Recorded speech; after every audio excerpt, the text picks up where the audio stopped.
The Bolsheviks in Power. The First Year of Soviet Rule in Petrograd. By Alexander Rabinowitch. Preface and Acknowledgments. The Bolsheviks came to power in Russia in October 1917.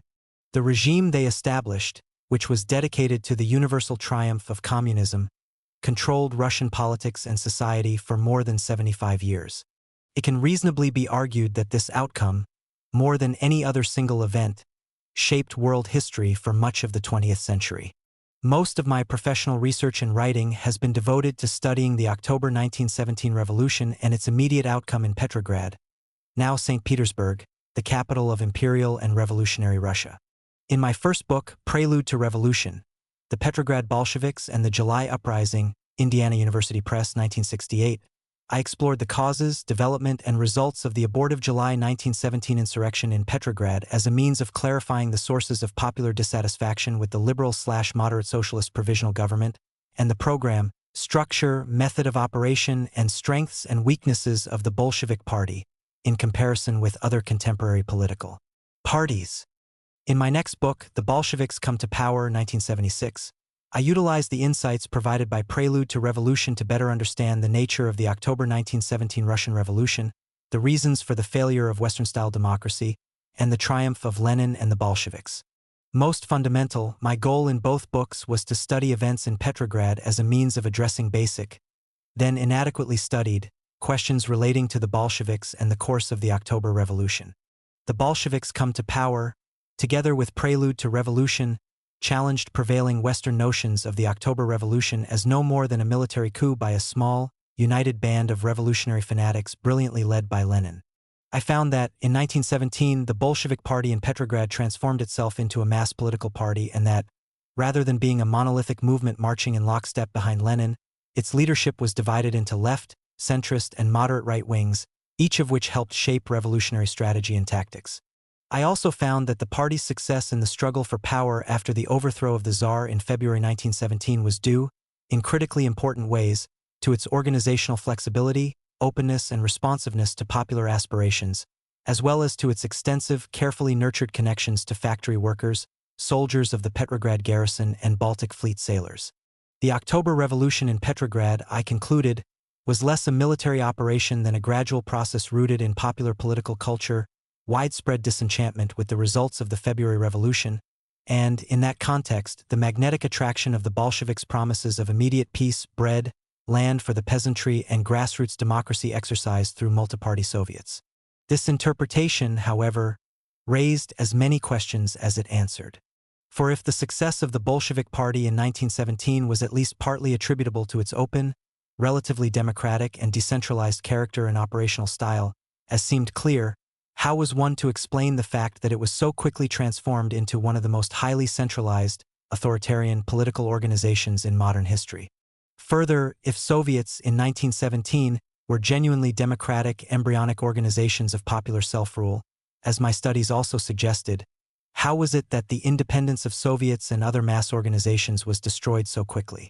Most fundamental, perhaps, if the goal of many of the dissatisfied lower-class citizens of Petrograd who spearheaded the subversion of the provisional government and facilitated the Bolshevik seizure of power was the creation of an egalitarian society and a democratic socialist multi-party political system, and if this goal was shared by many prominent Bolsheviks, as my research also showed, how was one to explain the extraordinary rapidity with which these ideals were subverted and Bolshevik authoritarianism became firmly entrenched? These are the key questions posed in this book. My efforts to complete it have taken an inordinately long time, ironically partly because of the cultural liberalization begun by Mikhail Gorbachev. I had completed pertinent research during trips to Leningrad and Moscow libraries by the early 1980s. Well before Gorbachev and the collapse of the Soviet Union in 1991, I had begun drafting the main chapters. I was dissatisfied with the results, however, especially for the period after much of the non-Bolshevik press was shut down during the first half of 1918, which eliminated one of my main sources. Even the limited kinds of published documents on events, institutions, social groups, and political figures and parties, especially the Bolshevik Party organization in Petrograd, that were crucial for my work on 1917 were unavailable for 1918. Thus, to complete this book, I needed access to Soviet government and Communist Party archives, which were then still tightly sealed. The first strong hint of the immense change that liberalization under Gorbachev would have on my situation as a Western historian of the Russian Revolution and earliest Soviet period came in 1989, when the Bolsheviks come to power became the first Western study of the revolution published in the Soviet Union. I remember the presentation of the book in an auditorium at the Progress Publishing House in Moscow as one of the most satisfying in my life. All the same, even after the book's publication in the Soviet Union, the possibility that a bourgeois falsifier like me might soon have the opportunity to work in Soviet historical archives still seemed far-fetched. This changed abruptly in June 1991, when I went to Russia to do some supplementary research in Moscow and Leningrad libraries. With the support of Soviet colleagues, I requested, and to my great surprise received, permission to work in government and Communist Party archives in Moscow and, a bit later, in Leningrad. Although it was immediately clear that some materials of greatest interest to me remained classified, my potential source base was now expanded immeasurably. Moreover, it grew even larger in 1993, when I was first allowed to work in the former KGB archives, and also during the remainder of the 1990s as an increasing number of documents was gradually declassified. That was the positive side. The negative side was that, for practical purposes, I had to begin my research over again. A bibliography of the sources upon which this work is based can be found at the end of the book.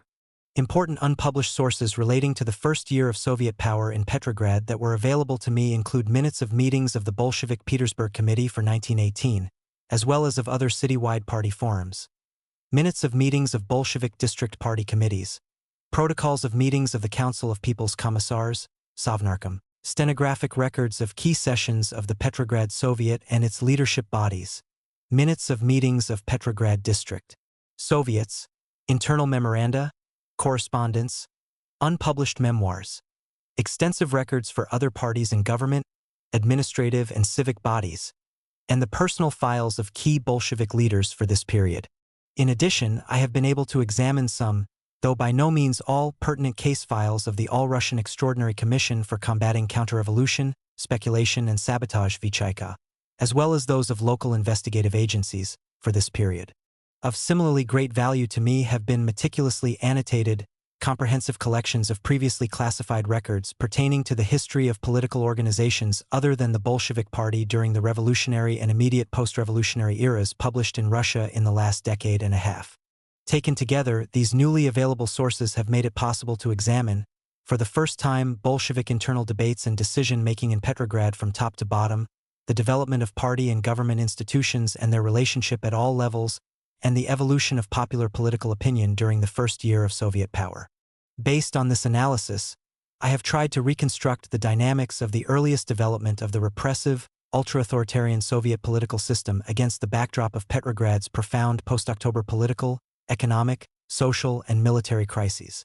My hope is that this reconstruction, however imperfect, will shed useful new light on one of the central historiographical issues in early Soviet history, namely, the relative importance of developing circumstances and responses to them as opposed to a preconceived Bolshevik revolutionary ideology or a firmly established pattern of dictatorial behavior in shaping Soviet Russia's highly centralized, authoritarian political system. The Bolsheviks in power is organized into 4 parts. Part 1 covers the period from the October Revolution to the dissolution of the Constituent Assembly in January 1918. During this time, the Petrograd Bolsheviks consolidated power in Petrograd, and Lenin successfully stifled Bolshevik moderates who were dubious about prospects for early socialist revolutions abroad and looked to a socialist-friendly Constituent Assembly to further the revolution in Russia. The central focus of Part 2 is the course and impact of the fierce controversy over the Treaty of Brest-Litovsk, a separate peace with Germany, that began in January 1918 between a majority of leading Petrograd Bolsheviks and Lenin, and ended the following March with the advance of German forces to the very gates of Petrograd, the Soviet government's frenzied flight to Moscow, and the treaty's ratification. Part 3 explores Petrograd's catastrophic domestic and military crises during the spring and early summer of 1918, responses to them by workers, and the ways in which these crises shaped the Bolsheviks' approach to government in what was now Russia's second city.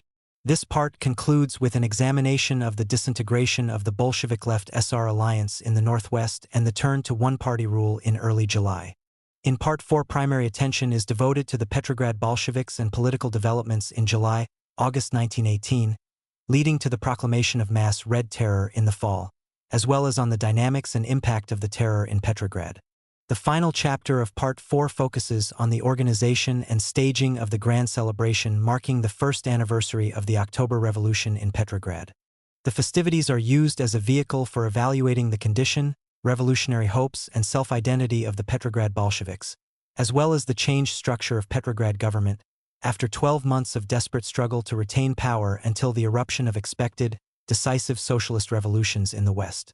Throughout the book, I focus on certain events and moments that provide particularly illuminating insights into the answers to central, still puzzling questions about the changed nature of the Bolshevik Party and the Soviets following the October Revolution, as well as the disparity between the revolution's initial goals and its early results. On February 1, 1918, Russia switched from the Julian calendar to the Gregorian calendar of the West, which was then 13 days ahead of the former. Unless otherwise indicated, all dates in the text accord with the calendar in use in Russia at the time. Over the many years I have worked on this book, so many people and institutions have aided me in my work that it is impossible to express my appreciation to them all. My work on it could not have been completed without generous support from the John Simon Guggenheim Memorial Foundation, the John D. and Catherine T. MacArthur Foundation, the International Research and Exchanges Board, the National Council for Eurasian and East European Research, the American Council of Learned Societies, the Harriman Institute, Columbia University, the Hoover Institution, Stanford University, and the Office of International Programs, the Russian and East European Institute, and the Office of the Vice President for Research, Indiana University. I am deeply grateful as well to the staffs of the Hoover Institution, the New York Public Library, the Library of Congress, the Indiana University Library, the National Library, London, the International Contemporary Documentation Library, Nanterre, the Russian National Libraries, Moscow and St. Petersburg, the State Public Historical Library of Russia, Moscow, the Institute of Scientific Information on the Social Sciences of the Russian Academy of Sciences, Moscow, the Russian Academy of Sciences Library, St. Petersburg, the State Museum of the Political History of Russia, St. Petersburg, the National Archives of the United Kingdom, TNA, Public Records Office, PRO, the State Archive of the Russian Federation, GARF, the Russian State Archive of Social and Political History, RGASB, the Central State Archive of St. Petersburg, TSGA-SPB, the Central State Archive of Historical Political Documents, St. Petersburg, TSGAPT, the Leningrad Oblast Archive in Vyborg, Logav, the Central State Archive of the Military Naval Fleet, St. Petersburg, TSGA-VMF, the Archival Administration of the Federal Security Service, the Russian Federation, Moscow, AUFSB-RF, and the Archival Administration of the Federal Security Service for St. Petersburg and the Leningrad Oblast, AUFSB-SPB-ILO. Beginning in the 1980s, my research and writing profited greatly from interaction with historians in Moscow and St. Petersburg, especially Genrikh Yaffe, Mikhail Iroshnikov, Victor Miller, Albert Nenanorkov, Gennady Sobolev, Vitaly Startsev, Pavel Volobyov, and Oleg Znamensky. Since the collapse of the Soviet Union, contacts between Western and Russian scholars have been normalized. As much as anyone, I have benefited from this welcome development. Beginning with my first days of work in the Leningrad Communist Party Archive, now TSGA-IPD, Irina Aylmerovna Sazonova, senior researcher and archivist, and Taissa Pavlovna Bondarevskaya, senior researcher and chief archival specialist, took me under their wing, shared their vast knowledge with me, and aided my research in countless other ways. Taissa Pavlovna, whose primary scholarly interests coincide with mine, remains as generous to me today as at the start. The Petersburg branch of the Institute of History, Russian Academy of Sciences, is blessed with a group of distinguished historians whose interests also overlap with mine. At the Institute, I am particularly grateful to Boris Ananich, Tamara Brasimova, Vladimir Cherniev, Raphael Gainlin, Boris Kolonitsky, Sergei Podolov, and Nikolai Smirnov for their encouragement, scholarly insights, and friendship. Special thanks, as well, for their advice and assistance to Barbara Allen, Stanislav Bernev, Richard Bidlak, Nadezhda Cherepini-Na, Sergei Chernov, Barbara Evans-Clements, Pete Glatter, Leopold Hayamson, Vladlen Izmazik, Alexander Kalmykov, Svetlana Koroneva, Anatoly Kraushkin, Carol Lee Denham, Sergei Leonov, Yaroslav Leontiev, Moshe Lewin, Alexei Litvin, Nikita Lomagin, Vladlen Lodyanov, Andrea Lin, Michael Melankin, Larissa Malashenko, Vladimir Naumov, Oleg Naumov, Mikhaila Pol, Toivo, Ron, Anatoly Razgon, Larissa Rogavea, Jonathan Sanders, Richard Spence, Mikhail Shklorovsky, Stanislav Tyudyakin, Phil Tomasili, and Rex Wade. Over the years, my students in the Department of History at Indiana University have been a never-ending source of inspiration. I am also deeply in their debt. Let me add that Mary Macaulay's pioneering study, Bread and Justice, State and Society in Petrograd, 1917 to 1922, has helped me to better understand the broader context of which my work is a part. The same is true of Donald J. Raleigh's Experiencing Russia's Civil War, Politics, Society, and Revolutionary Culture in Saratov, 1917 to 1922. Peter Hallquist's Making War, Forging Revolution, Russia's Continuum of Crisis, 1914 to 1921, and Richard Sakwa's Soviet Communists in Power, A Study of Moscow During the Civil War, 1918 to 1921. A rich post-Soviet collection of essays edited by V. I. Shishkin, Petrograd na Perlom Epoch. Gorod I Ego Zatili v Godi Revolietsii I Grazdanskoi Voyni, provided me with the stimulating insights of contemporary Petersburg historians of especially great interest to me. Thanks are due to the staff of Indiana University Press for their thoughtfulness and efficiency in editing and producing my book. Last but by no means least, it would not have been finished without the constant support, encouragement, and invariably sound advice of my wife, Janet. She has read and made suggestions for improvement of successive drafts of each chapter, and they have been invaluable in revising them. I alone, of course, bear responsibility for shortcomings which remain. The Bolsheviks in Power. Prologue, The Bolsheviks and the October Revolution in Petrograd. T.O. makes sense of the evolution of the Bolshevik Party in Petrograd during the first year of Soviet rule, and the factors shaping the authoritarian one-party political system which emerged then. It is necessary to take account of the results of the February Revolution that overthrew Tsar Nicholas II and, even more, the character and makeup of the Bolshevik Party in 1917 and the dynamics of the October Revolution which brought it to power.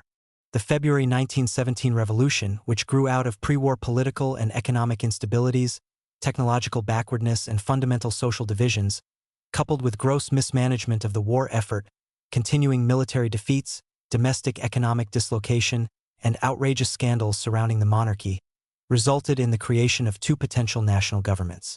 One was the officially recognized provisional government, initially dominated by prominent liberals and, after April, by an uneasy coalition of liberals, primarily constitutional Democrats or cadets, and moderate socialists, most importantly, representatives of the Moderate Social Democratic or Menshevik Party and of the Agrarian Socialist Revolutionary or SR Party.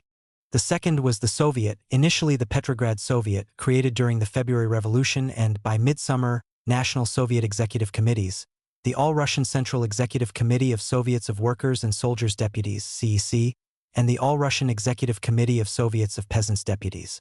Formed by national congresses representing a countrywide network of urban and rural Soviets, these national Soviet bodies were politically stronger than the provisional government by virtue of their vastly greater and constantly growing support among workers, peasants, soldiers, and sailors.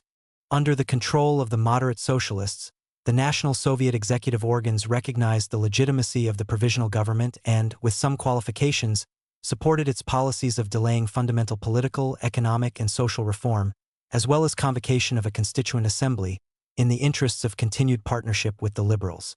Participation of the liberals in government, they believed, was essential for Russia's military security and national revival.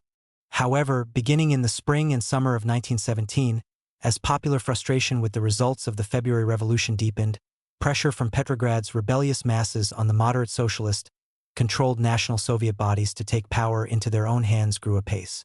Events would show that the elemental social forces that erupted during the February Revolution could not be reversed or stopped in midstream and that, at a popular level, Soviets were viewed as the harbinger and engine of social progress.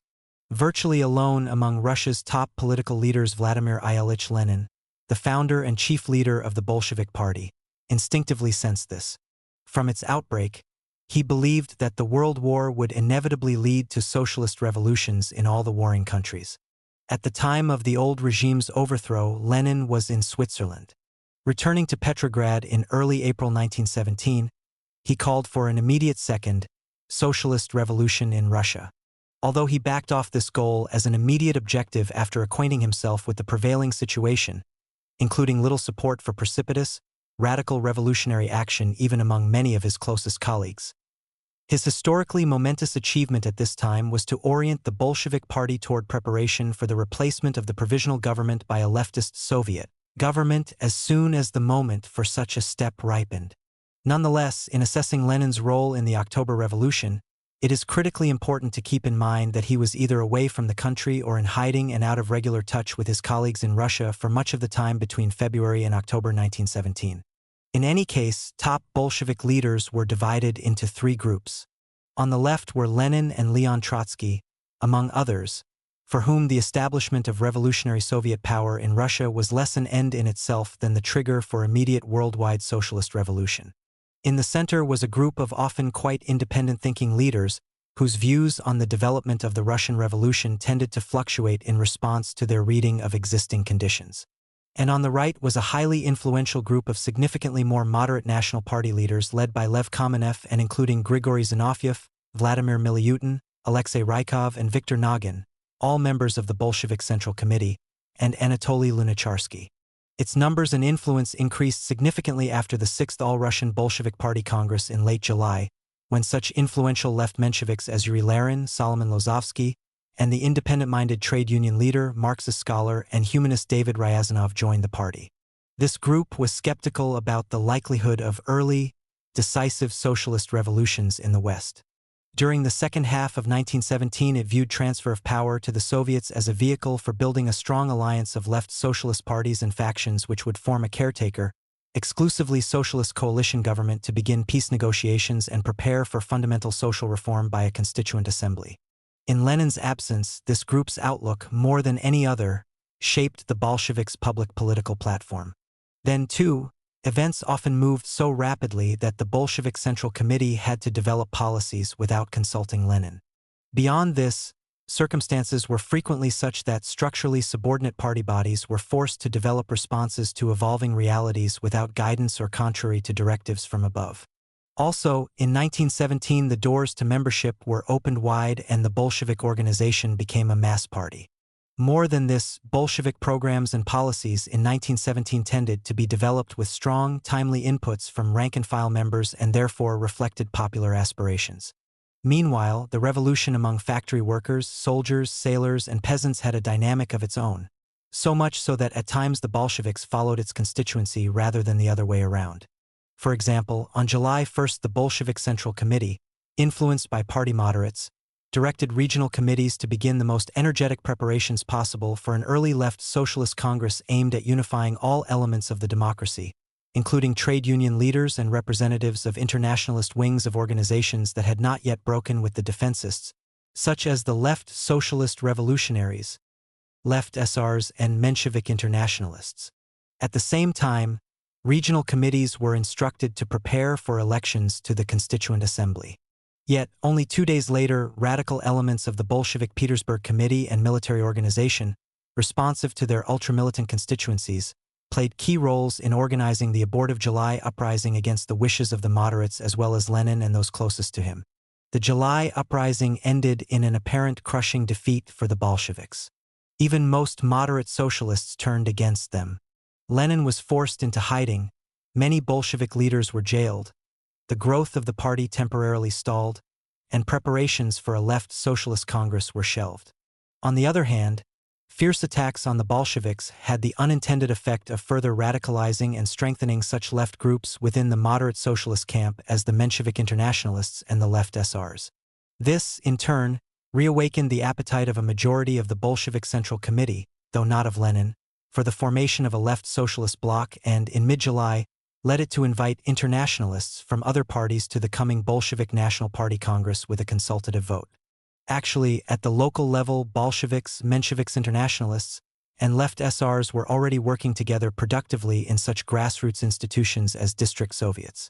However, in light of the successful tactics pursued by the Bolsheviks in the October Revolution, Perhaps the most telling aspect of the July uprising was the great popular attraction for the Bolshevik revolutionary program that it reflected.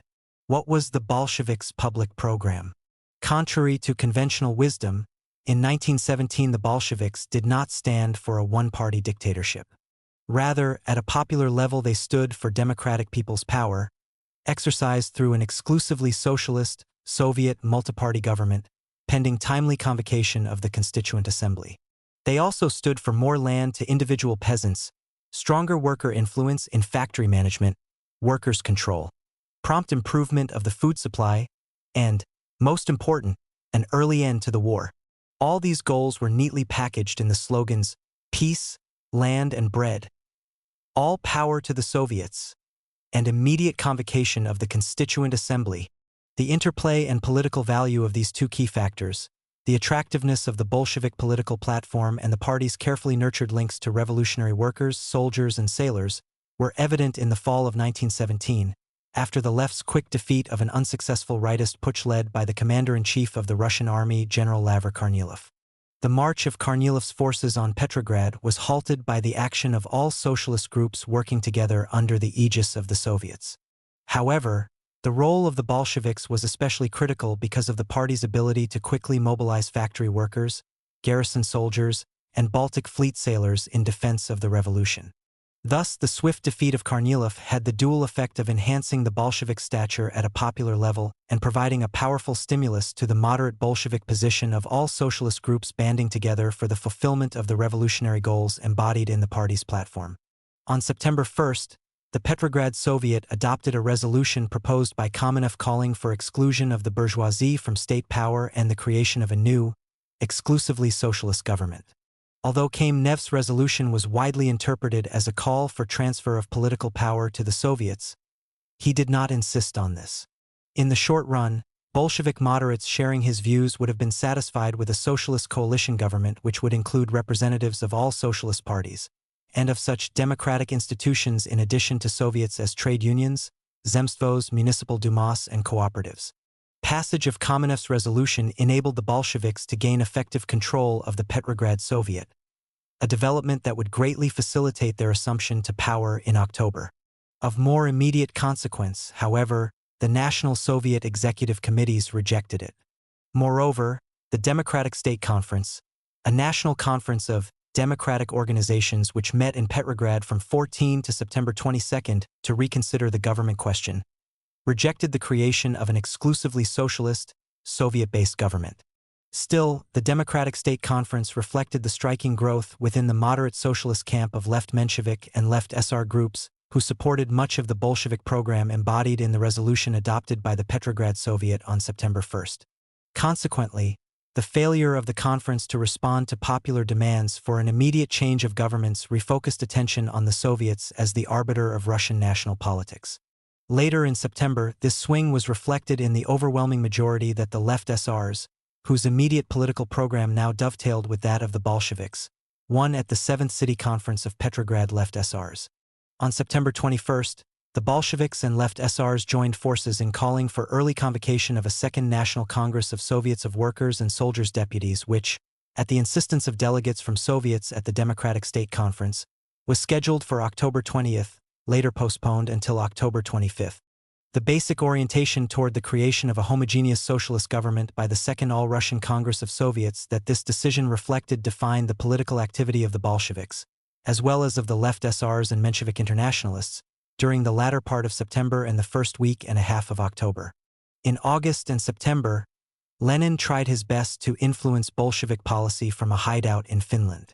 After the fiasco of the July uprising, and the criticism heaped on the Bolsheviks by the moderate socialist Soviet leadership for its role in it, he had campaigned with only very mixed success to persuade his party colleagues to abandon the goal of transferring power to the Soviets and to prepare for an independently organized armed uprising.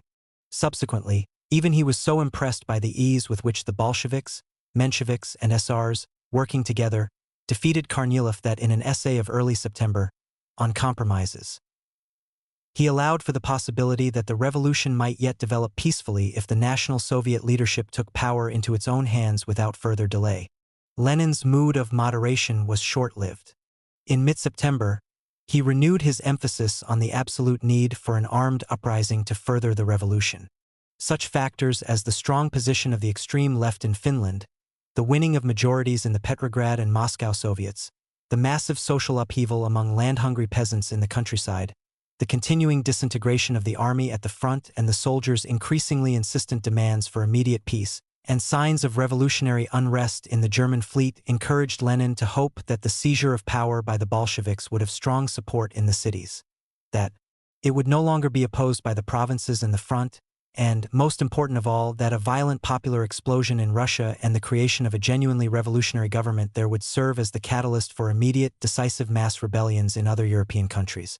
Primarily for these reasons as well as others, on the 12th and the 14th of September, just as the Democratic State Conference was getting underway, Lenin wrote 2 blistering letters to the Central Committee demanding that the party walk out of the conference and begin organizing an armed uprising without losing an instant. To party leaders in Petrograd, these letters came as a bolt out of the blue. The Bolshevik Central Committee met in emergency session on the evening of September 15th, within hours of receiving Lenin's letters. Participants in this meeting included not only members of the party's top leadership customarily in Petrograd, but also several Central Committee members temporarily in the capital for the Democratic State Conference. All were cool to Lenin's entreaties. Indeed, what appears to have concerned the committee members most of all was to ensure that the substance of Lenin's messages be kept secret. Moreover, undeterred by these messages, the Bolshevik leadership, in concert with the left SRs and other left groups, maintained a steady course aimed at the creation of a homogeneous socialist government at the coming nationwide Congress of Soviets. At the same time, with the approval of a majority of Bolshevik delegates to the Democratic State Conference, the party leadership decided to convene an emergency party congress on October 17th, on the eve of the Congress of Soviets. This was to be the forum in which the party's tactics in connection with the Soviet Congress and the closely related question of the nature and makeup of a future government were to be decided. Lenin reacted to this rebuff with fury. First from Finland, and beginning at the end of September from a hideout on the northern outskirts of Petrograd, he delivered a series of stinging rebukes to his party colleagues, accompanied by ever more strident demands that the provisional government be overthrown at once. Lenin argued his case in person at a historic meeting of the Central Committee on October 10th. At issue was the reversal of the strategy aimed at peaceful transfer of power to multiparty Soviets that had been the key to the party's extraordinary rise in influence and authority among the revolutionary masses since April. Beyond this, the party leadership had to somehow be persuaded that the existing situation was so critical that a decision on this question could not be delayed until the party congress, then only a week away, which, judging by closely related intra-party debates during the Democratic State Conference, would have strongly resisted the seizure of power before the Second All-Russian Congress of Soviets. Only 12 of its 21 members attended the meeting of the Bolshevik Central Committee, which skewed the discussion in favor of the Leninists. Ultimately, 10 of 12 participants, all but Kamenev and Zinoviev, yielded to Lenin and agreed to make the seizure of power the order of the day, effectively preempting the scheduled party congress, which was never held. Despite this green light for the organization of an armed uprising, little was done to accomplish this goal for roughly 3 weeks. For one thing, moderate party leaders led by the indefatigable Kamenev continued to vigorously oppose Lenin's course. In part because of the correspondence of their views with the views of other left socialist groups, with whom they were in continuing contact, as well as with the aspirations of the lower classes, these moderate Bolshevik leaders, Kamenev, Zinoviev, Rykov, Nagin, Ryazanov, and the like, were among the party's most authoritative spokesmen in 1917. Another factor that worked against the organization of an independently organized immediate armed uprising was the opposition of Central Committee members such as Trotsky and radically inclined Petrograd party leaders, who were attracted to the idea of an early socialist revolution in Russia but skeptical about whether workers and soldiers could be mobilized behind the kind of immediate bayonet charge demanded by Lenin. Nonetheless, despite these concerns, in response to the Central Committee's decision of October 10th, local-level Petrograd Bolsheviks earnestly explored possibilities for starting an armed uprising at once. After several days, however, many were forced to conclude that the party was technically unprepared to initiate an immediate uprising and, in any case, that most workers, soldiers, and sailors would probably not be responsive to an uprising before the Congress of Soviets. Moreover, they were forced to recognize that by usurping the prerogatives of the National Congress of Soviets, They would jeopardize possibilities for collaboration with such important allies as the Left SRs and the Menshevik Internationalists. Further, they risked loss of support in such mass organizations as trade unions, factory committees, and the Petrograd Soviet. Most ominous of all, they would increase the danger of opposition by troops from the nearby Northern Front. Consequently, with considerable wavering caused largely by pressure from Lenin for bolder direct action, the Bolshevik leadership in Petrograd, both Lenin's partisans and those of Kamenev, pursued a strategy based on the following principles: that the Soviets, because of their stature in the eyes of the masses, and not party bodies, should be employed for the overthrow of the provisional government; that, for the broadest possible support, any attack on the government should be limited to actions that could be justified in terms of defending the Soviets; that action should therefore be delayed until a suitable excuse for giving battle presented itself; that to undercut potential resistance and maximize the possibility of success, every opportunity should be utilized to subvert the authority of the provisional government peacefully; and that the formal removal of the existing government should be linked with and legitimized by the decisions of the Second All-Russian Congress of Soviets. At the time, Lenin considered it sheer idiocy to wait for the Congress. However, considering the development of the revolution to that point, as well as the views of a majority of leading Bolsheviks around the country, it appears to have been a natural, realistic response to the prevailing correlation of forces and the popular mood. Between the 21st and the 24th of October, Bolshevik leaders staunchly resisted immediate, open offensive revolutionary action, as demanded by Lenin, in favor of preparing for a decisive struggle against the provisional government at the approaching National Congress of Soviets. In the party's press and at huge public rallies, they attacked the policies of the provisional government and reinforced popular support for the removal of the provisional government by the Soviet Congress.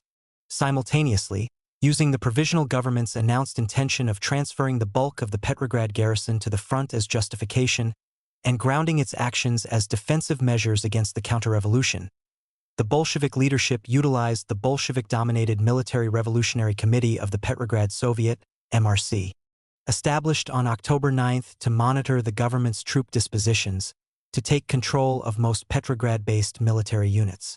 Weapons and ammunition from the city's main arsenals were distributed to supporters. Although the MRC did not cross the boundary between defensive moves and steps that would appear to infringe on the prerogatives of the Congress, for practical purposes the provisional government was disarmed without a shot being fired. In response, early on the morning of October 24, a day before the scheduled opening of the Second All-Russian Congress of Soviets, a majority of which was poised to vote in favor of forming an exclusively socialist Soviet government, Kerensky attempted to curb the left. Orders were issued for the rearrest of leading Bolsheviks who had been detained after the July uprising and released at the time of the Kornilov affair. Loyalist military school cadets and shock battalions from the suburbs were called to the Winter Palace, seat of the government, and the main Bolshevik newspaper, Rabochiy Put, was shut down. Soon after, however, revolutionary troops liberated the paper's press. Similarly, revolutionary forces countered efforts by loyalist cadets to control movement over the strategically critical Neva bridges. They also took over key communication and rail facilities. All this was done in the name of defense. Not until Lenin's direct, personal intervention at the party's headquarters in Smolny did the unilateral effort to overthrow the provisional government, which he had been demanding for a month, begin. This occurred before dawn on October 25. At that time, all pretense that the MRC was simply defending the revolution and attempting most of all to maintain the status quo pending expression of the Congress's will was abruptly dropped. Rather, an open, all-out effort was launched to confront Congress delegates with the overthrow of the provisional government prior to the start of their deliberations. During the morning of October 25, military detachments directed by the MRC seized strategically important bridges, key government buildings, rail and power stations, and communications facilities not yet in their hands. They also laid siege to the Winter Palace, defended by only meager, demoralized, and constantly dwindling forces. Kerensky managed to flee to the front in search of troops before the ring was closed. The storming of the Winter Palace, dramatically depicted in Eisenstein's classic film October, was a Soviet myth. After nightfall, the historic building was briefly bombarded by cannon from the fortress of Peter and Paul and occupied with little difficulty, after which remaining members of the government were arrested. Hours earlier, A proclamation drafted by Lenin announcing the provisional government's overthrow was telegraphed around the country. In retrospect, it is apparent that Lenin's basic purpose in insisting on the violent overthrow of the provisional government before the opening of the Congress of Soviets was to eliminate any possibility that the Congress would form a socialist coalition in which the moderate socialists might have had a significant voice. This strategy was successful. On the eve of the opening of the Congress, prior to the initiation of open military operations that culminated in the occupation of the Winter Palace, the political affiliations of arriving delegates and their positions on the government question made it all but certain that efforts to establish a multi-party democratic socialist government pledged to a program of peace and fundamental reform at the Congress would bear fruit. It is important to keep this in mind in order to grasp the full import of the Bolsheviks' overthrow of the provisional government before the opening of the Congress of Soviets. The immense political impact of this act became apparent the moment the Second All-Russian Congress of Soviets began. As a sign of protest, the Mensheviks and SRs refused to participate in the Presidium of the Congress. No sooner had a Bolshevik-dominated Presidium headed by Kamenev taken its place in seats vacated by the old moderate socialist Soviet leadership and announced that the question of state power would be first on the Congress's agenda than the leader of the Menshevik internationalists, Yuliy Martov, a fervent supporter of a change in governments, rushed to the speaker's platform for an emergency announcement. Amid the ominous sounds of nearby cannon fire, his voice cracking with emotion and raspy from the tuberculosis that was to take his life a few years later, Martov implored delegates to stop the warfare that had broken out in the streets and to superintend immediate negotiations among all socialist parties aimed at the formation of a democratic government acceptable to all sides. Given the strong desire of a majority of Congress delegates, Menshevik internationalists, left SRs, most Bolsheviks, and, however hesitant, even many centrist Mensheviks and SRs, for intersocialist collaboration, it is not surprising that Martov's plea was greeted by waves of applause. Representatives of the United Social Democratic Internationalists and of the left SRs immediately rose to express solidarity with him. So did Lunacharsky for the Bolsheviks. Accounts of the Congress indicate that Martov's proposal was quickly passed by a unanimous vote. For a fleeting moment it appeared that the Congress might yet be put back on a track leading to the creation of an all-socialist coalition government. But this was not to be. Before any steps could be taken along the lines proposed by Martov and approved by the Congress, a succession of Mensheviks and SRs rose to denounce the Bolsheviks as usurpers and to declare their intention of walking out of the Congress in order to fight them. The collaborative spirit that had blossomed among a broad spectrum of socialists on the eve of the Congress evaporated, and the opening session quickly degenerated into a verbal free-for-all, during which most of the Mensheviks and SRs in the hall went off to help coordinate resistance to Bolshevik-led military operations. Not long after, Martov made a last futile attempt to persuade remaining delegates to proceed along the lines he had proposed. By this time, however, the atmosphere at the Congress was so inflamed that his remarks were lost in the din.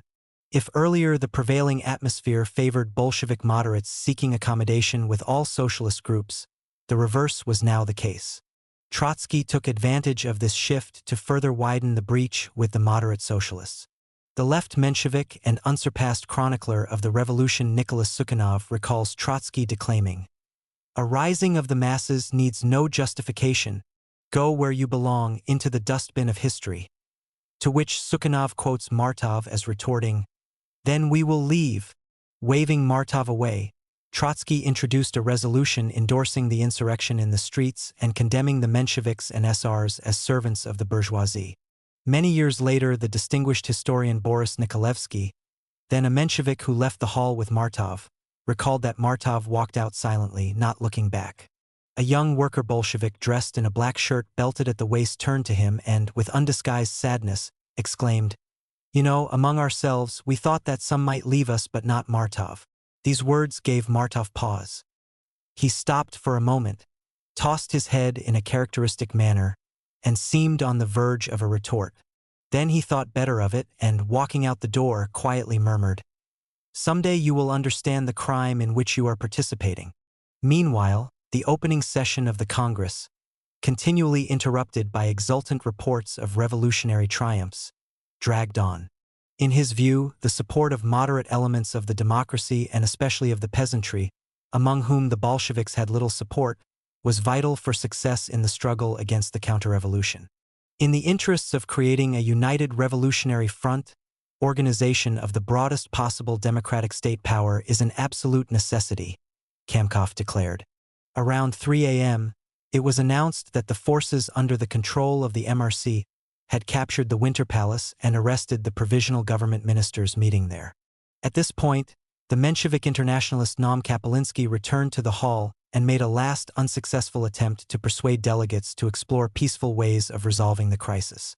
The best Kamenev could do was to quietly table Trotsky's inflammatory resolution condemning the Mensheviks and SRs, thereby leaving the door ajar for future collaboration. A short while later, the Congress turned its attention to a manifesto written by Lenin, to all workers, soldiers, and peasants, endorsing the uprising in Petrograd, decreeing the transfer of supreme political authority into the hands of the Congress and local Soviets everywhere in Russia, and pledging that Soviet power. The October Revolution in Petrograd has often been viewed as a brilliantly orchestrated military coup d'état without popular support, carried out by a tightly knit band of professional revolutionaries brilliantly led by the fanatical Lenin and lavishly financed by the Germans. This interpretation, which was undermined by Western revisionist social history in the 1970s and 1980s, was rejuvenated after the dissolution of the Soviet Union at the end of the Gorbachev era, in spite of the fact that data from newly declassified Soviet archives reinforced the findings of the revisionists. At the other end of the political spectrum, for nearly 80 years Soviet historians, bound by strict historical canons designed to legitimate the Soviet state and its leadership, depicted the October Revolution as a broadly popular uprising of the revolutionary Russian masses. According to them, this upheaval was rooted in Imperial Russia's historical development and shaped by universal laws of history as originally formulated by Karl Marx and adapted by Lenin.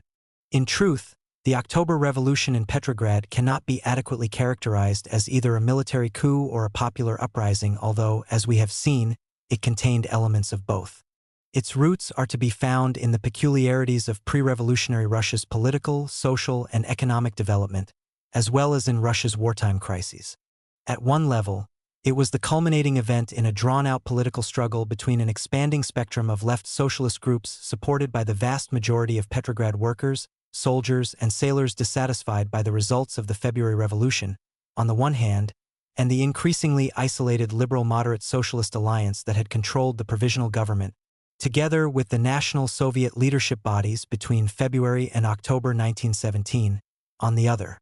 By the time the Second All-Russian Congress of Soviets convened on October 25, the relatively peaceful victory of the former was all but assured.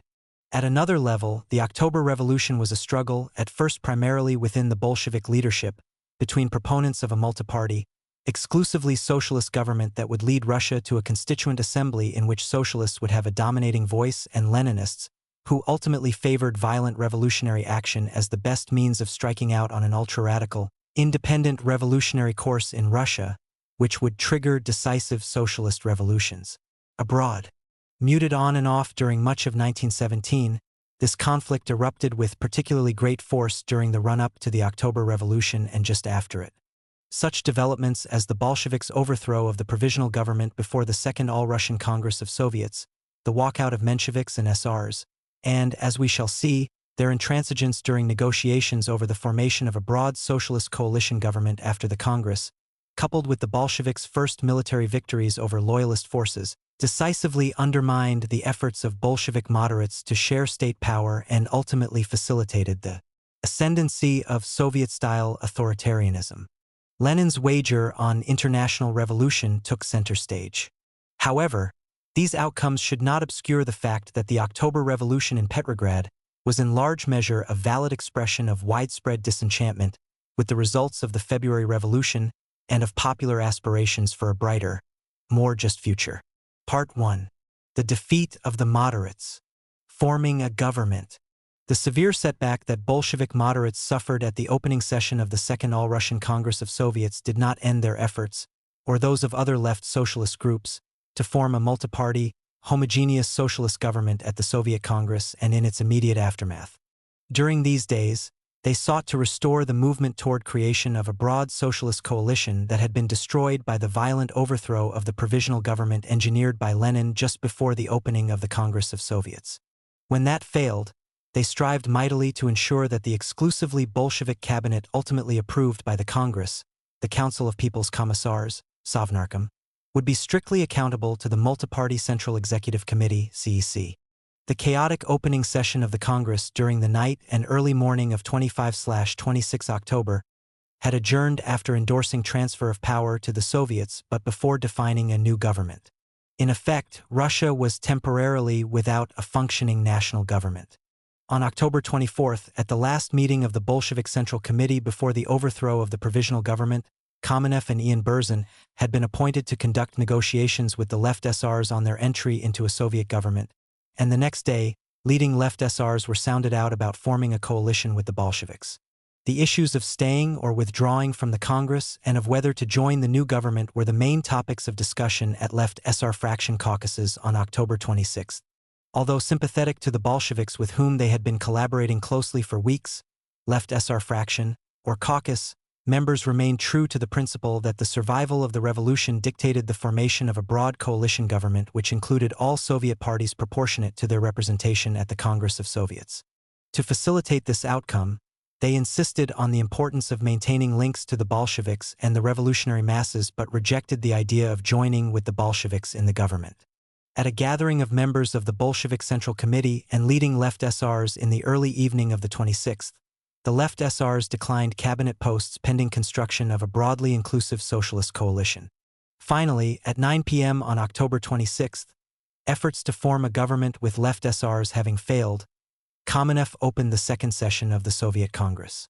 To shouts of approval, he announced that the Presidium, expressing the decisions of the Congress, had issued orders for the elimination of the death penalty at the front and the release of soldiers jailed for political crimes, the liberation of members of land and peasant committees jailed by the previous government, and Kerensky's arrest. Perfunctory decrees authorizing these steps were approved by acclamation. The first main agenda item of the evening was to be the government question, but resistance from the left SRs to forming a coalition with the Bolsheviks alone complicated its resolution. Evidently, in order to establish the program of a Soviet government before considering its composition, the agenda was rearranged, and Lenin took the podium to present a peace declaration to the peoples and governments of all the warring powers. It was Lenin's first appearance at the Congress, and all sources agree that he received a thunderous ovation.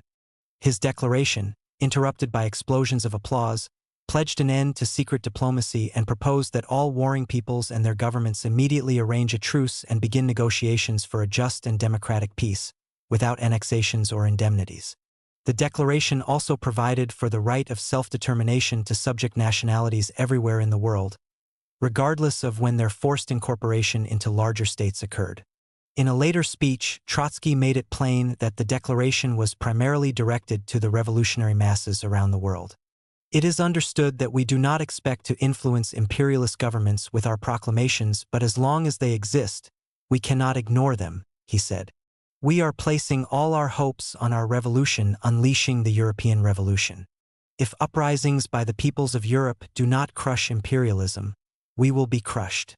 In the peace declaration and the ensuing discussion, Lenin took pains to emphasize the October 24th to 25th revolution, rather than the Congress of Soviets, as the source of the Soviet government's legitimacy. Subsequently, this would be one of his major themes. Moreover, association with the mythical October armed uprising became central to Bolshevik identity. As was the case with all the decrees of the Soviet Congress, Lenin also stressed that the peace declaration was provisional, pending confirmation by the Constituent Assembly. Nonetheless, following the Congress, support for its program became the standard by which the acceptability of all political groups and institutions, including the Constituent Assembly, would be judged. Everything in the peace declaration had been a staple of the extreme left for years. It is not surprising, therefore, that it was adopted without a dissenting vote. The assembled delegates gave Lenin another resounding ovation and sang the Internationale, the worldwide socialist anthem, before proceeding to the next item of business. Lenin next presented a decree on land reform that would abolish private ownership of land and would transfer all private and church lands to land committees and to Soviets of peasant deputies for distribution to individual peasants according to need. Contradicting fundamental tenets of the communal land program long championed by the Bolsheviks, this decree was, in fact, modeled after the popular SR land program. After several delegates pointed this out, Lenin retorted, "So be it, As a democratic government, we cannot ignore the feelings of the masses, even if we don't agree with them. After a break, during which the left SRs reviewed the decree, it was adopted by an overwhelming vote without discussion. Not until close to 2:30 a.m., October 27th, did the Congress finally begin to consider the structure and composition of a new national government. The task of presenting Lenin's position fell to Kamenev, who had led opposition to a unilateral Bolshevik seizure of power, and who remained firmly committed to the creation of a broad socialist coalition on both theoretical and practical grounds. That position was contained in a brief decree to which the makeup of a new, temporary, exclusively Bolshevik government was appended. According to this decree, the Sovnarkom, the worker and peasant government to be established by the Congress, was to function only until the convocation of the Constituent Assembly. Each major department or People's Commissariat in this government was to be headed by a governing board. The chairs of each of these boards, along with the head of the government, were to make up the Sovnarkom. In close collaboration with mass organizations, it was pledged to implement the program of the Soviet Congress. Control of the Sovnarkom and the right to remove individual commissars was to rest with the new CEC to be elected by the Congress. Kamenev ended by presenting the proposed, exclusively Bolshevik slate of People's Commissars, headed by Lenin as chair of the Sovnarkom and Trotsky as People's Commissar for Foreign Affairs. Conspicuously missing from the slate was Zinoviev, one of Lenin's closest comrades in arms in earlier times.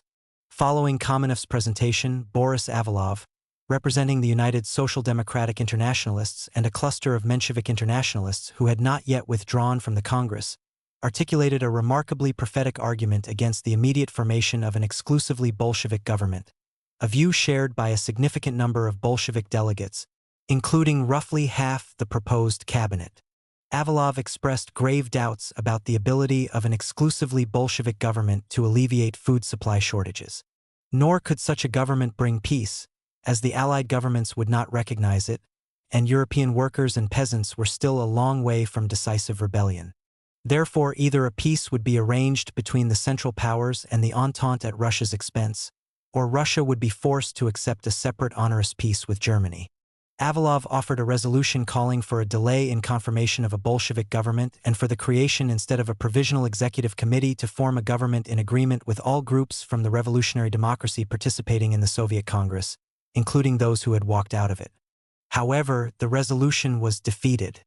Avalov's emphasis on the creation of a government representing the entire revolutionary democracy was similar to the position of left SRs as well as of moderate Bolsheviks. Vladimir Karelin, a leading left SR, rose next to declare that circumstances demand the creation of a homogeneous democratic government, and that without the support of the parties that have left the Congress, a homogeneous, socialist government will find it impossible to implement its policies. At the same time, he absolved the Bolsheviks of blame for the previous day's Menshevik SR walkout and declared that the fate of the entire revolution is now inextricably linked to the Bolsheviks' fate, and that their destruction will mean the destruction of the revolution. Still, he criticized the Bolsheviks for forming a ready-made government rather than temporary committees that would try to resolve critical issues that brooked no delay, for their hostile actions toward other revolutionary democratic parties, including the left SRs, and for their violations of freedom of speech. Moreover, he articulated the enduring left SR principle that any new national executive body should be subordinate and strictly accountable to the multiparty CEC.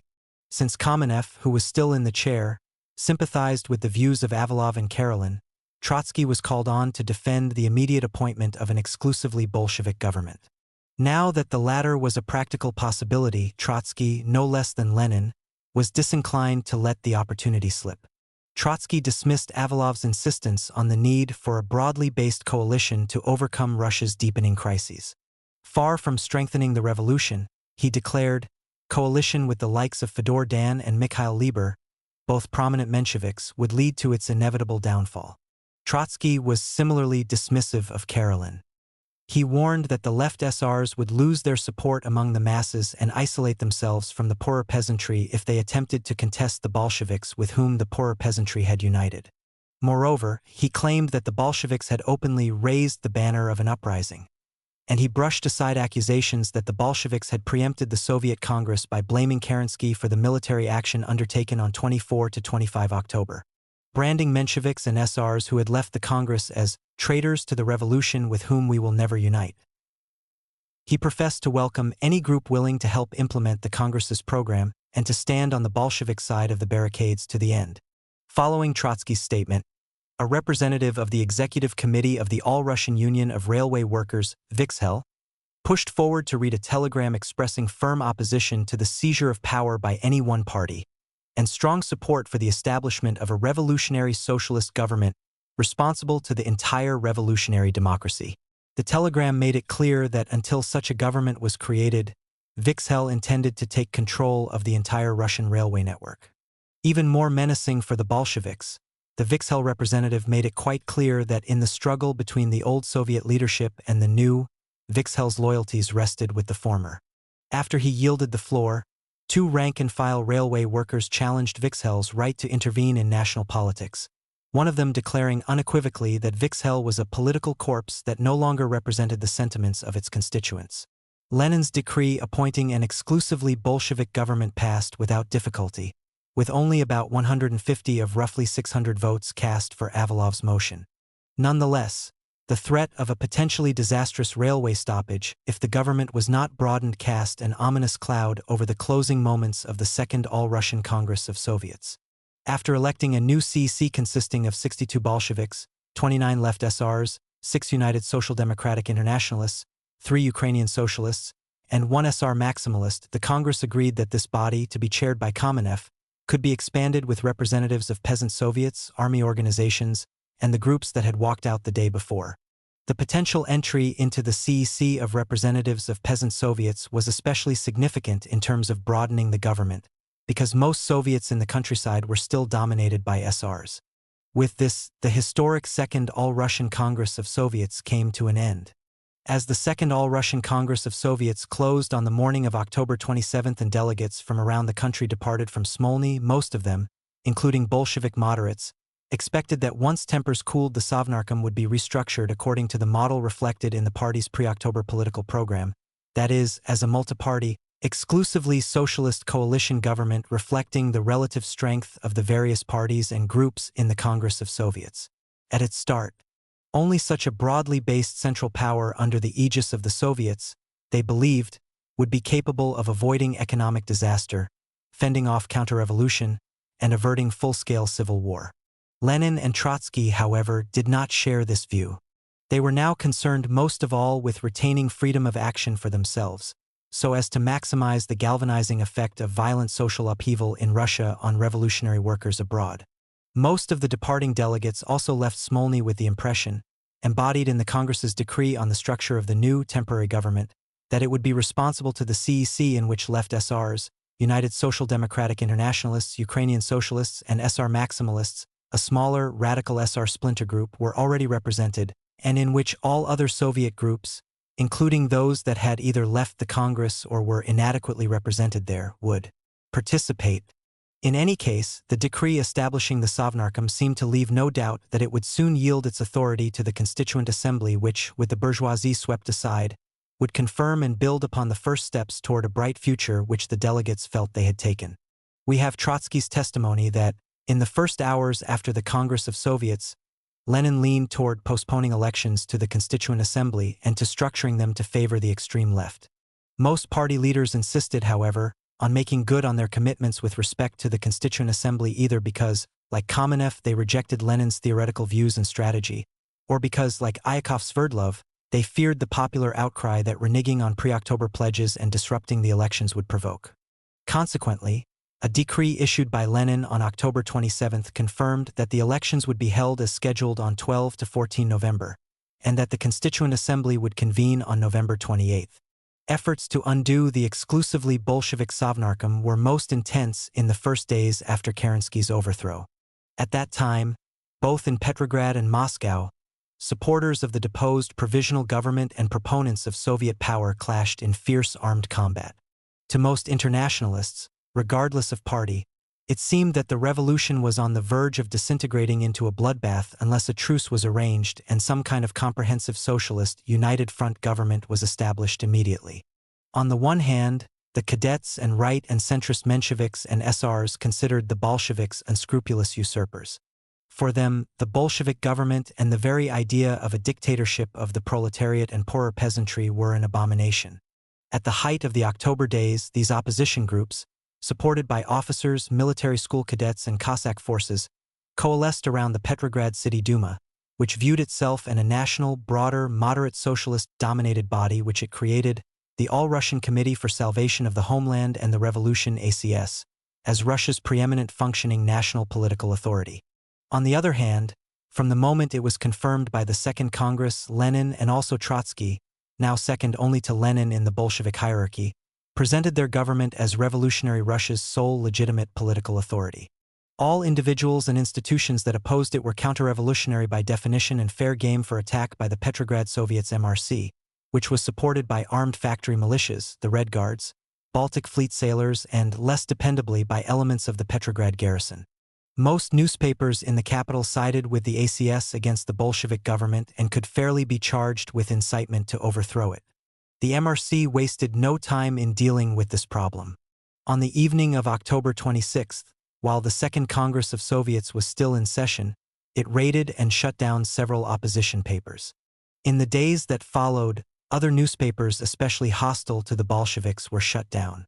On October 27, in the name of the Sovnarkom, Lenin issued a decree endorsing all the press closures, explaining that temporary infringements on freedom of the press were justified because, at such a critical moment, opposition papers were no less dangerous than bombs and machine guns.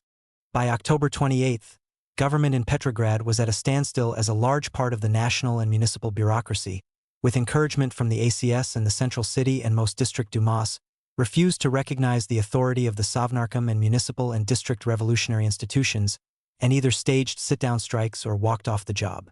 General Petr Krasnov, with Kerensky in tow, stood at the head of a reportedly disciplined, anti-leftist force of 700 or so Cossacks who had brushed away disorganized groups of Petrograd soldiers, sailors, and Red Guards on the way from Gachina to Tsarsko Selo, less than 20 miles from Petrograd. At this point, units of the Petrograd garrison, which had been unreliable and unstable throughout 1917, ignored the MRC's mobilization appeals. Moreover, many Red Guard units were disorganized and lacked leadership.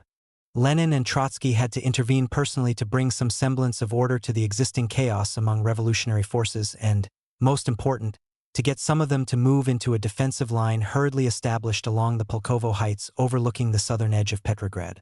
Concurrently, efforts were initiated to deploy female factory workers to shore up support for the Soviet government among peasants in rural areas of the Petrograd region. On the 29th, Krasnov and Kerensky waited for reinforcements in Tsarsko Selo and announced their intention of mounting an all-out assault on the capital the next day.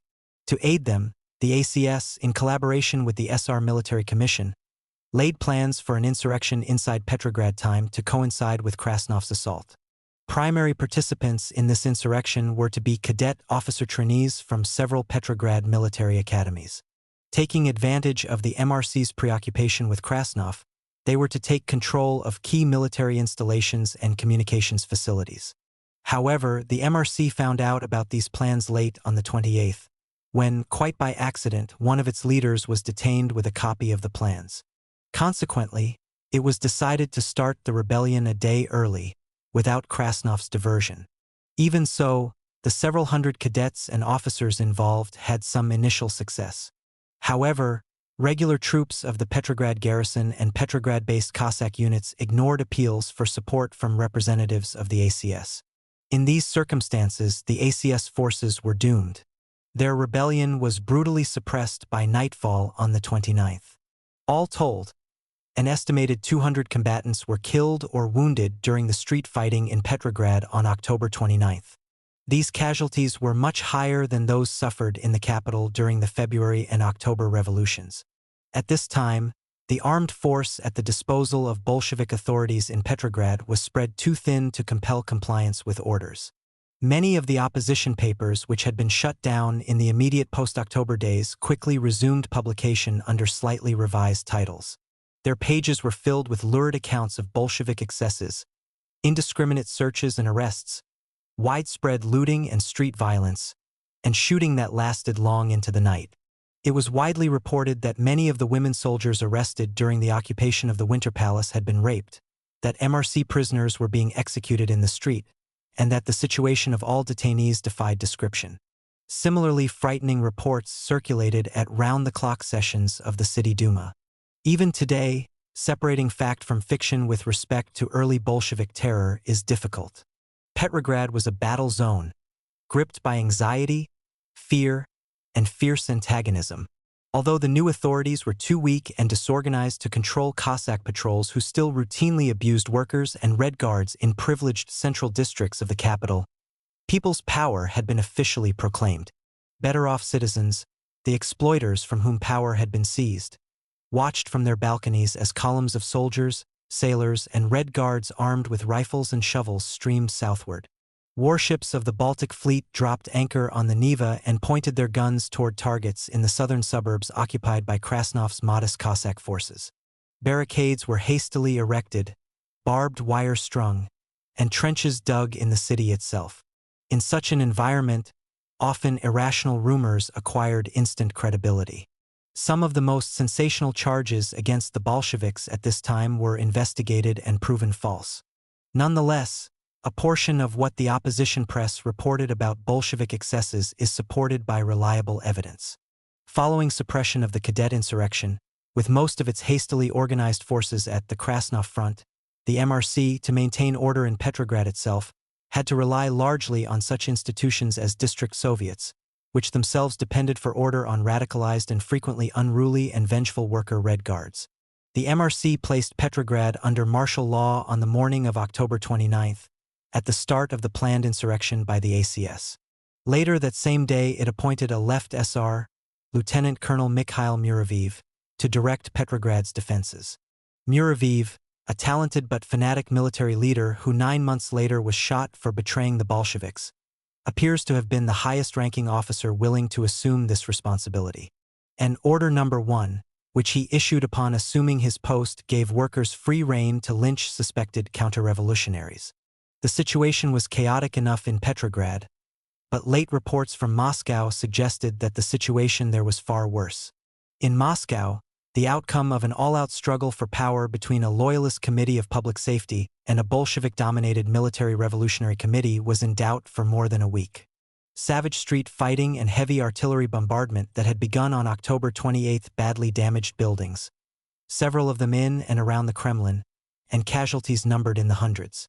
In response to news of this warfare in Moscow, major labor organizations and left socialist political groups in Petrograd not yet firmly allied with either of the two major warring sides issued ever more urgent pleas for a ceasefire and the immediate start of negotiations aimed at forming a mutually acceptable, inclusive homogeneous socialist coalition government. Among the most important of these were the Menshevik internationalists and especially the left SRs. In the October 31st issue of Znamia Truda, the voice of Petrograd left SRs Boris Kamkov lamented, not without foundation, that the old coalition government has fallen but we don't have a new government. You can call the Sovnarkom what you will, a general staff to combat Kerensky, the Bolshevik Central Committee, but a viable government it is not. A front-page appeal alongside Kamkov's editorial called on everybody to end the civil war and, all as one, to demand the immediate establishment of a homogeneous revolutionary government composed of representatives of all socialist parties. In addition to the left SRs, Vixhel was another key organization that sought to reconcile the warring sides at this time. As foreshadowed by its telegram to the Second All-Russian Congress of Soviets, on October 29 it invited representatives of all major democratic groups to participate in political negotiations under its auspices beginning that very day, aimed at creating an all-inclusive, homogeneous socialist government from the Bolsheviks on the extreme left to the popular socialists on the right. Moreover, Vixhel declared its intention of calling a nationwide railway strike starting at midnight that very day unless a military truce was proclaimed in Petrograd and Moscow, and serious talks on reconstruction of the government were begun before then. Vixhel's demand for an immediate halt to armed civil conflict and reconstruction of the government on a broad, exclusively socialist basis was echoed by the Petrograd Soviet of Peasants' Deputies, by individual trade unions, as well as by the Petrograd Trade Union Council and the Central Soviet of Factory Shop Committees, in which Bolsheviks had majorities. At this point, Lenin and Trotsky were preoccupied with stamping out the revolt by the ACS and mounting a defense against Krasnov's Cossacks. In their absence, soon after the announcement of Viksel's ultimatum, the Bolshevik Central Committee hastened to endorse the party's participation in the proposed negotiations and to define its position in them. Most important, the Central Committee, at its meeting on October 29, unanimously agreed that the government should be broadened and that the participation in it of all Soviet parties was acceptable. In the spirit of the Soviet Congress's mandate, it was agreed that any new government should be formed by the CEC and be responsible to it, and that it should be bound by the decrees of the Second All-Russian Congress of Soviets. With regard to the inclusion of specific individuals in the new government, inevitably an especially sensitive issue because of demands by the moderate socialists and the City Duma that Lenin and Trotsky be disqualified from holding top government posts, by a vote of 5-3 with one abstention, the Central Committee reached the ambiguous conclusion that some reciprocal give and take on party nominations was permissible. At a plenary session of the CEC a few hours later, Kamenev was more explicit on this point, declaring that, with respect to the creation of a homogeneous socialist government, the brunt of the problem did not lie in its composition or personal groupings but in recognition of the Second Soviet Congress's basic propositions. In the prevailing circumstances, this statement, which was consistent with Kamenev's position before the overthrow of the provisional government, was a signal that Lenin and Trotsky were not untouchable and that even a Bolshevik majority in a government which included all socialist parties might not be an absolute requirement. Lenin subsequently claimed that Bolshevik interest in a negotiated settlement of the government question during these days was a diplomatic smokescreen for military operations. No doubt this was the way he and Trotsky saw it. The position on the Sovnarkom adopted by the Central Committee on October 29 was immediately circulated to major party organizations around the country as official party policy. Although support for significantly broadening the Sovnarkom was at its peak in the Bolshevik Central Committee during the first chaotic days following the Soviet Congress, the same cannot be said of the socialist groups, primarily centrist and right Mensheviks and SRs, who had supported the provisional government throughout 1917 and who had walked out of the Second Congress of Soviets to protest its overthrow by the Bolsheviks. Indeed, the main factors that pushed swing members of the Bolshevik Central Committee toward compromise, the threat from Viksel, the party's isolation from all other political groups, and its seeming incapacity either to govern or to successfully defend the revolution by itself, encouraged moderate socialists to believe that the Bolsheviks were on the brink of defeat and that therefore it made more sense to resist them rather than meet their terms. A hardline resolution adopted by the Menshevik Central Committee on October 28 reflected this view. The resolution prohibited negotiations of any kind with the Bolsheviks until their adventure had been completely liquidated. Moreover, it called on the ACS to enter into discussions with the provisional government, the pre-parliament and worker organizations on construction of a new government. So confident were centrist and right Mensheviks that things were going their way that in this resolution they called on the ACS to propose to the MRC that it surrender at once, in exchange for which its leaders would receive guarantees of personal safety until the Constituent Assembly had an opportunity to decide whether they should be tried. This staunchly anti-Bolshevik stance was reflected in the behavior of representatives of moderate socialist groups and of the ACS at the first three sessions of the Viksel talks on 29 to 30 October, and in the work of a special commission delegated by participants in the talks to formulate a draft agreement on the makeup and program of a new government on the morning of the 30th. In these forums, Menshevik and SR leaders demanded the immediate removal of Lenin's government and its replacement by an exclusively socialist coalition cabinet from which both the Bolsheviks and representatives of privileged society would be excluded, the disarming of workers, the dissolution of the MRC, and acceptance of the principle that everything done by the Second Congress of Soviets, including its very existence, should be declared null and void. In return, efforts would be made to ensure that, upon entering the capital, Krasnov's forces would refrain from reprisals. To the contrary, Bolsheviks at the Viksel talks argued forcefully for the creation of a new, broadly representative Soviet government. Responding to the Mensheviks and SRs the night of 29/30 October, Kamenev insisted that workers would not support a government from which Bolsheviks were excluded. Later, when it appeared that the moderate socialists were extinguishing any possibility of agreement, Grigory Sokolnikov, representing the Bolshevik Central Committee, declared that the party was not seeking power and accepted the proposal of the railroaders on condition that the new government would be responsible to the CEC and committed to the program of the Second Congress of Soviets. "We do not intend to delay the Constituent Assembly," he insisted. "Soviet power will be conveyed to it."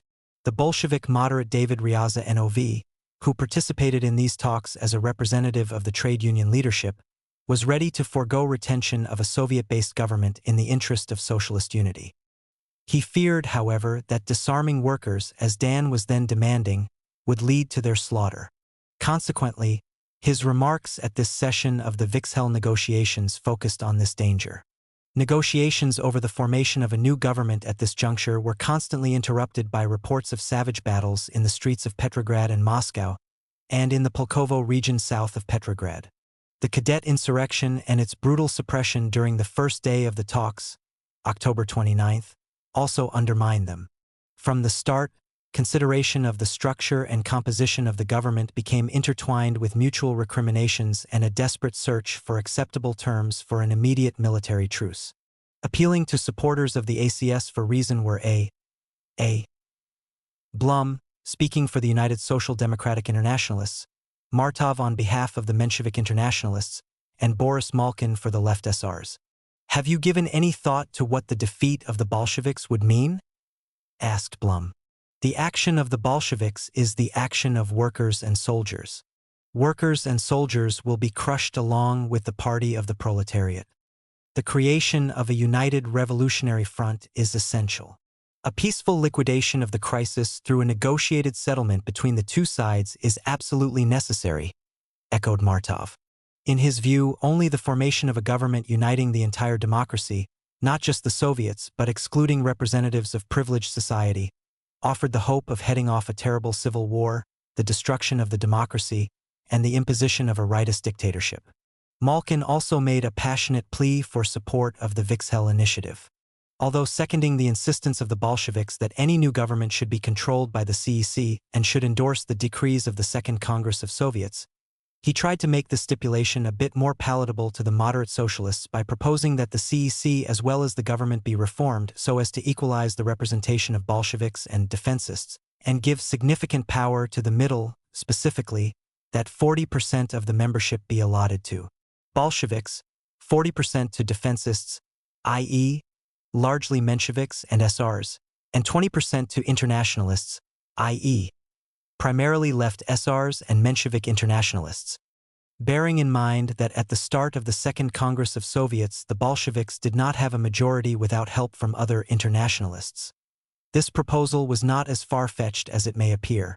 More important, however, is that at the first two Vixhel plenary meetings and in the meeting of the Special Commission on October 30th, the Mensheviks and SRs stymied all efforts at compromise by insisting that Bolsheviks be eliminated from the government altogether. After the suppression of the uprising organized by the ACS, the evening of October 29th, the unexpectedly quick elimination of the threat of forces supposedly loyal to Kerensky near Pulkovo and, of no less consequence, insistent demands for a compromise agreement by a broad cross-section of representatives of rank-and-file workers, at a CEC meeting the night of 30/31 October, the Menshevik position on absolute exclusion of the Bolsheviks from the government softened. On October 31st, by a one-vote margin, the Menshevik Central Committee endorsed participation in efforts to form a socialist coalition government that included Bolsheviks, although both the Mensheviks and SRs remained adamantly opposed to the inclusion of either Lenin or Trotsky in a new government. For their part, with agreement in sight, Bolshevik moderates went a step further in the direction of compromise. Menshevik and SR representatives in the Vixhel talks the night of 30/31 October proposed the creation of a wholly new representative body, to be called the Provisional People's Council, to which the new all-socialist cabinet would be responsible. Designed to eliminate the possibility of a Bolshevik majority, it was to include representatives from, among others, the First CEC, the Petrograd and Moscow City Dumas, the All-Russian Executive Committee of Soviets of Peasants' Deputies, the Central Trade Union Council, and Vixhel. Kamenev and his colleagues responded by insisting that the new CEC should be the core of this new entity. They were subsequently accused by Lenin of backing off this principle. Although the evidence in this regard is contradictory, There is no doubt that a general plan for the Provisional People's Council to which a government including representatives of all socialist parties would be responsible was accepted by a majority of participants at this meeting. The next night, 31 October/1 November, Kamenev, Sokolnikov, and Ryazanov participated in the deliberations of yet another commission formed to prepare recommendations for the makeup of the new government to be responsible to the Provisional People's Council. These deliberations were abruptly interrupted by 30 angry representatives of Obakov plant workers, who demanded an end to procrastination and immediate agreement on a socialist coalition government responsible to the CEC and committed to implementing the program of the Second All-Russian Congress of Soviets. One of the Obakov delegates banged his fist on a table and shouted, "Finish up! Do you hear? Finish! People are already going at each other with bayonets. To hell with leaders and parties.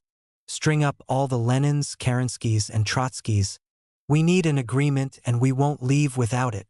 After several more hours of fierce arguments, this commission's deliberations culminated with a decision, by majority vote, to eliminate Lenin and Trotsky as candidates for ministerial posts, and to limit Bolshevik representation in the proposed new cabinet to the Ministry of Education, Lunacharsky, Commerce and Industry, Leonid Krasin, and possibly also Labor and Foreign and Internal Affairs, where Bolsheviks were listed among alternative candidates, respectively, Alexander Shliapnikov, Mikhail Pokrovsky, and Rykov.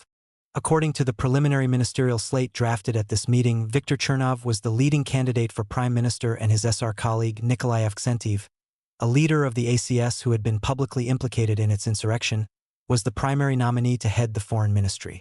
Many years later, Raphael Abramovich, a prominent Menshevik commission member, recalled that Bolsheviks on the commission consented to dropping Lenin and Trotsky as ministerial candidates.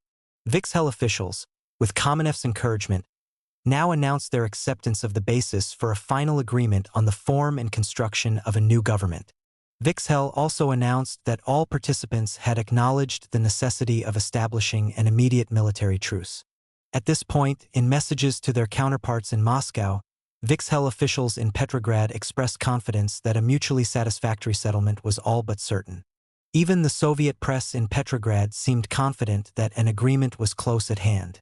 Thus, on November 1st, the lead editorial in the Petrograd Soviet's Rabochiy I Soldat, which was controlled by the Bolsheviks, informed its readers that agreement among all fractions at the Vikshel talks has been reached based on the principle that the government should be composed of all socialist parties in the Soviets. In promoting the idea that power should belong to the revolutionary democracy, the editorial continued, the Bolsheviks always understood this to mean a coalition of all socialist parties, not the domination of a single party. Lenin apparently first became fully alert to the extent of efforts by his Central Committee colleagues to reach a compromise agreement on construction of the government the night of 29/30 October, following the suppression of the insurgent cadets.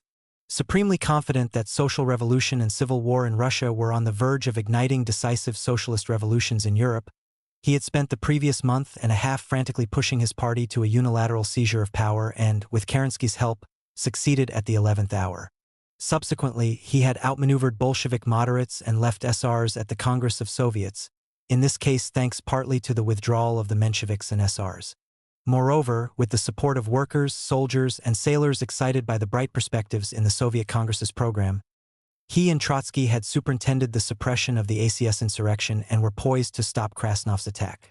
A flood of resolutions from factories, labor organizations, and garrison military units indicated that, in the wake of these initial successes, popular support for homogeneous socialist Soviet power, and aversion to anything that smacked of collaboration with the bourgeoisie, was stronger than ever. The Bolshevik Petersburg Committee, for one, had first considered the party's position toward the Vikshel negotiations on October 29. Prior to meeting that day, it had solicited and received brief reports from party district committees on prevailing political sentiment in their neighborhoods. A minority of these reports strengthened the argument for retreat. In the centrally located, upper-class Light-Ini district, for example, even rank-and-file Bolsheviks strongly favored significant concessions to the moderate socialists in the interest of reaching agreement on broadening the government. But significantly more typical was a message from the Narva district, an area dotted with factories, where it was reported that the masses view a settlement from the point of view of keeping and implementing the victories of the October Revolution. Feelings toward the SRs and Mensheviks are hostile. The Petersburg Committee meeting of October 29 itself began with additional local reports. This was at precisely the time when the ACS insurgency was most threatening and when a clash with Krasnov's forces near Pulkovo appeared imminent. Consequently, these reports focused on such questions as control of strategically important railways, available weapons and vehicles, and the strength and fighting spirit of Red Guards and workers generally, as well as on conditions in district Soviets germane to military operations and neighborhood security. Nonetheless, taken together, the reports suggested that, in the wake of their gains at the Second Soviet Congress, the workers' fighting spirit was high. Partly influenced by these reports, members of the Petersburg Committee, although hopeful of broadening the government to include other internationalist groups such as the Left SRs and Menshevik internationalists, expressed little support for the principle adopted by party moderates at the Vixhel talks of obtaining an agreement at almost any cost. Rather, most members were adamant that the party had to continue to champion Soviet power and the program of the Soviet Congress. They ended their discussion by adopting a resolution affirming that the primary task of the moment was to realize the slogan "All Power to the Soviets," both at the center and locally, and that the goal of Soviet power was to implement the program adopted by the Second All-Russian Congress of Soviets. Any compromise from that goal was unacceptable.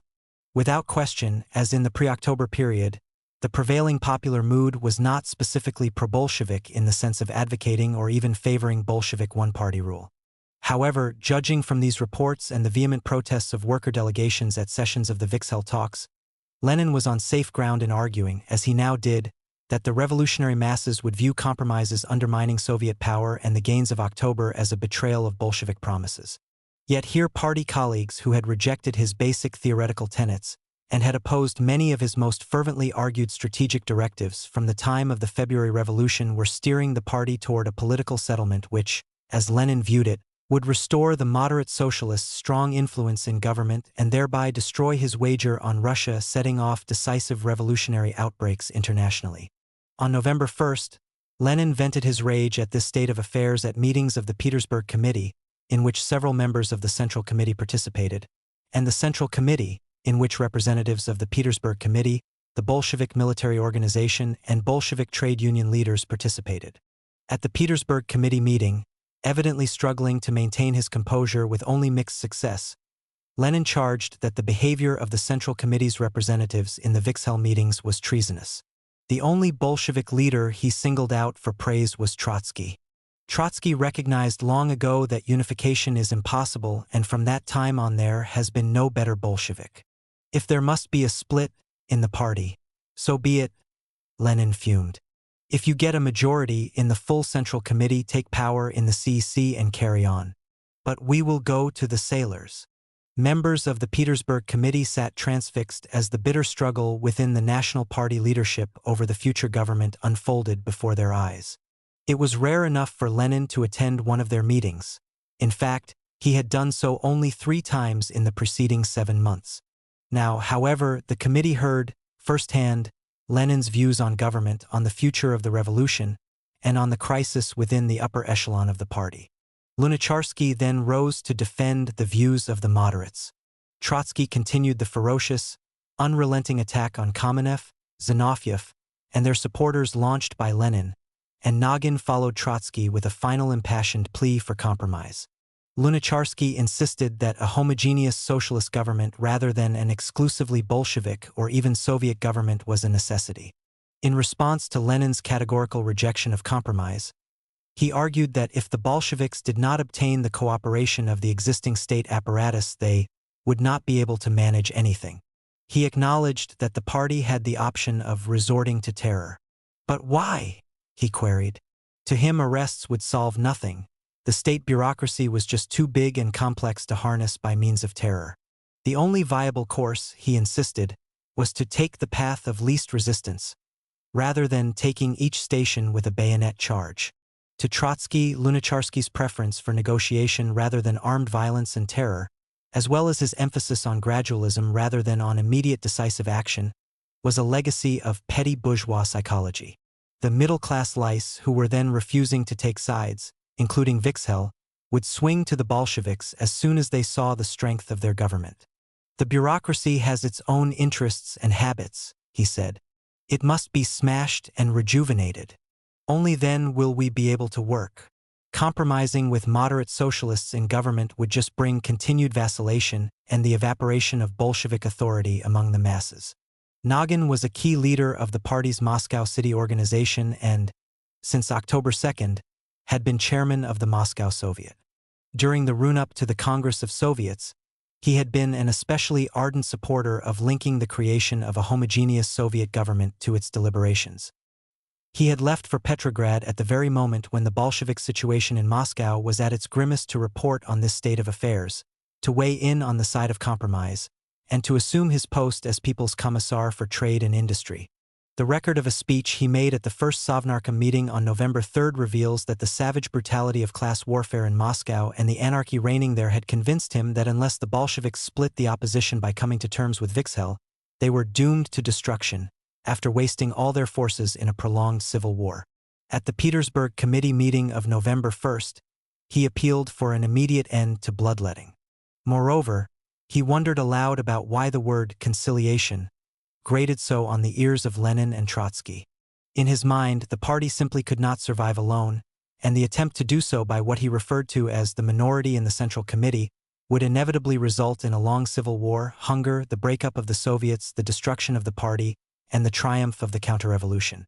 The debate at this meeting between opposing members of the Central Committee was so long and heated that the consistently radical journalist and member of the Executive Commission Anton Slutsky was one of only a few Petersburg Committee members able to get in a word. Siding with Lenin and Trotsky, Slutsky attacked compromise as a camouflaged retreat from power, and loudly reaffirmed the cardinal importance of continuing to champion exclusive Soviet power. The revolutionary masses, he suggested, would be unresponsive to anything else. After his speech, it was agreed to convene a broader gathering of the Petersburg Committee with additional representatives of district committees to explain the city party leadership's position the next day. This meeting was not held until November 4th, and, a short while later, the meeting broke up so that several of its participants could attend the expanded meeting of the Central Committee which was about to begin. As was the case in the Petersburg Committee, at the November 1st Central Committee meeting Lenin, again arm in arm with Trotsky, led the attack on the proposed Vikzhel Compromise. Arguing that parties which had not even participated in the insurrection were taking advantage of the negotiations to seize power from those who now had the upper hand, Trotsky insisted that Bolsheviks should predominate in any new government and that Lenin should stand at its head. Trotsky, as much as Lenin if not more, was then obsessed with instigating immediate decisive socialist revolutions in the more advanced countries of Europe by means of a big revolutionary bang in Russia. Judging by his statements, it is no exaggeration to suggest that most of his thinking about Russian politics was shaped by this overarching concern. Lenin, for his part, again made it quite clear that he was unalterably opposed to any further negotiations with the Mensheviks and SRs. Under the weight of this onslaught, moderate Bolshevik leaders, including Kamenev, Rykov, Lunacharsky, and Ryazanov, distanced themselves from some aspects of the pending Vikzhel agreement. However, in arguing for the necessity of significant compromise with other socialist groups along the lines agreed upon by the Central Committee on October 29th, they were as fervent as Lenin and Trotsky. Take Ryazanov, for example. Like Kamenev, Rykov, and Lunacharsky, Ryazanov had been a leader in the fierce, often successful struggle to curb the influence of Lenin's radicalism in the late summer and early fall of 1917. Based on this experience and discussions with party colleagues during the Second All-Russian Congress of Soviets, he was confident that a majority of Bolshevik leaders in Moscow and the provinces shared his views.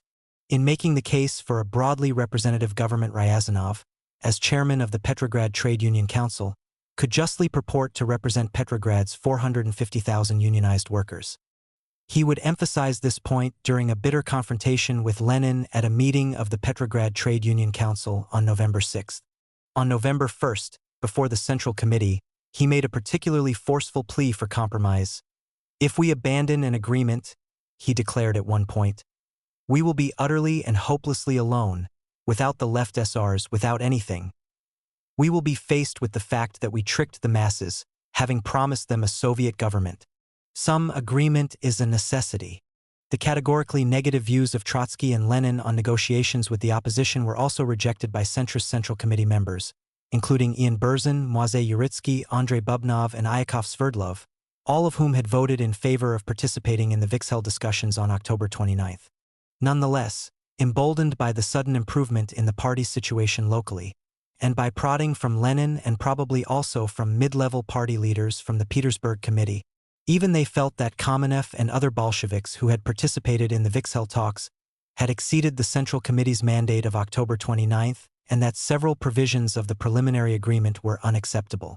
Uritsky, for one, declared, "We must not yield on either Lenin or Trotsky, for that would constitute renunciation of our program." At the expanded Central Committee meeting of November 1, Slutsky was the designated spokesman for the Petersburg Committee. Again allying himself with Lenin and Trotsky, he insisted that the party's negotiators were acting in opposition to all workers. The question, i.e., of Soviet power, is settled as far as the masses are concerned, he added. And it behooves us not to talk of broadened Soviets of any kind. Toward the close of this meeting, by a vote of 10-4, the Central Committee rejected Lenin's demand that the Vikzel talks be aborted at once. It was decided, instead, that the party should participate in the talks one last time, couching its minimum demands in the form of an ultimatum, if only to demonstrate the unfeasibility of an agreement to the left SRs. This ultimatum asserted that, among other things, a new government would recognize the inviolability of the decrees of the Second Congress, and would also acknowledge the Second Congress and the CEC as the sole government authority. It also reiterated the principle that only groups previously in the Soviet could be represented in a broadened CEC. Thus, representation from municipal dumas and the creation of some hybrid organ like the People's Council was not allowed. Significantly, V. Volodarsky, Moise Jewelstein, rather than Kamenev, was designated to announce the party's rejection of the Vikzel Commission's proposal and its new ultimatum to a meeting of the CEC that night, 1/2 November. Although Volodarsky was only 26 years old, he was a veteran revolutionary renowned for his polemical skills, energy, and ability to stir large crowds. After his return to Russia from the emigration in May 1917, he became an influential member of the Bolshevik Petersburg Committee. A Leninist at heart, Volodarsky, in the immediate pre-October period, had been among tactically pragmatic Petrograd Bolsheviks urging caution and careful preparation before any attempt to overthrow the provisional government. This position was conditioned by his unease about the possibility of providing bread to the Russian population and either ending the imperialist war or mobilizing support for a revolutionary war. He was also skeptical about the likelihood of early socialist revolutions in Europe. "We must understand that having taken power we will be forced to lower wages, to increase unemployment, to institute terror," he had warned. "We do not have the right to reject these methods, but there is no need to rush into them." In the CEC meeting of November 1, which began soon after the Central Committee adjourned, he declared, disingenuously, that among us Bolsheviks, there is scarcely anyone who does not want an agreement. However, we cannot conclude an agreement at any price. We must not yield positions which have been fought for by hundreds of thousands of workers, peasants, and soldiers. Volodarsky then put before the CEC, still chaired by Kamenev, a resolution which adhered closely to the terms of the Central Committee ultimatum just described. Clearly taken aback by this abrupt retreat from the significantly more conciliatory Bolshevik stance in the Vikzel talks the day before, Vladimir Bazarov, for the United Social Democratic Internationalists, introduced a sharply worded resolution condemning the Bolsheviks for reneging on earlier commitments and announcing his group's intention of withdrawing from the CEC until Bolshevik intransigence ceased. No less dismayed by the abrupt collapse of previously bright prospects for a peaceful political settlement than Bazarov, Karelin struggled to find a new basis for agreement. He proposed that representation in the Revolutionary Parliament to which a reconstructed government would report be weighted much more heavily in favor of Soviets than had been tentatively agreed on the previous night, and also that any new government be pledged to the principles embodied in the Second Congress decrees. In an initial vote, Volodarsky's resolution received 38 votes against 29 for Karelin's. However, after the adoption of a few minor amendments, the left SRs, still concerned most of all with creating a broad socialist coalition which included the Bolsheviks, voted for Volodarsky's proposal. Meanwhile, the struggle for leadership of the Bolshevik Party raged on. Reconstruction of this phase of the conflict over the government issue and its reverberations within the Central Committee is complicated by the fact that no protocols are available for meetings of the Central Committee that are known to have taken place on 2, 4, and either 5 or November 6. Undoubtedly, the Vixhel negotiations were the subject of long and fierce debate at the meeting of the Central Committee on November 2. This debate culminated in the adoption, by a one-vote margin, of a resolution proposed by Lenin that berated the moderates for bowing to pressure for reconstruction of the government by a minority in the Soviets, thereby frustrating the will of the Second All-Russian Congress of Soviets, and endorsed the policies of the existing government as the only ones consistent with the triumph of socialism in Russia and Europe. Lenin's method in achieving even this close victory, however, is dubious. 2 earlier votes on the acceptability of significant concessions to the moderate socialists ended in ties, after which Lenin turned to the Petersburg Committee for aid. A cryptic entry in the minutes of a meeting of the Petersburg Committee on November 2 indicates that early on it was abruptly interrupted by the reading of an urgent note from Lenin indicating that a resolution against compromise should be adopted immediately and brought to a meeting of the Central Committee then in progress. Yakov Fenigstein, who delivered Lenin's appeal, explained that the Muscovites, obviously Nagin and Rykov, were demanding agreement with the Mensheviks and SRs, and that the Petersburg Committee's help was needed to rebuff them. Vyacheslav Molotov, Stalin's future foreign minister, was in the middle of a report on the current moment when Lenin's note arrived. The Petersburg Committee responded by sending Gleb Boki, one of its leaders throughout 1917, to inform the Central Committee of the former's strong opposition to concessions which would dilute Soviet power or stray from the reform program adopted by the Second Soviet Congress. Following Boki's departure, a parade of militantly inclined local-level leaders took the floor to oppose inclusion of moderate socialists in the government. No one supported continuation of the Vixhel talks. In the end, the ultimatum which the Central Committee and CC had passed the day before was endorsed. A bit later, Boki returned from the Central Committee meeting with the news that he had been unable to get the floor to express the Petersburg Committee's solidarity with Lenin. Consequently, Molotov and Slutsky were hurriedly dispatched to inform the Central Committee of its most recent action. Did the Petersburg Committee's intervention help swing the Central Committee Lenin's way? We do not know. What is known is that Lenin's attacks on the behavior of the moderates did not deter them from trying to keep alive the negotiations over reconstruction of the government. This became apparent at a late-night meeting of the CEC on November 2. When the meeting turned to the Vixhel negotiations, Malkin, who appears to have been aware that Lenin was getting the upper hand over the moderates, rose to read a left SR declaration attacking the Bolsheviks for their lack of flexibility in government negotiations and for plunging the country into the abyss of civil war. The declaration ended with an ultimatum to the Bolsheviks. Either you adopt more acceptable negotiating terms or you are on your own. It is conceivable, indeed probable, that Bolshevik moderates encouraged the left SRs to issue this ultimatum in order to strengthen their position. At the first left SR Congress a few weeks later, Kamkov recalled that at precisely this time responsible representatives of the Bolshevik Party came to them and said, "Comrade left SRs, pursue your cause with energy. We support you and hope that we can reach agreement." At the November 2 CEC meeting, responding to Malkin, Zinoviev dutifully presented Lenin's position rejecting agreement with the moderate socialists adopted by the Central Committee earlier in the evening. However, he immediately made it clear that this was not the Bolsheviks' final word, explaining that the position had yet to be considered by the party's CC fraction and requesting an hour's recess so this could be done. No account is available of the meeting of the Bolshevik fraction which took place during this recess. But a proposal on construction of a new government cobbled together there and immediately presented to the CEC by Kamenev leaves no room for doubt that, through what he and Zinoviev later referred to as extraordinary effort, they succeeded in persuading a majority of the fraction to soften the Central Committee's new, harder negotiating position. Although still including many of the minimum demands in the Central Committee's November 1 ultimatum, those relating to the primacy of the CEC, recognition of the decrees of the Congress of Soviets, and rejection of the creation of any wholly new parliamentary body. It was made more palatable to the left SRs by a provision allowing for the inclusion in the CEC of representatives of socialist fractions in the Petrograd City Duma, thereby opening the door to broadening the CEC to include The proposal insisted on the inclusion of Lenin and Trotsky in a new government. The positions they would hold, however, were not specified. Most significant of all, the Central Committee's ultimatum of November 1, as well as Lenin's unequivocal attack on the moderates, was aimed at bringing negotiations over reconstruction of the government to an immediate halt.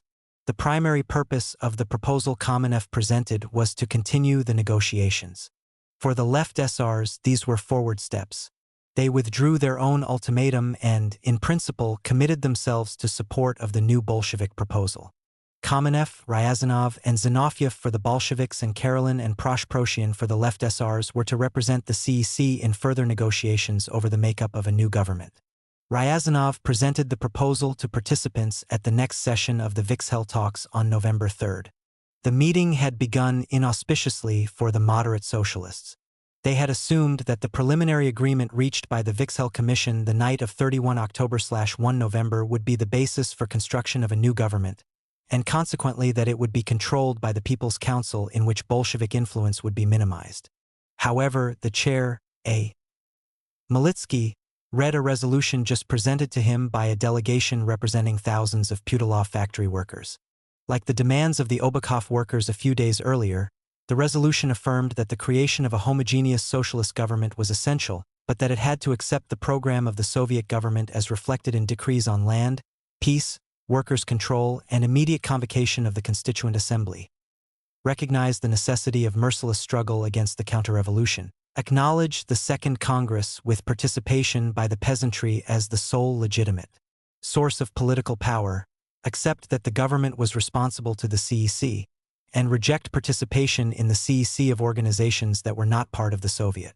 In short, as was the case with the CEC's proposal subsequently presented by Ryazanov, the resolution of the Putilov workers was a rejection of many of the more important concessions tentatively agreed upon at the Vixhel negotiations the night of 31 October/1 November.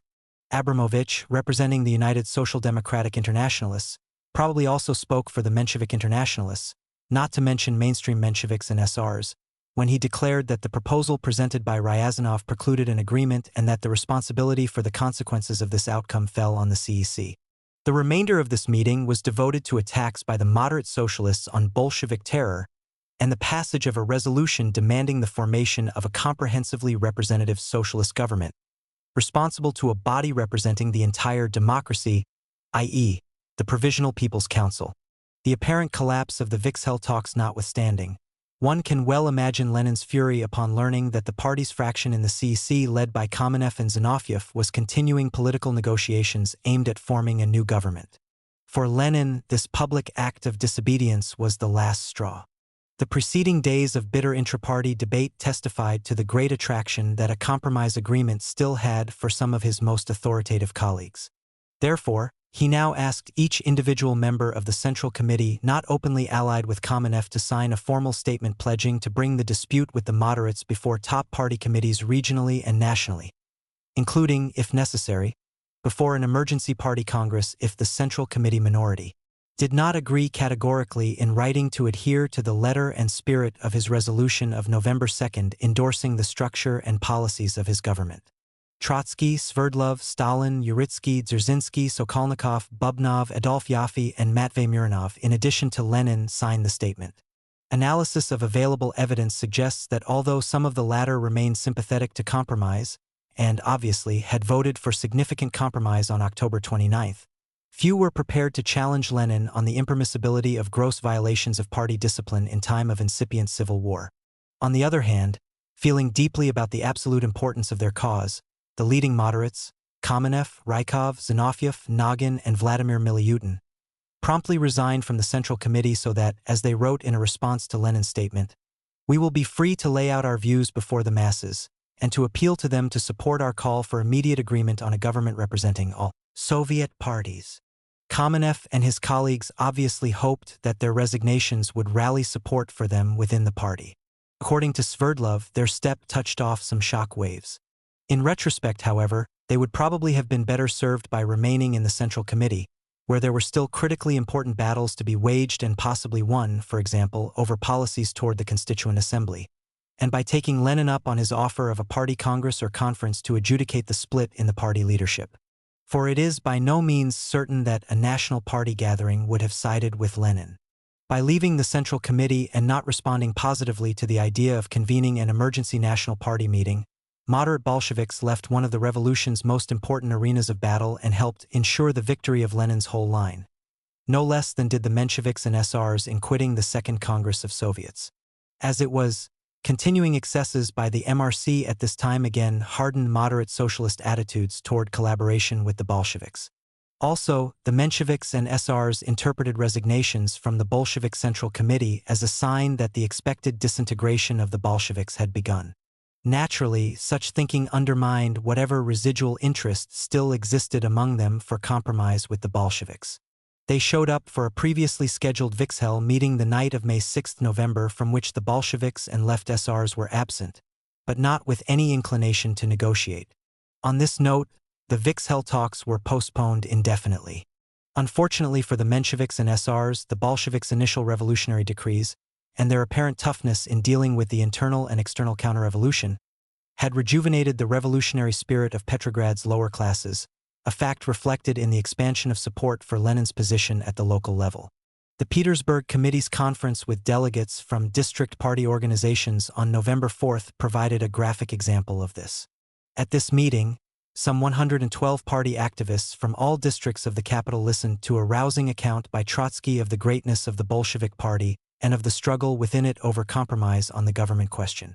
Only the Bolsheviks, he declared, had the boldness to lead a popular armed uprising, over the objections of a minority of party moderates who had opposed an armed uprising during the October days and had even rejected the slogan "All Power to the Soviets." Only under the leadership of the Leninist wing of the Bolshevik Party could workers achieve the goals for which they had long strived. Taking place now, he went on, is a socialist revolution, a revolution of the working class, when realization of our maximum program is just days away. It was all very heady. A resolution adopted at this meeting affirmed that, to realize its program, the Bolsheviks, standard bearers of Soviet power, needed the wholehearted support of the laboring and downtrodden masses rather than collaboration with petty bourgeois groups, and that circumstances necessitated a steady revolutionary course, a maximum degree of discipline, and no desertions from responsible positions. A similar swing toward support of Lenin's position took place at the opening session of a Bolshevik-sponsored conference of factory women on November 5, dubbed the First Conference of Female Workers in Petrograd.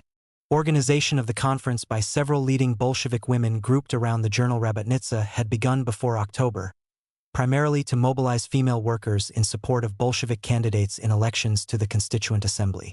The roughly 500 women at the first session leaned strongly toward supporting the position of Bolshevik moderates on the construction of the government until Lyudmila Stahl, a fiery orator, one of the editors of Rabinowitch, and a staunch Leninist, persuaded them of the crucial importance of retaining the existing, exclusively Bolshevik government and of putting an end to intra-party bickering.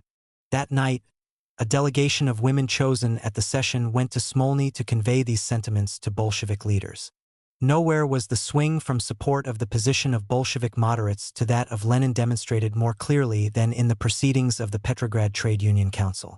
On October 31, the council, led by the Bolshevik moderates Ryazanov and Lozovsky, had adopted a firmly worded resolution calling for the immediate creation of a homogeneous socialist government representing all parties in the Soviet and responsible to the CEC. Analogous resolutions had been adopted by most of the individual unions represented in the council. On November 6, that is, after Lenin's crackdown on the moderates and the breakdown of the Vikshel talks, the position of the Trade Union Council's leadership on the critical importance of a quick agreement between warring socialist camps remained unchanged. However, this view no longer represented that of rank-and-file unionists. This became apparent on November 9, when the council convened a meeting of the representatives from all its member unions. Close to 200 Petrograd trade unionists participated. Lenin gave the main address, on the current moment, after which members of the council jumped on him for focusing the brunt of his attack on Mensheviks and SRs rather than on the cadets.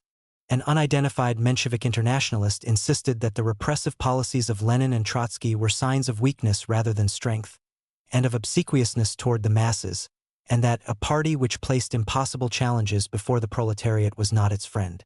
Judging by the protocol of this meeting, nobody spoke out in Lenin's defense. Yet, at its close, a Leninist resolution endorsing the existing government as a true reflection of the interests of the vast majority of the population was adopted by a vote of 112 to 33. Clearly, for the time being at least, in the eyes of union locals and rank-and-file workers, Bolshevik firmness in dealing with class enemies was attractive. This was the last time the issue of intra-party negotiations aimed at creating a broad, exclusively socialist government was discussed by the Petrograd Trade Union Council. The question had been considered by the CEC for the last time on November 6, a couple of days after the Vixhel talks broke down, without any progress being made. Thus, the net result of week-long, often round-the-clock negotiations on the government question and a fierce Bolshevik intra-party struggle over them was nil. For now, all members of the Sovnarkom were Bolsheviks.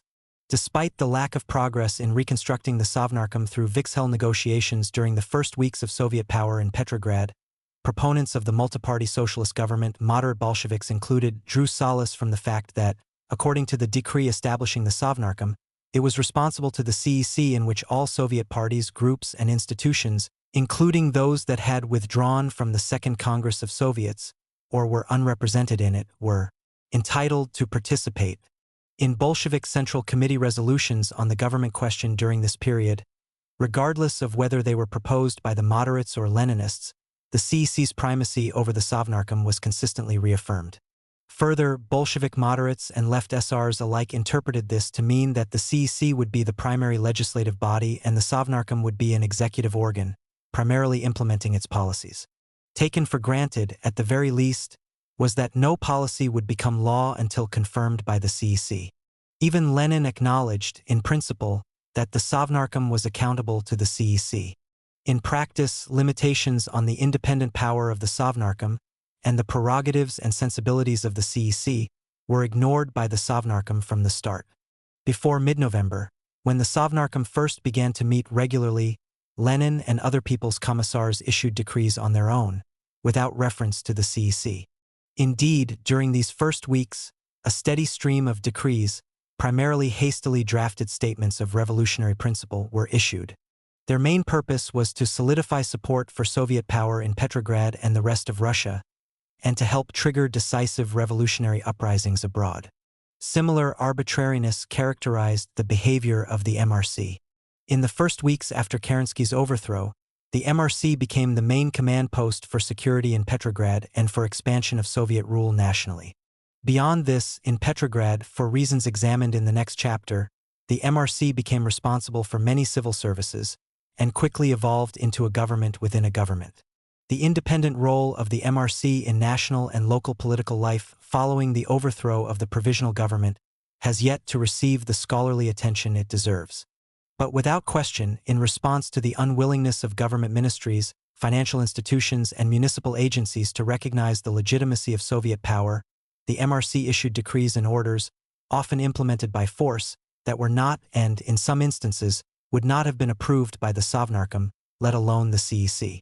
In declaring that Russia was without a functioning national government on October 29, Kamkov was close to the mark. Where Kamkov erred was in implying that the Bolshevik Central Committee might be integrally involved in the government. By and large, neither the Central Committee nor local-level party organs began to play significant, policymaking roles in government for some time. The relationship of party to government institutions in this earliest stage of Soviet rule was implicitly acknowledged at the time by Sverdlov, director of the Central Committee Secretariat. In a letter of October 28 to local party organizations, he advised that, if you need to know the Central Committee's line, we commend the decrees of the Sovnarkom. In the first few days after October, amid internal and external counter-revolutionary threats, the ad hoc nature of Bolshevik government could perhaps be justified. Much of the CEC, including most Bolsheviks and all left SRs, viewed the first repressive decrees issued in the Sovnarkom's name, as well as those of the MRC, as extraordinary measures to deal with temporary emergencies. They continued to consider the CEC as revolutionary Russia's main legislative body and source of political authority, and also expected that once the political situation in Petrograd stabilized, the Sovnarkom would function as the CEC's executive arm. By the beginning of November, immediate threats to the survival of the revolution in Petrograd appeared to have been overcome. Nonetheless, rule by arbitrary decree imposed by force showed no signs of abating. Within the CEC, among the first to formally object to this situation was the moderate Bolshevik Yuri Larin. He did so at the start of the CEC meeting of November 2. Lenin was one of the influential left Mensheviks who had shifted allegiance to the Bolsheviks soon after the Sixth All-Russian Bolshevik Party Congress.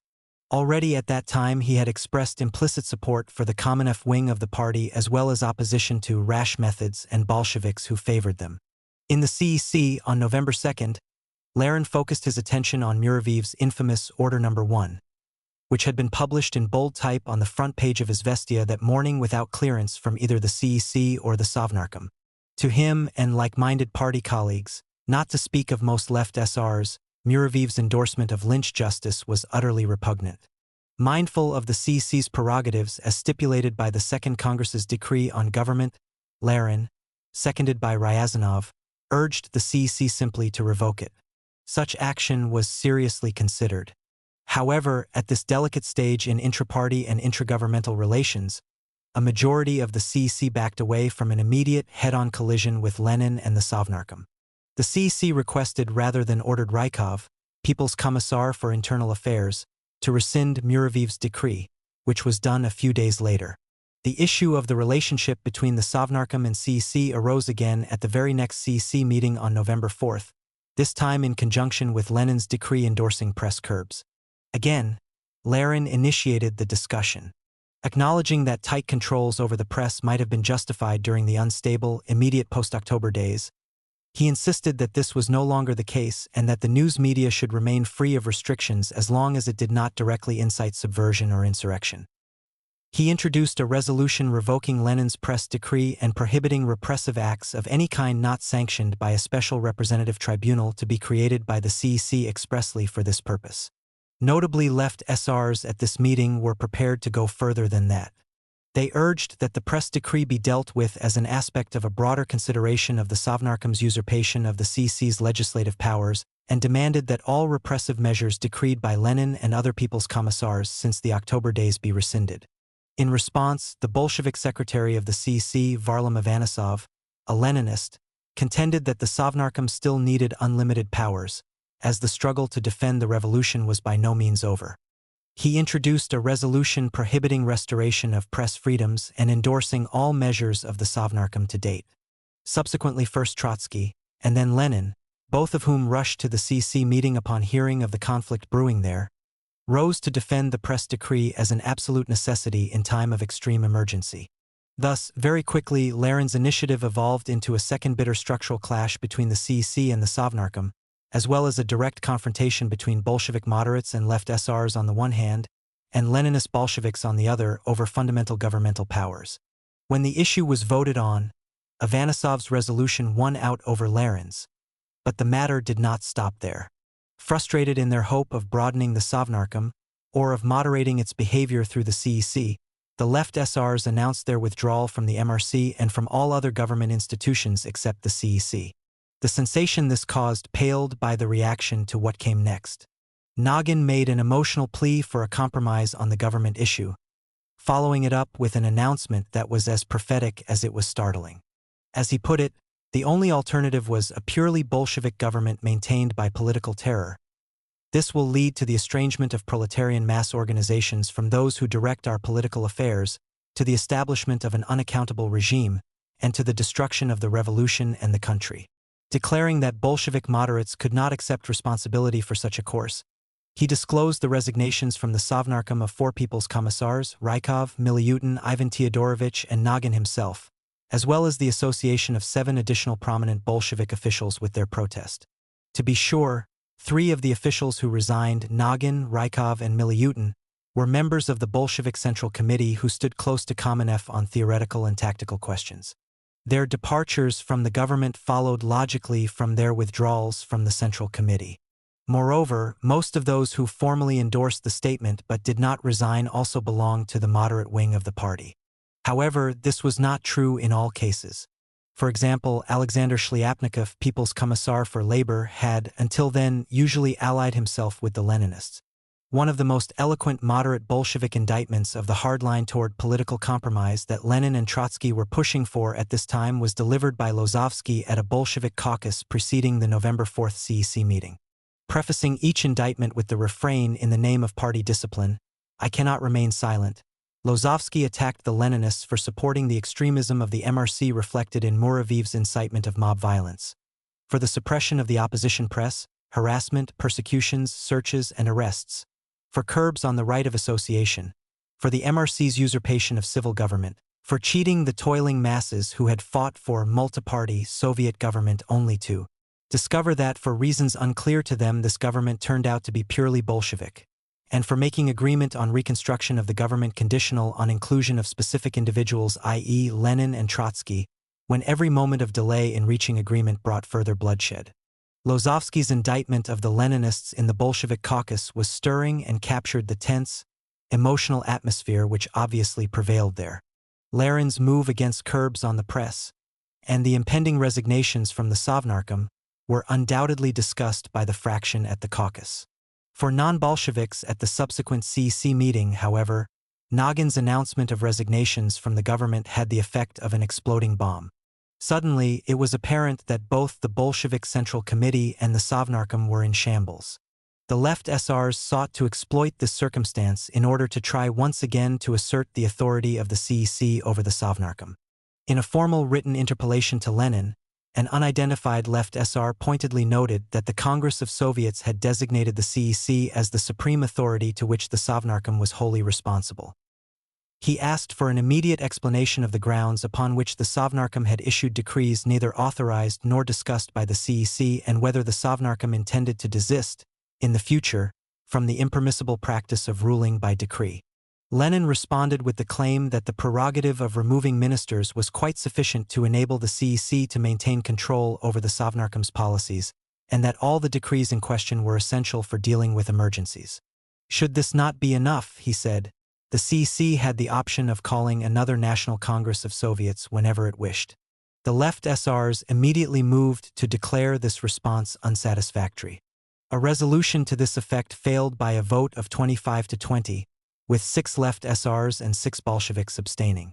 The climax of this clash came on a subsequent confidence vote on Lenin's government introduced by Uritsky for the Bolshevik Central Committee.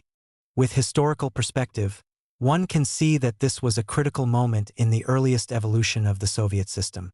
The primary source of the Bolsheviks' popular authority lay in the identification of the party with the Soviets and defense of the Soviets as the embodiment of the revolution. An open break between the Sovnarkom and the CEC at this point, even if only temporary, might have significantly undermined the authority of the former and enhanced the possibilities for resumption of the Vixhel talks.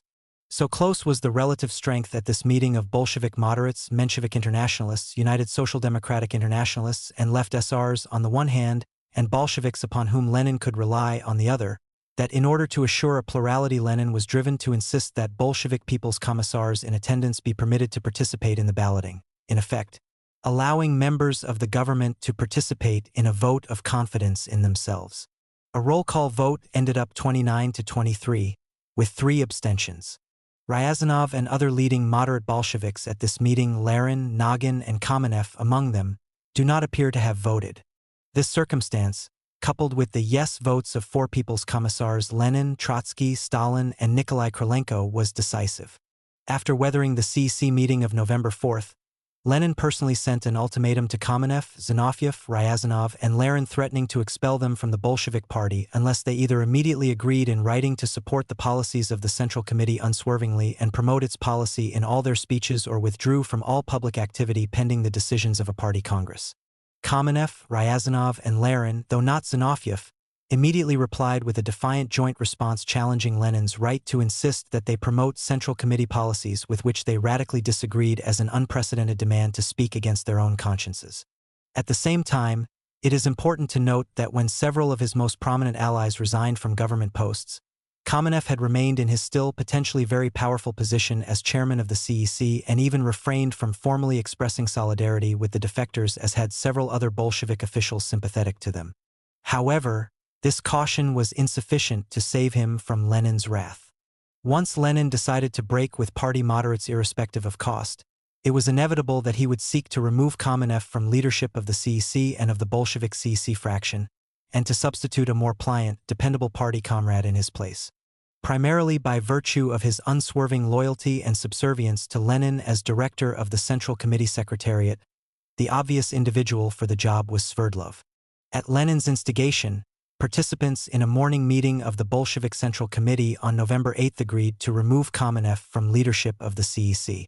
No record is available of the fraction meeting which dealt with the issue later that day.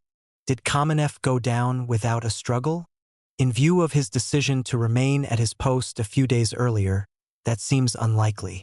Judging by a report in Novaya Zhizn on November 9, Kamenev, in announcing his resignation as chair of the CEC, left no doubt that he was stepping down under pressure. That said, in picking Sverdlov as Kamenev's replacement, Lenin got what he wanted. Under pressure from the left SRs, the struggle for the prerogatives of the CEC vis-a-vis the Sovnarkom briefly reemerged and the left SRs appeared to make some headway in it. Over the longer term, however, under Sverdlov's tight reign, the CEC was reduced to a fig leaf. The endorsement of the program of the Second All-Russian Congress of Workers and Soldiers Deputies by the emergency Second All-Russian Congress of Soviets of Peasants Deputies and the subsequent merger of the All-Russian Executive Committee of Peasants Soviets with the All-Russian Central Executive Committee of Workers and Soldiers Soviets also strengthened the strategic position of Lenin's government in mid-November. The history of the emergency Second All-Russian Congress of Soviets of Peasants Deputies, which was convened in Petrograd on November 11, is complex. Here it will suffice simply to note that the Congress was convened largely at the initiative of the Bolsheviks and left SRs, expressly for the purpose of further legitimating Soviet power, in part by facilitating the merger of the All-Russian CEC of Soviets of Workers and Soldiers Deputies with the All-Russian Executive Committee of Soviets of Peasants Deputies. It also bears recording that, in contrast to the First All-Russian Congress of Peasants Soviets in May 1917, which was dominated by centrist and right SRs, this second national gathering of peasant representatives had a solid left SR majority. The question of forming a combined CEC was discussed at a joint gathering of the Bolshevik Central Committee and the Bureau of the Left SR CEC fraction the night of 14/15 November and, a bit later, at an assembly of the CEC and the Emergency Peasant Congress. The terms of the merger were agreed upon at a joint meeting of the presidiums of the Congress and the CEC the same night and confirmed by the full Congress the next day, thereby making Soviet power symbolically representative of the bulk of the Russian people. According to these terms, 108 members of the existing CEC would be joined by an equal number of representatives from the Peasant Congress, 100 representatives of soldier and sailor committees, and 50 trade union representatives. The 108 representatives from the Peasant Congress formally joined the CEC amid great pomp and ceremony on November 15. A preponderance of the new CEC members from the Peasant Congress was left SRs. Consequently, for nearly 2 weeks, they had numerical superiority over the Bolsheviks in that body. The left SRs had agreed not to exercise their majority to reorganize the government pending the arrival of other new members. The Bolsheviks predominated, as it turned out, among incoming delegates to the CEC from trade unions and from soldier and sailor committees. Thus, by the end of November, the Bolsheviks had a majority in the combined CEC. In view of the traditional SR authority among peasant soldiers, it is natural to ask whether the restoration of a Bolshevik majority in the new CEC as finally constituted was a legitimate expression of popular sentiment or the result of some sleight of hand by the Bolsheviks, especially with respect to new members from the armed forces. And regardless of the answer to this question, one must still ponder why the left SRs, having acquired a temporary majority in the CEC, chose not to exercise it, and, in particular, why they made no attempt to form a cabinet with a left SR majority. Regarding the legitimacy of new representatives from the armed forces, a massive shift of troop support from moderate socialists to Bolsheviks commensurate with the latter's preponderance among incoming soldier delegates to the CEC had taken place at the end of the summer and fall of 1917. As for the second question, the apparent willingness of the left SRs to forego exercising their majority in the merged CEC, it appears that at this time the left SR leadership simply lacked the confidence and will to challenge the Bolsheviks for leadership of the government. In this connection, it is important to note that this was precisely the time when the left SRs held their founding Congress, 19 to 28 November. Referring to this period at the left SR Fourth All-Russian Congress in October 1918, Karelin attributed what he termed the left SR's fear of power Vlastoboyazn at the end of 1917 to the fact that, despite their growing influence, they were just beginning their existence as a separate entity and lacked a developed party organization. This fear of power and the asceticism and monasticism which it produced, he recalled, were characteristic of us left SRs for a long time. The impact of this self-perceived weakness, coupled with a desire to maintain involvement in the revolution, was so strong that, in spite of repeated signs, the question of joining the government was apparently first raised at the joint meeting of the Bolshevik Central Committee and the Bureau of the Left SRCC fraction the night of 14/15 November, where the formation of a combined CEC was considered. This discussion resumed 2 days later, when Sverdlov participated in a meeting of the Left SR fraction in the merged CEC.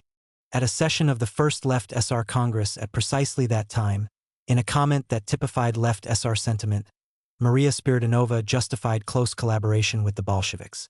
A legend among Russian peasants since 1906, when, at the age of 22, she had assassinated a high police official in Tambov province and suffered greatly for it, Spiridonova, in 1917, was one of the Left SR's most prominent figures.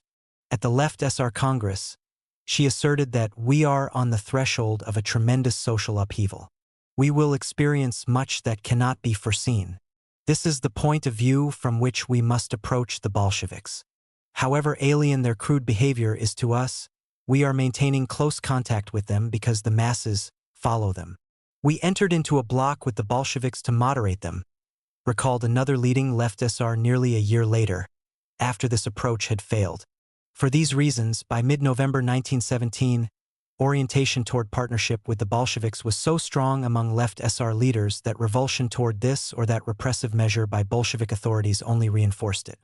Thus, at a CEC meeting on November 17, Spiridonova publicly signaled the desire of Left SRs to enter the Sovnarkom in a speech in which she lambasted the Bolsheviks for having dissolved the Petrograd City Duma without the CEC's prior approval.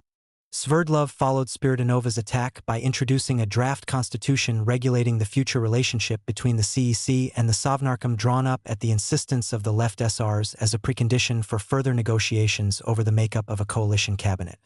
According to this constitution, which was adopted with minimal discussion, the Sovnarkom was to be wholly responsible to the CEC. Prior to enactment, all legislative acts, as well as ordinances of a major political character, were to be submitted by the Sovnarkom to the CEC for review and confirmation. An exception could be made for measures connected with combating counter-revolution, on condition that the Sovnarkom be accountable for them to the CEC. Each People's Commissar was obligated to make weekly reports to the CEC, and interpellations by the latter had to be responded to immediately. On November 22, several days before the re-establishment of a Bolshevik majority in the CEC, Kamkov triumphantly reported to his colleagues at the First Left SR Congress that henceforth, not a single decree can be published unless it has been passed in advance by the CEC. Thus, the CEC is the legislative authority, and the Sovnarkom the executive power. This is a tremendous victory for the position of the Left SRs. It was not quite that. As time would show, the understanding depended on good faith on the part of the Bolsheviks and left extensive discretionary power in the hands of the Sovnarkom. Nonetheless, for some time, People's Commissars dutifully made reports on their work to the CEC. Also, many major decrees, though by no means all, were transmitted to the CEC for confirmation after adoption by the Sovnarkom. The period between October 25 and November 4, 1917 marked a major turning point in the development of the Russian Revolution. During this time, the movement toward the creation of a multi-party, exclusively socialist government by the Second All-Russian Congress of Soviets of Workers' and Soldiers' Deputies was stopped, and an all-Bolshevik government was established. Popular support for the Bolsheviks in Petrograd was solidified by the Soviet Congress's adoption of much of the party's revolutionary program, as well as by the Soviet government's first military victories over the counter-revolution. Attempts by Bolshevik moderates to curtail the Sovnarkom's arbitrary power, which was supported by Left SRs, Menshevik internationalists, and other left socialist groups in the CEC, were rebuffed. Moderate Bolsheviks were pressured out of the Party Central Committee and withdrew from the Sovnarkom. Moreover, the legitimacy of the Soviet government was enhanced by the endorsement of the program of the Second All-Russian Congress of Peasants' Deputies and by the merger of their executive committees. Certainly such factors as Kerensky's belated attack on the left, the withdrawal of the moderate socialists from the Second All-Russian Congress of Soviets, and their unrealistic positions at the Vixhel talks paved the way for these developments. Clearly, however, the most important factor shaping them was Lenin, supported by Trotsky. His supreme confidence in his ability to gauge the revolutionary situation in Russia and internationally, His iron will and dogged determination to achieve his goals irrespective of the strength of the opposition, his consummate political skill, and his lack of scruples. The popular impulse behind the October Revolution in Petrograd notwithstanding, political developments in Petrograd between October 25 and November 4, 1917 illustrate the sometimes decisive role of the individual in history. Rebels into rulers. The collapse of efforts to broaden the Sovnarkom or even make it accountable to the multiparty CEC, coupled with the unwillingness of all Russian political groups, except for the Bolsheviks and left SRs, to recognize the legitimacy of Soviet power, meant that in the wake of the October Revolution the Bolsheviks bore exclusive responsibility for maintaining order and providing municipal services, and food and fuel to Petrograd and the surrounding region. In proclaiming the transfer of all government power in Russia to the Soviets and rejecting broad political alliances, Lenin and Trotsky were not particularly concerned with the practical implications of their acts. They were absorbed, instead, with defending and consolidating Soviet power, and with stimulating the decisive worldwide socialist revolutions that they believed were necessary for the survival of the Russian Revolution by the most dramatic measures possible. The consequence of their stance, however, was that Bolsheviks in the city party organization, the Petrograd Soviet, and Petrograd District Soviets were forced to transform themselves from rebels into rulers and to reshape or construct new local government and administrative bodies. Moreover, they had to do so without having given any concrete thought to how they would govern, at the same time that they were obliged to furnish personnel for service in new institutions of national government and to spread and defend the revolution around the country. These burdens led inexorably to the fundamental transformation of the Petrograd Bolshevik Party organization's composition, structure, method of operation, and relationship to its constituencies.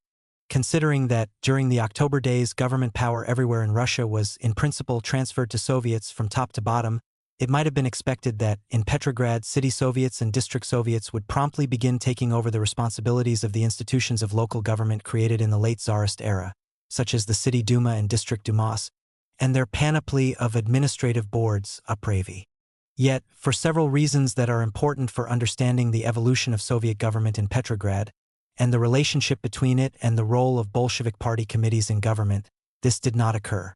Take the leadership bodies of the Petrograd Soviet, for instance. Beginning as early as September 1917, the Executive Committee of the Petrograd Soviet and its Presidium, in which the Mensheviks and SRs still had considerable strength, was largely paralyzed by political infighting and, in October, by the transfer of authoritative Bolsheviks such as Trotsky to the MRC and national commissariats. This dysfunction persisted until late November, when a new Executive Committee and Presidium were elected, both chaired by Zinoviev and dominated by Bolsheviks and left SRs. Only then, more than a month after the Bolsheviks assumed formal power, did the executive organs of the Petrograd Soviet begin to play a meaningful role in governing revolutionary Russia's capital city. By virtue of being chair of the newly elected Executive Committee and Presidium, Zinoviev, who had restored himself to Lenin's good graces by abandoning the moderates, became head of the Petrograd Soviet. He was to hold that post until the end of 1925. In the opening stage of Soviet power, the Petrograd Soviet itself met regularly. However, composed of more than 1,000 elected representatives of factories and military units, several hundred of whom showed up for most meetings, it was simply too big to serve as an agency for meaningful discussion and decision-making. With few exceptions, its plenary sessions were mobilization rallies aimed at disseminating information and building popular support for Bolshevik positions on national and international issues, rather than serious business meetings to resolve important issues. The MRC took the initiative in preparing for the dissolution of the Petrograd City Duma on November 9 because of its active opposition to Soviet power. It was officially dissolved by order of the Sovnarkom on November 16. The next day, the Petrograd Soviet adopted a resolution proposed by Trotsky calling on members of the Petrograd Soviet and District Soviets to break with the rotten bourgeois prejudice that only bourgeois civil servants could run a state, and providing for the immediate creation of separate departments attached to the Petrograd Soviet, as well as to District Soviets, for this or that branch of local, civil administration. Nonetheless, rather than implementing this directive, elections for a new city Duma calculated to retain the bourgeois civil servants who staff Duma administrative boards were scheduled for November 26. This was specified in the Sovnarkom's decree dissolving the existing Duma. Trotsky's predilections notwithstanding, as a practical matter, neither the Petrograd Soviet nor District Soviets had the expertise, stable composition, or infrastructure necessary for municipal government and administration. When the existing City Duma was dissolved because it became apparent that effective collaboration with it would be impossible, there was no thought of not electing a new one. The Sovnarkom's primary concern was to hold elections for a new City Duma as quickly as possible so as to keep intact Duma boards and their specialized departments and commissions at all levels. These elections were held on 27 to 28 November. Boycotted by the cadets and moderate socialists, they resulted in the creation of a Petrograd City Duma dominated by Bolsheviks. Also figuring prominently in efforts to preserve old institutions of city government after October was the fact that Bolshevik Soviet leaders had precious little taste for day-to-day municipal administration. Having devoted their lives to fomenting revolution, at the outset they perceived Soviets less as organs of popular self-government than as political institutions whose task of consolidating the revolution was by no means over and which would at most define public policy, not implement it. Privately, this was candidly acknowledged by local Bolsheviks. Typical was the response of a member of the Bolshevik committee in the Okhtinsky district to a colleague who asked why district Soviets did not simply take on the work of district Dumas. Institutions of local self-government are purely organizations for economic management, whereas district Soviets are political institutions, he said firmly. Soviets should not take on managerial functions, as this will only complicate their political work, which is difficult enough. To be sure, district-level Bolshevik activists worried about the possibility that local Dumas and their administrative boards were so intrinsically hostile to radical revolutionary change that Soviets would have no choice but to assume direct responsibility for municipal government. But for most of them, this was a thoroughly distasteful last resort. Some local party activists favored gerrymandering and decreasing the number of districts in Petrograd as a means of circumventing especially intransigent local Dumas and boards. Although this idea was not pursued, it illustrates the depth of their desire to keep the functions of district Soviets and Dumas discrete, and to retain professional Duma boards for daily municipal administration. In the aftermath of the October days, except for the Duma in the Vyborg district, all district Dumas, as well as the Central City Duma, were controlled by cadets and moderate socialists who actively resisted Soviet power. All the same, initially district Soviets limited themselves to maintaining close watch over district Dumas and boards, and attempting to influence them through Bolsheviks in their ranks. Not until late November and December, by which time virtually all Petrograd district Soviets were headed by Bolsheviks, in the face of strikes by civil servants partly directed by district Dumas, did district Soviets begin dissolving them. The process of dissolving district Dumas was often begun by the local Bolshevik Party Committee which, in response to complaints about sabotage by civil servants, adopted a resolution calling for dissolution of the local Duma and election of a new one, and providing for a vote on it by a broader meeting of party members, or an assembly of Bolshevik representatives from district factories and military units, and implementation by the local district Soviet. At this early stage in the organization of Soviet power in Petrograd, party decision-making at city and district levels was decentralized. The structure of district party organizations and even the locus of power in them varied greatly. Also, their operation was still relatively democratic and fluid. Decisions of Bolshevik committees in at least some districts were not binding on general meetings of local party members, which were the highest party authority locally.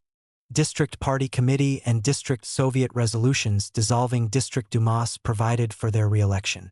Preparations for these elections were often initiated, but none were actually held. The predilections of their leaders notwithstanding, circumstances forced Petrograd District Soviets, gradually and unevenly, to assert control over Duma boards as best they could, and to transform themselves into institutions of local self-government. Meanwhile, work stoppages by veteran civil servants petered out in early January, not because they were smashed or replaced by freshly trained representatives of the revolutionary masses, as Trotsky advocated, but because ultimately most of them were dependent on wages for survival. When the city employees' resources were used up, they returned to work. District Soviets throughout Petrograd drew on these employees, beginning in December 1917 through the first half of 1918, to form separate sections for key municipal services. Upon the advent of Soviet power in Petrograd, it might also have been expected that the Bolshevik Petersburg Committee would become centrally involved in defining broad public policy, and that it and party district committees would superintend city and district-level government respectively. However, the process leading to this outcome did not begin for some time, and it was drawn out, difficult, and divisive. Meetings of the Petersburg Committee following the October days were primarily devoted to such national issues as the Vixhel talks, elections to the Constituent Assembly and its fate, assessments of the current moment, and narrow organizational matters. More often than not, agenda items that might have triggered general discussion of the committee's role in local government were tabled for lack of time. During this initial period of Soviet rule, Bolshevik district party organizations, irrespective of their structure, also devoted much of their time to assessing national issues. They played direct roles in mobilizing forces to combat Krasnov's expected march on Petrograd and in implementing the party's electoral campaigns for the Constituent Assembly and City Duma, and, without benefit of direction from above, they began developing ad hoc relationships with factory collectives, district soviets, and district dumas. These links varied by district and were unsystematic. As reflected in their periodic reports to the Petersburg Committee, district committees strove to keep higher party authorities informed of popular political opinion at the grassroots level. Their most important function was to serve as labor pools and personnel agencies for positions in national and local government, revolutionary courts, the Red Guards, workers' militias, and Red forces helping to spread the revolution across Russia and defending it from forces hostile to Soviet rule organized on the periphery of Central Russia. The first major hostile force of this kind emerged in the Don territory even before the collapse of the Vixhel talks over the creation of a socialist coalition government. General Mikhail Alexeyev, commander-in-chief of the Russian army during the first several weeks after the February Revolution and Kerensky's chief of staff following General Lavr Kornilov's attempted coup at the end of August, had rushed to Novocherkassk, capital of the Don territory, at the beginning of November. In an uneasy alliance with General Alexei Kayldin, ataman of the Don Cossacks, he immediately began organizing the nucleus of an anti-Bolshevik pro-Allied army, soon to become known as the Volunteer Army. In succeeding weeks, Alexeyev was joined in Novocherkassk by General Anton Denikin and, of more immediate importance, by General Kornilov who, having fled from the monastery in which he had been held since his failed coup, agreed to share leadership of this first major white movement with Alexeyev and Kayldin. Lenin exaggerated the seriousness of the Volunteer Army's threat to the survival of the revolution, perhaps because he underestimated the desire of younger Cossacks for an end to the war and their coolness toward Kayldin, as well as the latent support for Soviet power among local factory workers concentrated in the industrial town of Rostov, Donbass coal miners, and non-Cossack peasants, a high proportion of whom were of Russian origin. Also probably contributing to Lenin's anxiety about the Volunteer Army was the swelling number of officers, cadets, university students, and top conservative and liberal political leaders who became associated with it. Beginning in late November, in response to Lenin's urgent appeals to suppress the bourgeois counter-revolution on the Don, thousands of Petrograd Bolsheviks, Red Guards, Baltic Fleet sailors, and ordinary workers, many of them mobilized by district party committees, joined the growing ragtag Soviet forces bound for the south. As January turned to February 1918, these forces, commanded by Vladimir Antonov-Evsenko, who had directed seizure of the Winter Palace during the October days and subsequently had served as co-people's commissar for army and naval affairs, overwhelmed the still relatively meager Volunteer Army and pushed it out of the Don territory deep into the frozen Kuban steppe. This first episode in the Russian Civil War was typical of the post-October period with respect to the drain of Bolshevik personnel from Petrograd. At this early stage of Soviet power, in response to endless civil and military emergencies, many party district committee meetings and other local-level Bolshevik assemblies already devoted significant attention to appointments and transfers. Any thought of systematic control of Bolshevik Duma and Soviet fractions went by the boards. Even political agitation among the great mass of Petrograd workers and soldiers was curtailed. This potentially disastrous situation for party control of governing bodies developed with stunning speed. As early as October 29, reports to the Petersburg Committee from representatives of district party committees documented the decline of party strength, as did records of grassroots party meetings throughout Petrograd. From the Okhtinsky district word came that political life is centered in the Soviet, where a struggle is taking place. The party organization is playing no role at all. Party work is declining, reported a representative of the Narva district. Party workers have been drawn to duty in the Red Guard or someplace else. A representative from the Nevsky district echoed that party work has ground to a halt. When the Bolshevik Committee in the Kolpinsky district selected 12 candidates for the Petrograd Soviet on November 11, The appointment list included several of its most experienced leaders, headed by its chairman and secretary. Many of those selected were members of the local district Soviet or district Duma. Yet, at this same meeting, 25 additional candidates were selected for the district Soviet. At a party committee meeting in this same district on November 22nd, 4 additional members were picked for the executive committee of the local district Soviet, 3 for the local food supply board, and 1 to become head of the district Duma and Duma board. The record shows that during the first year of Soviet power in Petrograd, massive outflows of the most effective party workers, leading to organizational dysfunction, were the rule in all districts. No doubt, it was often initially assumed that many assignments were temporary or part-time, and a small percentage was. However, because those assigned often held several positions outside the party, and also because the responsibilities of Bolsheviks in government agencies such as district Soviets, revolutionary tribunals, and the like, tended to expand exponentially, in practice most assignments resulted in the complete withdrawal of the individual party member from active party agitational and organizational work. At a Petersburg committee meeting on November 16, Slutsky worried aloud about this problem. In a report on the current moment, he referred to the way the SR party had been swallowed up by power during the previous summer and warned that the same thing was happening to Bolsheviks. "What do we see happening in the districts?" he asked. "Everyone is being dispersed and everybody is being devoured by power," he said, warning that we need to take steps to avoid being overwhelmed by October Bolsheviks, i.e., by inexperienced post-October recruits. Lower-level party veterans everywhere shared this anxiety but were helpless to do anything about it. In December, if not before, the Petersburg Committee, working through district party committees, began enrolling new recruits into crash party training programs, which were held off and on throughout 1918. However, even before completing these programs, especially bright and competent new Bolsheviks received assignments unrelated to party work. In addition to sending new members to party schools, district committees tried to compensate for the loss of veteran cadres by hiring full-time, paid responsible organizers to rebuild factory collectives, and to coordinate membership recruitment and agitation among workers. Thus, it was not coincidental that on November 11th, after assigning many of its most competent members to government agencies, the Kolpinsky District Committee selected a full-time organizer to rebuild shop collectives crippled by losses. But even such steps did not really help. Very quickly, district party committees and their carefully nurtured networks were in disarray, and the close interactive ties that had been a key to the Bolsheviks' popular support in the summer of 1917, as well as their development of successful strategies and tactics before and during the October Revolution, were broken. As for the Sovnarkom, even before it began to meet regularly, that is, before November 15th, Lenin and other people's commissars had begun to issue decrees in its name pertaining to Petrograd, for example, the decree on press restrictions. After mid-November, beginning with the dissolution of the Petrograd City Duma, the Sovnarkom did not hesitate to issue decrees dealing with local government in the capital without consulting local authorities. Nonetheless, the burden of existing evidence shows that from the October days until its dissolution on December 5, 1917, the MRC was the primary governing authority in Petrograd.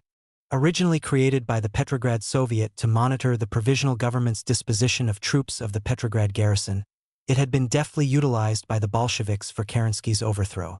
To be sure, it was technically still an arm of the Petrograd Soviet. In reality, following the seizure of power, it became a national institution, largely independent of outside controls.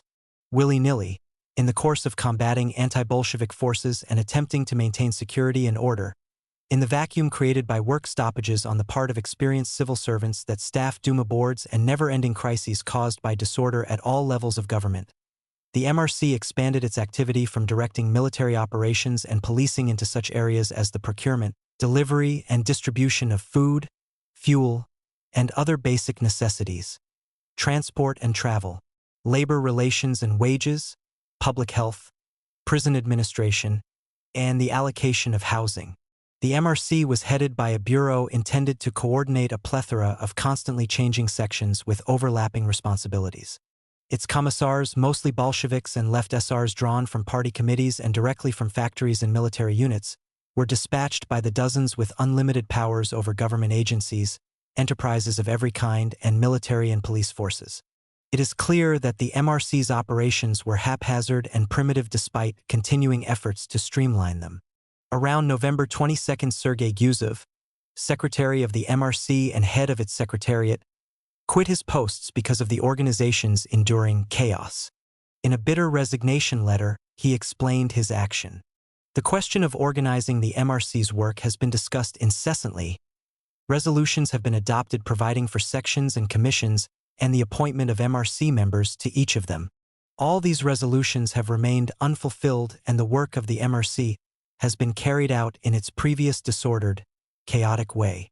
Declaring that he no longer had any hope of reforming the MRC, he asked to be relieved of his responsibilities within 24 hours.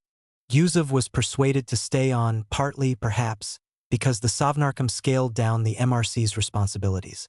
In any event, the MRC's organizational problems ought not to obscure the enormous independent power and reach it had acquired during the first several weeks after October. At a popular level, the suppression of the cadet uprising on October 28 and the defeat of Krasnov's forces at Pulkovo a few days later enhanced its stature as the local command post for Soviet power.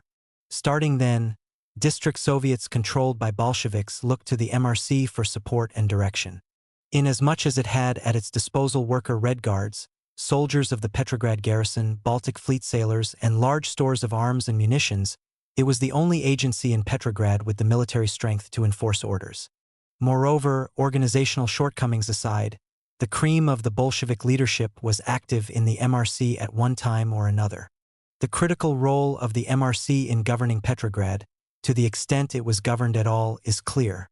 In this sense, it is impossible to argue with the conclusion of the contemporary Petersburg historian A. N. Chistikov regarding the government of Petrograd in the aftermath of the October Revolution, namely, that the MRC embodied Soviet power, taking the place of the Petrograd Soviet and, to a large degree, also the Central City Duma. Arbitrary, disorganized Bolshevik policies and actions during the first weeks of Soviet power, many of them carried out by the MRC, antagonized all major opposition political groups. Moreover, their result, at least in the short term, was to speed up and deepen Petrograd's political, social, and economic disintegration. The Bolsheviks blamed the expanding chaos on their predecessors and insisted that the decisive steps Bolsheviks were taking were the quickest and surest way to make things better. But would impatient workers, peasant soldiers, and sailors whom these policies were partly meant to attract accept this contention? Or was their loyalty to the Bolsheviks and to Soviet power unstable and wavering, as Mensheviks and SRs insisted? A comprehensive expression of political opinion in Petrograd and among troops on the nearby Northern Front was provided by the results of the 12 to 14 November elections to the Constituent Assembly. In this connection, it is important to note that despite widespread civil turmoil following the Bolshevik seizure of power, by and large the overall fairness of these elections is not in dispute. Restrictions on the press and on circulation of leaflets and posters were loose enough to allow all the contending parties and groups an opportunity to present their programs and visions of the future, although much of the campaigning was negative. As already noted, the Bolsheviks had the supposed advantage of being able to issue revolutionary decrees which would, so they hoped, bind the revolutionary masses more closely to them. Beginning with the seemingly epoch-making resolutions of the Second All-Russian Congress of Soviets, the Bolsheviks tried to utilize this advantage to the fullest. However, communication problems limited its value. Indeed, for many weeks after October large parts of Russia had only a murky sense of events in Petrograd. At a meeting of the Sovnarkom on November 25, Vyacheslav Minzinsky, acting People's Commissar for Finance, worried aloud that the decrees of the government are not being telegraphed around the country, they only appear in the Petrograd press. The Sovnarkom agreed on steps to combat the problem, but whatever their eventual result, they obviously came too late to influence the elections nationally. On the eve of the overthrow of the provisional government, the Bolshevik Petersburg Committee had formed an election campaign committee for the Constituent Assembly. Its work, however, was naturally interrupted by the October days and was not resumed until a few days before the elections. In an opening report on behalf of the committee's leadership, Volodarsky conveyed its concerns about the campaign. Evidently bothered by the possibility that consolidation of Soviet power in the capital might diminish the importance of the election in the eyes of potential Bolshevik voters, Volodarsky emphasized the importance of transmitting the message that realization by the Constituent Assembly of the Soviet program was wholly dependent on the party's success in the electoral campaign. What would happen if the Bolsheviks were defeated? Early on in his report, Volodarsky declared that elections to the Constituent Assembly were inevitably an aspect of the struggle for power among classes, and that therefore the revolutionary masses should be oriented to the fact that a third revolution would be necessary if the Bolsheviks did not win a majority of delegates. This comment by Volodarsky caused a public furor after it was leaked to the press. However, at the Petersburg Committee meeting of November 8, fundamental questions relating to the appropriate course in the event opponents of Soviet power gained the upper hand in the Constituent Assembly were put aside. A majority agreed with the leadership that mounting the strongest possible campaign and holding the elections as scheduled were essential and deserved highest priority. Therefore, attention turned to maximizing the Bolshevik vote so that it would, in Volodarsky's words, reflect the will of workers, soldiers, and peasants. In non-stop rallies and factory meetings, in punchy leaflets with which they inundated factory districts, and especially in the party press, the Bolsheviks presented themselves as the party of immediate peace, fundamental social revolution, and firm decisive action, the party of the revolutionary proletariat single-handedly leading the fight against the cadets, the party of bourgeois counter-revolution. The main parties in the middle, the SRs and Mensheviks, did not matter. On November 10, Trotsky began to fulfill the Bolsheviks' pre-October pledge to expose the imperialist character of the war by publishing secret correspondence relating to war aims between Russia and her allies. Moreover, it was just at this time that the Soviet government's campaign for immediate peace appeared to be working. The Germans seemed to be open to an armistice. A major Bolshevik campaign theme, captured in a front-page Pravda headline and editorial on November 13, was that a vote for the Bolshevik list was an endorsement of these efforts and the best way to ensure an early end to the war. According to the editorial, a vote for the Bolshevik list was most of all an expression of solidarity with the October Revolution and with Soviet power. The Petrograd Bolsheviks made a special effort to retain the support of factory women. This effort was well reflected in the proceedings of the November 12 session of the Bolshevik-sponsored First Conference of Female Workers in Petrograd. A primary purpose of this conference, as noted in the previous chapter, was to mobilize factory women in support of the party's electoral list.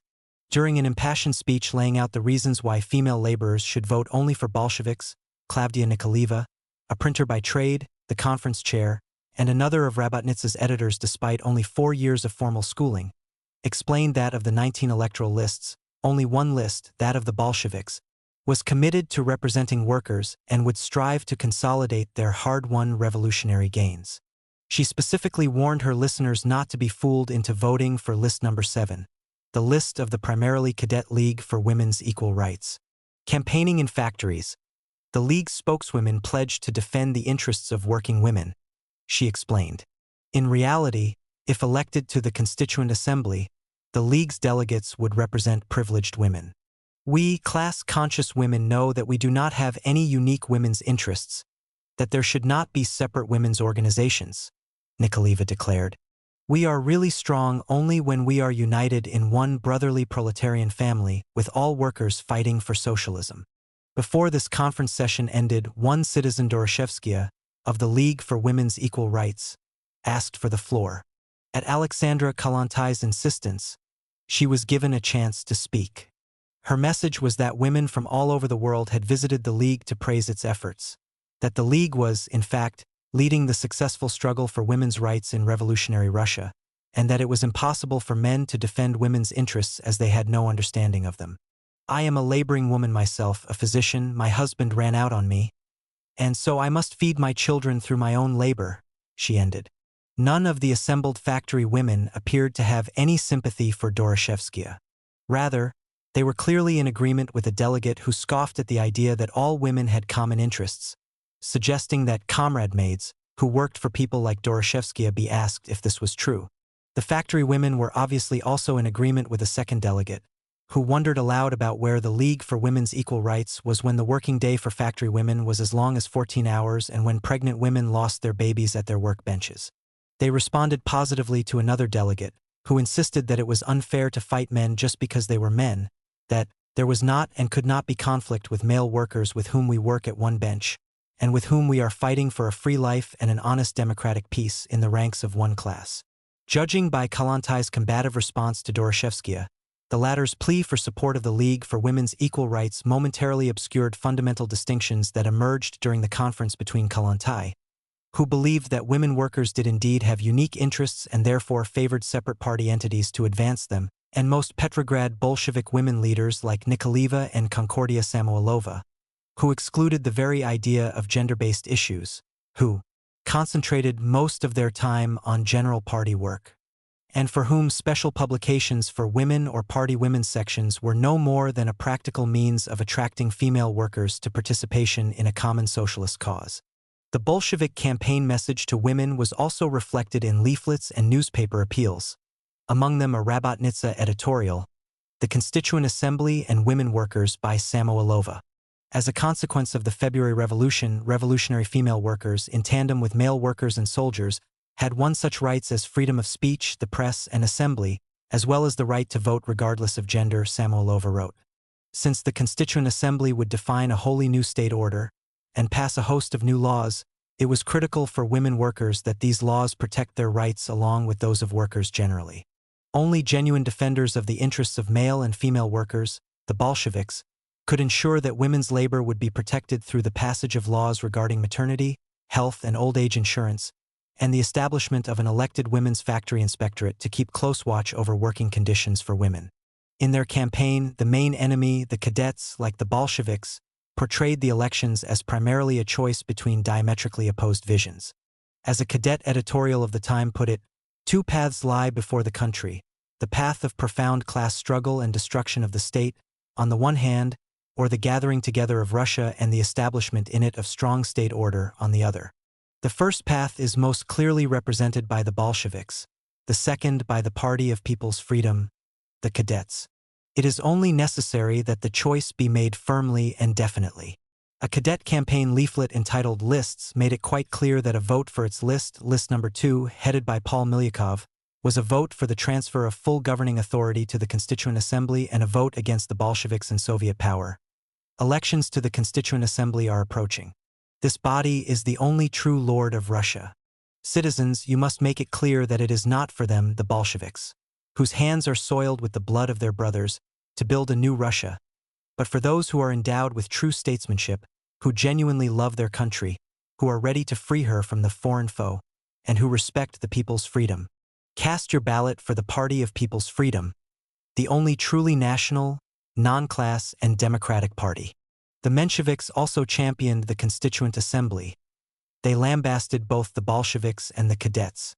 Today is election day. Vote for list number 16. Not one vote for the Bolsheviks, trumpeted Rabikaya Gazetta's banner front page headline on November 12. That newspaper's lead editorial on that day explained that the elections were revolutionary Russia's last hope for survival. Only a constituent assembly in which parties representing the true democracy, in other words, all socialist parties, labor organizations, zemstvos, municipal dumas, and the like, would be able to put an end to the Bolshevik seizure of power and establish an authoritative, legitimate government, equally respected in Russia and abroad. Only a constituent assembly led by genuine social democrats would bring real peace, a democratic republic, and land for the peasantry. The cadets were not opposed to the restoration of the monarchy. They continued to resist land expropriations without compensation and were ready to sacrifice Russia in the interests of Allied imperialism. The Bolsheviks promoted anarchy and civil strife, and were prepared to accept shameful peace terms that would bring about Russia's total disintegration and collapse as a nation. Like the Mensheviks, the SRs focused much of their campaign fire on the Bolsheviks and cadets in equal measure. It was as if the previous months of close collaboration with Russia's chief liberal party never happened. This venom against both the Bolsheviks and cadets was captured in editorials titled, "Don't Vote Bolshevik," and "Not One Vote for the Cadets," published side by side in the SR Daily Delo Naroda on November 12. Nobody should vote for the Bolsheviks as they had seized power by means of an armed conspiracy and had been, or were currently, in the process of reneging on all their promises. Moreover, they threatened to disperse the Constituent Assembly if it differed from what they wanted. Nobody should vote for the cadets because they had shown that they were not revolutionaries, genuine Democrats, or even reliable Republicans. Instead of an early democratic peace without victors or vanquished, the cadet ideal was still a victorious end to the war. For them, any system in which things went well for the classes that were privileged and dominant before the revolution was good. Despite negativity about cadet reformism, by contemporary standards there was very little in the SR campaign platform that was radical. Indeed, apart from a revolutionary agrarian program which provided for socialization of land, i.e., the permanent expropriation of all farmland for utilization by rural toilers without compensation to owners, there was little in what the SRs offered that was incompatible with the modern welfare state. Key planks in the SR platform included transfer of all state authority to the Constituent Assembly, arrangement of a quick and mutually just peace, although exactly how such a peace was to be arranged was unclear, confirmation of a democratic republic, passage of laws to guarantee basic civil rights and equality before the law, equal rights for women, like the Bolsheviks, the SRs targeted the women's vote, and enactment of such liberal economic and social legislation as an 8-hour day, a minimum wage, and state-subsidized unemployment and accident insurance. By contrast, the electoral platform of the left SRs really did call for a revolutionary political and social change.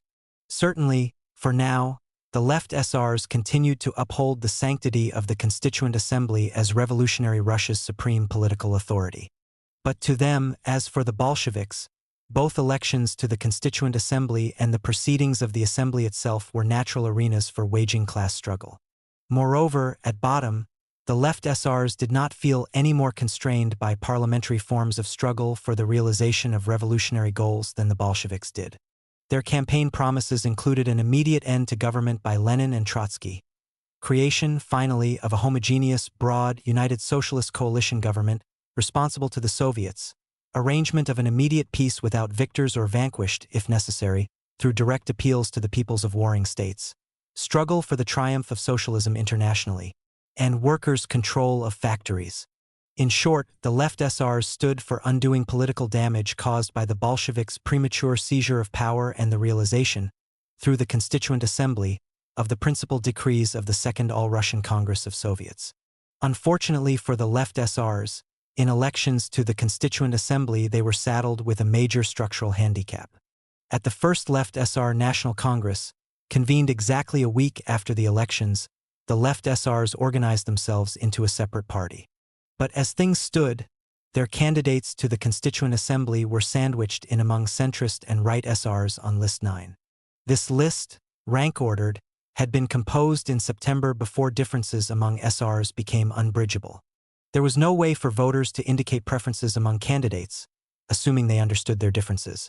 And by virtue of their control over the composition and rank ordering of most SR lists around the country, centrist and right SRs were able to ensure that election of their candidates was maximized. How, then, did the elections turn out? With preponderant strength among peasants in the countryside, nationally the SRs received the largest number of votes.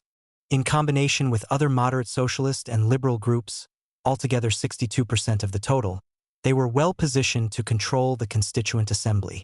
But in Petrograd and its environs, electoral results, indicative of political attitudes locally, turned out differently. Voter participation in the capital was very high. Some 942,333 citizens, or nearly 80% of eligible voters, turned out, attracting strong support in the central bourgeois districts of the capital.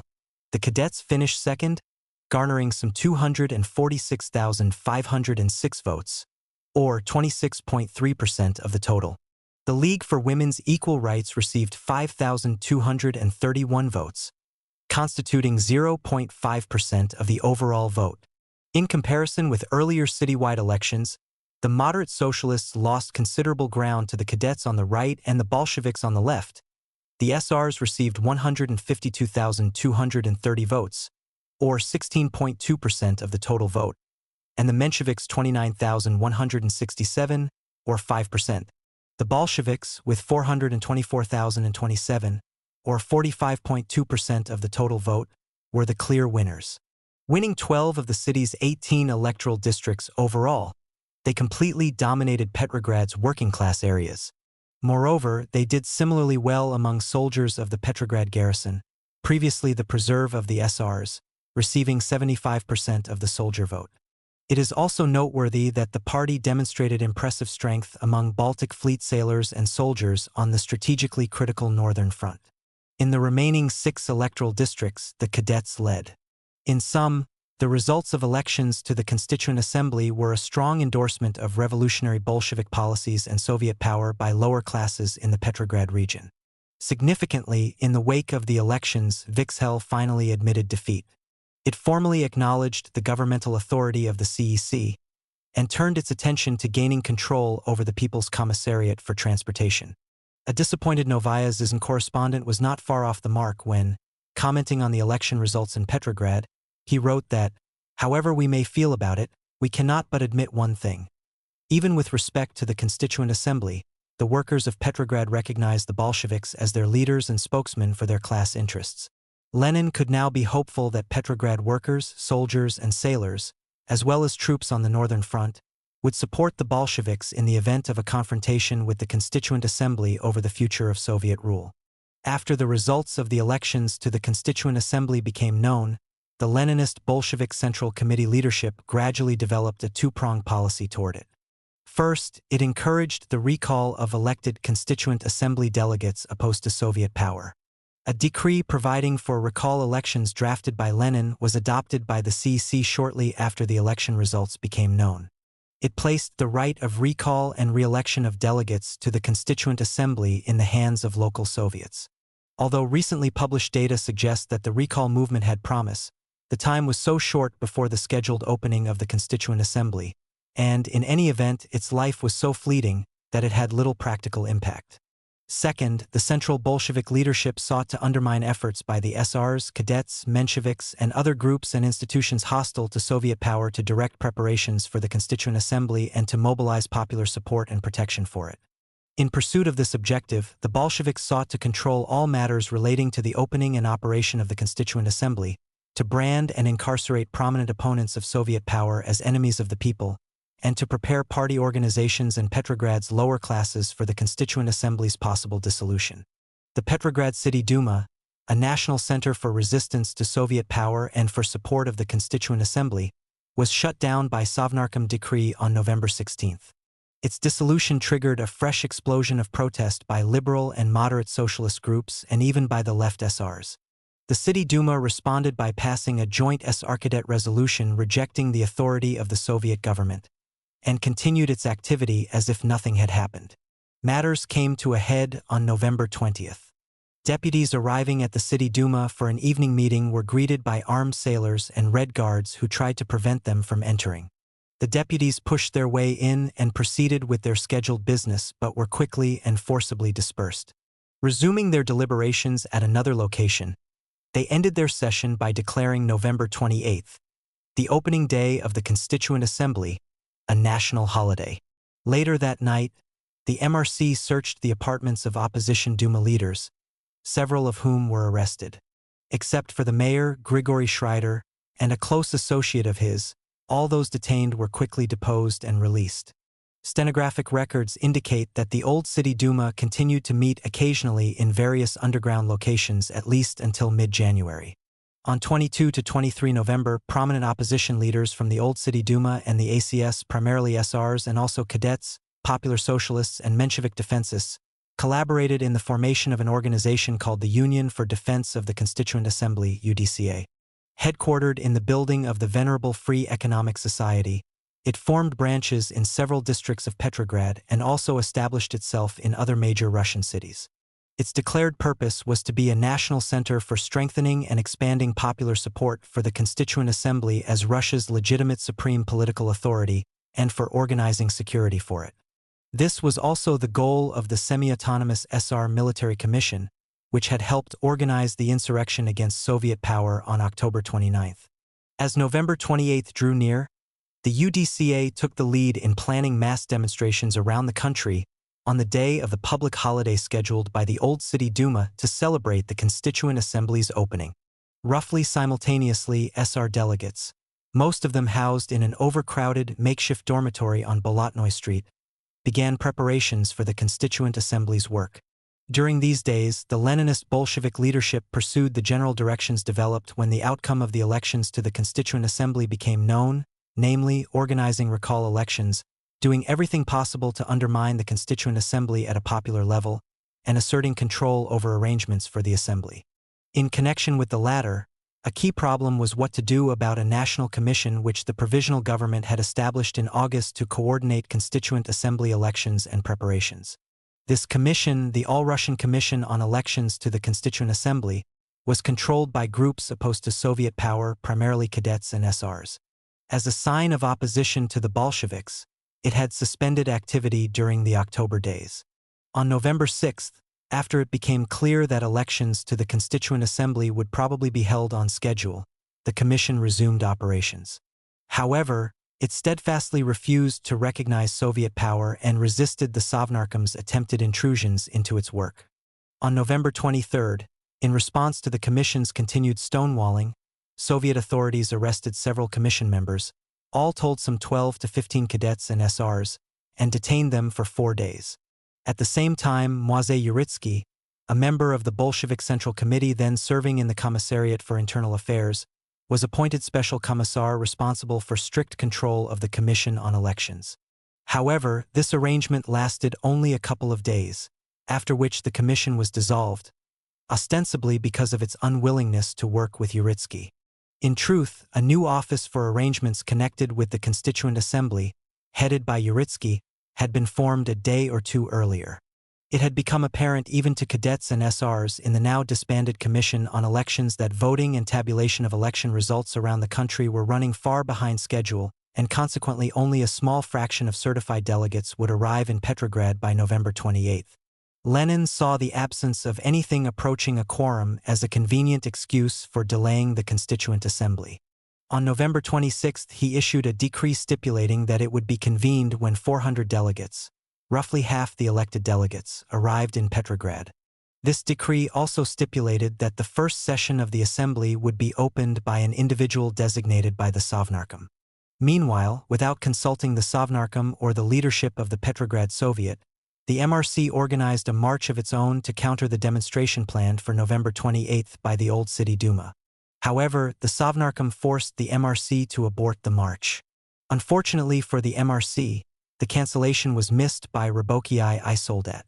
On a day when Pravda's front page contained a huge blank space where the MRC's appeal for support of its countermarch had been, the front page of Rabinowitch I Soldat featured such provocative, unauthorized parade slogans as "Down with the Cadets," "Kornilovites," "Kaledonites, enemies of the people," "Down with the compromising SRs and Mensheviks, servants of the bourgeoisie," "Down with cadets in the Constituent Assembly," and "Down with the bourgeoisie. Long live the people." The scheduling and cancellation of this march and Bolshevik approaches to the Constituent Assembly in general provide insights into decision-making on important policy issues at this juncture, generally confirming the picture that emerged in the first weeks after the Bolsheviks came to power. The policies of the Leninist leadership toward the Constituent Assembly were defined by the Sovnarkom and Bolsheviks in the MRC, both of which met daily. Essentially, the party Central Committee, meeting irregularly, limited itself to consideration of issues connected with the stance of Bolshevik delegates. Indeed, the Central Committee does not seem to have considered any matters relating to the Constituent Assembly until November 29, that is, a day after its scheduled opening. At that meeting, Uritsky appealed to his colleagues for guidance on how the Constituent Assembly should be handled. Nikolai Bukharin responded with the rhetorical question, "Should the Assembly even be convened?" His answer was yes, as constitutional illusions were still very much alive among the masses. He proposed convening the Assembly, driving out the cadets, and organizing left deputies into a revolutionary convention. Although Trotsky echoed the idea of a revolutionary convention, it was not voted on. Out of concern about drawing effective regional leaders away from outlying areas prematurely, and perhaps also not wanting to contribute to the total of 400 delegates required for opening the Constituent Assembly, a proposal to call the entire party delegation to Petrograd at once was also rejected. For the most part, however, the Central Committee, which was responsible for defining the party's policy on such fundamental political issues, was content either to postpone decisions on the Constituent Assembly until the domestic and international revolutionary situation was clearer, or to leave it to the discretion of the Sovnarkom and, in the meantime, to harass the opposition and let it make the first move. This wait-and-see approach was reflected in a report on the party's policy toward the Constituent Assembly that Uritsky delivered to the Bolshevik Petersburg Committee on December 12. We are now entering the moment of greatest tension relative to the Constituent Assembly. It will be impossible to define our tactics even an hour beforehand, he declared. How we act, what we do, everything will depend on how and what they, the opposition, do. Will we convene the Constituent Assembly? Yes. Will we disperse it? Perhaps. Everything depends on how the situation develops. It is essential to note that within the Bolshevik Petersburg Committee and District Party committees, as in the Central Committee minus the moderates, temporizing pertain to tactics, not to the fundamental principle that the Constituent Assembly should not be allowed to supersede Soviet power. Minutes of the meetings of the Central Committee on November 29 and the Petersburg Committee on December 12 leave no doubt on that score. This position was fully shared by the left SRs. Their strong stance against the Constituent Assembly emerged at sessions of the First National Left SR Congress in the second half of November. During discussion of the current moment on November 23, Ekaterina Katz, a member of the key Petrograd Left SR Committee, spoke for a majority of delegates when she declared that the Constituent Assembly must take account of the will and tactics of the Soviets. Insofar as the Constituent Assembly opposes their will, we will not support it and no fetishes will change us. Even more menacing was Proshian's declaration that, if we believe and see that the socialist revolution has begun, then state power must belong to the Soviets of workers, soldiers, and peasants' deputies. Obviously we cannot and should not lay down our arms and give state power back to the Constituent Assembly. If the Constituent Assembly starts off by attempting to organize state authority, we won't allow it. Although there were different opinions about the Constituent Assembly among left SRs at their first National Congress, these pertained less to whether its prerogative to create a permanent new political system for Russia should be respected even if it meant the end of Soviet power than to the mechanics and timing of the Constituent Assembly's dissolution in the event a majority of deputies could not be persuaded to endorse the supremacy of Soviet power. Most leading left SRs felt that the Constituent Assembly should be allowed to convene as elected, with the exception of substitutions by recall. At a Congress session on November 27, the day before the Constituent Assembly was originally due to open, Kamkov speculated that this might happen in as little as a week. The Congress's resolution stipulated that immediate implementation of worker and peasant power was essential and that, to the extent that the Constituent Assembly constituted such a power and pursued the fundamental positions of the Second All-Russian Congress of Soviets of Workers and Soldiers Deputies and of the Emergency Congress of Soviets of Peasants Deputies, it should be fully supported. However, any attempt by the Constituent Assembly to transform itself into an organization for struggle against Soviets of Workers, Soldiers, and Peasants Deputies as organs of state power would be considered an attack on the achievements of the revolution and would need to be decisively rebuffed. Fully aware of the hostility toward the Constituent Assembly among Bolsheviks and left SRs, opponents of Soviet power in the UDCA concluded that Lenin's announcement of a postponement, on November 26, was part of a Bolshevik conspiracy to abort the assembly altogether. Thus, despite anxiety about their own weakness and poor organization, they went forward with arrangements for popular demonstrations on behalf of the Constituent Assembly and for its ceremonial opening on November 28. At a meeting of the Cadet Central Committee on the evening of November 27, it was agreed to proceed roughly as planned, with one difference. Inasmuch as so few elected Constituent Assembly delegates had actually arrived in Petrograd, daily preparatory conferences of delegates should be arranged until a sufficient number of delegates had arrived to justify convening the Assembly proper. The Constituent Assembly March on November 28 revealed the immense rift that divided the population of Petrograd after 6 weeks of Soviet power. Around midday, a procession of mostly well-dressed citizens, variously estimated at from 10,000 to 100,000, many having just come from special Thanksgiving religious services, marched from the City Duma building southeastward along Nevsky Prospect to the sound of pealing church bells. Petrograd's Fifth Avenue was decorated with brightly colored flags and banners bearing inscriptions hailing the Constituent Assembly.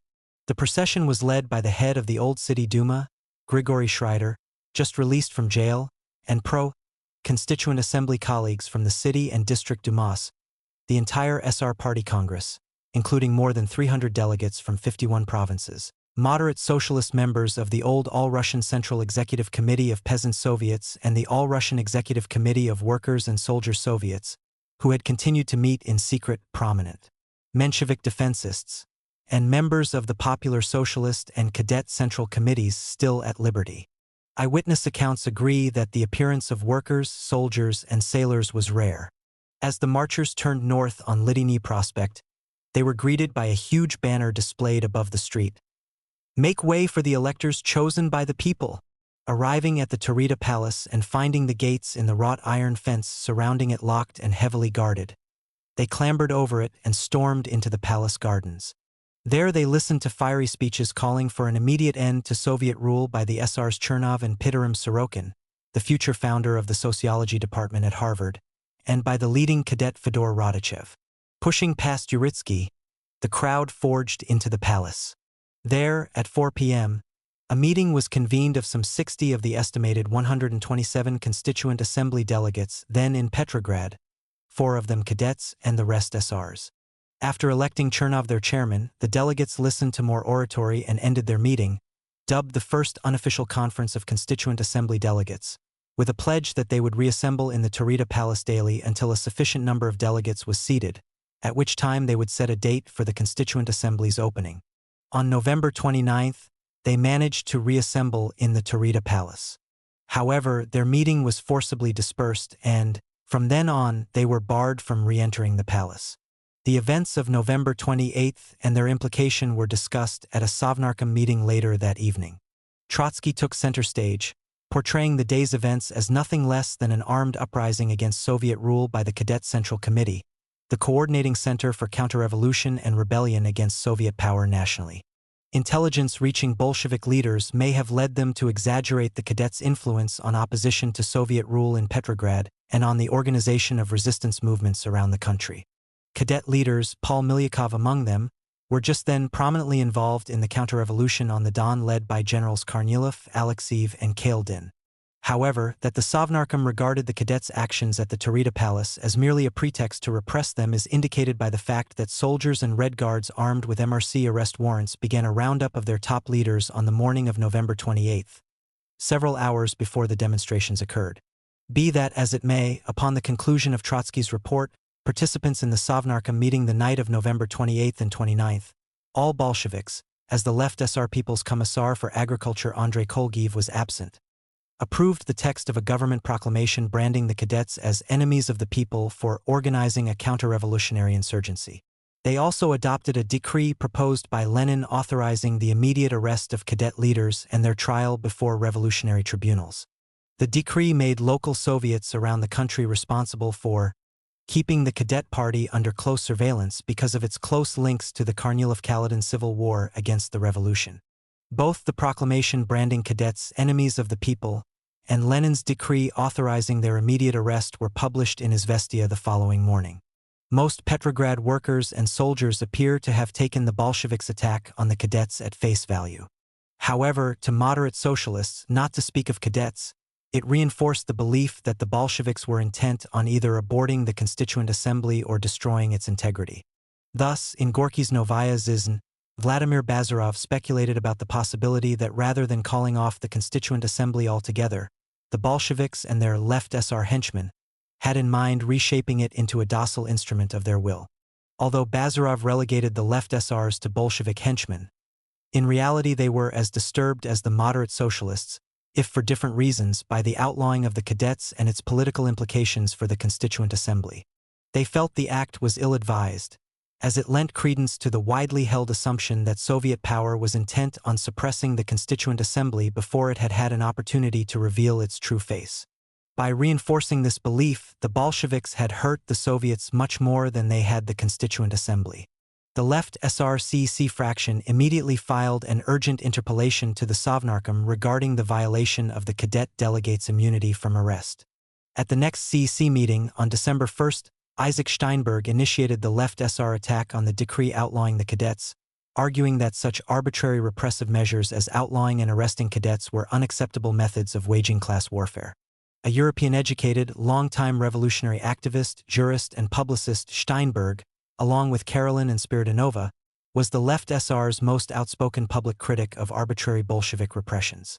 Now, on their behalf, he demanded that the revolutionary struggle be waged openly and honestly, insinuated that the Sovnarkom's decree outlawing the cadets reflected a willingness to disrupt convocation of the Constituent Assembly, and voiced categorical opposition to such action. Lenin himself rose to answer the interpellation and to respond to Steinberg. Repeating and embellishing the now familiar charge that the Cadet Central Committee had become the general staff for the counter-revolution, he declared that all political and social elements formerly to the right of the cadets had now joined them in one grand anti-Soviet conspiracy. Using support for the Constituent Assembly as a cover, the cadets were openly fomenting civil war. To this there can be but one reply, Lenin declared. Prison. That is how the Jacobins acted in the Great French Revolution. They declared the bourgeois parties outside the law. Lenin's response to Steinberg was tame in contrast to Trotsky's brief but bombastic remarks. Moments earlier, Trotsky had interrupted the meeting to announce, with obvious exhilaration, that the German government had just accepted the Bolshevik armistice terms. Perhaps this apparent concession by German imperialism stirred Trotsky's revolutionary ardor and flair for the dramatic. If Lenin's speech was largely directed toward the immediate task at hand, justifying the Sovnarkom's actions in response to a formal interpellation and criticism by Steinberg, this was not the case with Trotsky's speech. For him, repression of the cadets was a harbinger of terror on a significantly grander scale. Pounding the podium for emphasis, he thundered, "There is nothing immoral in the proletariat finishing off a class that is collapsing. You, the left SRs, wax indignant at the naked terror which we are applying against our class enemies. But let me assure you that in 1 month's time at the most, it will assume more frightful forms, modeled after the terror of the great French revolutionaries. Not the fortress of Peter and Paul, but the guillotine awaits our enemies." The left SR Sergei Mstislavsky responded to Lenin's and Trotsky's references to the French Revolution with the rejoinder that, for all their talk about a socialist revolution, the Bolsheviks were in fact entrapped in purely bourgeois forms of political revolution. At the same time, he was critical of the moderate socialists for separating themselves from the movement of the masses, which the left SRs felt duty-bound not to do. In the face of Lenin's and Trotsky's powerfully articulated disdain, Mstislavsky signaled the intent of the left SRs to push ahead with negotiations over their entry into the government. Confronted by Bolshevism, which is not of our creation, he declared, we will do everything possible to minimize the harm it is doing to the revolutionary cause. Mstislavsky introduced a resolution prohibiting the Sovnarkom from interfering in the convocation of the Constituent Assembly as elected. The resolution provided for repeal of the decree outlawing the cadets and reaffirmed the principle of the Sovnarkom's accountability to the CEC embodied in Sverdlov's Constitution of November 17.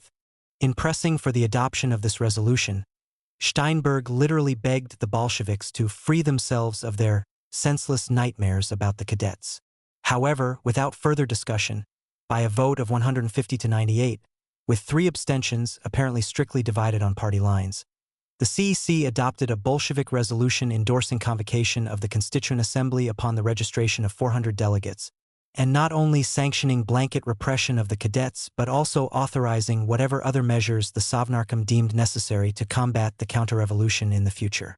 Ongoing negotiations over the entry of left SRs into the Sovnarkom notwithstanding, the resolution did not concede anything to their sensibilities. In the immediate aftermath of the October days, as a result of policies successfully pressed by Lenin and Trotsky, the Petrograd Bolsheviks bore exclusive responsibility for all aspects of government in Petrograd. However, they lacked the training, experience, or taste for this task. In these circumstances, they tried to rule through existing political institutions, primarily the Petrograd City Duma and District Dumas and their networks of administrative boards and agencies. Only after it became clear that this approach would not work were government and administrative functions gradually transferred to Soviets. In the interim, the MRC, more than any other body, filled the existing vacuum in local government. Willy-nilly, it became the primary governing agency for the city of Petrograd. Simultaneously, growing numbers of the Petrograd Bolshevik Party organization's most effective personnel were appointed to full-time positions in Soviets or the military, or transferred out of Petrograd to consolidate the revolution around the country. Consequently, party activity among Petrograd factory workers and lower-ranking military personnel came to a virtual standstill. To be sure, continued popular support for the Bolshevik program, coupled with a last-minute propaganda blitz, enabled the Bolsheviks to do quite well in elections to the Constituent Assembly in Petrograd and surrounding regions. Moreover, this strength was to be of inestimable value in enabling the Bolsheviks, allied with the left SRs, to control the convocation of the Constituent Assembly. But over the longer term, the Bolshevik organization's increasing isolation from its social base was to have most unfortunate consequences. Gathering forces. In December 1917, in spite of tension between hardline Bolshevik policies and left SR ideals reflected in conflict over repression of the cadets and the structural relationship between the Sovnarkom and the CEC, the left SRs agreed to accept posts in the Sovnarkom. Contrary to accepted wisdom, directly connected to this development was the founding of one of the pillars of early Soviet repression, the All-Russian Extraordinary Commission for Combating Counter-Revolution, Speculation and Sabotage (Vichayka). According to traditional interpretations of the creation of the Vichayka, by the first week of December 1917 the MRC, recognizing that its mission of seizing and consolidating Soviet power in Petrograd had been fulfilled, voluntarily liquidated itself. This step was implemented at a meeting of the Sovnarkom on December 5, which established a group to coordinate dissolution of the MRC within 7 days.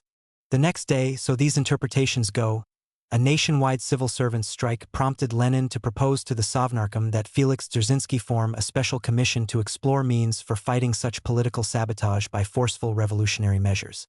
The great urgency attached to this task was reflected in the fact that at the Sovnarkom's meeting on December 7, when it became known that Dzerzhinsky's commission was still in session, the Sovnarkom agreed not to disperse until it had finished its work. That evening, Dzerzhinsky called for the creation of a powerful temporary agency attached to the Sovnarkom to combat counter-revolution and sabotage. His idea was accepted on the spot and the Vichayka was born. Documents from Soviet archives that shed light on the development of the MRC during the last weeks of its existence, and on its relationship to the Sovnarkom during this time, prompted me to question this interpretation. In the aftermath of the October days, the MRC had filled the void created by work stoppages in government agencies and assumed responsibility for providing basic municipal services and coordinating the security and defense of the revolution in Petrograd. Especially between the 4th and the 17th of November, when, following Rykov's resignation, the position of People's Commissar for Internal Affairs was vacant, the MRC accumulated vast powers to fight counter-revolution, sabotage, and speculation. In mid-November, as well, the merger of the All-Russian Executive Committee of Peasant Soviets with the All-Russian Executive Committee of Workers' and Soldiers' Soviets was successfully completed, and negotiations over a Bolshevik, left SR coalition in the Sovnarkom began. It remained uncertain for the next 2 weeks which of the left socialist parties, the Bolsheviks or left SRs, would end up in control of the combined CEC. During that interval, the left SRs had particularly great leverage vis-a-vis the Bolsheviks. Among other things, the Bolsheviks now accepted a left SR demand for parity in the MRC, an unappealing concession for Bolshevik leaders. The left SRs, immediately after the October days, had fiercely attacked the MRC's violence against political opponents and the curtailment of civil rights. Now, left SR equality in the MRC threatened to obstruct the Bolsheviks' freedom of action in repressing political enemies. At a meeting of the Sovnarkom on November 15th, sentiment for abolishing the MRC was voiced. Sverdlov, chair of the CEC, vigorously opposed such a step. Instead, he proposed that the MRC's responsibilities be narrowed significantly and that funds for combating counter-revolution and other funds not subject to accounting should be transferred to the MRC from the Commissariat for Internal Affairs. To preclude left SR equality in the MRC from interfering with repression of political enemies, he also urged that the MRC's military commission, which the Bolsheviks would try to retain under their control, have the right to make independent arrests without interference from the full MRC. The record of the November 15th Sovnarkom meeting does not indicate any action on these recommendations.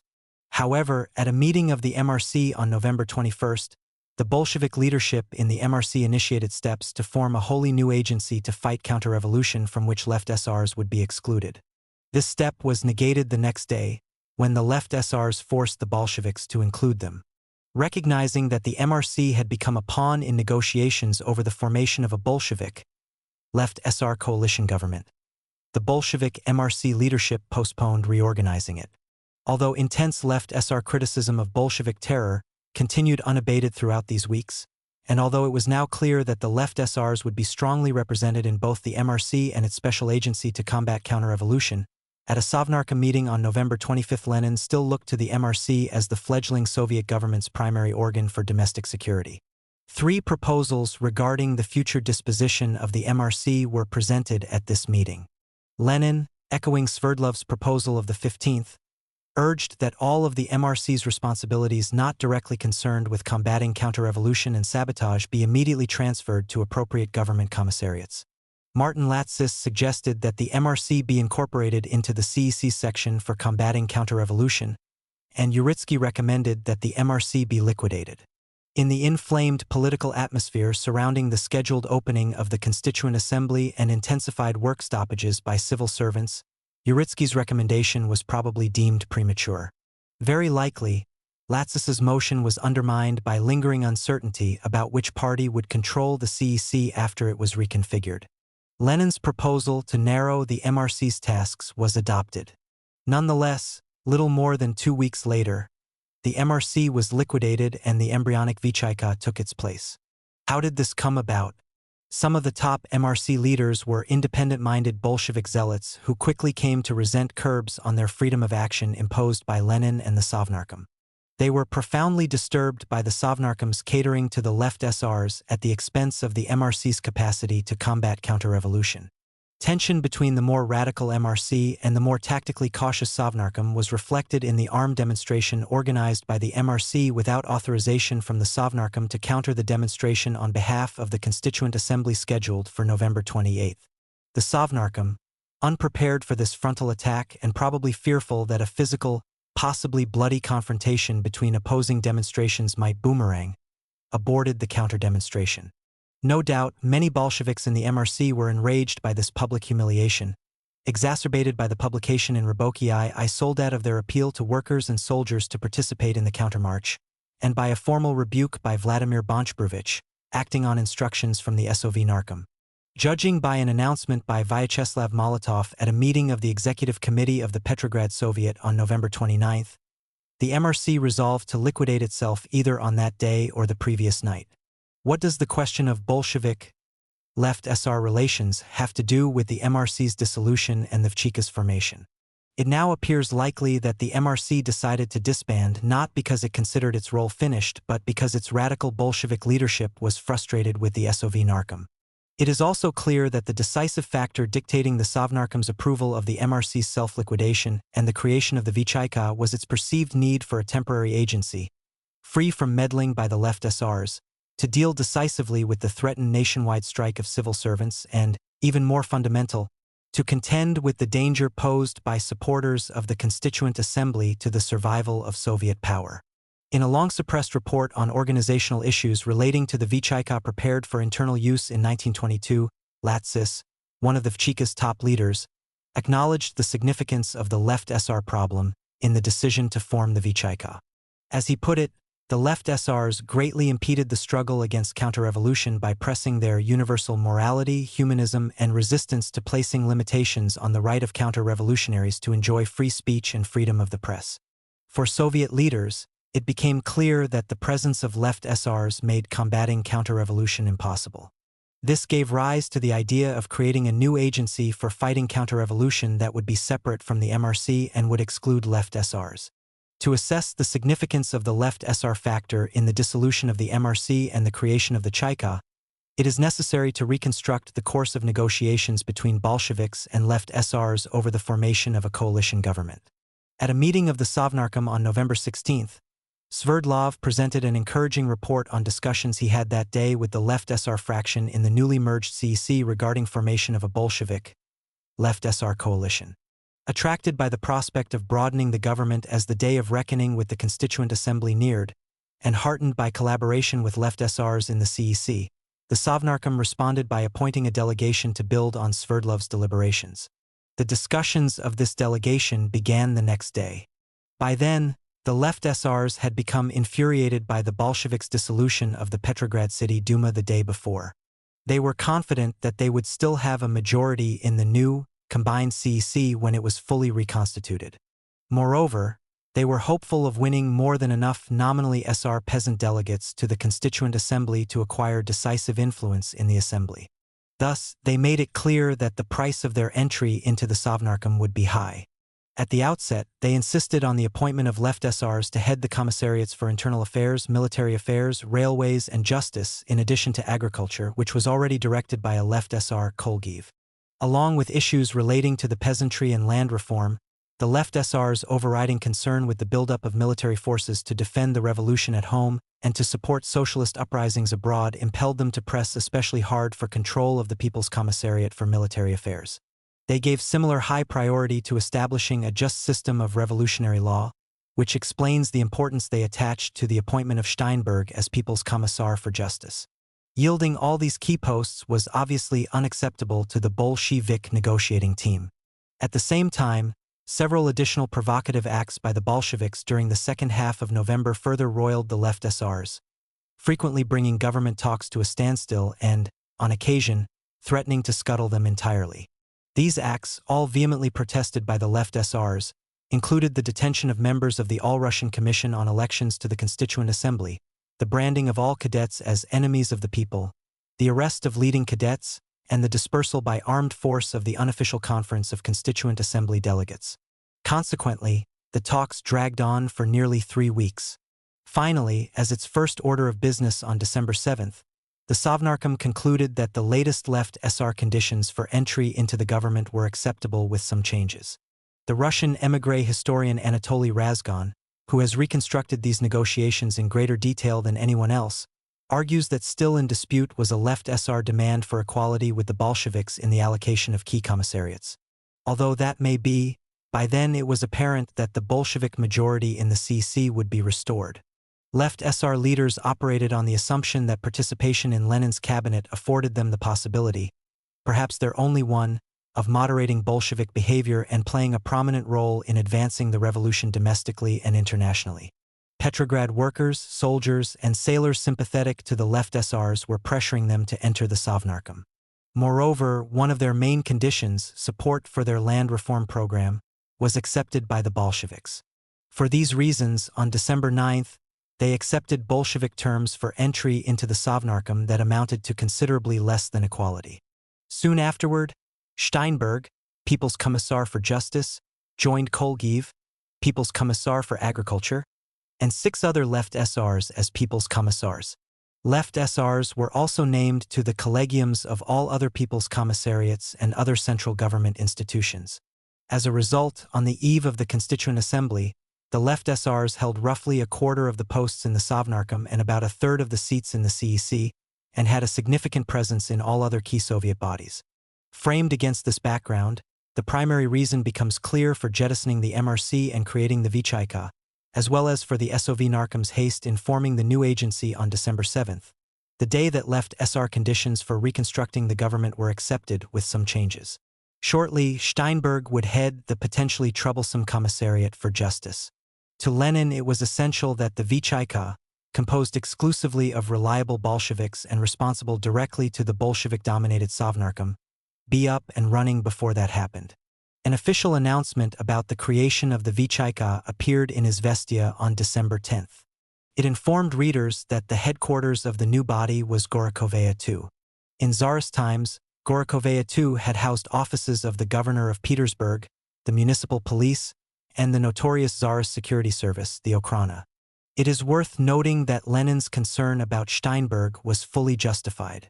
On December 15th, less than a week after taking office, without consulting the Sovnarkom, Steinberg published a decree stipulating that all prisoners held in Smolny or in the premises of the Revolutionary Tribunal be immediately transferred to one of 5 main Petrograd prisons. There, temporary commissions specifically constituted in agreement with the Petrograd Soviet and District Soviets were to review the justification for the arrest of these prisoners and either remand them for trial or free them within 24 hours. These commissions were also to conduct, immediately, a similar review of all prisoners in other Petrograd jails. This decree, if allowed to stand, would have aborted the practice already begun by the Vichayka of rounding up and isolating political opponents to prevent them from causing trouble rather than for specific counter-revolutionary acts. Consequently, for Lenin, Dzerzhinsky, and like-minded Bolsheviks, the publication of Steinberg's decree amounted to a declaration of war. Moreover, in a press interview the same day, Steinberg announced his intention of visiting Smolny and the Revolutionary Tribunal for the stated purpose of releasing prisoners not guilty of specific crimes. The next day, Steinberg issued another decree which listed the agencies that were allowed to permit and carry out searches and arrests, and ordered that improper actions by any of these investigating bodies be reported both to him and to the institution to which they were attached. The Vichayka was on the list.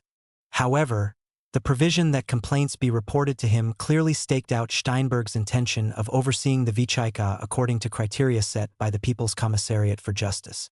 A short time later, this aim was made even more explicit when Steinberg ordered that all materials in the Vichayka's possession be sent to him for review.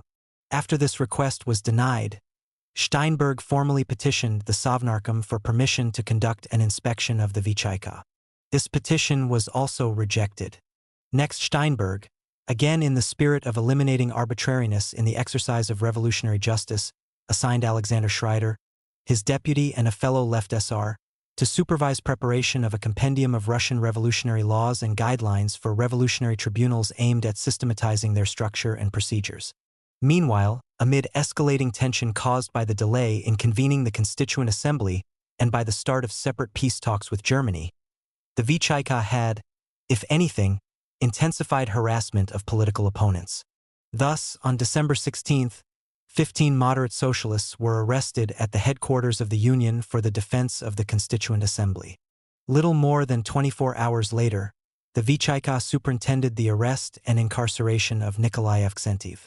That evening, December 18, an armed detachment headed by a Chekist raided a workers' conference of some 135 representatives of opposition parties and moderate socialist delegates from factories, trade unions, military units, district dumas, and the Petrograd Soviet at the headquarters of the UDCA, evidently in the hope of catching some of the leading opposition figures named in Dzerzhinsky's order.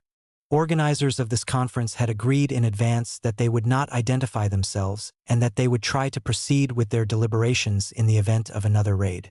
Therefore, they refused an order to register their names and addresses in writing and proceeded with their business unfazed. The Chekists then proclaimed that all the conferees were under arrest and stationed guards at the doors to prevent anyone from leaving. Word of the arrests at the UDCA's headquarters was announced by Lenin at an early evening session of the Sovnarkom. Although not recorded in the minutes of this meeting, it is apparent that the Sovnarkom resolved that after the detainees had identified themselves, all those not specifically named in Dzerzhinsky's arrest order would be released.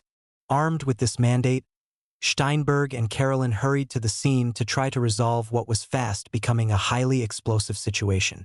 Ignoring the Chekist and his detachment, they explained that their group also opposed terror, but was obliged to enforce orders of the legitimate government and appealed to the conferees to identify themselves so that what was obviously a misunderstanding could be settled peacefully. Their pleas were also rejected, and the assembled representatives defiantly insisted on being taken to jail. Next, Steinberg turned to the conference chair and asked him to certify, if only orally, that none of the individuals specified in Dzerzhinsky's arrest order was present. After he was refused, Steinberg and Karelin ended the standoff by taking personal responsibility for attesting that this was the case and freeing everyone. An early showdown over the prerogatives of the Vichayka between Steinberg and his left SR colleagues in the government on the one hand, and Dzerzhinsky and Bolshevik People's Commissars led by Lenin on the other was now inevitable. It came at a Sovnarkom meeting on December 19th, after Lenin belatedly added to an already crowded agenda the issue of the release on December 18th of members of the Union for defense of the Constituent Assembly arrested on Dzerzhinsky's order by People's Commissar Steinberg. 6 of 7 left SRs in the government attended this meeting, an unusually good turnout. They were outnumbered, however, more than 2-1 by Bolsheviks, Lenin and Trotsky among them. Dzerzhinsky led off the discussion with the claim that Steinberg's action the previous evening had humiliated and demoralized his agency. The terse protocol of this meeting masks the furious debate that took place there. Predictably, It ended with the passage of a resolution affirming that the directives of Dzerzhinsky's commission could only be revised by appeal to the Sovnarkom. The resolution also reprimanded Steinberg and Karelin. The left SR People's Commissars fought back. At one point in the meeting, Steinberg threatened to resign. Still, the best the left SRs could achieve was an agreement to table implementation of the motion, Steinberg's reprimand included. Steinberg was undeterred by this defeat. Subsequently, for example, he telegraphed Soviets around the country directing them to bring systematic repression to a halt on the grounds that Soviet power had been stabilized and, consequently, it was time to integrate control of counter-revolution into a new, revolutionary legal system. However, the Sovnarkom continued its efforts to fetter him. In December and January alone, issues relating to the behavior of the Vichayka raised by Steinberg were discussed at 11 meetings of the Sovnarkom, without any positive result. In the end, however, Bolshevik hopes of maintaining the Vichayka as a kind of party Praetorian Guard were short-lived. In early January 1918, Steinberg, having tried without success to make the Vichayka accountable to him, attempted to moderate Chayka behavior from within by forcing the Bolsheviks to admit left SRs into the Vichayka leadership. On January 4, after individual left SRs who tried to join the Vichayka were brushed off with the claim that membership was by election only, Steinberg, in a letter to Dzerzhinsky, courteously but firmly insisted on the right of left SRs from the Petrograd Soviet and the CEC to occupy places in the Vichayka leadership without delay or elections. The Sovnarkom considered Steinberg's demand on January 7. At that point, the Third All-Russian Congress of Soviets, in which left SR support for Bolshevik policies was critical, was about to convene. This consideration, as well as gratitude for left SR collaboration in the dissolution of the Constituent Assembly, 5/6 January, probably explained the Bolsheviks' concession to Steinberg despite Dzerzhinsky's objections. Indeed, four left SRs were confirmed the next day as members of the Vichayka Collegium. Vyacheslav Alexandrovich, a nationally prominent member of the party, became Dzerzhinsky's deputy. During the first week and a half of December 1917, at the time Bolsheviks and the left SRs cobbled together a coalition and the Vichayka was founded, the Bolshevik Central Committee took steps to impose control over its own sizable Constituent Assembly delegation. At first blush, this may appear to have been the least of its problems. However, to anyone familiar with the heated debates among Bolshevik leaders throughout 1917 over fundamental issues relating to the development of the revolution, as well as the relative independence of major, nominally subordinate party bodies at that time, profound intra-party conflict over the role of the Constituent Assembly is not at all surprising. Again, at issue in this case were drastically differing theoretical and strategic views between Lenin and his comrades in the Central Committee on the one hand, and, on the other, Bolshevik moderates still led by Kamenev. As we have seen, at the end of October and the beginning of November, the moderates had been frustrated in their efforts to facilitate construction of a broad, democratic socialist unity cabinet and even to make the Sovnarkom effectively accountable to the CEC. Following the failure of these efforts, they had either withdrawn from or been forced out of high positions in the party and national government.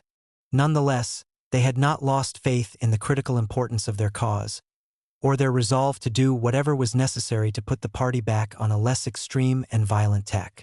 If anything, deepening political conflict and chaos in the economy during the balance of November strengthened their conviction that Lenin and Trotsky were leading the revolution and the country to inevitable ruin. Their last hope lay with the Constituent Assembly, which they had consistently viewed as the only institution in which revolutionary Russia's future political and social order could legitimately be defined. Toward the end of November, as the question of the Constituent Assembly's fate began to take center stage, Kamenev, Rykov, Miliutin, and Nagin sent a statement to the Central Committee requesting reinstatement. Neither the letter of the four, as the statement of the moderates was referred to, nor a written reply by Lenin has been published or declassified. There is little doubt, however, that the moderates sought reinstatement in order to fight for their views on the Constituent Assembly within the party's top leadership. The record of the Central Committee's meeting on November 29, at which the moderates' request was discussed, indicates that their appeal was denied because their stance had clearly not changed and, as Uritsky put it, "We have no guarantee that if left in the minority, they will not behave in the same way as they had before the October Revolution and at the Vixhel talks." Nonetheless, the four still had cards to play. Virtually all the leading moderates were elected delegates to the Constituent Assembly, the Bolshevik delegation having been formed according to electoral lists compiled in late September when their influence was at its peak. How the delegation as a whole would view the Constituent Assembly in the prevailing circumstances was impossible to predict. However, the moderates drew encouragement from the fact that during the Democratic State Conference in late September 1917, a sizable majority of what had been the last formal assembly of party leaders from around the country, the numerical equivalent of a party congress, had sided with them against Trotsky and the Leninists on the party's participation in the pre-parliament. Much about the campaign of Bolshevik moderates to uphold the sanctity of the Constituent Assembly within the party at this time remains unclear. What is apparent is that at an initial organizational meeting of the party's Constituent Assembly delegates in the Taurida Palace in early December, following remarks by Lenin on the attitude of the Central Committee and the Sovnarkom toward the Constituent Assembly, the moderates won a majority in the fraction's elected Provisional Bureau. Among its members were Kamenev, Nagin, Rykov, Miliutin, Ryazanov, and Larin, in sum a high percentage of the key party moderates who had left high party and government posts in early November. Under the direction of this moderate-dominated bureau, the fraction set out on an independent course based on the principle that the Constituent Assembly should be the ultimate arbiter of Russia's political destiny. Ignoring the decision of the Central Committee at its November 29 meeting, surely conveyed by Lenin, that for the time being the main body of Bolshevik Constituent Assembly delegates should not be called to Petrograd, the fraction authorized the Bureau to send for absent delegates at once. In the meantime, it authorized the Bureau to begin preparing legislation for the Constituent Assembly's consideration. The fraction also voted to call for the immediate convocation of a National Party Congress or conference to define the party's approach to the Constituent Assembly. Pending the decisions of this gathering, the delegation opposed efforts by the Sovnarkom to assert control over the Constituent Assembly's convocation and structure. The divergence between the policies of the Bolshevik Central Committee and the party's Constituent Assembly fraction, as reflected in these actions by party moderates, was the main topic of discussion at a meeting of the Bolshevik Central Committee on December 11. There it was decided to call the party's Constituent Assembly delegates to Petrograd at once. It was also agreed that the party's policy toward the Constituent Assembly, as embodied in a set of theses on the Constituent Assembly drafted by Lenin, would be presented to the fraction for adoption the next day, December 12. According to these theses, the existing Republic of Soviets was a significantly higher form of democracy than a bourgeois republic and a Constituent Assembly. The only possibility for resolving the crisis caused by contradictions between the overall results of Constituent Assembly elections and the aspirations of the people lay in the broadest possible use of recall elections and the unequivocal recognition of Soviet power by the Constituent Assembly. In short, these theses constituted a firm prohibition against treating the Constituent Assembly as a legitimate expression of the popular will, as moderate Bolsheviks were doing. The Constituent Assembly was to be marginalized but not eliminated. Nikolai Bukharin and Grigory Sokolnikov were appointed to ensure that henceforth the work of the Bolshevik Constituent Assembly fraction was conducted in this spirit. Before adjournment on December 11th, the Central Committee also adopted a resolution drafted by Lenin calling for election of a new Provisional Bureau. The old Provisional Bureau's demand for a party congress or conference was not even discussed. Surely it is no coincidence that on this same day, December 11th, Kamenev, Ryazanov, Rykov, Larin, and Miliutin were purged from the Bureau of the Bolshevik fraction in the CC. Information on the December 12th meeting of the Bolshevik delegation to the Constituent Assembly is thin. According to an announcement that Sverdlov sent to the Provisional Bureau, the meeting was to be held in Smolny rather than the Taurida Palace so that members of the Central Committee could participate. This circumstance, coupled with the fact that delegates not already in Petrograd would not have enough time to get to the meeting, gave the Leninists an immense advantage. An agenda for the meeting approved by the Central Committee on December 11th specified that the delegation would hear a report from that committee, undoubtedly addressing down, consider Lenin's theses and elect a new bureau in that order. Lenin personally presented his theses, and they were adopted. All that is known about the results of elections to a new bureau is that Alexander Shlyapnikov was chosen as the new chair in place of Kamenev. Party moderates had suffered another devastating blow. The main point of Lenin's theses on the Constituent Assembly, that any form of government the Constituent Assembly might create would be an intolerable step backward from the Republic of Soviets formed by the people in the course of the October Revolution, was the central motif of a vigorous propaganda campaign conducted by the Bolsheviks as well as the left SRs among Petrograd factory workers and garrison troops during the second half of December 1917 and the first days of the new year. Early in this campaign, on December 20th, under pressure from the left SRs, the Sovnarkom resolved to convene the Constituent Assembly on January 5th, provided the required 400 delegates were in place on that date. 2 days later, the CC confirmed this resolution. At the same time, obviously as a counterweight to the Constituent Assembly, should one be needed, the CC scheduled a National Congress of Soviets of Workers and Soldiers Deputies, and a National Congress of Soviets of Peasants Deputies for the 8th and the 12th of January, respectively. A discussion of questions relating to the opening and operation of the Constituent Assembly was on the Sovnarkom's agenda on January 2nd. However, this discussion was deferred until an emergency joint meeting of the Bolshevik and Left SR Central Committees scheduled for later that evening. Little information is available about its proceedings, although Lenin's declaration of the rights of toiling and exploited people and an accompanying ordinance were surely discussed there. Both were endorsed by the CC on January 3rd without dissent and published in Pravda on the 4th. Prepared for adoption by the Constituent Assembly as its first order of business, the declaration was aimed at setting up an immediate, decisive confrontation between the Soviets and the Constituent Assembly and eliminating any possibility that the latter would be able to consolidate its power. Thus, the declaration stated categorically that Russia was and would remain a republic of Soviets and that governing authority throughout the land belonged exclusively to Soviets. It endorsed without qualification all the major decrees and steps of the Soviet government in both domestic and foreign policy, and, in case anything had been left out, it included a repudiation of any claim to governing authority on the part of the Constituent Assembly. The accompanying ordinance specified that attempts by any individual or institution, including the Constituent Assembly, to appropriate any function of state government would be regarded as a counter-revolutionary act and suppressed by all possible means, including the use of armed force. All in all, the message was unambiguous. The Constituent Assembly would either yield its prerogatives and leave the scene at once, or it would be forced to do so.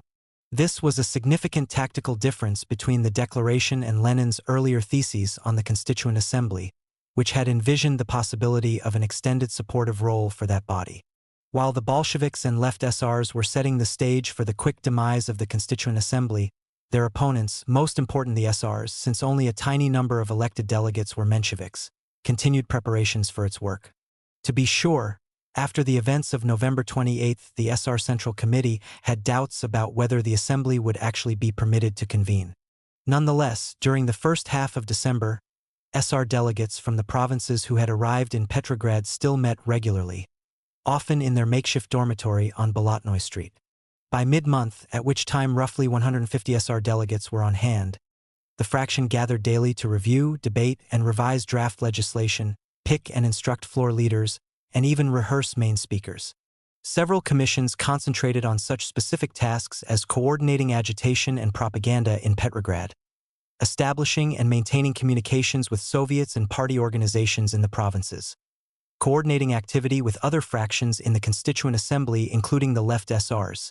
This was to be the task of an interfractional commission, preparing and publishing daily bulletins, brochures, and leaflets, and formulating drafts of fundamental laws on such questions as the political form and structure of the new Russia, as well as basic economic and social reform. The critical importance of revealing the true face of the majority in the Constituent Assembly as quickly as possible was first acknowledged in a resolution adopted by the 4th SR Congress in early December.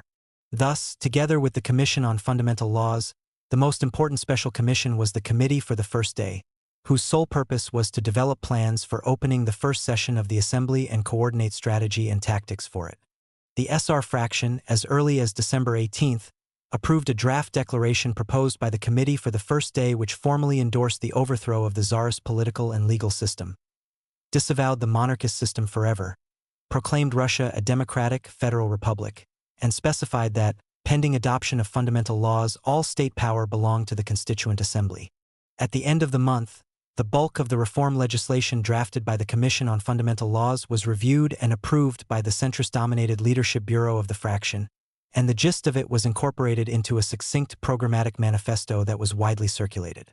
This manifesto highlighted the measures prepared or being prepared by the fraction for immediate implementation by the Constituent Assembly. A peace plank provided for the appointment of a high-level delegation to conduct negotiations with all the warring powers.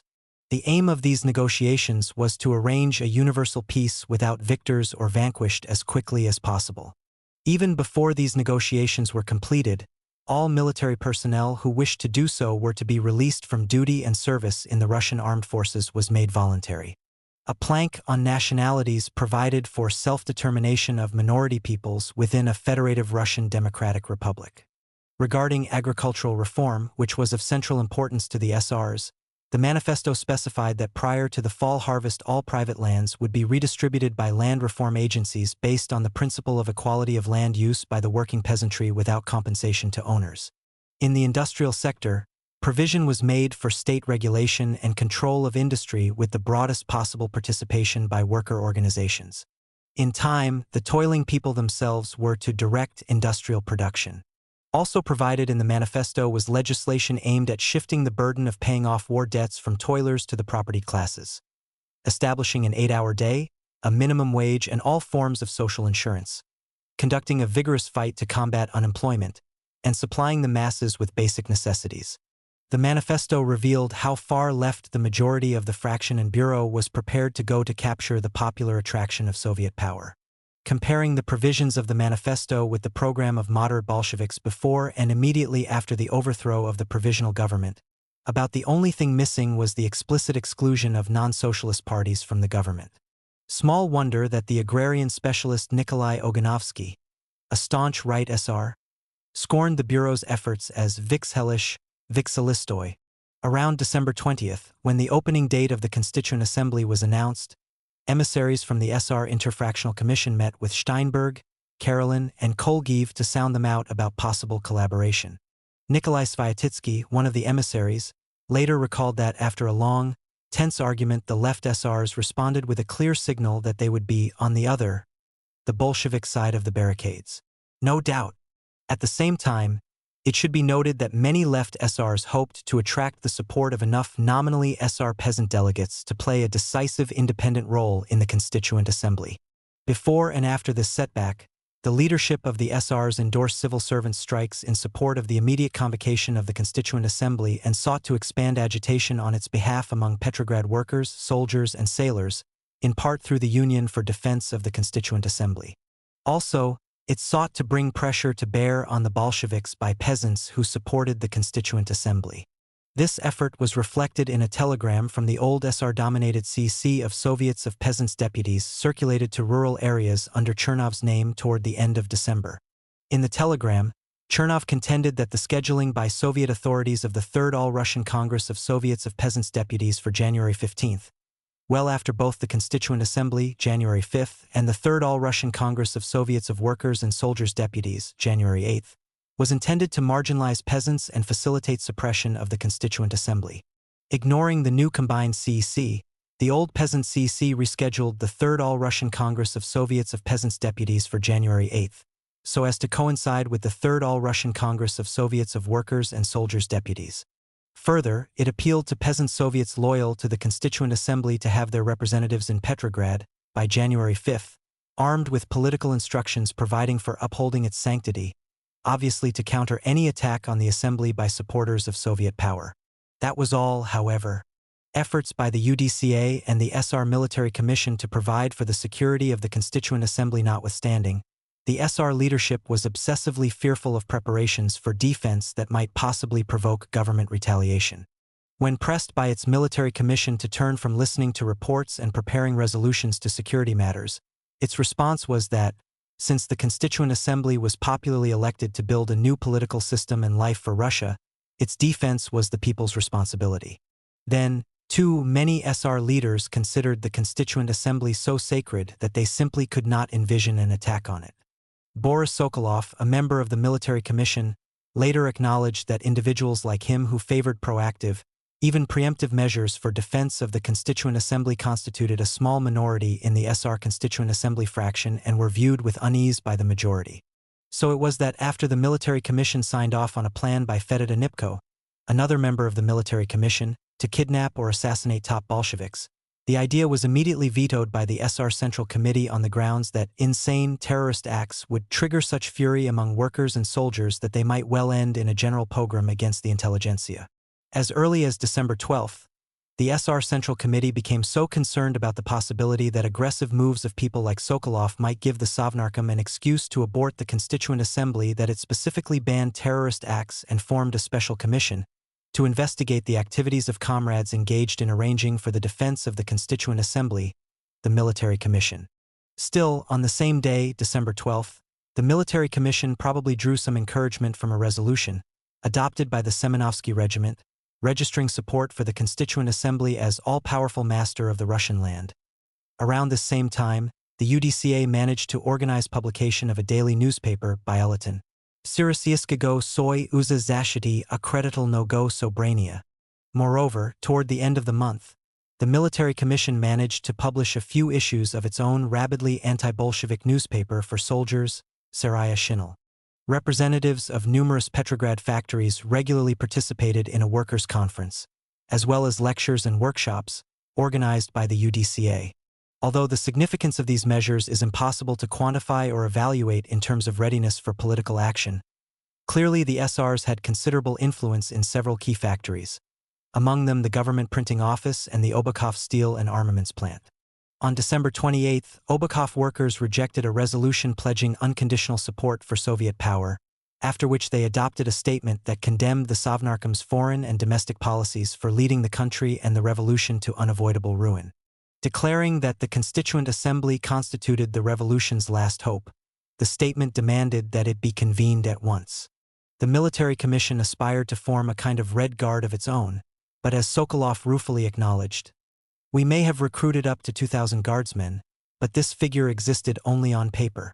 The SR Military Commission managed to get several hundred armed officers and soldiers transferred from the front to Petrograd, intending to use some of them to strengthen support for the Constituent Assembly in the Semenovsky and Preobrazhensky regiments, and to officially attach the rest to a fictional soldiers' university where they would form into roving combat squads for use on January 5.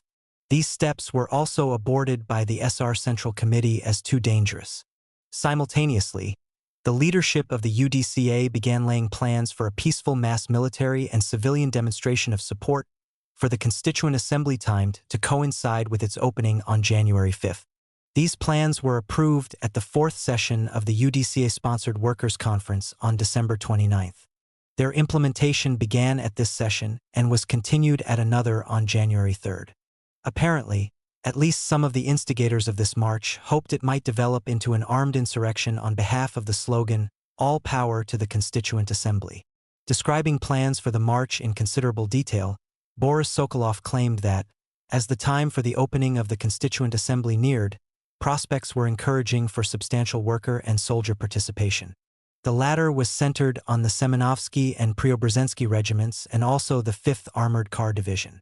Yet even he acknowledges that nothing was certain. In any case, when these plans were brought to the SR Central Committee for endorsement, the latter, completely unpersuaded by arguments regarding their potential, issued an absolute ban on an armed march, insisting that even soldiers should leave their weapons behind so as to avoid any possibility of bloodshed. At the same time, Soviet authorities appealed to workers and soldiers to refrain from participating in any demonstrations on the Constituent Assembly's behalf. Leading Bolshevik party bodies were not involved in decision-making on security issues. Like the Central Committee, the Petersburg Committee was already preoccupied by the implications of a possible separate peace being considered by Soviet and German negotiators on prospects for socialist revolutions abroad. In general, security agencies and forces at the government's disposal were disorganized. The MRC had been dissolved, and the formation of the Vichayka was rudimentary. Despite its designation as a national agency, its reach did not extend beyond the capital, and, even there, its impact was limited for several reasons. In Petrograd, there existed several permanent agencies whose functions and powers overlapped with those of the Vichayka. Among these were the Investigating Commission of the Petrograd Soviet's Revolutionary Tribunal, previously the Military Investigating Commission of the MRC, the Emergency Commission for the Security of Petrograd under Georgii Blagonervov, Bolsheviks' Committee to Combat Pogroms, all of which had only recently been formed, and district-level investigating commissions of one kind or another, some still on the drawing board. These security agencies and others operated independently and were in varying states of disarray. At this time, as well, the Vychaika had virtually no military forces at its direct disposal. Also, in the beginning, Vychaika leaders, including Dzerzhinsky, eschewed Okhrana methods, the use of secret agents, agent provocateurs, and the like on principle. Their hope was that vigilant workers would suffice as the Vychaika's eyes and ears. Hence, the value of the Vychaika was limited even for intelligence. This initial aversion to anything that smacked of the hated Okhrana also helps account for the great difficulty the Vychaika encountered at this early stage, and indeed for much of 1918, in recruiting loyal and qualified staff. Of course, an acute shortage of reliable cadres was common to all Soviet institutions. Still, Yakov Peters, a member of the Vychaika's Presidium in 1918, later recalled a unique feature of the Vychaika's recruitment problem. He remembered that, for veteran Bolsheviks, recollections of special security agents who fought the proletariat, conducted searches, sent victims to Siberia, drove them into prisons, and dispatched them by hanging were still very fresh. And here a new power was organized, and once again a fresh cycle of searches, arrests, and violence was beginning. Many simply did not differentiate between repressions in the past and those in the present, and were reluctant to serve in organs of the Vychaika. Difficulties connected with the recruitment of Bolshevik party members and even unaffiliated factory workers into the Vychaika help explain why so many former Okhrana agents and blatant criminals successfully wormed their way into the Vychaika, as well as its initial limitations as a security agency from the point of view of the Soviet government.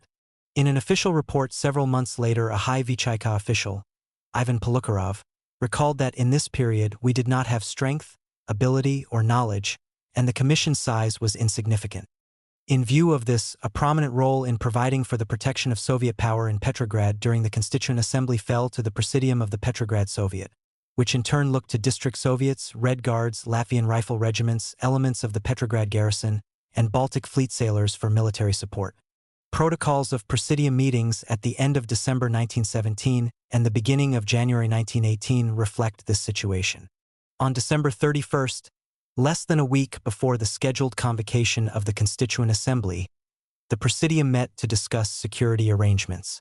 In response to the blunt conclusion of the main speaker on this subject that existing military forces could not be relied on, it resolved to ignore the holidays and begin emergency recruitment of 500 of the most dependable, steadfast, and experienced comrades available for service in the so-called Colt Battalion no later than January 2nd. The sense of this meeting was that, if supplemented in this way, the battalion could be relied on to carry out particularly critical missions. The Bolshevik Petr Zalutsky, a member of the Presidium, was appointed to alert district Soviets to the security crisis without delay. Late on the night of New Year's Day 1918, an event occurred that stirred the anxieties of Soviet authorities in Petrograd even more, and further inflamed the already highly explosive political situation. A car in which Lenin was riding, returning from delivering a speech to Red Guards about to depart for the Don to combat the forces of Generals Kornilov, Alexeyev, and Kaledin, was fired upon. Neither Lenin nor his passengers, his sister Maria and the Swiss Social Democratic leader Fritz Platen, was seriously injured, and the perpetrator escaped. However, Soviet authorities immediately concluded that the Right SRs were responsible for the attempted assassination. The next day, the offices of Volya Naroda, the main Right SR newspaper, were raided, and Pyotr Sorokin and Andrei Argunov, both members of the paper's editorial board and of the bureau of the SR fraction in the Constituent Assembly, were arrested and imprisoned. At Lenin's request, investigation of the incident was assigned to Vladimir Bonchbrovich's Committee to Combat Pogroms rather than to the Vychaika or to the Emergency Commission for the Security of Petrograd. Information on the results of its investigation in the original case file is incomplete.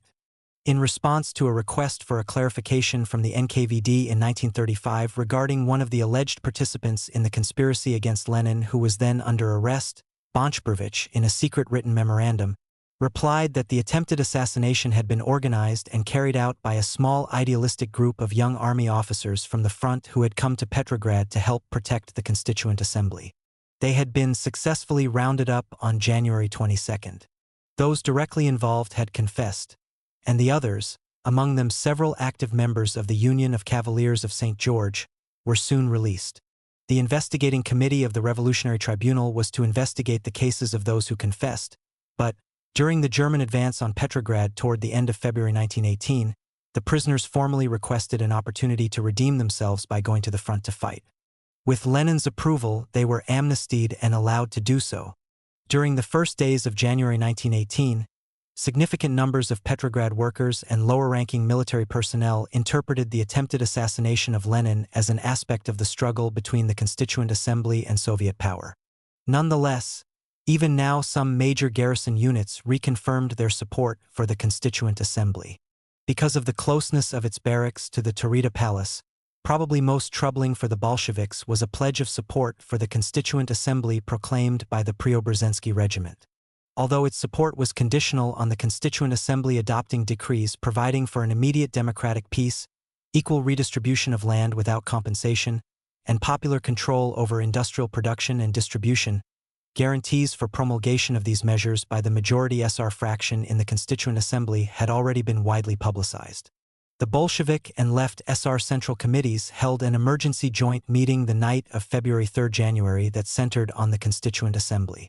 A subsequent joint discussion of the same question by the Left SR Central Committee, the party's fraction in the CEC, and Left SR delegates to the Constituent Assembly affirmed, almost unanimously, that an attack on Soviet power by Right SR Assembly delegates would need to be met with a decisive, organized rebuff on the part of the revolutionary democracy, and that, insofar as the Constituent Assembly was subordinate to the revolution, implementing its triumphs, it would not break with the Soviets. If this were not the case, a conflict with the Constituent Assembly, or more accurately with the Right SR fraction, was inevitable. Clearly, the focus of the Left SR leadership was on politics aimed at establishing the supremacy of Soviet power. This was also the Bolsheviks' approach. On January 3, after listening to an intelligence report by Zinoviev on the demonstration being planned by the UDCA for January 5, which Zinoviev described as part of a conspiracy to overthrow Soviet power, the Presidium of the Petrograd Soviet agreed that it would not try to ban the march. At the same time, it issued a public appeal to workers and soldiers not to participate, along with a warning to citizens generally to expect the most extreme measures if the demonstration were not peaceful. At the outset of a major address to the Petrograd Soviet later on January 3, Zinoviev declared that the Bolsheviks were not blaming an entire party for trying to kill Lenin. Yet in his lengthy speech he did precisely that, attributing responsibility directly to the Right SRs. According to Zinoviev, individual terrorist acts and shooting behind the back were their trademarks. The Right SR press had explicitly sanctioned all forms of combat in the life and death struggle against the Bolsheviks. This was understandable, he explained, as the Right SRs had so bankrupted themselves before the revolutionary masses that the only tactic left to them was to take up arms against the leaders of the working class. Bolsheviks followed Zinoviev to the podium, ostensibly to clarify facts about the attempt on Lenin's life. However, perhaps because he had been in Finland on January 1 and his investigation of the case had not even begun, he largely ignored the shooting, enumerating instead a litany of threatening moves by the Right SRs. "Everything will be done to avoid bloodshed on January 5, he declared. "But be assured that we are prepared to combat every blow against us without the slightest mercy," adding that each worker and soldier should be ready to defend the revolution by his own hands if that became necessary. A resolution adopted by acclamation following Bolsheviks' tirade condemned the Right SR press for instigating acts of terror against representatives of Soviet power. The resolution implicitly put the bourgeoisie and its servants, the Right SRs, on notice that further violence by them would be answered with mass terror. A second resolution adopted at this session called on workers and soldiers to remain on the job and soldiers to stay in their barracks on January 5. Toward the close of this meeting, representatives of several military units came forward to deny reports that garrison troops were wavering in their support of Soviet power and swinging toward supporting the Constituent Assembly. By unanimous vote, the deputies gave Blagonerov carte blanche to take whatever measures he deemed necessary to maintain order on January 5.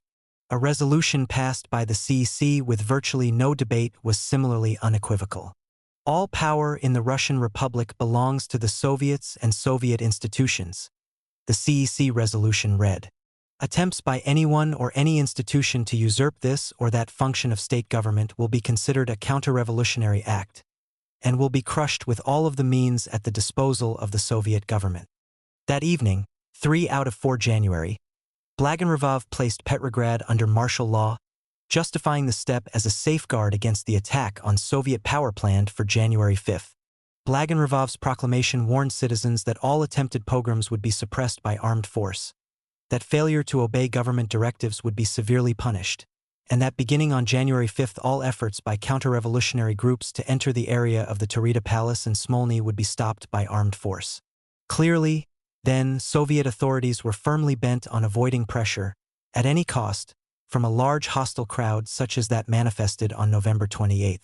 Instructions to participants in the demonstration organized by the UDCA specified that they were to march past the Taurida Palace, without stopping. However, the prohibition on even entering the neighborhood of the palace made a bloody confrontation between pro-Assembly and pro-Soviet forces inevitable. According to an Izvestia report on January 5, mass meetings in all units of the Petrograd garrison during the previous days ended with pledges of support to the Soviet government in any conflict with the Constituent Assembly. The reality was not as conclusive. Soldiers of the Semenovsky and Preobrazhensky regiments were still a potential source of trouble for Soviet power. The Preobrazhensky regiment, for one, was on record as having decided not to participate in the march on behalf of the Constituent Assembly. At the same time, it had vowed to come out if needed to combat any attempt to disrupt it. In view of such continuing threats, the Presidium of the Petrograd Soviet organized an emergency conference with representatives of district Soviets and factory committees on the afternoon of the 4th. The Bolshevik military commissar Mikhail Lashevich, who worked closely with Blagoevgrad, opened the meeting. "No attempt has been made to ban demonstrations," he said, "because they will take place in any case. Our overall strategy," he explained, "is to have a strong concentration of force at every strategically important location so that, should they, supporters of the Constituent Assembly, try to seize installations, we will be able to repel them. Special measures have been taken to protect Smolny and the Taurida Palace," he continued. "Beginning in the morning, we will have reconnaissance planes in the air, and they will be in communication with the naval staff. To avoid panic, Lashevich urged that the districts be alerted to the reconnaissance flights. "We may be confronted with an offensive tomorrow," he warned. "We need to be ready for trouble at any moment."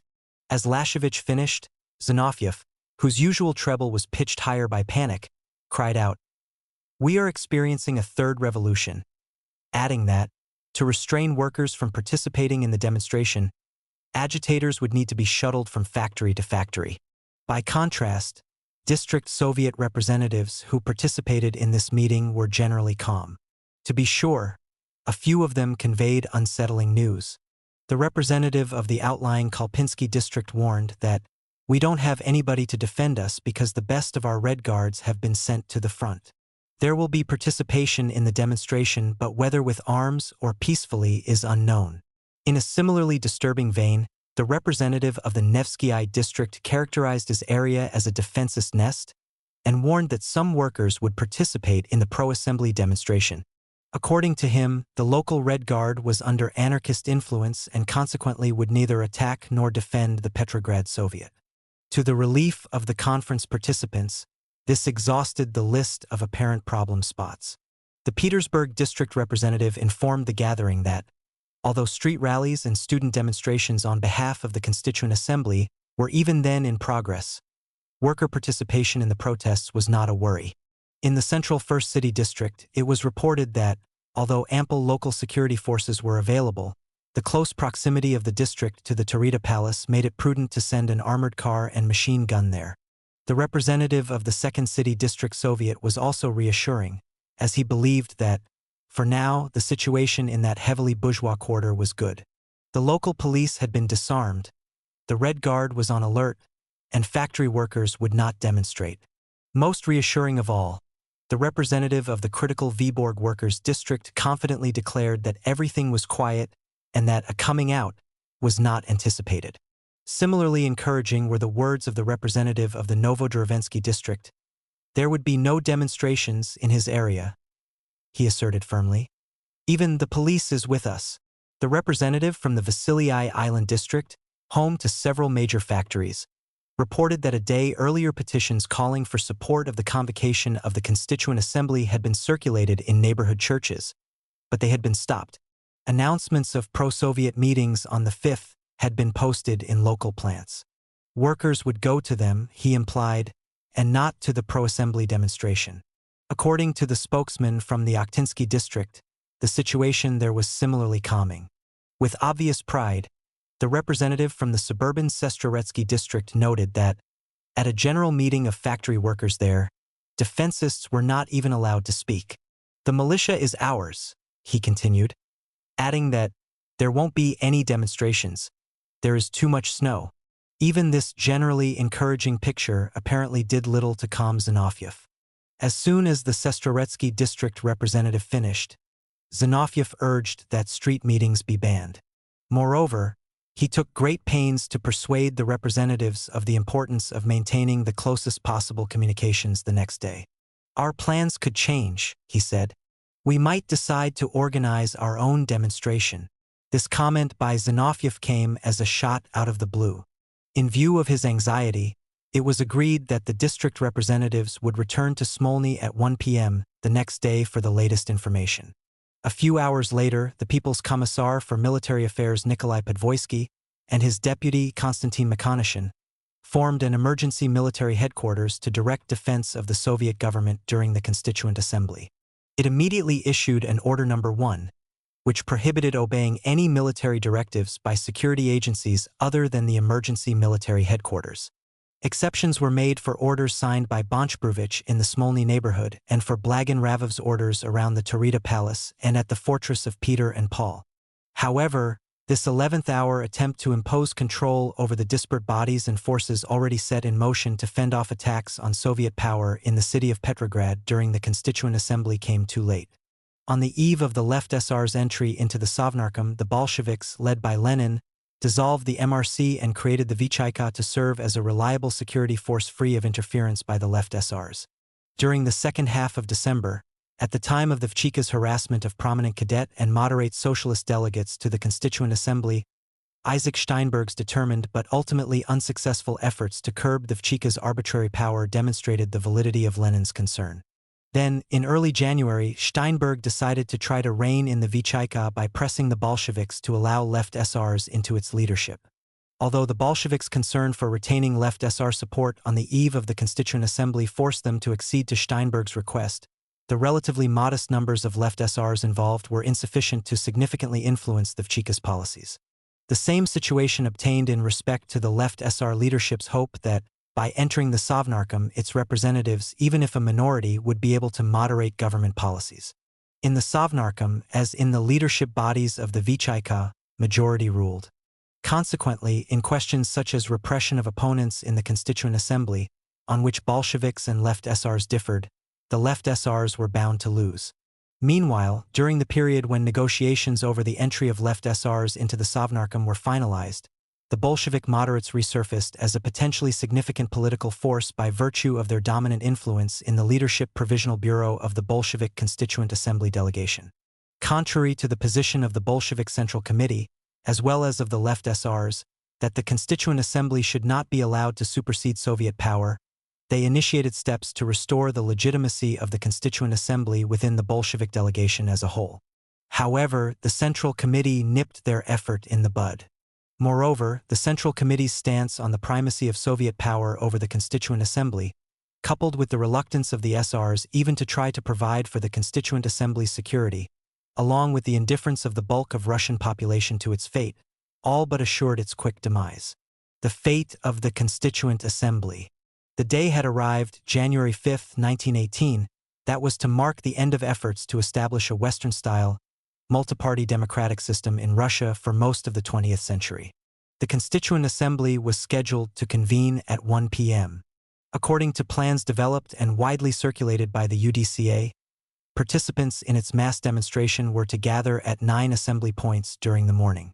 From there, they were to march to the communal grave on to the Field of Mars, merge into one grand procession, proceed to the Taurida Palace, march by its vast, snow-covered gardens without stopping, and continue on to Nevsky Prospect and through the heart of the capital before returning to their starting points. Late the previous night, Soviet authorities had heard disquieting rumors of last-minute swings in sentiment toward support of the Constituent Assembly in some units of the garrison. This apparent confirmation of instabilities among Petrograd-based soldiers prompted a frenetic search for anti-Tynal loyalist forces from outside the capital. With the disorders at the Taurida Palace on November 28 fresh in mind, and believing that the UDCA's planned march was part of a conspiracy to overthrow Soviet power, the primary aim of Soviet authorities in Petrograd was to maintain control of key government buildings, the state bank, and communications facilities. They also were determined to prevent demonstrators from congregating close to the Taurida Palace so that they could manage events there. Log barricades were erected at the intersections of Litiny Prospect and the main east-west approaches to the palace, at the corners of Shpalernia, Zaharovskaya, Sergeyevskaya, Furshtatskaya, and Kirachnia streets, and also at strategically located points on the small square in front of the palace. In the early morning, government forces, mostly worker Red Guards, Baltic Fleet sailors, and modest numbers of soldiers from the Petrograd garrison, dug in behind these fortifications. Smaller armed detachments began patrolling adjoining side streets and alleys, and machine gun firing points were set up on the roofs of nearby buildings. Later in the day, as additional sailors arrived from Helsingfors and Kronstadt, they were rushed to perceived weak spots. Most of these security forces had been hastily recruited and assembled, because significant numbers of the most competent and reliable military detachments had already been shipped out of the capital to help consolidate the revolution in the provinces or to join Antonov-Evsenko's forces combating counter-revolution in the south. With no experience or training in controlling crowds or dealing with civil disobedience, they were simply sent off with weapons and ample supplies of ammunition, imbued with the idea that they were responsible for defending Soviet power from enemies grouped around the Constituent Assembly bent on restoring the injustices of the past. Their commanders, also technically unprepared, received the same orientation and were provided with only flimsy instructions, if that. They were to organize perimeters and patrols in specified zones, be prepared to rush reinforcements to trouble spots, and not allow anyone without authorization access to the Taurida Palace and Smolny neighborhoods. The unpublished memoir of a sailor from the battleship Zarya Svobody testifies to these realities. Before dawn on January 5th, he was appointed commander of a composite detachment of several hundred men and, periodically, was given brief orders more appropriate for troops under hostile fire at the front than for those maintaining domestic order. Demonstrators who refused to stop were to be disarmed and arrested. It was assumed that marchers would have weapons. If shooting broke out, fire was to be returned without mercy. An exception was to be made for workers, for whom every possible means of persuasion was to be used before resorting to violence. These instructions did not specify appropriate action in the event large unarmed crowds attempted to breach or circumvent barriers, and, as nearly as one can tell, there was no established system of communication between security forces, or between those forces and the belatedly constituted emergency military headquarters. Beginning in the early morning, supporters of the Constituent Assembly, singing revolutionary songs and carrying aloft banners inscribed with slogans such as "All Power to the Constituent Assembly," "Away with Political Terror," and "Long Live the Brotherhood of Peoples," had begun to funnel to 9 assembly points designated by the UDCA. Most of the demonstrators were university students, civil servants, office workers, many of them women, shopkeepers, and professionals. All accounts agree that, with scattered exceptions, for example, workers from the government printing office, the Obakov plant, and other industrial enterprises in the Nevsky district, factory workers and soldiers obeyed the appeals of the Petrograd Soviet and remained in their factories and barracks. Demonstrators also observed the ban on carrying weapons that organizers of the march had insisted upon. Even armored cars that were to provide an escort for the demonstrators were successfully commandeered by Bolshevik workers, leaving them completely defenseless. Initial confrontations with government patrols occurred when marchers from the suburbs were interdicted en route to the city. The biggest and bloodiest confrontations, however, erupted at the log barricades blocking the main arteries leading from the Field of Mars to the Taurida Palace and on side streets in the neighborhood of the palace and surrounding park. These appear to have begun at around 10 a.m., when an estimated 1,000 demonstrators who had crossed the Neva from the Petrograd side were stopped on Sergeyevskaya Street by a detachment of Red Guards. Ordered to halt and turn back, the marchers, singing the Marseillaise and carrying red banners, continued moving forward. The Red Guards fired a few warning shots into the air and, when that did not stop the procession, they fired wildly at the marchers. An hour later, Red Guards and soldiers sprang from behind a barricade at the corner of Lidigny and Spallernia, cocked their rifles, and ordered some 200 demonstrators from the Vyborg district who had just crossed the Neva to turn back. Yet, with scarcely a pause, they fired shots into the air, scattering them. Seizing the demonstrators' banners, they ripped them from their sticks and tossed them on bonfires or off the Lidigny bridge. Count Louis de Robian, the French military attaché, watched as the banners fluttered onto the glittering, frozen surface of the Neva, like great scarlet butterflies. The leading futurist writer Viktor Shklovsky later saw yardmen, dvorniki, using the sticks as broom handles. The demonstrators' conscious retention of such revolutionary symbols as red banners, on the one hand, and the spontaneous, triumphant appropriation of these banners by guardians of Soviet power, on the other, figured prominently in the major clashes in Petrograd on January 5, 1918. Incidents such as these, in which nobody was killed, were the prelude to several bloodier assaults on peaceful demonstrators in roughly the same area. Indeed, between midday and sunset, the northern end of Lidigny Prospect, especially at the corners of the main east-west streets leading to the vicinity of the Taurida Palace, was a battle zone where the glistening knee-high snow was soon reddened by the blood of fallen marchers. Halted by a barricade at Kirachnia Street, an estimated 10,000 demonstrators, holding banners aloft and singing revolutionary songs, tried to break through to the Taurida Palace via Furshtatskia Street but were stopped by Red Guards and soldiers in full battle gear. Virtually without warning, they were scattered by rifle and machine gun fire. Intense shooting lasted a good 15 minutes, during which several demonstrators were hit. Among the first known dead was G. L. Logvinov, who had come to Petrograd from Tambov to participate in the All-Russian Congress of Soviets of Peasants' Deputies supporting the Constituent Assembly. Carrying a large red banner, he marched at the head of one of many processions that left the Field of Mars soon after 1 p.m. Upon reaching the barricade on the corner of Lidigny and Kirachnia, he and his comrades were ordered to turn back. Then, almost instantly, they came under rifle fire from behind the barricade and from machine gun fire from the roof of a nearby building. 5 demonstrators were reported to have been killed in this event: Logvinov, 2 students, and 2 Red Cross aid workers. 8 were injured. At roughly the same time, demonstrators walking to the Field of Mars from assembly points at the Tsarskoselsky railway station and at the Alexandrinsky Theater in the south-central Moscow district were fired on by snipers in the vicinity of the Duma building as they passed the corner of Sadovaya and Nevsky Prospect. A bit later, an estimated 15,000 demonstrators from the southeastern Nevsky district, including sizable numbers of workers from the Obakov plant, PAL, and other Nevsky district industrial enterprises, paused and held an impromptu rally on Znamensky Square before continuing on to the Field of Mars. Whereas demonstrators in outlying districts of the city were frequently greeted by pro-Soviet soldiers and workers, some with their families, who harassed and hooted at them, in this more prosperous commercial district they were cheered. This procession, led by the Obakov plant brass band, came under fire twice. The first attack ended harmlessly, a government patrol only firing into the air. In the second, near the northern end of Lidigny Prospect where most of the day's bloodiest incidents occurred, 9 of these demonstrators were hit, 7 of them seriously. Marchers who attempted to bypass this area by circuitous side streets fared little better. For example, several thousand demonstrators who tried to reach the Taurida Palace from the south, along Preobrazhenskia Street, were blocked by soldiers at Sapernyi Lane. When they refused demands to turn away, the soldiers opened fire, killing 2 and injuring 11. Initial warning shots failed to stop the marchers.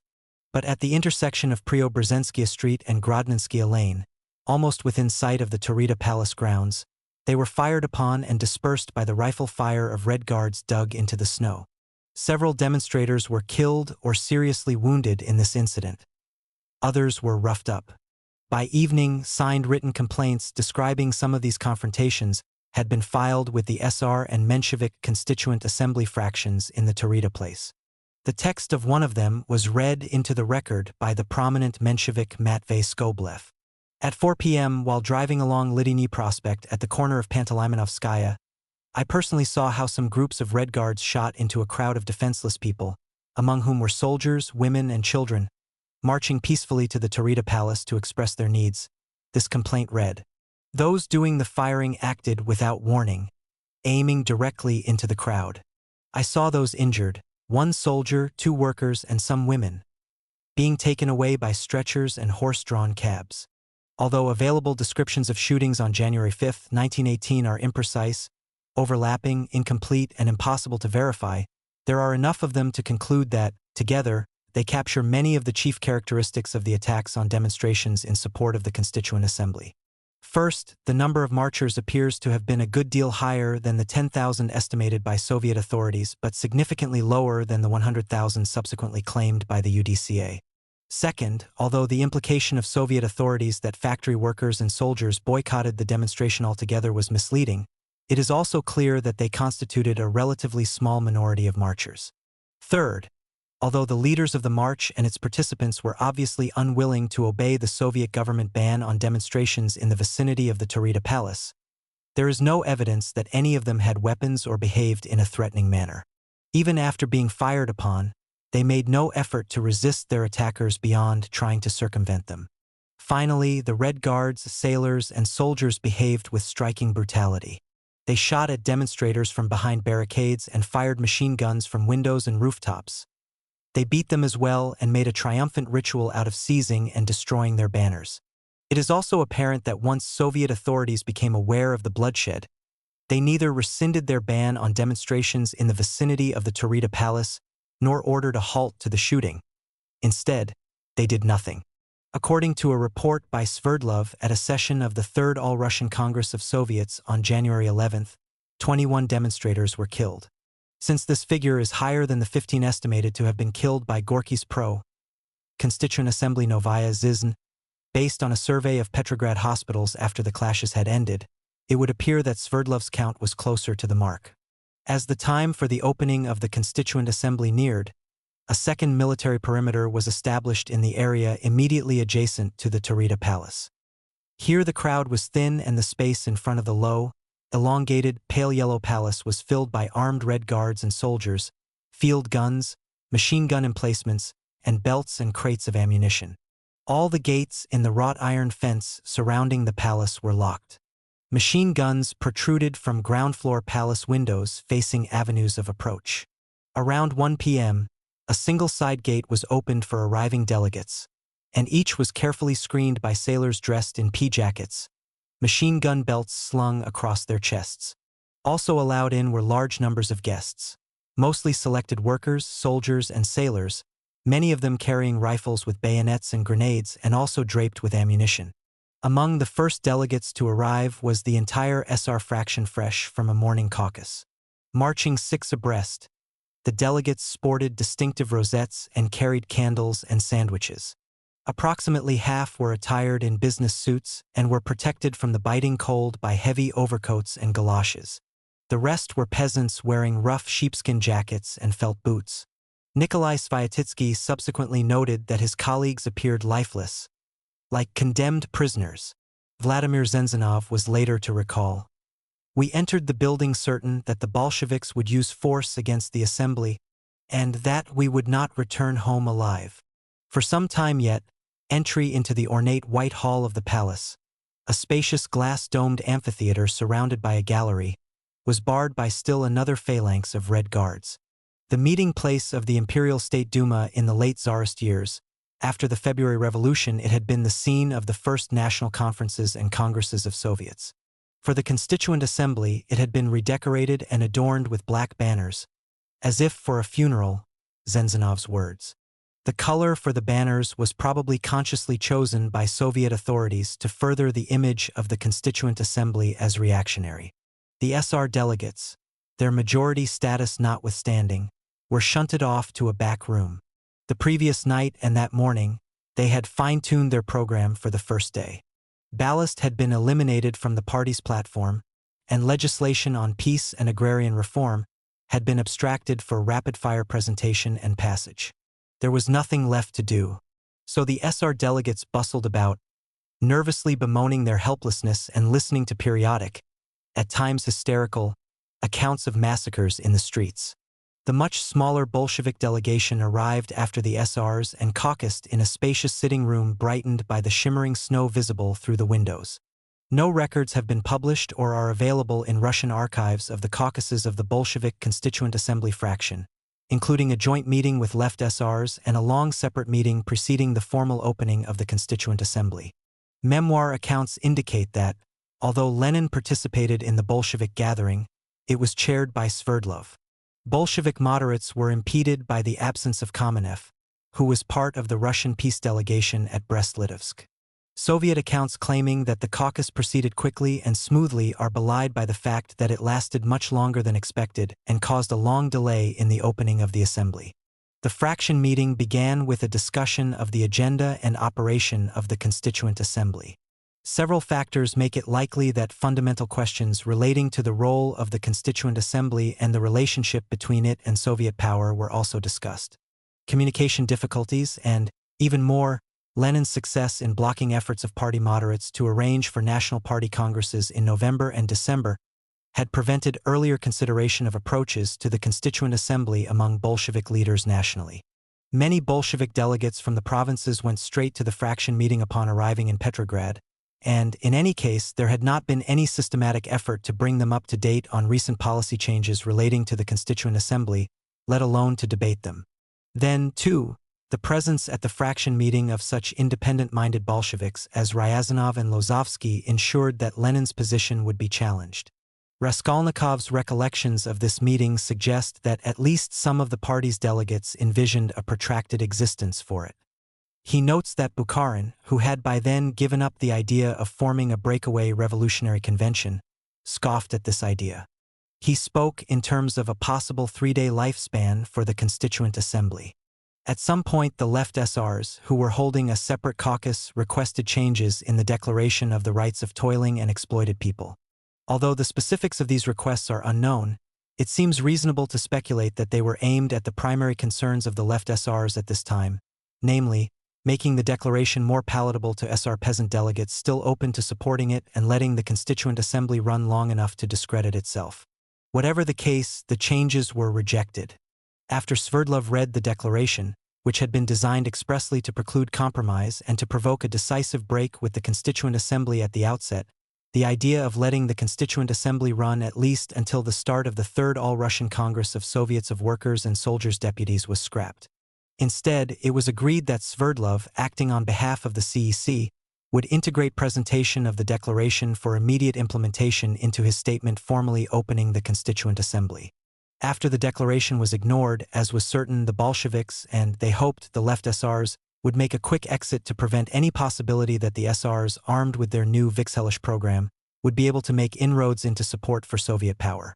At around 3:30 p.m., the doors of the White Hall were opened, and half an hour later close to 400 delegates were seated in the sections assigned them, Bolsheviks on the extreme left, right SRs and Mensheviks on the extreme right, left SRs in the middle, divided by the center aisle, and the cadets excluded altogether. On the one hand, with Bolshevik moderates under a tight rein, the party's fraction was set to stay with its prepared script, and the left SRs remained committed to the primacy of Soviets over the Constituent Assembly. On the other hand, the SR majority was primed to begin constructing a new democratic order and, that very day, to pass legislation on peace, land, and the future Russian political system as if the Soviet government did not exist. This drastic polarization of views toward the Constituent Assembly, and the basic weakness of the Constituent Assembly's SR majority in the prevailing situation, was revealed at the very start in a clash over who would formally open the assembly. The SRs were naturally intent on controlling proceedings from the opening bell. Viewing themselves as representatives of Russia's only legitimate revolutionary authority and the Constituent Assembly in its existing form as an anachronism, the Bolsheviks and left SRs were equally fixed on exerting control over it from the outset. So it was that promptly at 4 p.m. the oldest delegate in attendance, the right SR and former Narodnik and Zemstvo worker from the Don, Sergei Shvetsov, following instructions from SR floor leaders and taking advantage of Sverdlov's absence, mounted the tribune to call the delegates to order. As the right benches applauded, Bolshevik and left SR delegates exploded in protest, swarmed to the tribune, and engulfed the unfortunate Shvetsov. At precisely this moment, Sverdlov appeared, elbowed Shvetsov aside, and briskly swung the bright nickel-plated chairman's bell. Then fighting broke out among delegates on opposite sides of the aisle. Bolsheviks, who managed Lenin's office, recalled that during this chaotic interval when the Constituent Assembly appeared on the verge of dissolving into a free-for-all, Lenin suddenly became more worried and paler than he had ever seen him. Somehow, however, amid deafening hoots and jeers from the right, a thunderous ovation from the left, and roars of approval from rifle-waving soldiers, sailors, and workers in the galleries, Sverdlov, standing at the tribune like a marble monument, managed to achieve enough quiet to open the assembly. Not having any physical force at its disposal, the SR majority had no alternative but to accept this unpropitious start. With these first unseemly images in mind, it is not surprising that the life of Russia's first Constituent Assembly was stormy and brief. Taking immediate advantage of his position as temporary chair, Sverdlov read out the Declaration of the Rights of Toiling and Exploited People and, in the name of the CEC, proposed that consideration of the declaration be the first item of business. Reportedly at Lenin's instigation, when Sverdlov finished, the left burst into a lusty rendition of the Internationale. Even the right SRs evidently felt obliged to make a pretense of singing. Following this musical interlude, the SRs, determined to avoid unnecessary provocation until their program had been laid out, made no comment on the declaration. They garnered a Pyrrhic victory when Viktor Chernov defeated Maria Spiridonova for the assembly chairmanship.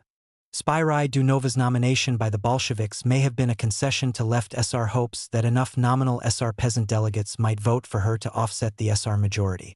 Whatever the case, the results of the balloting, 244 votes for Chernov, 153 for Spiridonova, were an accurate measure of the relative strength of the contending sides. By the time Chernov began his keynote address, it was nightfall and the lights were switched on. The SRs, it turned out, had brought candles for nothing.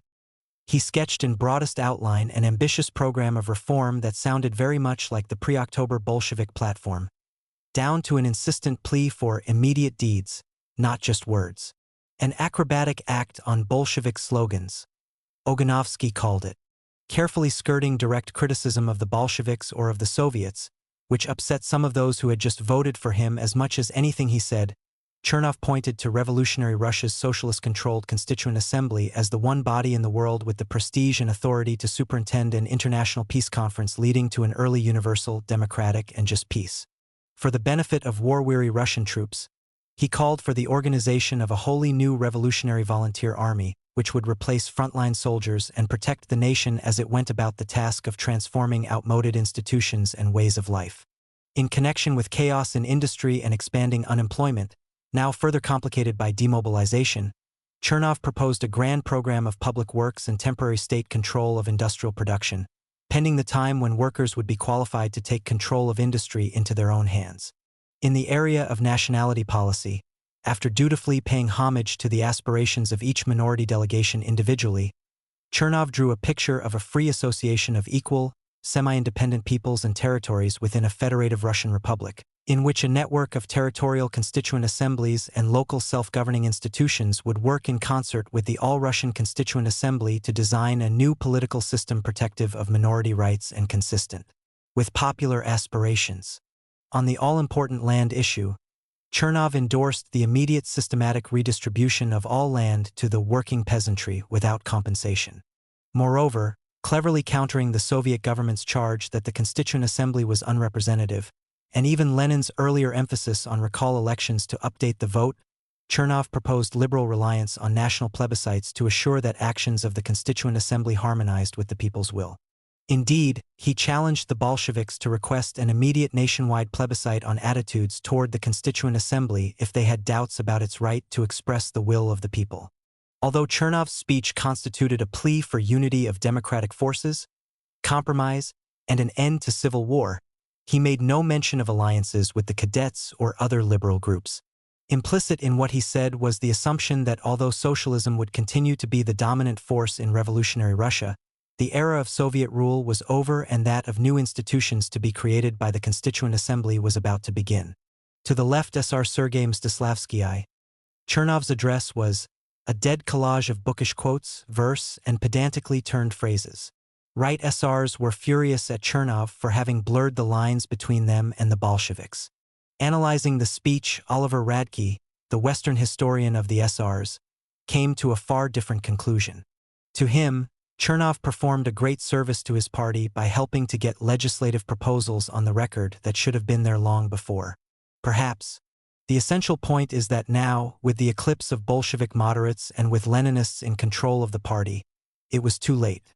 Even before Chernov finished, Bolshevik members of the Sovnarkom drifted out of the Whitehall, gathered in an anteroom, and reconfirmed that the Constituent Assembly should be cut off that day.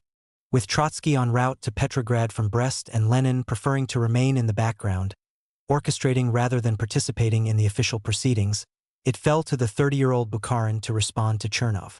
In an impassioned speech that ran almost as long as Chernov's, he appealed for immediate adoption of the Declaration of the Rights of Toiling and Exploited People, arguing that, although it was difficult to quarrel with the lofty goals Chernov had sketched out, the crux of the matter was which classes would hold power while these aims were pursued. The provisional government experience had clearly demonstrated that the grande bourgeoisie would have decisive influence in any government controlled by the centrist socialist parties and, consequently, that in each of the key areas touched on by Chernov, rule by the Constituent Assembly would only lead to the re-enslavement of workers and peasants in no way different from their servitude under the Tsars. What revolutionary Russia required, Bukharin insisted, was not civil peace under a government of national unity sponsored by the Constituent Assembly but rather an exclusively Soviet workers' and peasants' dictatorship, as provided for in the declaration Sverdlov presented. Next, Nikolai Pompiansky outlined the agenda developed by the committee for the first day. So that its views would be public without any delay, the first session of the Constituent Assembly prior to adjournment was to take preliminary action on the central issues of the revolution, starting with the questions of peace, land, and the structure of the national government. The left SR Commissar for Justice Steinberg answered Pompiansky with a demand that the Constituent Assembly stop beating around the bush and consider and endorse Sverdlov's declaration. All the questions facing the revolution have been identified and are being dealt with hourly by the existing Soviet power, he said. A Constituent Assembly that wishes to harmonize its will with the aspirations of Soviets of the laboring masses cannot avoid the primary obligation of immediately discussing and affirming the declaration of the CEC. Steinberg was followed to the tribune by the Georgian Menshevik Iraklii Tsereteli, an urbane, articulate veteran of the Russian Social Democratic movement from its earliest days. Tsereteli was a revered martyr of Stolypin's infamous assault on the Second Duma in June 1907. Freed from Siberian exile by the February Revolution, he was arguably the most authoritative figure in the moderate socialist Soviet leadership in 1917, and its most influential advocate of collaboration with the liberals and staunch opposition to Bolshevism. One of the few members of the enemy camp who was always honest was how Mstislavsky I remembered him, largely because of his reputation for candor and hostility to Bolshevism, and perhaps also because, apart from Chernov, other prominent defensists were either in jail or in hiding. Tsereteli symbolized the main enemy of Soviet power. His appearance drove the left benches and the galleries into a frenzy. Tsereteli was not in the least bit intimidated by the uproar. If anything, he appeared to be energized by it. Previous moderate socialist speakers, following Chernov's tack, consciously shied away from confronting the Bolsheviks directly. Explaining this strategy, Oganovsky wrote that we felt we first had to entrench ourselves in the Taurida Palace and only after that should we attack. With his customary straightforward manner, Tsereteli would have none of that. Deriding the very suggestion that the Constituent Assembly should blindly endorse Soviet rule, he insisted that the delegates had yet to hear a single argument indicating that any Soviet program was yielding positive results. After more than 2 months in power, the Bolsheviks were still trying to blame all problems on sabotage by the bourgeoisie and were doing everything possible to stifle legitimate criticism. Responding to shouts from the left that you reinstated capital punishment, Tsereteli acknowledged that perhaps we made mistakes or even worse, but while we were in power at least we knew how to answer every question and justify our actions without fear. For the most part, however, he ignored ear-splitting heckling and insulting allusions to this or that policy of the provisional government and boldly attacked, one by one, what he perceived as major failures of Soviet policy. You promised bread for all the people, but can you now say hand on heart that Petrograd is guaranteed against starvation even for the next few weeks? He asked. You gave the people land, he observed. But are you sure that the poorer peasantry has received the land acquired by the revolution? And in the area of foreign policy, are you satisfied with the developing situation? He inquired. If the outside force you are counting on to come to the aid of the Russian Revolution doesn't materialize, isn't your position such that the cause of socialism in Russia, and of strengthening and confirming the elemental basis of Russian democratization, will be defeated for years to come? Do you really believe the Germans will take account of you in the way they would inevitably have to respect a universally representative and recognized supreme authority, not dependent on an extended civil war for its survival? Each time hecklers sought to stifle Tseretelli, he had a ready rejoinder and refocused attention on the business at hand. Thus, after a particularly raucous delegate reacted to his emphasis on inherent Soviet weakness in peace negotiations, with the cry, "I suppose you want us to call on Kerensky for help?" Tseretelli shot back. "Let's suppose Kerensky was worse than you, but that doesn't prove you are better than the Constituent Assembly. At the present time you are fighting neither Kerensky nor Tseretelli but the expressed will of the entire population." Toward the close of his speech, Tseretelli, like Chernov, rejected future collaboration outside the ranks of the democracy. For both Tseretelli and Chernov, this represented a major break with their positions in 1917. Still, to Tseretelli the bourgeoisie was too weak to mount a threat to the revolution. The real danger to the revolution came from divisions in the ranks of the democracy caused by the Bolsheviks. The one hope for ending chaos and assuring the fulfillment of the revolution lay in the unity of all responsible elements of the democracy, in the Constituent Assembly. The Menshevik view of the seminal role of the Constituent Assembly in the creation of a democratic republic was fully elaborated in a formal party declaration on the tasks of the Constituent Assembly, with which Tseretelli ended his speech. In some respects, the reforms advocated in this declaration paralleled those articulated earlier by the SRs. However, these reforms challenged Soviet power head-on. Explicitly rejecting the assumptions and policies embodied in the Declaration of the Rights of Toiling and Exploited People, they appealed directly to Russian workers to reject the Soviet dictatorship and, instead, to defend to the death the unrestricted power and authority of the Constituent Assembly. Rather than the Constituent Assembly being a support for Soviet power, as Lenin had demanded in early December and which most top-left SRs still favored, they called for transformation of Soviets and other working-class institutions into strong bastions of assistance for the Constituent Assembly. Tseretelli's powerful speech was widely praised, even by his adversaries. Mstislavsky later recalled that, of all the speeches made in the Taurida Palace that day, Tseretelli's was clearly the best in terms of both its content and the strength of its convictions. The true tribune of the people showed himself in all his majesty, was Oganovsky's evaluation. The American journalist and socialist Albert Rees Williams remembered that, at Tseretelli's first words, Louise Bryant, also a U.S. correspondent, whispered to her husband, John Reed. The three were seated in a gallery. "He has that majestic air." Following his speech, it appears that even Lenin accorded Tseretelli grudging respect.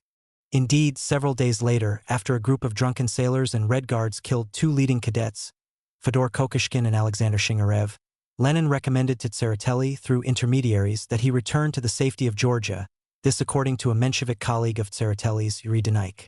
As Tseretelli finished and stepped away from the podium, the center and right benches exploded in cheers.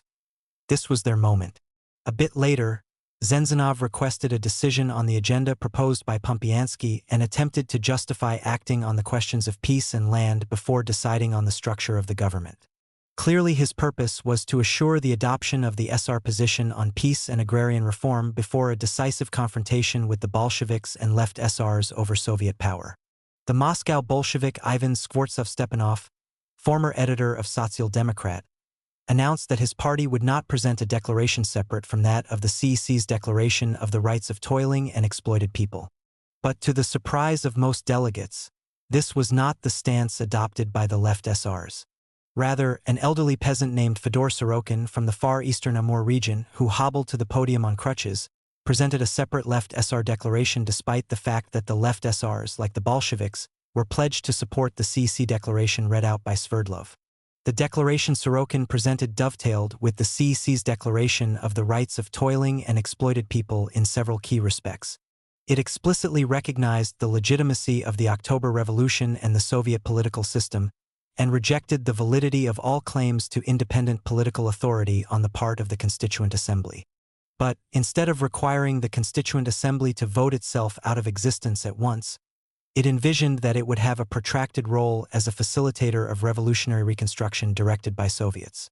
This difference between the two declarations may simply have reflected lingering objections of tactically moderate left SRs to the immediate, forced dissolution of the Constituent Assembly because of their conviction that, if given the opportunity, the Constituent Assembly would quickly discredit itself. Their preference for such a natural, peaceful process over the course advocated by more radical left SRs such as Procyon, and their desire, which they may have persuaded a majority of the left SR fraction to accept, to distinguish themselves from what they viewed as the overly rigid, dictatorial tendencies of the Bolsheviks. A wish to assert a separate identity may also have prompted the emphasis in the declaration presented by Sorokin on individual human rights, namely, on the firmest possible support for the liberation of individuals who devoted themselves to worthwhile labor, on the right of such individuals to the realization of their full potential, as well as on their right to adequate living conditions and to social welfare in time of need. Missing from the elaboration of rights delivered by Sorokin was the rigid categorization of all people, irrespective of their behavior, as unalterably good or bad, that was implicit in the CEC's declaration and in Leninist thought. Yet, perhaps the most interesting aspect of Sorokin's presentation was his personal remarks after he finished reading the Left SR declaration. To thunderous cheers from the right and an explosion of protest from the left, he purposefully blurred distinctions between the two sides, declaring unequivocally that all peasant delegates to the Constituent Assembly, irrespective of party, had been dispatched to Petrograd with instructions to obtain land and freedom. Only after that had been accomplished could they return to their villages with honor. In this respect, he said, that among us peasants there are no differences. We of the right and left are all alike. My hope, comrade peasants, he added, is that we will fulfill our mission to the end. This was interpreted by the majority as indicating a determination to settle the land question within the Constituent Assembly, and, by most of his fellow left SRs, not to speak of the Bolsheviks, as sabotage. Be that as it may, Sorokin's declaration and remarks suddenly triggered intense discussion between peasant delegates on the SR and left SR sides of the aisle, and renewed hope for the possibility of compromise. Available sources do not provide evidence of discussion of Sorokin's presentation in the Constituent Assembly or in party caucuses that began soon after he finished. That Sorokin's personal remarks were an embarrassment to left SR leaders is suggested by the fact that they were not even mentioned in a detailed account of the proceedings of the Constituent Assembly published in Znamia Truda, were his remarks about commonalities among peasant delegates, regardless of political affiliation, no more than a spontaneous outburst reflecting the weariness of fractional strife among millions of peasants and their thirst for immediate peace and land? Or did his speech represent more than that? There is no way to tell. Only two agenda proposals were actually brought to a floor vote: the Declaration of the Rights of Toiling and Exploited People endorsing Soviet power and policies without qualification, and the proposal for the first day's agenda introduced by Pompiansky, ignoring Soviets altogether, implicitly recognizing the Constituent Assembly as the supreme political authority in Russia, and calling for immediate consideration of SR legislation on peace, land, and state power based on this assumption. Tseretelli's stirring speech and Sorokin's remarks notwithstanding, the breakdown in relative voting strength between the chief contending sides remained unchanged. Without discussion, by a vote of 237 to 146, Pompiansky's proposal was adopted. Immediately following this vote, first the left SRs and then the Bolsheviks demanded a recess. In Mstislavsky's words, this was not so much to decide what to do but rather to agree on how and in what order to withdraw from the assembly. Information on the subsequent deliberations at left SR and Bolshevik caucuses is scanty. According to a report in Novaya Zhizn, at the former a proposal from the Bolsheviks that the left SR fraction withdraw immediately was firmly opposed by peasant representatives, who argued that their constituencies would not understand why it was necessary to break up the Constituent Assembly simply because it would not give priority to discussing the CEC's declaration. Debate over this issue was sharp. Some of these peasant delegates threatened to remain in their seats if the Bolshevik proposal to withdraw at once was accepted. Ultimately, a compromise was reached whereby Steinberg would present only the peace plank of the declaration as an ultimatum. Either it was accepted or the entire left SR fraction would also walk out. The deliberations of the Bolshevik fraction were apparently dominated by Lenin, who had spent most of the previous 8 hours observing the proceedings on the floor of the assembly from a curtained gallery, hidden from public view and huddling alternately with the Sovnarkom and the Bolshevik Central Committee. Did the reformist track outlined by Chernov and Pompiansky or the commonalities among peasant deputies emphasized by Sorokin intensify his impatience to be done with the Constituent Assembly? Again, we simply do not know. The party leadership went to extraordinary lengths to keep this fraction caucus private and closed. Before it began, the Bolsheviks' meeting room was cleared and only fraction members were allowed back in, after careful screening of their credentials. All that can be gleaned from available sources is that Lenin arrived armed for bear and, in the name of the Central Committee, demanded an immediate Bolshevik walkout and dissolution of the Constituent Assembly after the first session. It is highly unlikely that everybody agreed with this strategy. Again, Ryazanov and Lozovsky, both fraction members, most certainly argued against it. In the end, however, Lenin's proposals were accepted. Raskolnikov and Lomov, from Kronstadt and Moscow, respectively, were delegated to go back to the hall to present a withdrawal statement drafted by Lenin and given to the fraction already typed. The fraction as a whole was not to return, reportedly to avoid a possible melee. According to Raskolnikov, after the caucus ended, he and members of the government present were called to the ministerial wing of the palace for a hurried gathering of the Sovnarkom.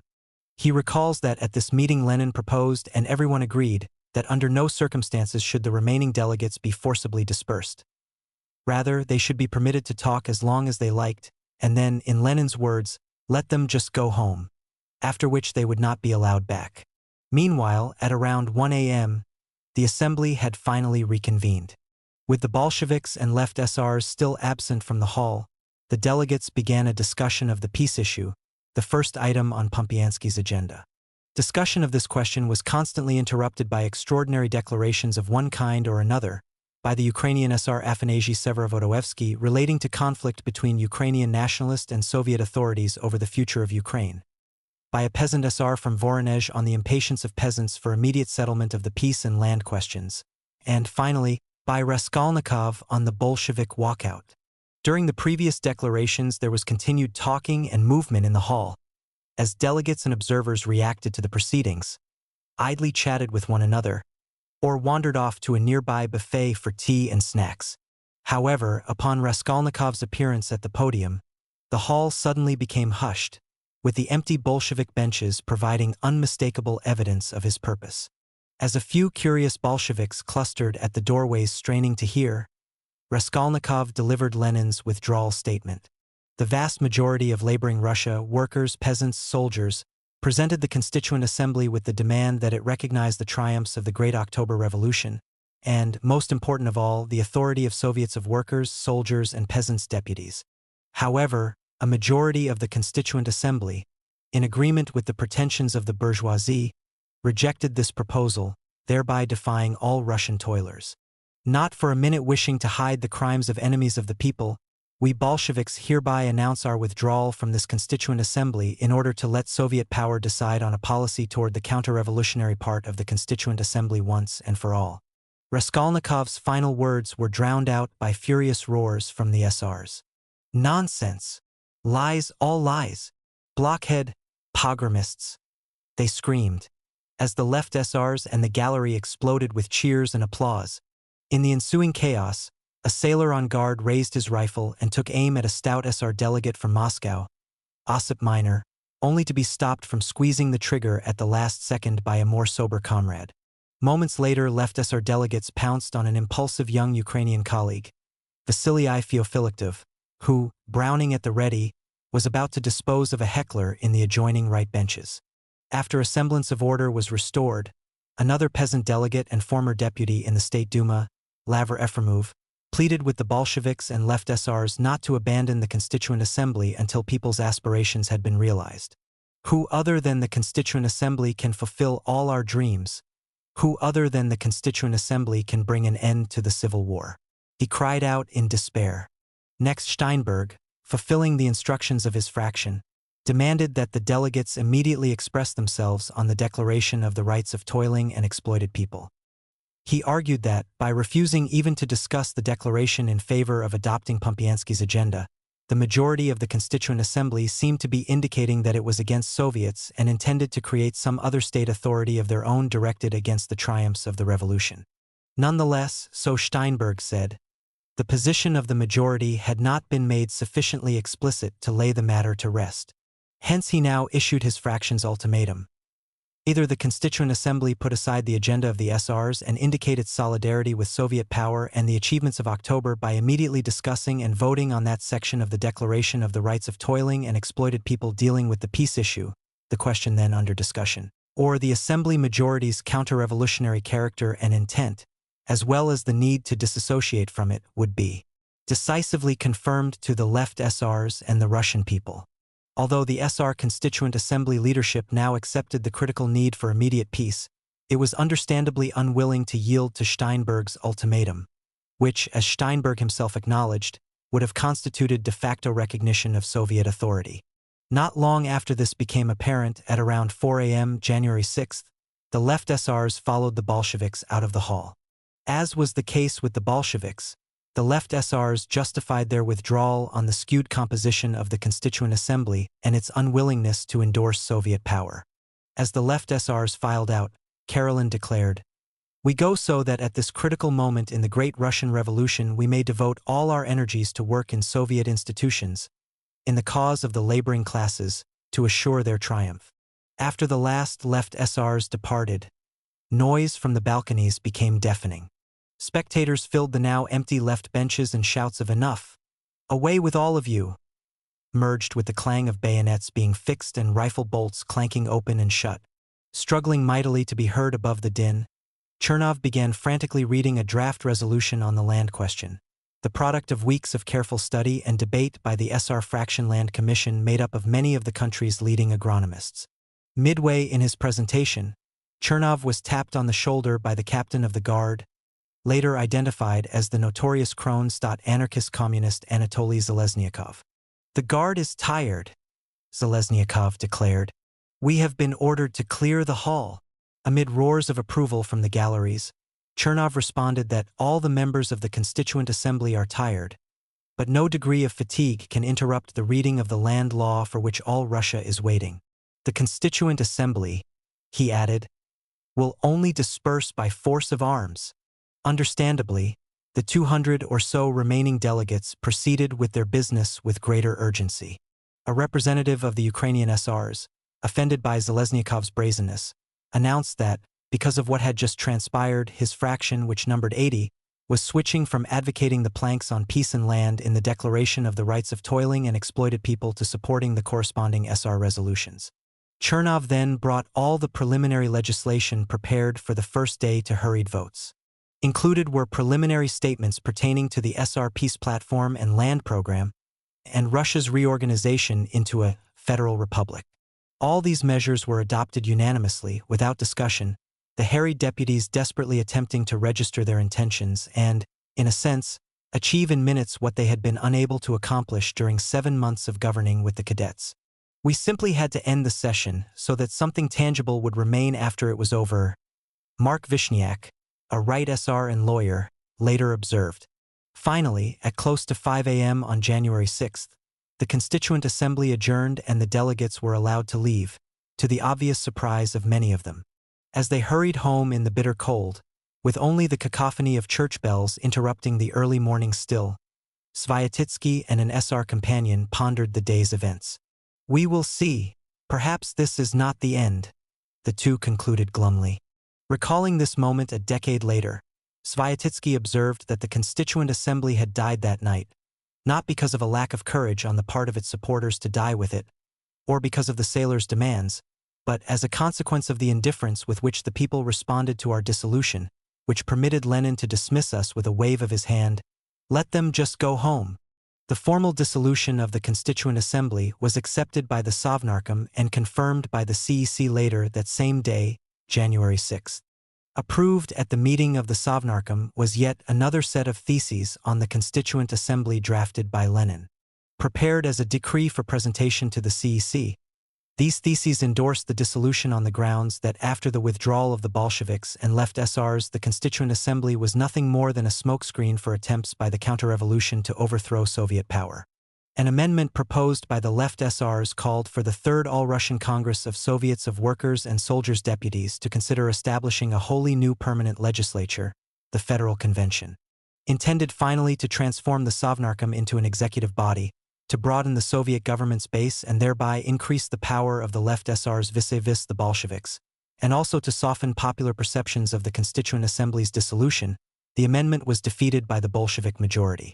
In his capacity as People's Commissar for Justice, Steinberg also urged that a commission be appointed to investigate the previous day's shootings. The dissolution of the Constituent Assembly by the CEC, which was the first item on the agenda of its meeting on January 6, was delayed by an emergency statement from Ryazanov. He took the floor to protest in the strongest terms possible the shootings of the previous day and to demand that the CEC suspend its deliberations until the coming Soviet Congress had an opportunity to decide whether the Sovnarkom had acted properly in permitting such excesses. As Steinberg had done earlier, Ryazanov also urged that, in the interim, a committee be appointed to investigate the shootings. This step was approved without discussion. However, Ryazanov's demand that the CEC suspend its work was ignored, perhaps partly because even Steinberg felt that the shootings were being blown out of proportion. Following Ryazanov's intervention, Lenin took the floor to justify the dissolution of the Constituent Assembly. The conflict between Soviet power and the Constituent Assembly was foreshadowed by the entire history of the Russian Revolution, he declared at the outset. Assertions that the deepening of the revolution was the work of a single party or individual were ridiculous. The revolutionary conflagration had come about exclusively as a consequence of the terrible sufferings to which Russia had been subjected by the war. Acknowledging that all kinds of blunders and mistakes would be made in the course of deepening the revolution, he insisted that every revolutionary movement was invariably accompanied by chaos, destruction, and disorder. Socialist revolution could not be served up to the people in a neat, smooth package, he continued. It was bound to be accompanied by civil war, sabotage, and resistance. The people had wanted the Constituent Assembly to be convened, but they had quickly realized what it amounted to. The Constituent Assembly had shown that it would postpone decisions on all of the urgent questions which the Soviets had presented to it. Therefore, delaying its dissolution was intolerable. According to Pravda, Lenin's speech received stormy applause, which turned into a prolonged ovation. By contrast, Vasily Istrov, for the United Social Democratic Internationalists, was jeered when he accused Lenin of countermanding the will of the Second Congress of Soviets, which had committed itself to uphold the prerogatives of the Constituent Assembly. While fending off deputies who were physically manhandling him, Strove managed to blurt out a resolution calling on the CEC to insist that the Constituent Assembly be allowed to proceed without interference. The resolution was not voted on. No less courageously, Ryazanov declared that he had never made a fetish of the Constituent Assembly, but that since it had been convened, it should have been given time to show its true face. Sukhanov made the technically valid point that it was inaccurate to suggest that the Constituent Assembly had refused to acknowledge the achievements of the October Revolution and urged that the dissolution of the Assembly not be confirmed. Lozovsky did the same, insisting that endorsement of the dissolution would be a mistake, indeed a crime. To no avail. The left SR Karelin was given the dubious honor of introducing Lenin's decree dissolving the Constituent Assembly, and, on the early morning of January 7th, it was passed by an overwhelming vote. Ryazanov and Lozovsky were among those voting no. This historic step, along with all other measures of the Sovnarkom and the CEC, was retroactively endorsed by the Third All-Russian Congress of Soviets of Workers and Soldiers Deputies, which met in Petrograd from 10 to January 18, 1918. The Congress merged with the Third All-Russian Congress of Soviets of Peasants Deputies on January 13, 1918. The Joint Congress's decree on the structure of the government reconfirmed the combined CEC as the supreme national governmental organ between national congresses of Soviets. However, the systemic relationship between the Sovnarkom and the CEC was again blurred. The decree specified only that the CEC had the right to appoint or remove the latter, either wholly or in part. At the insistence of the left SRs, a semi-autonomous peasant section attached to the combined CEC, was established as a substitute for the Executive Committee of the All-Russian Congress of Soviets of Peasants' Deputies. The peasant section was to refine the left SR land reform project, Socialization of the Land, for confirmation by the CEC, to oversee its implementation, and, more broadly, to coordinate peasant-related programs generally. Led by Spiridonova and destined to be the citadel of the left SRs, it was not even mentioned in the decree on the structure of the government. In the decree, the task of defining a more precise constitutional structure was left to the new CEC, in which the Bolsheviks retained an absolute majority, and to the next National Congress of Soviets. Perhaps because of its preoccupation with more pressing issues connected with fighting a revolutionary war or accepting an obscene peace, the CEC that was elected by the Third All-Russian Congress of Soviets never got around to considering revision of the Soviet government structure. In mid-December 1917, Lenin thwarted the efforts of Bolshevik moderates to respect the prerogatives of the Constituent Assembly, thus marking the end of their existence as an influential, cohesive intraparty force. His dissolution of the Constituent Assembly less than a month later ended the hopes of Russian liberals and moderate socialists that the 1917 revolutions might yet culminate with the establishment in Russia of a democratic political system on the Western model. Certainly, contributing to this result was the Bolsheviks' strong popular support in the Petrograd region, as reflected in the mid-November elections to the Constituent Assembly, and the SR leadership's rejection of efforts to provide military security for the Constituent Assembly coupled with the Bolsheviks and left SR's readiness to resort to force of arms to defend Soviet power. Most important, however, Sviatitsky was probably on target when he pointed to the Russian people's fundamental indifference to the fate of the Constituent Assembly, allowing Lenin to command that they all simply go home. Part 2. War or Peace? Fighting Lenin.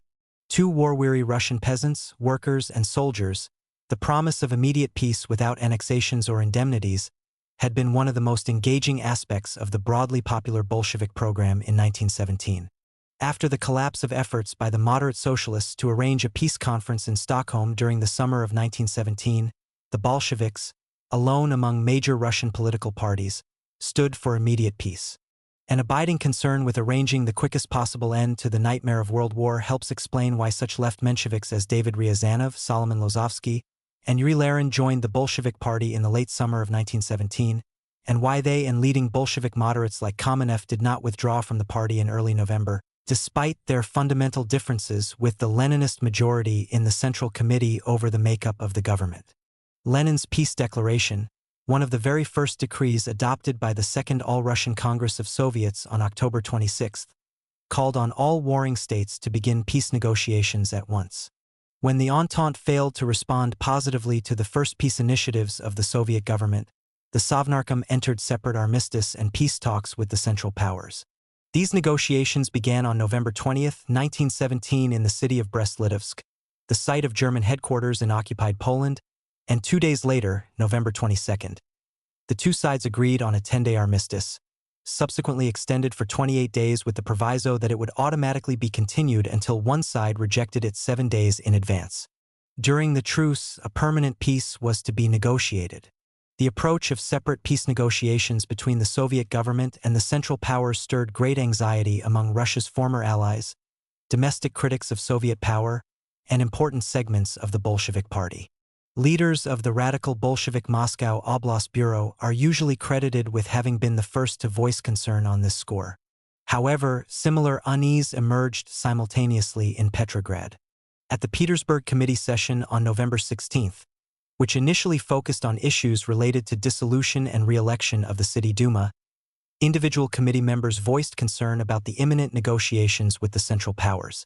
After Slutsky, in an update on the current moment, suggested that Lenin and Krylenko were intent on concluding a separate peace treaty with Hindenburg. Viktor Narchik, a representative of the Bolshevik Committee in the Vyborg Workers' District, warned that if the party did not make good on its commitments regarding pursuit of universal peace, it would lose its popular following.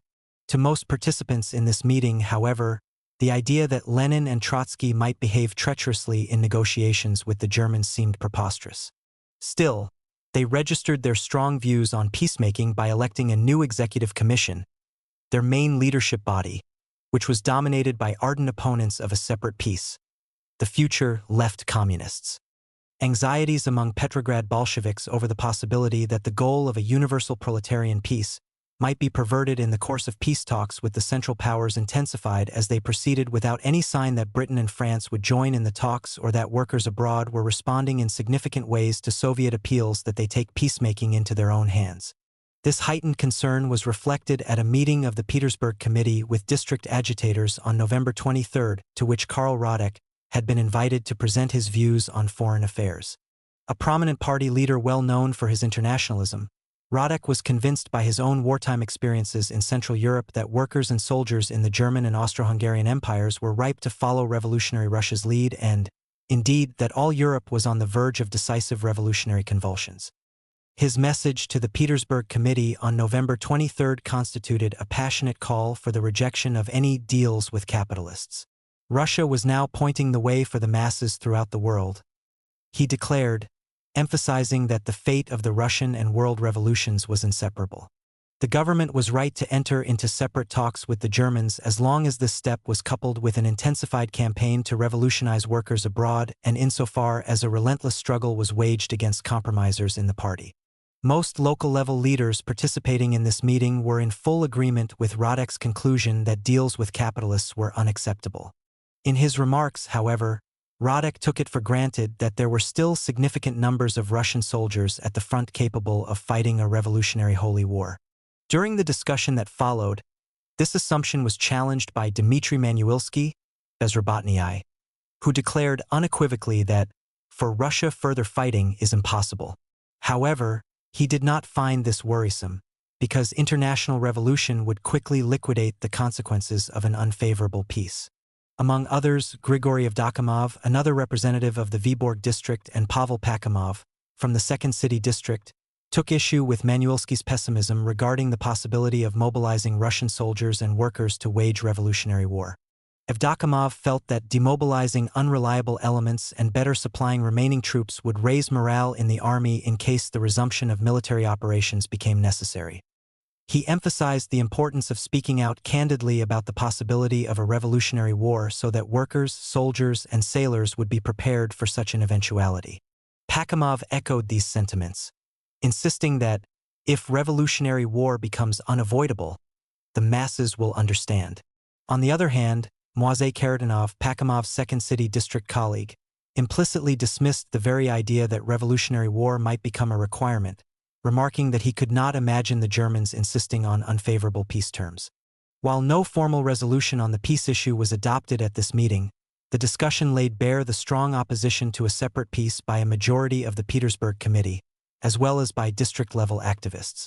Formal peace negotiations at Brest-Litovsk began on December 9. On that day, Adolf Yaffe, head of the Russian delegation, reiterated the Soviet government's firm commitment to peace without annexations or indemnities.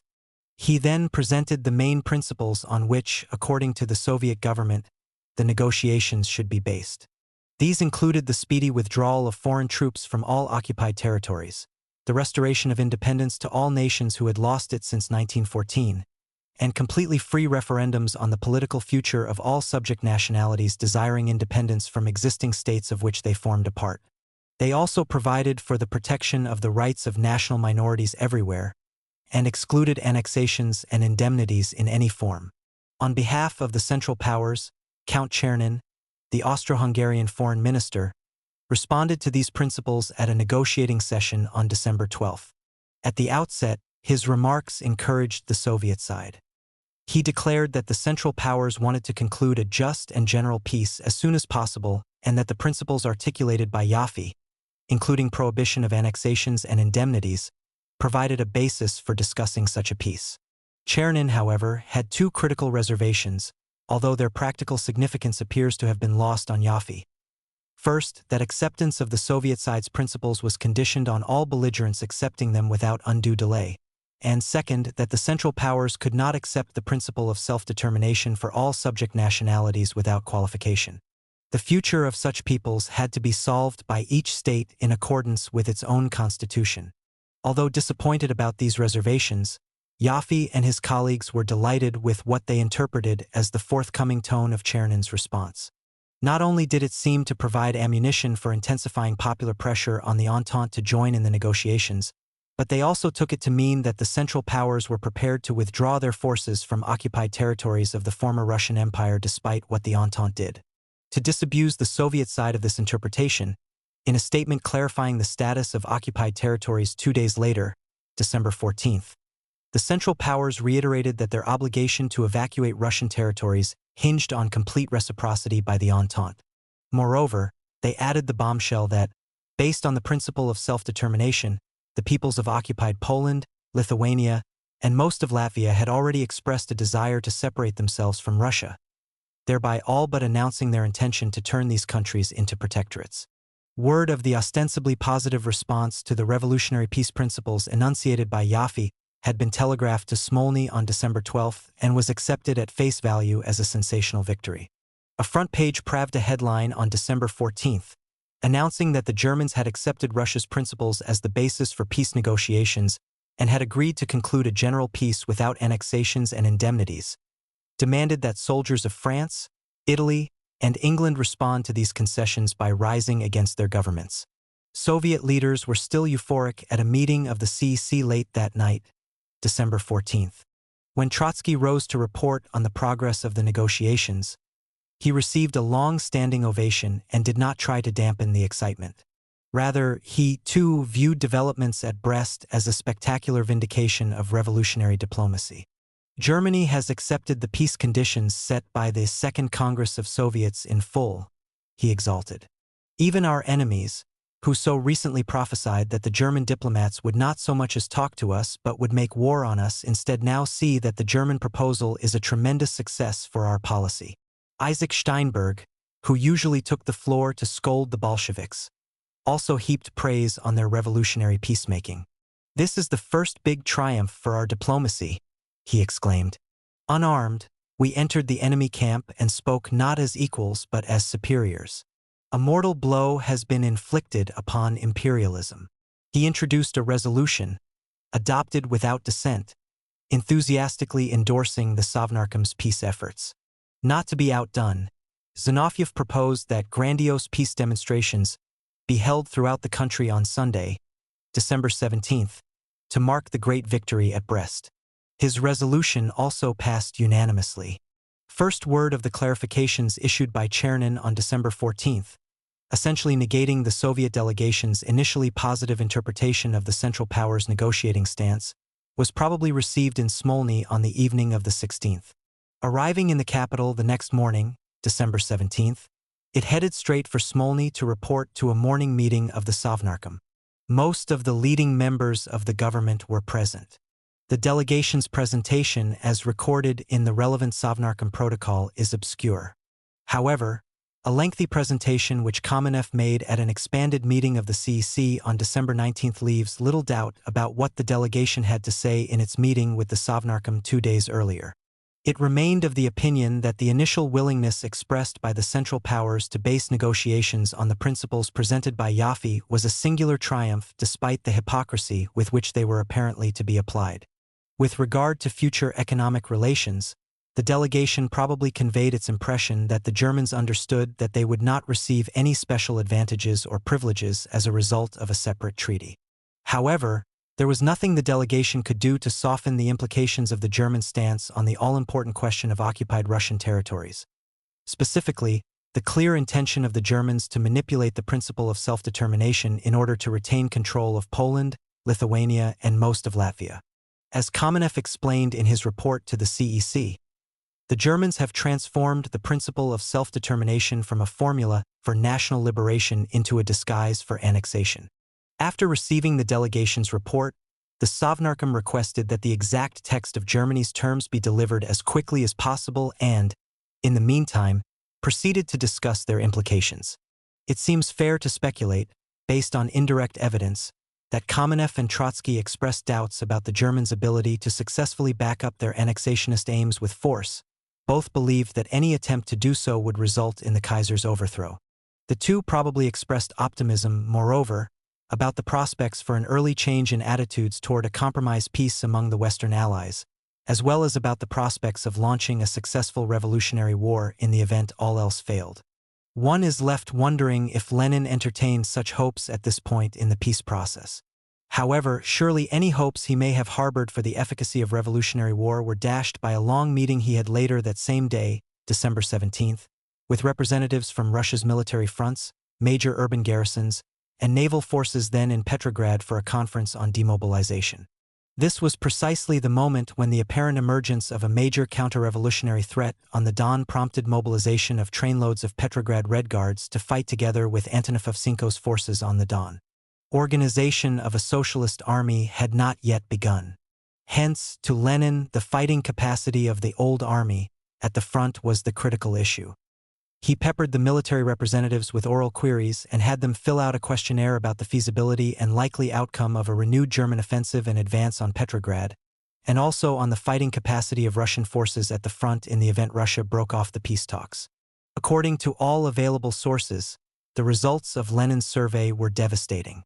Most of the delegates responded that in the event of renewed hostilities, the best they could hope for was that the army would retreat in good order. Even in the best of circumstances, however, its artillery would be lost and spontaneous demobilization would escalate. The bulk of the representatives apparently also felt that if there were a renewed German offensive, Russian troops would be unable to marshal serious resistance and prevent the quick occupation of Petrograd. Thus, an overwhelming majority of them urged that the negotiations at Brest be dragged out as long as possible and, if necessary, that peace be secured at any price. The results of this survey did not become generally known at the time. However, the deflation of hopes for an early peace on Russia's terms left organizers of the peace demonstration scheduled by the CEC in a quandary. They had begun energetic preparations for the march on December 15th, and these had been intensified the next day. Simply canceling it would have been politically awkward. Therefore, since a high-level German delegation was then in Petrograd, it was decided to impress the Germans by shifting the parade's emphasis from a celebration of peace to a show of military might, popular support for Soviet policies, and broad hostility toward domestic enemies of the revolution. So it was that while the Sovnarkom listened to the Brest delegation's ominous account of Germany's territorial ambitions, some 60,000 armed soldiers of the Petrograd garrison, hundreds of factory representatives, and several marching bands trooped through the center of Petrograd before filing by a reviewing stand filled with Soviet dignitaries on the field of Mars. Banners inscribed with peace slogans were lost among a sea of red flags and placards lauding the Soviet government and condemning the Constituent Assembly, enemies of the people of all stripes, saboteurs, the Avksentivs and Chernovs, and the Kornilovite cadets. Bearing in mind the implications of Lenin's survey, it is not surprising that the state of the army as it related to the implications of German demands was a major subject of discussion at the next meeting of the Sovnarkom late the night of 18/19 December. At the meeting, Lenin probed Krylenko, then commander-in-chief of the army, for his views and those of representatives of soldier committees regarding whether Russian soldiers would fight if the Germans launched an offensive. Like the military representatives queried by Lenin the previous day, Krylenko responded bluntly that the army had lost its fighting capacity and would not tolerate delays in ending the war. In short, that, militarily, there was no alternative but to accept whatever peace terms the Germans proposed. Prior to the meeting, Lenin had reviewed the military representatives' written responses to his questionnaire the previous day. For him, personally, they were extremely distressing. He shared the replies with participants in the meeting, including officials of the People's Commissariat for War such as Podvoisky and Pavel Dybenko. The Sovnarkom's protocol of the 18/19 December meeting contains no clues about the nature of the ensuing discussion, but the presence of several left SRs, among them Kolgiev, Karelin, Steinberg, and Trutovsky, and such future left communists as Kalantai, Lunacharsky, Valery Osinsky, V.V. Obolensky, and Uritsky suggests that it was lively. Ultimately, the decision was made to consider the results of Lenin's questionnaire definitive with respect to the state of the existing army.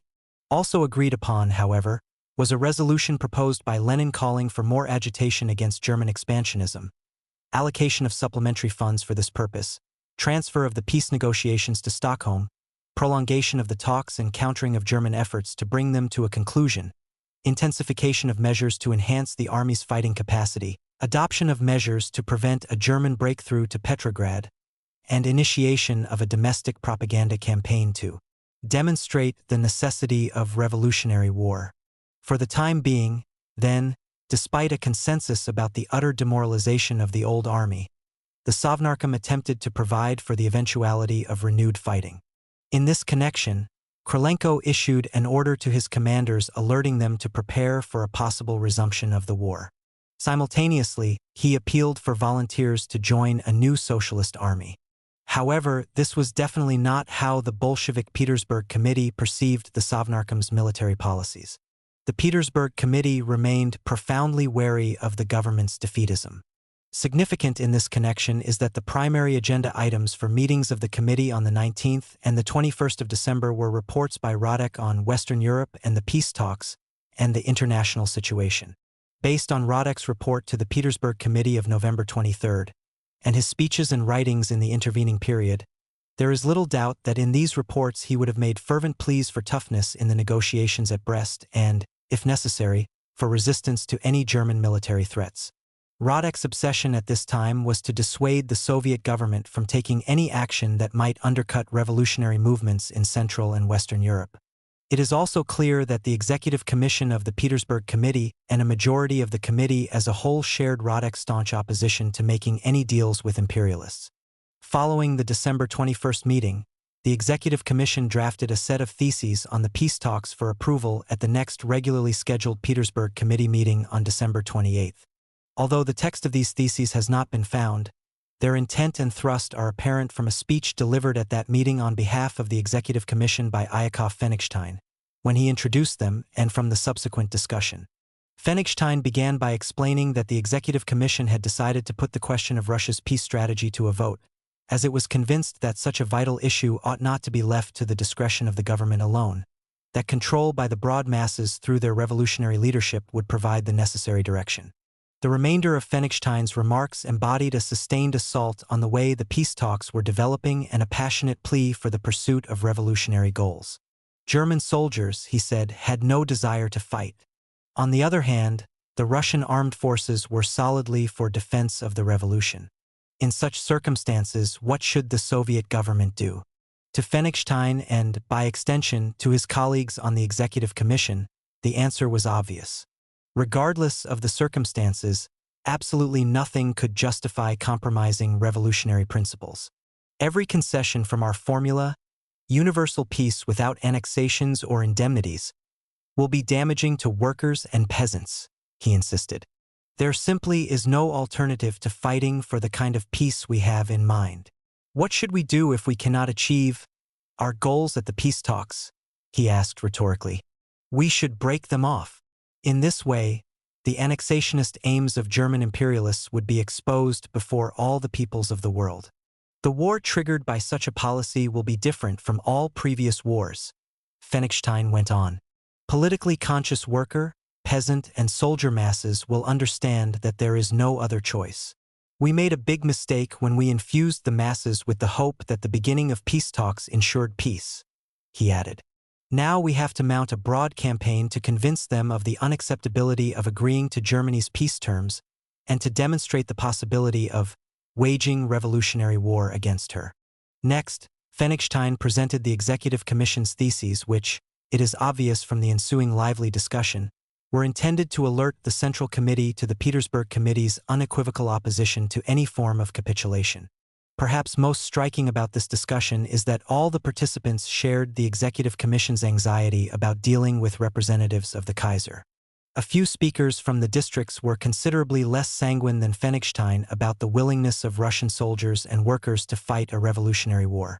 However, most were inclined to place their trust in timely aid from the European proletariat, as was the case with Rabinowitch and Fedor Dingelstedt, or, at any rate, were optimistic that the negotiations at Brest could be dragged out long enough to create more promising conditions for revolutionary war, as was the case with Semen Semkov and Moise Gorlik.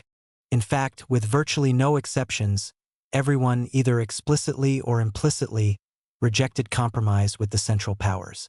The Vyborg district's Ivan Naumov was concerned most of all with the danger that Russia's former allies might try to associate themselves with a revolutionary war against German imperialism. The propriety of accepting aid from capitalist powers in a war against imperialism was already of concern to some, and Naumov felt that this issue should have been addressed by Fenigstein. Everyone also seemed to agree that the Petersburg Committee's immediate intervention was necessary to stiffen the backbone of the government and the top party leadership. As Stanislav Kasier, from the Narva district, remarked, "We have ample reason to believe that wavering is taking place at upper levels of the party. The situation called for boldness. We should be attacking, not bargaining with imperialists. Some comrades, e.g. Lenin, say it is better to hold on to something than to be defeated," Kasier added. "I believe it is better to be defeated than to compromise." Perhaps the most passionate plea for the traditionally radical Petersburg Committee's staunch commitment to revolutionary principles irrespective of cost was made by Volodarsky, arguably the Petersburg Committee's most authoritative and popular figure among the party's rank and file. To him, as to Pfennigstein and Kasier, it seemed clear that, with another round of peace talks on the horizon, something was happening at the top that was being kept from the Petersburg Committee, that there was an extremely dangerous tendency within the government to accept an obscene peace that would scandalize Bolsheviks before the entire world peace movement, and that the Petersburg Committee would need to intervene to save the day, as it had at key moments earlier in 1917.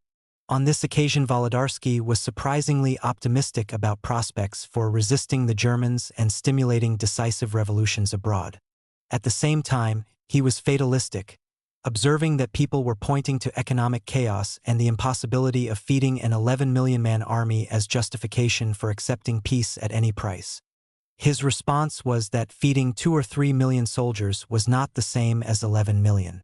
The Bolsheviks had destroyed the existing economic apparatus and, if they could not find a way to re-establish one, they were done for anyway, war or no war.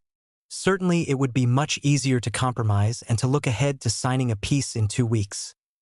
He concluded, but where would that lead us? Rabinowitch took the floor after Volodarsky to dispute the idea, which she read into his comments, that fighting a revolutionary war would be easy. But she immediately added, "This should not give us pause." To her, revolutionary Russia's hopes for survival lay less with its own forces than with the world's proletariat. The main task was to do everything possible to stir international revolution. The Executive Commission's theses, in her view, could be very helpful to the peace delegation in its negotiations at Brest. At the close of the December 28 meeting, the Petersburg Committee adopted the theses. With minor editing, they were to be transmitted to the Central Committee. Simultaneously, the Petersburg Committee considered the question of calling for a national party conference to straighten out the policy line of the party. However, after Volodarsky intimated that a national party congress to consider disputed issues was already in the works, the decision to call for a national conference was postponed. Between the 24th and the 27th of December, as one of the most momentous years in Russian history drew to a close, Lenin rested in Finland. He returned to Petrograd on December 28, a week before the opening of the Constituent Assembly, convinced that revolutionary war meant suicide and that it was absolutely essential to accept an annexationist peace on Germany's terms, the sooner the better. Historians have disputed the evolution of Lenin's thoughts on the peace issue. Some have suggested not only that Lenin was in the pay of the Germans in the spring and summer of 1917, but that October and perhaps even the sellout at Brest were phases of a joint Bolshevik-German undertaking to destabilize Russia and end hostilities on the Eastern Front. Putting aside the question of German subsidies to the Bolsheviks before the October Revolution, my reading of the available evidence leads me to conclude that Lenin came to power convinced of the need for immediate peace if revolutionary Russia was to survive, but that this concern did not trouble him much because of his absolute confidence in the immediacy of decisive socialist revolutions abroad. However, he began to have doubts about banking on them, and therefore also about the short-run possibilities for an early universal democratic peace in December. Following his sojourn in Finland, he made one of his characteristic 180-degree turns, concluding that there was no alternative to accepting whatever peace terms the Germans offered. The stage was set for the most profound intra-party crisis of Lenin's years as Soviet head of state. At this point, the Central Powers had already formally announced at Brest-Litovsk that their earlier understandings regarding peace principles were null and void because of the Entente's failure to respond to them. Further, they had presented Trotsky with the text of a treaty for signature. Indeed, they had even provided him with a map upon which formerly Russian areas that were to remain under German occupation were clearly marked. In addition, the Central Powers had begun private, separate peace negotiations with the Ukrainian Rada. After several days of trying without success to persuade his adversaries to budge from their positions, Trotsky wired Lenin informing him that it was impossible to sign the peace that had been presented to him and requesting authorization to announce the termination of the war and to demobilize the Russian army without signing a treaty. In the telegram, Trotsky expressed confidence that the Germans would be unable to resume military operations in the east because of their difficult domestic situation and appealed to Lenin for a decision by return wire. In Lenin's view, however, Trotsky's assumptions were faulty. Having decided that an immediate formal peace treaty acceptable to Germany provided the only means of forestalling a renewed German offensive and the inevitable destruction of the Bolshevik project in Russia, on January 3 he responded to Trotsky with a request that he arrange a recess in the negotiations and return to Petrograd for consultations. As soon as the immediate crisis over the Constituent Assembly ended, Lenin summarized his views on the absolute need for immediate peace in theses on the question of the signing of an immediate separate and annexationist peace, and scheduled an unofficial conference for January 8 of some 63 prominent party leaders from around the country gathered in Petrograd for the Third All-Russian Congress of Workers' and Soldiers' Soviets. In these theses, Lenin contended that to defeat the Soviet government's internal enemies and organize the country on a socialist basis would take some time, and that socialist revolutions would inevitably engulf Europe, but it was impossible to predict when this would occur. This was a significant retreat from his position during and immediately after October. Consequently, he argued that Russia had two choices. Either she could embark on a revolutionary war at once or sign a separate peace involving huge territorial losses and a sizable monetary indemnity. The reasoning of proponents of immediate revolutionary war was flawed from start to finish, Lenin went on. Contrary to their contentions, by signing a separate peace, the Soviet government would neither betray the cause of international socialism nor renege on pre-October pledges so long as it used the time afforded by peace to prepare for revolutionary war. Most important, so Lenin argued in these theses, proponents of revolutionary war neglected to consider that the peasant army at the front was utterly incapable of fighting and, in any case, would not support a revolutionary war. At the same time, the creation of a socialist army made up of workers and poorer peasantry had barely begun. Without socialist revolutions in Europe, Russia would be overwhelmed and the Soviet government toppled in a matter of weeks, after which Russia would be forced to accept an even more humiliating peace than it was then being offered. Revolutionary war was not an option. Painful though it was, global revolutionary interests dictated making peace on German terms at once. After presenting his theses, Lenin was bombarded by criticism from supporters of revolutionary war, who were already being referred to as left communists. Notes that he scribbled suggest that Lomov and Valery Osinsky from the Moscow Oblast Bureau adopted positions analogous to those embodied in the Petersburg Committee's theses of December 28.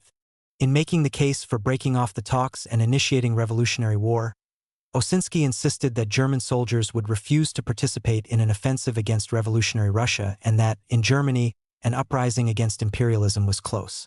Varvara Iakovleva from Saratov remarked that everything possible had to be done to start the revolutionary conflagration in Europe, and, to that end, she expressed her own readiness to die with revolutionary banners held high. Evidently referring to Lenin's concern about Russia's military weakness, Yevgeny Preobrazhensky, based in the Urals, declared that any revolution that was unable to defend itself at the front was already dead, contending as well that the French Revolution had shown that faith in victory was essential in such situations and, in any case, that the Germans would be unable to attack because Russia's winter roads were impassable. At this conference, Trotsky took the middle position reflected in his letter to Lenin from Brest. He agreed with Lenin that Russia was incapable of mounting a revolutionary war. However, in common with left communists, he remained skeptical of the Germans' capacity to resume an offensive. He proposed, therefore, simply to declare that the war was over, that the Russian army was being demobilized, and that it was going home to build a socialist Russia. In Memoirs, Trotsky explains that he was not certain the Germans would be unable to attack, but that it was critical to find out before signing an annexationist peace. If necessary, there would be time to capitulate after that. One conference participant recalled that Lenin became so frustrated by the unrelenting attack on his views that he stormed out. At the end of the conference a vote was taken, and the left communists won a solid victory over both Lenin and Trotsky. 32 participants voted for revolutionary war, 16 supported Trotsky, and only 15 voted with Lenin. Members of the Petersburg Committee, not to speak of the Moscow Oblast Bureau, were doubtless heartened by this vote. Nonetheless, it was not binding. According to party rules, in the absence of an official National Party Congress, ultimate authority for deciding major national policy issues rested with the Central Committee. Consequently, at a Central Committee meeting on January 11th, Lenin made another stab at winning the party leadership to his side. Prior to this meeting, according to Trotsky, he and Lenin reached an understanding that, if the no war, no peace strategy was tested and failed, Trotsky would support immediate peace. Most of the participants in the January 11th Central Committee meeting had taken part in the January 8th unofficial conference. Thus, Lenin was able to pick up where he had left off. At the start of the discussion, he reiterated the main arguments of his theses regarding the hopelessness of revolutionary war and Trotsky's proposal, concluding that the latter was international political posturing which would do nothing to deter German expansionism. If the Soviet Republic did not agree to immediate peace on Germany's present terms, he added, it ran the risk that Germany would launch an offensive, and, in that event, Russia would have to accept significantly more onerous terms for peace. To Lenin's dismay, the responses to his arguments in the Central Committee were at least as cool as they had been in the broader forum of party representatives from around the country 3 days earlier. Of the 16 Central Committee members present at this meeting, only 3 Artem, Fyodor Sergeyev, Sokolnikov and Stalin sided with Lenin. Moreover, their comments seem perfunctory when compared to the passion of the left communists. Still, this does not mean that sentiment among Lenin's adversaries had not shifted between the 8th and the 11th of January. On January 8th, an absolute majority had voted for an immediate end to peace negotiations with Germany, coupled with the proclamation of a universal revolutionary war against capitalism. At the Central Committee meeting 3 days later, even the most ardent left communists appeared to see merits in Trotsky's idea of walking out of the negotiations following a declaration of no war, no peace, with the proviso that negotiations would be dragged out as long as possible and that efforts to strengthen revolutionary movements abroad and military forces at home would be intensified. In the course of the discussion on January 11th, Bukharin, the acknowledged leader of the left communists, declared flatly that Trotsky's position is the most correct, adding, "So what if the Germans beat us? So what if they advance another 100 versts? Our concern is the effect this will have on the international workers' movement." A general strike linked to the Brest negotiations was developing in Vienna. If a peace was signed, it would be wrecked. It was essential to seize every opportunity to drag out the negotiations and not sign an obscene peace. In that way, the West European masses would be energized. Although acknowledging that revolutionary Russia was not in a position to wage an immediate revolutionary war, Uritsky, also an ardent left communist, added that acceptance of an annexationist peace would alienate the Petrograd proletariat. By refusing to sign the peace and demobilizing the army, we will, of course, be opening the way for the Germans, he observed. But then, the instinct of self-preservation will undoubtedly be triggered in the people, and revolutionary war will begin.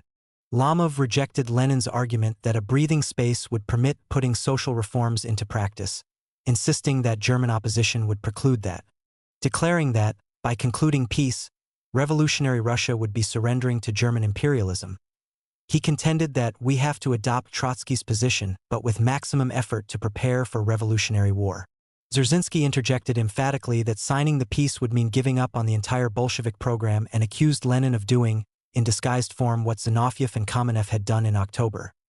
That is, thinking only of Russia and ignoring the great international impact of events in Russia. Only Kossier, who participated in this meeting as the representative of the Petersburg Committee, appeared wedded to the original left communist demand for immediate revolutionary war. Using the December 28 Petersburg Committee theses as his guide, he declared that the Petersburg organization is protesting and will protest Lenin's point of view as long as it can and considers that the position of revolutionary war is the only possible one. Kossier may not have been aware of it, but this was not entirely true. Sentiment in some district party committees in Petrograd was already closer to Trotsky's view than to the Petersburg committees. By the end of the Central Committee's discussion on January 11th, the weak support for Lenin's position was so apparent that it was not even voted on. Launching an immediate revolutionary war was voted down 11-2, with 1 abstention. Instead, by a vote of 9-7, The top party leadership adopted Trotsky's no war, no peace formula, coupled with demobilization of the old army.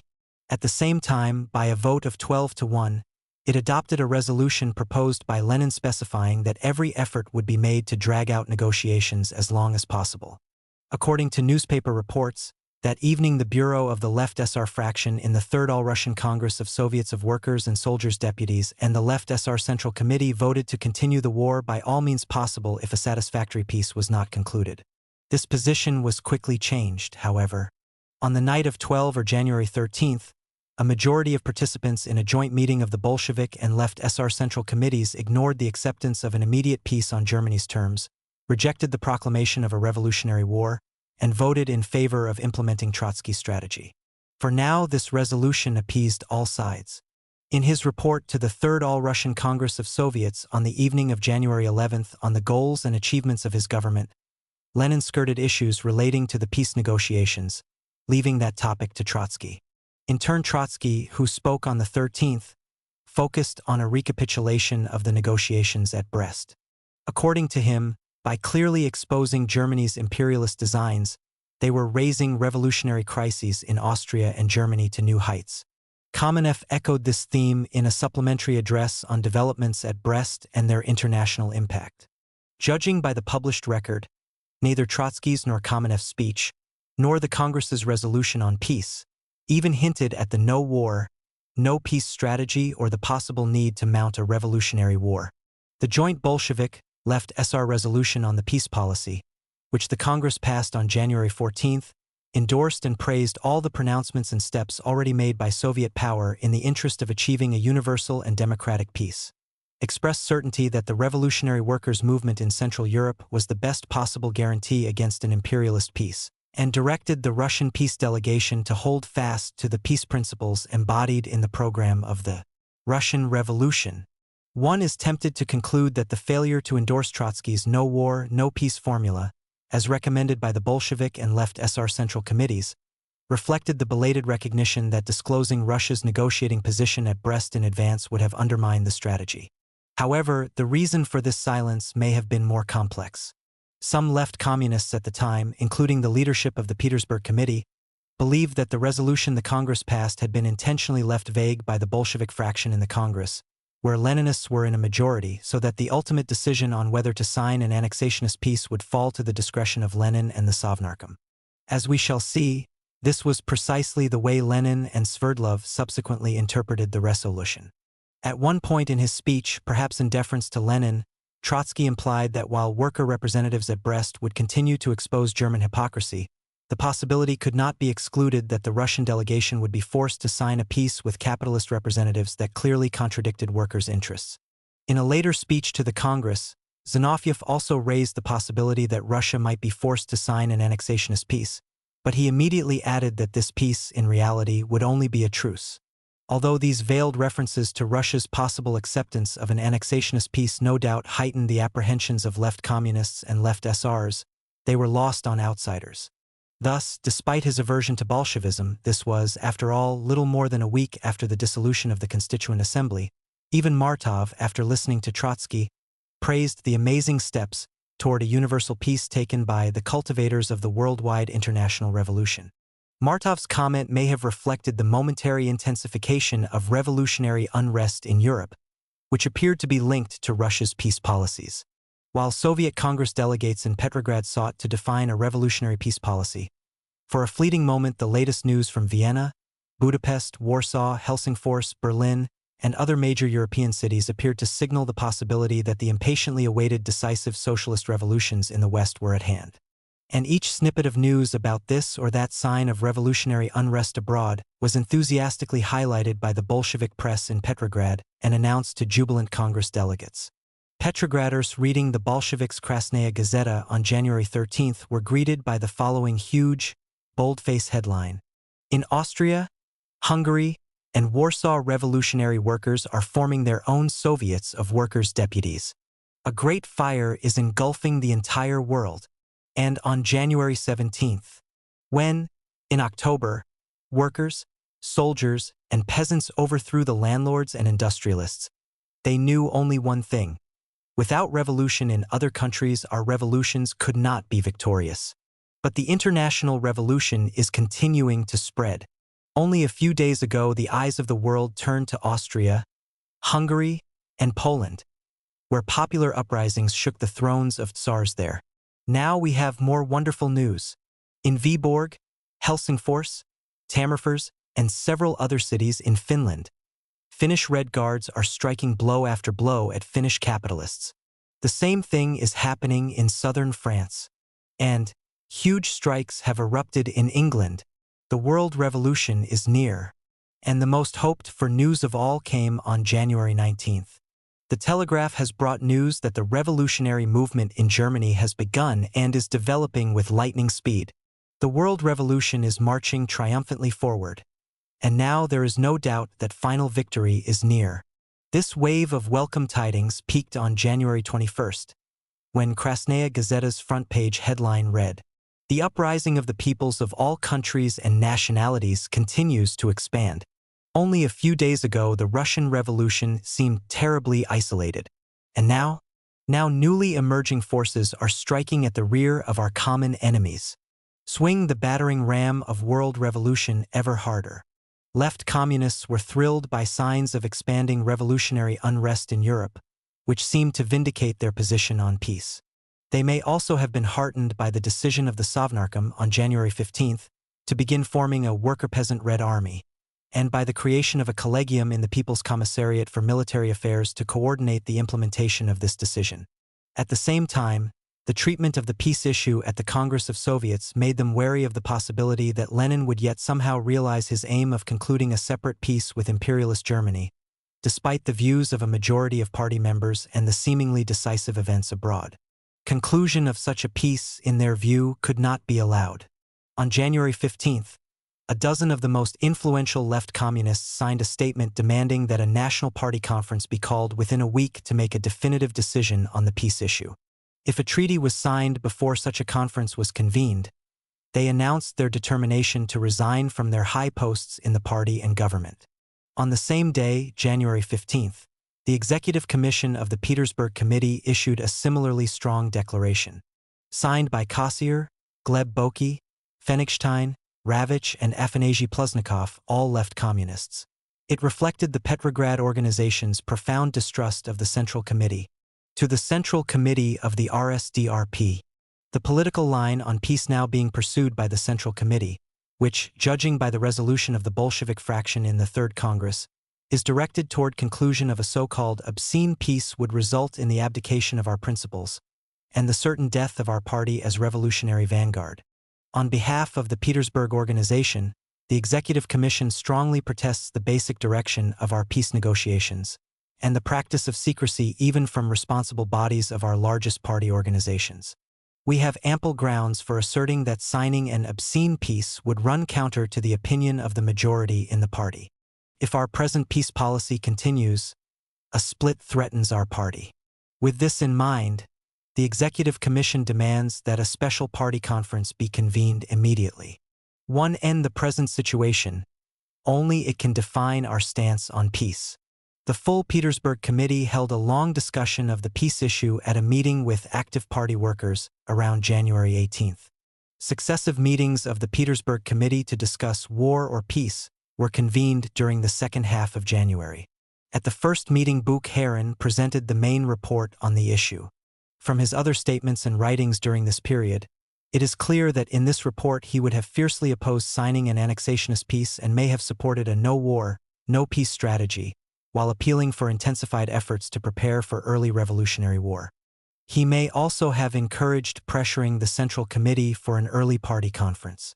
However, a statement Bukharin made to the Central Committee indicates he was not sympathetic to the implicit threat of a party split embodied in the Executive Commission's declaration of January 15th. The Petersburg Committee's consideration of the peace question at its meeting around January 18th concluded with the passage, by a unanimous vote with one abstention, of another set of theses on the matter. These theses, drafted by Bukharin, did not directly address the issue of Trotsky's no war, no peace formula or the question of immediate revolutionary war. Nor did they call for a national party conference on peace policy. Rather, they focused on refuting, from an internationalist perspective and in light of the latest news from abroad, Lenin's arguments for concluding an immediate separate peace. Negotiations were in progress at Brest-Litovsk, and so this was Bukharin's primary concern. These theses specified that the only valid criteria for accepting or rejecting an unfavorable, annexationist peace was to follow a course that was best for the development of the proletarian revolution, that the international proletarian movement was at that moment experiencing a decisive breakthrough that had been furthered by the peace negotiations, and this would be destroyed were an obscene peace to be accepted, that even revolutionary Russia's defeat at the front would benefit the world, revolution by further revolutionizing the forces of her adversaries, and that the idea that peace would provide a breathing space that would ensure the survival of Soviet power in Russia was an illusion, and that international imperialism would attack revolutionary Russia as soon as it could. How to respond to the demands for a party conference was at the top of the agenda at a meeting of the Bolshevik Central Committee on January 19, February 1st. All the participants at this meeting acknowledged the gravity of the intra-party crisis over the question of war or peace, and seemed determined not to allow it to develop into a formal split. Beyond this, there was little unanimity over how best to proceed. Early on, Lenin suggested that ultimately his government would probably sign a peace treaty on German terms, and that as far as he was concerned he had a mandate to do so from the Third All-Russian Congress of Soviets. Lenin's strategy for dealing with demands to convene an official party conference immediately, as it evolved during this session, was to call for another meeting of the Central Committee with party leaders from major provincial organizations still in Petrograd for the Soviet Congress as soon as possible and to hold out the prospect of an eventual National Party Congress. Although the decision of a party congress would be authoritative and binding on the new Central Committee elected there, preparing a congress required at least a month's lead time. Consequently, even a congress convened at the earliest possible date would probably be too late to tie Lenin's hands in negotiations with the Germans. In one way or another, Stalin, Sverdlov, Stasova, Artem, and Sokolnikov registered their support for Lenin's point of view. Trotsky was back at Brest by this time. Left communists participating in this meeting rejected Lenin's premises regarding his government's mandate in peace negotiations. Even before Lenin spoke, Lomov justified convening a conference on the grounds that speeches by Trotsky, and especially Zinoviev at the Soviet Congress, had led many party members to suspect that a separate peace with Germany had already been decided. Therefore, Lomov said, it was necessary to hear the voice of the entire party, which had been silent for so long. Moreover, as soon as Lenin yielded the floor, Uritsky insisted that Trotsky's point of view prevailed at the Congress of Soviets, and was the same one adopted by the Central Committee. The left communists unanimously agreed that the Bolshevik peace policy was in chaos and that only an official party conference could straighten it out. At the January 19 Central Committee meeting, Bukharin and Lomov made these points most forcefully. Ultimately, the Central Committee scheduled an emergency party congress for February 20th, March 5th, and another unofficial conference for January 21st, where all the major differences on the peace issue would again be aired. The 14 participants at the Central Committee's conference of January 21st voted on 10 questions. Only 5 participants, Lenin, Stalin, Muranov, Artem, and Sokolnikov, approved signing an immediate annexationist peace. A large majority, including Lenin, perhaps influenced momentarily by revolutionary events abroad, were in favor of dragging out the negotiations. Only Innokentii Stukov wanted to break off the negotiations at once. A majority felt it would be permissible to sign an annexationist peace if it were presented in the form of an ultimatum. Only the left communists Osinski and Stukov voted no on this question. Bukharin and Uritsky appear to have left the meeting before the voting, but the result on this question would have been the same even had they voted against it.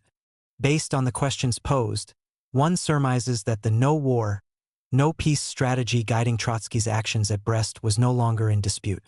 Beyond that, the voting pattern accurately reflected the sharp differences over the peace issue then dividing the party. Everything now appeared to hinge on revolutionary developments in Europe and, of course, the negotiations at Brest-Litovsk.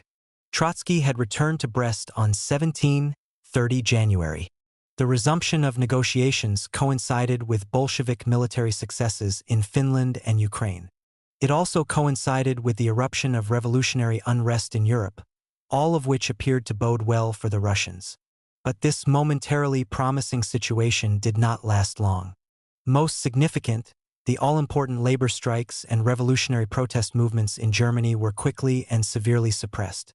This development restored Lenin's conviction of the need to accept Germany's peace terms as quickly as possible. Another written update on the state of Russian troops at the front and in rear garrisons, which Krylenko submitted to the Sovnarkom at this time, reinforced this conviction. Meanwhile, at Brest, Trotsky and his colleagues sparred with their opposite numbers.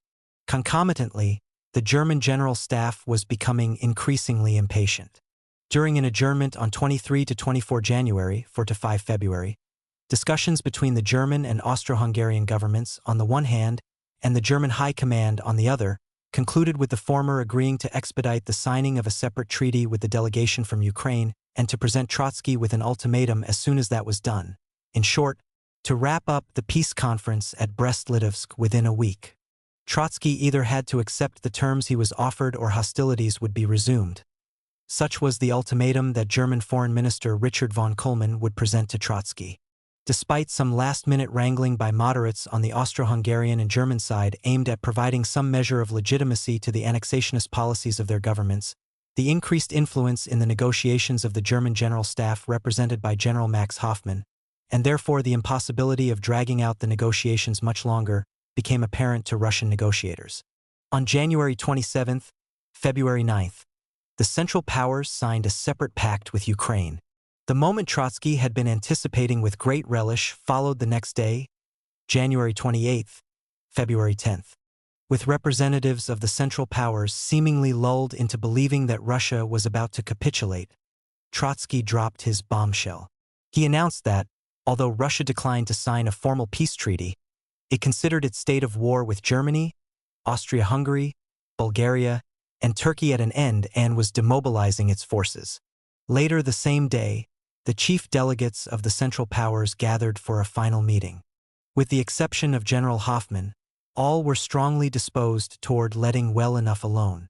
Kuhlmann and Chernin took the position that since the Russians, by their declaration, had tacitly agreed that the occupied territories would remain in German hands, there was nothing left to fight for. General Hoffmann, however, at the instructions of his military superiors, insisted that since the purpose of the armistice with Russia was to arrange a peace, inasmuch as this had not been accomplished, the truce was over and hostilities needed to be resumed in the 7 days that were provided for in the truce agreement. The Germans argued into the night while the Russian delegates went to the railway station for the return trip to Petrograd, confident, if not entirely certain, that for Russia the long, awful nightmare of the Great War was over. Just before leaving Brest, Trotsky dashed off a telegram to Krylenko at Russian staff headquarters in Mogilev informing him of what had transpired and instructing him to issue demobilization orders, which Krylenko promptly did. At Lenin's insistence, the orders were rescinded the next day, but their psychological impact in further undermining the already hopelessly demoralized state of the army could not be undone. Moments before departing, the Russian delegates' hopes for peace were reinforced by word that moderation was being pressed on the military by German and Austro-Hungarian diplomats. And so they chuckled with pleasure as they settled into their railway carriage, congratulated one another on the marvelous trick they had played on German imperialism, and relaxed. On the return trip to Petrograd, we were all under the impression that the Germans would not start an offensive, recalled Trotsky many years later. At the end of September and the first weeks of October 1917, one of Lenin's main arguments for the immediate seizure of power was that every European country was on the threshold of a proletarian revolution and that the Bolsheviks in Russia, by virtue of their advantageous situation, had an opportunity and obligation to trigger that revolution. The Bolsheviks, he insisted, by waiting for the Congress of Soviets to remove the provisional government, were betraying the international revolutionary cause. In early December 1917, when separate peace negotiations between Germany and the Soviet government began at Brest-Litovsk, Lenin still believed in the immediacy of decisive socialist revolutions in Europe. By the end of the month, however, the answering revolutions he had confidently expected had not materialized, the utter demoralization of the Russian army at the front had been confirmed, and the expansion of counter-revolutionary forces on the Don had begun. In view of all this, Lenin concluded that immediate peace on Germany's terms was essential for revolutionary Russia's survival. Unfortunately for him, however, many of his closest comrades in the party's leadership bodies, in Petrograd, Moscow, and around the country, remained wedded to his earlier fervent internationalism. This was most definitely the case with leaders of the Bolshevik Petersburg Committee. Convinced that a separate peace with the Kaiser's government would undermine the revolution in Germany for years to come, that fighting a revolutionary war, however painful, was feasible, and that the socialist revolution in Russia could not survive on its own, the left communists firmly rejected Lenin's insistence on peace at any price. In these circumstances, Trotsky's no war, no peace stratagem, the premise that if revolutionary Russia simply declared that the war had ended and demobilized unilaterally, the Kaiser's government would be unable to get its troops to fight and the war would be over for Russia, won broad acceptance among Bolsheviks and left SRs. In mid-January, majorities in the leadership of both parties, though not Lenin, accepted Trotsky's approach. After the suppression of an initially promising wave of labor unrest in Europe, on January 28, February 9, Trotsky sprung his declaration on astonished German negotiators at Brest and returned to Petrograd optimistic that his adversaries had been outwitted. But, of course, everything hinged on the German response. The socialist fatherland is in danger. First word of Trotsky's sensational declaration of an end to the war and its apparent acceptance by the Central Powers reached Smolny by direct wire around midnight, 28/29 January. At once, Zinoviev issued an exultant statement to the press that must have been as puzzling to reporters as Trotsky's statement had been to representatives of the Central Powers in Brest. Asked by a mystified correspondent what the phrase "no war, no peace" meant in practice, he confidently explained that it amounted to an extension of the armistice. In our view, the Central Powers will be unable to launch an offensive because their laboring masses will not support such a step, he said, quickly adding that continually annexing foreign territory is not in Germany and Austria's interests. As Steinberg recalled, a proud calm, compounded by anxiety, descended on Petrograd. The next morning, all Petrograd buzzed with news of the unprecedented developments at Brest. Emergency meetings of the Bolshevik and left SR Central Committees endorsed Trotsky's move. At a meeting of the Petrograd Soviet, Mikhail Lashevich, a former member of the Bolshevik military organization who was then a military commissar, declared flatly, "German troops will not attack those who have proclaimed to the whole world that they are unwilling to shed the blood of their brothers." A resolution on the ending of the war, introduced by Zinoviev and adopted at this meeting, endorsed Russia's position at Brest-Litovsk. Appealed to workers in Germany, Austria, Bulgaria, and Turkey to prevent the imperialist powers from doing violence to the peoples of Poland, Lithuania, and Courland, and proclaimed the formation of a new Red Socialist Army as the main task of the day. Nonetheless, the immediate concern of the resolution seemed to be less with the recruitment for a new army than with bringing some semblance of order to the demobilized rabble from the old army now streaming home from the front by the hundreds of thousands. Predictably, assessments of the implications of Trotsky's act at Brest varied in the Petrograd press. Liberal and moderate socialist dailies, which from the start had been wary of separate peace talks with the enemy, condemned Trotsky's move as a disaster, fated to bring new trials, torment, and degradation to an already devastated, defenseless Russia. The beginning of the end of the revolution, the Mensheviks Novyi Luch called it. On the other hand, the Bolshevik press greeted the news from Brest with unrestrained glee. According to a Krasnaya Gazeta headline, the war was over. On the day after the end of the war, we are experiencing the day after the end of the war. The Russian plowman can now return to the land for which he has been thirsting. The Russian worker can return to the city he left long ago. All the people of Russia can now occupy themselves with building their new free life. The left SR press, like the Bolshevik dailies, tended to dismiss the possibility that the German government would be able to resume offensive operations on the Eastern Front, however much it might wish to. After such a declaration as Trotsky's, it will be difficult for the German General Staff to get its troops to attack Russia, because there is no way to justify an invasion and the German soldier will know that he is only fighting for annexationist spoils benefiting the bourgeoisie, wrote a Znamia Truda editor on January 30th. Now that peace negotiations have broken down exclusively because of the Central Powers, revolutionary movements will naturally erupt more powerfully than ever. Of course, for the Western Allies, who were preparing a decisive spring and summer offensive on the Western Front, a halt to hostilities in the East was an altogether unhappy prospect. A couple of weeks earlier, the British Foreign Office, for one, had dispatched an experienced young Russian hand, Robert Bruce Lockhart, as its special envoy to Petrograd. Lockhart's primary mission was to persuade the Soviet government to maintain the common Allied war effort. At the same time, British naval authorities charged their new naval attaché in Petrograd, Captain Francis Cromie, with directing the evacuation of Allied war material from the Baltic region. Cromie was fresh from illustrious duty as commander of a British submarine flotilla that had operated in collaboration with Russian naval forces in the Baltic. As naval attaché, he reported to Admiral Reginald Blinker Hall, the head of naval intelligence. Yet, Cromie had no previous experience in espionage, subversion, or even diplomacy. In August, Latvian officers turned Cheka informants would betray his confidence and compromise his efforts to overthrow Soviet power in the northwest. Cromie was probably also double-crossed by Maria Mora Benkendorf, a seductive Russian national employed as a clerk and translator by the British Embassy.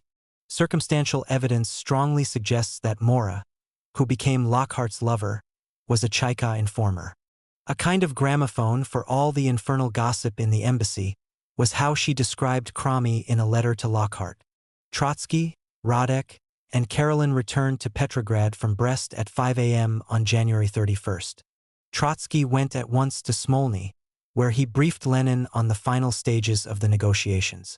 Trotsky and Karelin also reported on the negotiations to the combined Bolshevik and left SRC fractions and to the Sovnarkom later in the day, and to a special session of the full CEC the next night, January 14th February, the first day on the new calendar. Trotsky presented a detailed account of his tactics at Brest to the CEC.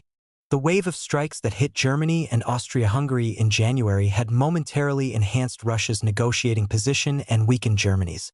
However, after the suppression of this unrest, the German delegation had renewed its expansionist demands as forcefully as ever.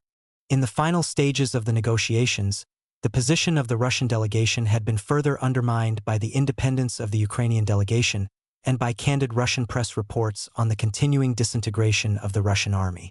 After consummation of the agreement between the Central Powers and the Ukrainian delegation on 27 January/9 February, it was obvious that the Germans would not budge from their demands and therefore an end to the negotiations could no longer be delayed. This being the case, Trotsky made his withdrawal statement. With undisguised glee, Trotsky described the shocked reactions of his adversaries, as well as the sentiments of hand-picked German soldiers stationed in Brest who, he said, had taken pains to assure him that revolutionary Russia need not fear a German attack. Even their officers declared that it would be impossible to get them to advance against Russia. Although Trotsky warned against wholly excluding the possibility of renewed German military operations, he made it clear that this did not seem likely. He had personally toured the Russian lines and was appalled by the chaos and anarchy he observed among the troops.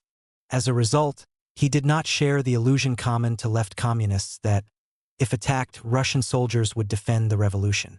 For him, the aim of immediate, open, and comprehensive demobilization was to demonstrate to the entire world Soviet Russia's unequivocal determination to end its participation in the war and to put the burden of protecting the Russian Revolution, if that became necessary, squarely on Europe's revolutionary masses. Karelin emphasized to the CEC that the fundamental problem facing the Russian delegation at Brest was not to expose the rapacious terms offered by the Central Powers, which was easy, but to demand more than simply a return to the pre-war territorial status quo. Essentially, the latter did not correspond to socialist principles that called for peace without annexations and indemnities, and the right of self-determination for all peoples, regardless of when they lost their independence, as stipulated in the Decree on Peace of the Second All-Russian Congress of Soviets and subsequently reaffirmed. Trotsky's final statement at Brest had flowed naturally from this conundrum. As a result of Russia's stance at Brest, the Russian Revolution had become a beacon for enslaved peoples everywhere, Karelin continued.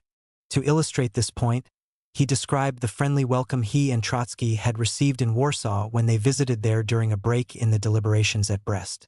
At a popular level, previous hostility to Russia had been replaced by reverence for the Russian Revolution. Acknowledging that the gamble implicit in simply declaring that the war was over and refusing to sign a peace treaty risked provoking a renewed offensive, Karelin, like Trotsky, was dubious about the possibility that German soldiers on the Eastern Front could be used in an attack. Responding to Trotsky and Karelin, Pompiansky, on behalf of the SRs, praised the Brest delegation for not signing a separate peace. Yet he still considered the results of the negotiations unsatisfactory, since they had left the front wide open to German invasion. Just as he had done in the Constituent Assembly, amid derisive shouts he called for the organization of an international socialist peace conference in Stockholm and the formation of a united Popular Front government through the Constituent Assembly.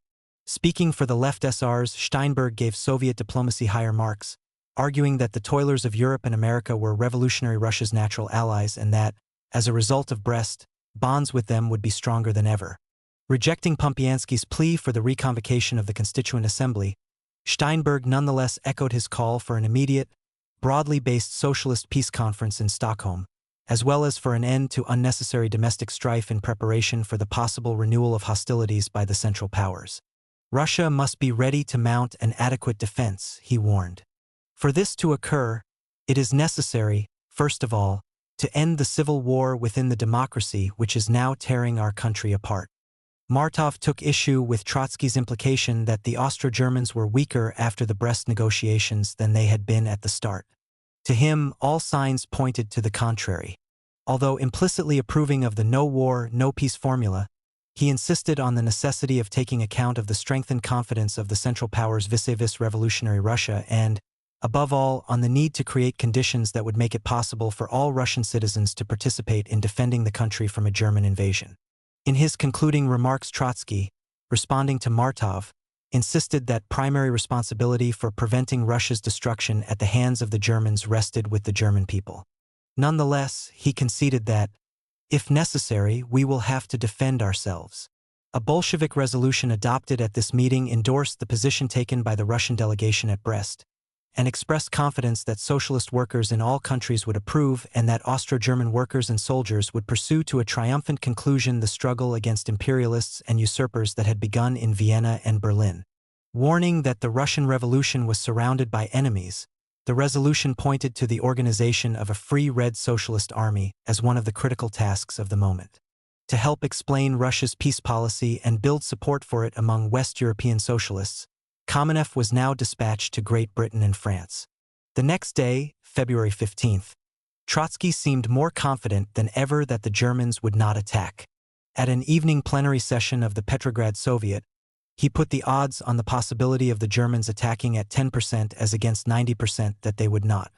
The widespread assumption among Petrograd Bolsheviks that for Russia the war was over and it was time to give top priority to dealing with domestic crises was reflected in the fact that, on this day, Trotsky assumed responsibility for directing food procurement and distribution, revolutionary Russia's thorniest and most threatening domestic problem at the time.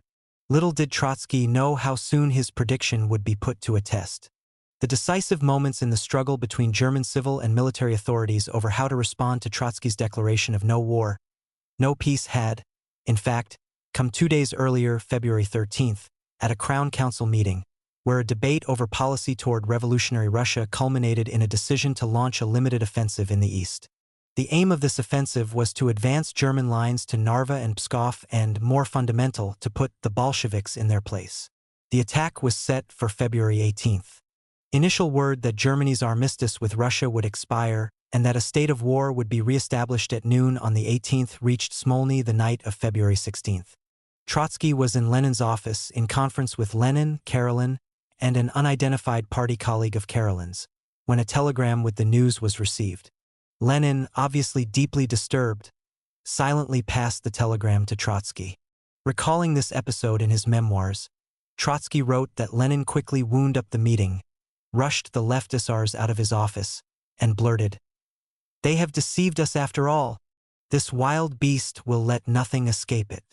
After Lenin reminded Trotsky that, under the terms of their agreement, he was obliged to support immediate consummation of a peace treaty, Trotsky answered that the ability of the Germans to actually launch an attack on Russia remained to be tested.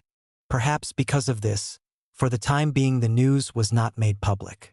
It was not even brought to the attention of senior military officials responsible for Russia's defense, nor was the Sovnarkom informed. Not until the evening of the 18th, after Russian intelligence intercepted a telegram to German commanders announcing that, as Trotsky had broken the truce, they were to resume offensive operations, was the Russian military informed of the developing emergency.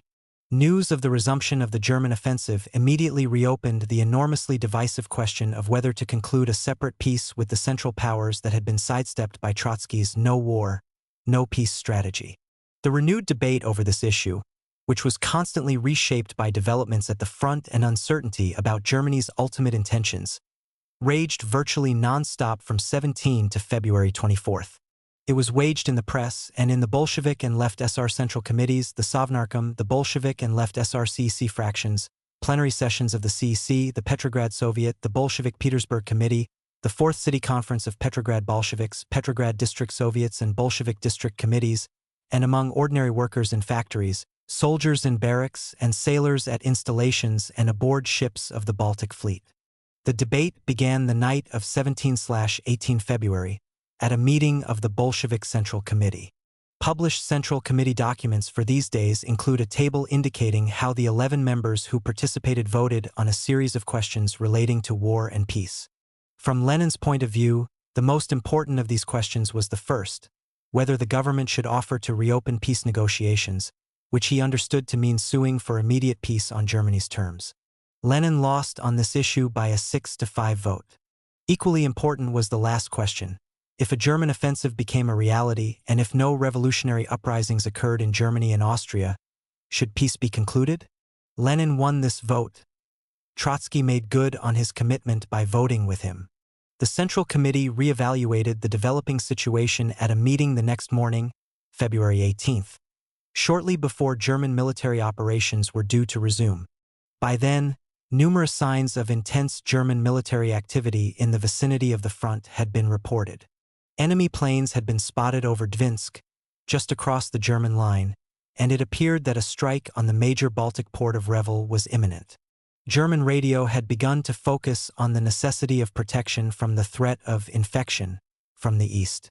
Worst of all, from the Central Committee's point of view, nowhere was there any sign of protest, either among German front-line forces or in the German rear. Still, the attack had not yet begun. Consequently, because so much time had been spent on contingency issues the previous evening, Sverdlov recommended that the meeting be adjourned until the situation on the ground became clearer. Lenin would have none of that, and, in deference to him, it was agreed to continue the meeting and focus solely on the advisability of straightaway sending the Germans a telegram proposing immediate peace. At the end of the debate on this issue, Lenin's demand that Germany's peace terms be accepted without delay was again defeated by a one-vote margin. This helps explain the behavior of Bolshevik People's Commissars at a Sovnarkom meeting that began early the evening, 18/19 February, primarily to deal with the exploding military crisis. In addition to Bolshevik and Left SR cabinet members, among individuals participating in this meeting at one time or another were representatives of the CC Presidium, the Brest Peace Delegation, and the general staffs of the Old Army and embryonic Red Army and Navy. With interruptions to allow many of the participants to attend meetings of their central committees, this session of the Sovnarkom lasted through the night and early morning. Much of the discussion appears to have centered on ways to overcome the virtual absence of regular armed forces and defend the revolution from the Germans until help arrived from abroad. Among issues considered were the immediate proclamation of universal mobilization, considered premature because the intervention of the German proletariat or of the Reichstag still seemed promising. Conclusion of an agreement on defense with the moderate socialist parties, proposed by the Left SRs, rejected by the Bolsheviks. The viability of partisan warfare, deemed unusually strong because practically everybody had weapons. And the start of an evacuation of Petrograd, not recommended, because it would detract from the defense effort. As time passed, reports about the unfolding German offensive became increasingly alarming. Within hours, the enemy had captured Dvinsk and Minsk and was advancing on a broad front toward Petrograd. Although the attack forces consisted of small, hastily assembled, irregular detachments, panicked Russian soldiers were offering no resistance and, without stopping to destroy railway lines and bridges, were fleeing pell-mell at the first sign of the German approach. Fewer than 100 German soldiers were all it took to capture Dvinsk. The Sovnarkom recessed around midnight. A late-night meeting of the Bolshevik Central Committee that began soon after was arranged at the last minute, probably in part because of Lenin's impatience to telegraph acceptance of Germany's peace terms to stave off a German march on Petrograd. At this third Central Committee meeting in 24 hours, Lenin launched an unrelenting plea for immediate capitulation. "We cannot wait any longer because the situation has become obvious," he insisted. "Things have reached such a state that the revolution will definitely be crushed if we continue to sit on the fence. If the Germans were to require the overthrow of Bolshevik power, then naturally we would have to fight. But further delay is out of the question now." Lenin's main adversary at this meeting, as it was to be throughout the Brest crisis, was Bukharin, who, despite his youth, was not in the least intimidated. Taking the floor, Bukharin suggested that Lenin and those who favored peace at virtually any price were succumbing to panic, when, in reality, nothing unexpected was happening. The forces of imperialism were bent on suppressing the revolution before it spread further. Now, it was critical to rise to the inevitable fight. As Bukharin put it, "Events are developing exactly as they were bound to. We foresaw everything. We said that either the Russian Revolution would spread, or it would die under the pressure of imperialism." Lenin deemed Bukharin's arguments hopelessly utopian. "If we are not ready for a revolutionary war, we must agree to peace," he fumed. "Even if the Germans were to tack on such new demands as non-interference in the affairs of Ukraine, Finland, Livonia, and Estonia," he concluded, "it would be absolutely essential to unconditionally accept even that." For Lenin, that was the price of survival. Saving the revolution in Russia as a beachhead for the international revolution was all that mattered. While agreeing with Lenin that combating the Germans with the ragtag forces at the Soviet government's disposal was impossible, Trotsky still held out hope that European workers would come to the rescue. At the Central Committee the night of 1819 February, evidently to buy time, he urged that, instead of Russia capitulating at once, notes should be sent to Berlin and Vienna inquiring into the nature of their demands. Trotsky appears to have believed that articulation of these demands would have propaganda value. However, after it became clear that this idea was unacceptable to either of the contending sides, he again fulfilled his part of the bargain with Lenin. By a vote of 7-5, with one abstention, Trotsky provided the swing vote and the Bolshevik Central Committee reversed itself, now recommending that the German government be informed immediately of Russia's readiness to sign a peace. Lenin and Trotsky were delegated to draft a message to this effect. A short time later, the Left SR Central Committee, with only 6 of its 15 members present, voted for peace and approved dispatch of the surrender message already drafted by Lenin and Trotsky. Despite these decisions, by all accounts, the strength of opposition to Lenin in the Sovnarkom, after it reconvened, does not appear to have changed appreciably. In the face of deepening gloom over reports of the speed of the German advance, the emphasis remained on resistance.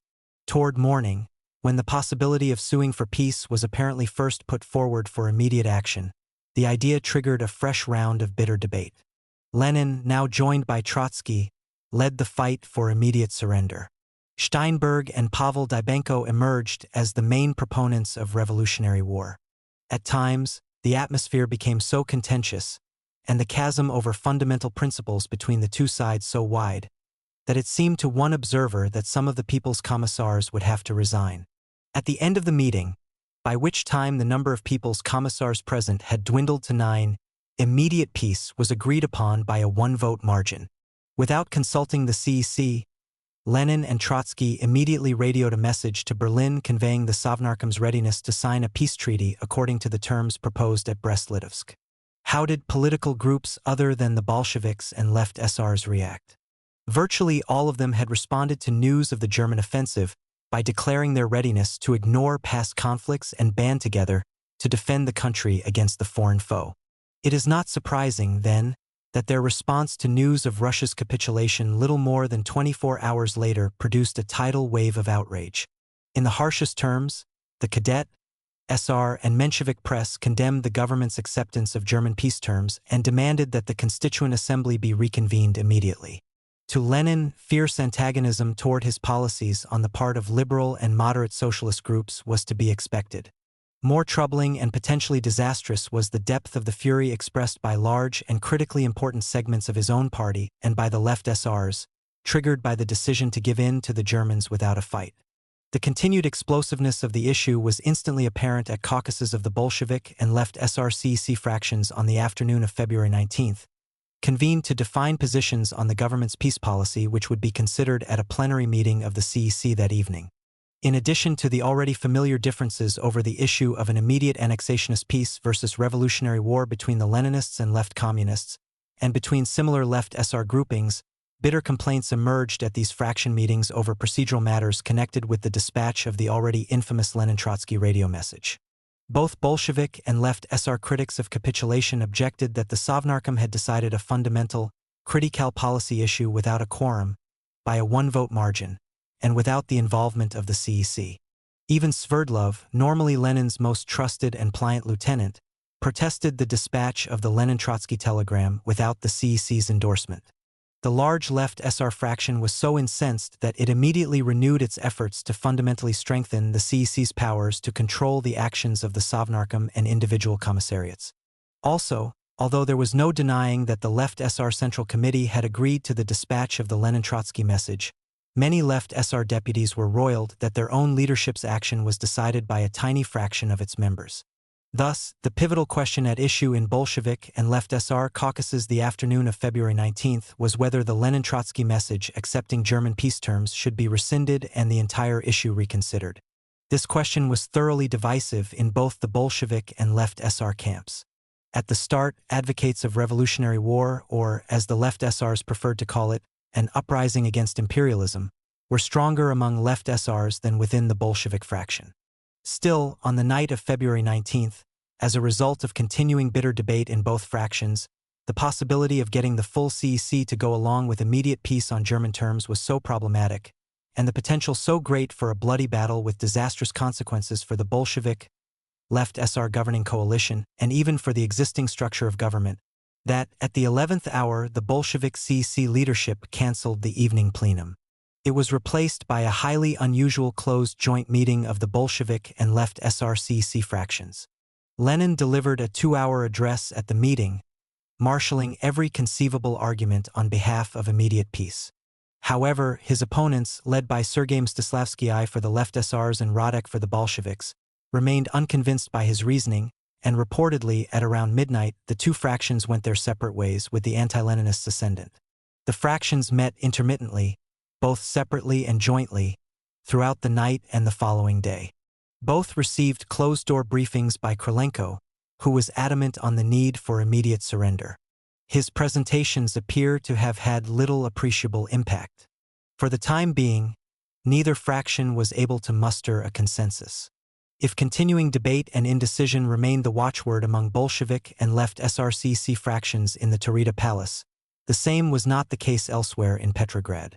Very soon after the resumption of the German offensive, the Bolshevik Petersburg Committee canvassed all its district committees. With the exception of the party committee in the Vyborg district, where views were divided, large majorities in all the other party committees opposed surrender.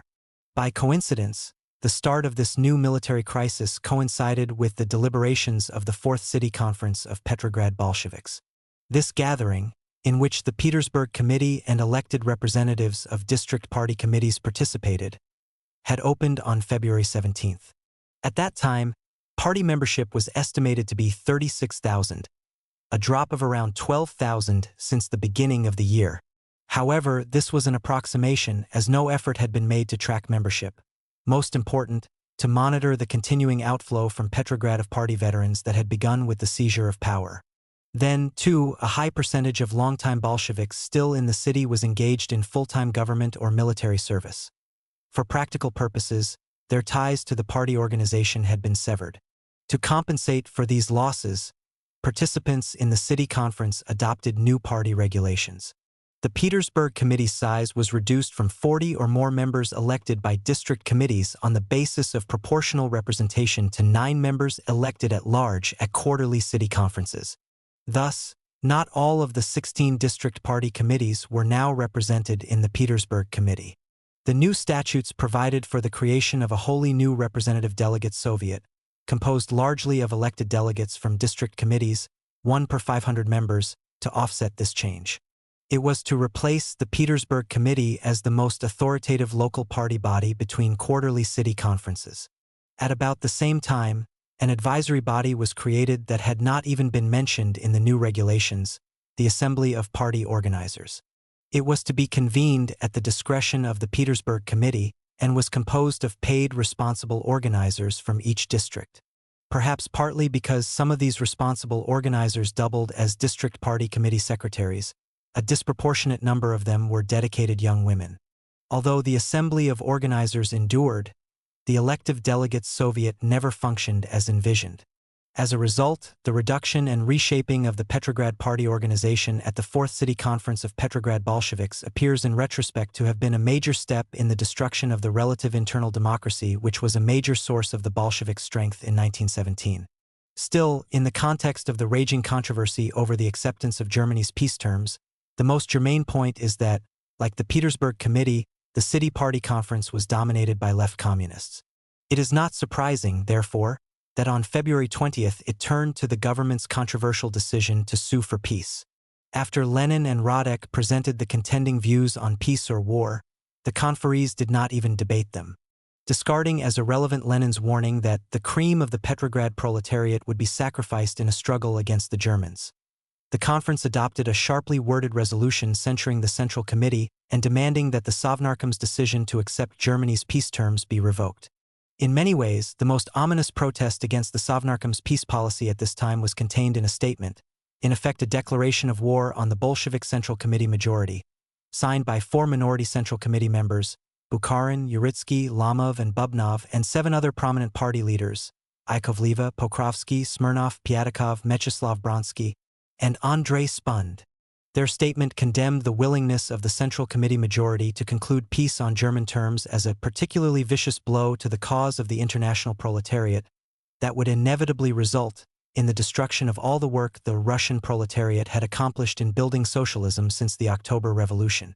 From Lenin's point of view, perhaps most alarming of all was that the signatories declared their determination to agitate within the party against the peace policy pursued by the majority with the avowed aim of reversing it at an early party congress.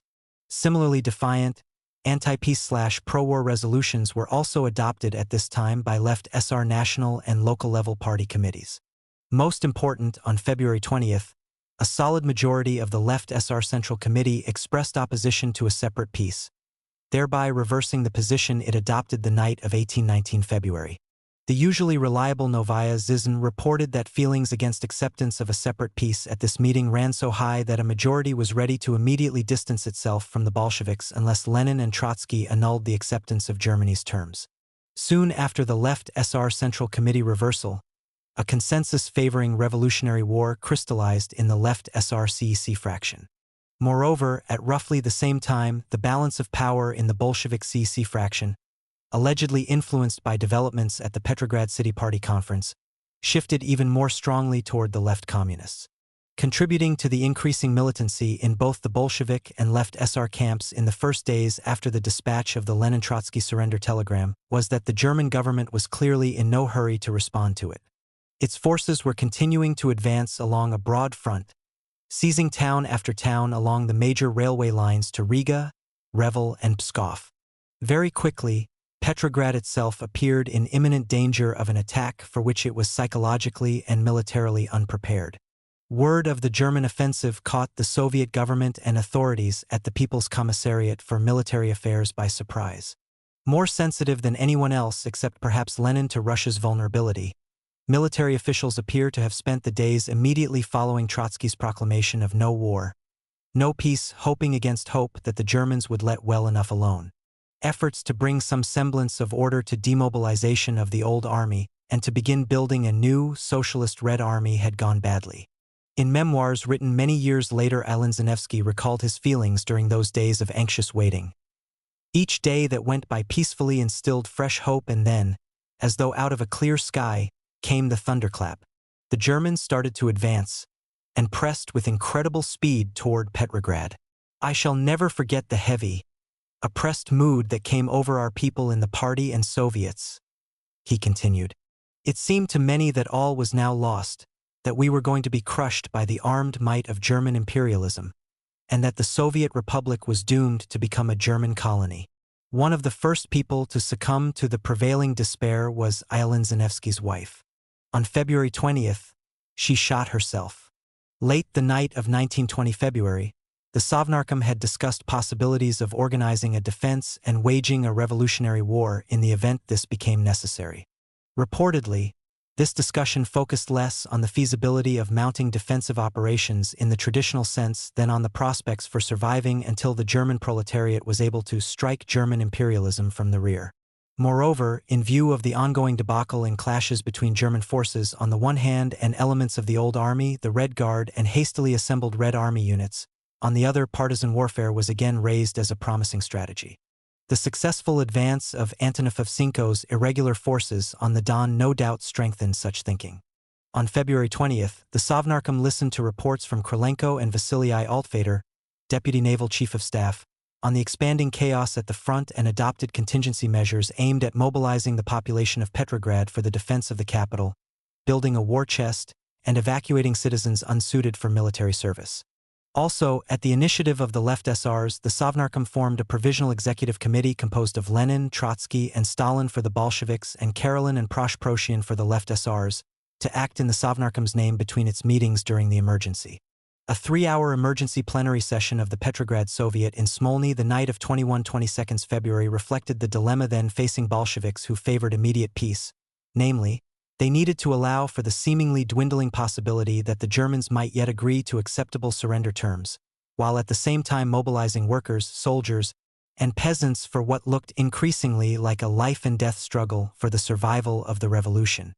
Zinovyev's primary purpose in convening this session was to obtain its backing for acceptance of Germany's terms. The Bolshevik fraction in the Petrograd Soviet hammered out its position on this issue at a bitterly contentious caucus which ran so much longer than planned that it delayed the plenary session for more than 2 hours. Still essentially free of external party control, the fraction was not constrained by the Central Committee's narrow vote for peace the night of 18-19 February or by the City Party Conference's resounding commitment to revolutionary war on the 20th. Zinovyev, aided by Bolshevich, pushed hard to swing the group to Lenin's point of view. Radek and Ryazanov led the fight for the left communists, appealing to the fraction to withhold approval of the Lenin-Trotsky radio message and insist that the Sovnarkom and the CC cease dealing with the Germans and concentrate on military defense. Judging by the applause, the group's sympathy was with Radek and Ryazanov. However, it voted with Zinovyev and Bolshevich. This decision was binding on the entire fraction. As the caucus dispersed, Zinovyev was unyielding on this point. Zinovyev opened the plenary session with a long and spirited defense of the government's action. "To our great shame," he said candidly, "we must acknowledge that our soldiers are putting up virtually no resistance whatsoever. We have had cases where groups of unarmed German soldiers have dispersed hundreds of our troops." Emphasis in original. At the same time, he insisted that if the Germans did not allow Russia a breathing space, there would be no choice but to defend the revolution to the last man and the last bullet. Throughout his speech, Zinovyev shifted back and forth between these two tactically incompatible positions. On the one hand, the absolute necessity of immediate surrender. On the other, the critical importance of putting all other concerns aside in the interests of revolutionary defense. Krylenko further documented the expanding disaster at the front and its economic implications. He described the utter chaos prevailing on Russia's railway network, as millions of Russian soldiers fled the battlefield. If this tidal wave of humanity was not somehow brought to a halt, he maintained, famine in Petrograd would become inevitable and any possibility of building socialism would be lost, regardless of how efforts to bring an immediate end to the war developed. Krylenko called for the immediate recruitment and dispatch to the front of large numbers of agitators from among Petrograd's most experienced and effective workers and soldiers. If these agitators were successful in restoring some order among front troops, he intimated, this would ease the deepening food supply crisis and facilitate the defense of Petrograd, if that became necessary. Following these speeches by Zinovyev and Krylenko, representatives of all fractions in the Petrograd Soviet were given time to present their positions, and Mikhail Levinson for the Left SRs, and Evren Berg for the SRs and Mensheviks introduced resolutions reflecting them. Levinson's resolution demanded annulment of the Lenin-Trotsky message and mobilization of all the country's forces to fight the Germans, prompting Zinovyev to rebuke the Left SRs for breaking ranks with the revolution at one of its most critical moments. Berg's joint SR-Menshevik resolution called for the immediate appointment of a new, broadly representative government, a second sitting of the Constituent Assembly, and the convocation of an international socialist peace conference. For the Bolsheviks, Anton Slutsky introduced a resolution that mirrored the party's tactical dilemma. After endorsing the dispatch of the Lenin-Trotsky telegram, it expressed certainty that the Germans intended to try to crush the revolution. Consequently, the resolution appealed to Petrograd workers and soldiers to immediately rise to the defense of socialist Russia and her revolutionary capital. The resolution provided for the formation of a committee for the revolutionary defense of Petrograd to direct and coordinate defense preparations. And, finally, it called on district Soviets to form groups of agitators for dispatch to the front, to try to bring some order into the demobilization. Those at the meeting voted on the 3 resolutions, and the Bolshevik resolution passed. The composition of the Committee for the Revolutionary Defense of Petrograd was also agreed on, and it assumed most functions connected with the direction of defense preparations. At 10 p.m. the night of 21-22 February, at precisely the time when the Petrograd Soviet began its consideration of the Sovnarkom's peace policy, Sverdlov convened the long-delayed meeting of the CEC, ostensibly to debate the same question. It is imperative not to lose sight of differences in the political significance and complexion of the 2 meetings. Most important, conflict between the left SRs and the Bolsheviks in the Petrograd Soviet over the issue of war and peace was undoubtedly awkward. However, Bolsheviks supporting Lenin had a majority. Such divisions in the CEC would probably have resulted in the breakup of the Bolshevik left SR coalition, and, indeed, the possibility cannot be excluded that they might have brought down Lenin's government. For at this CEC meeting, owing in part to the absence of many left communists, the left SRs had a clear majority.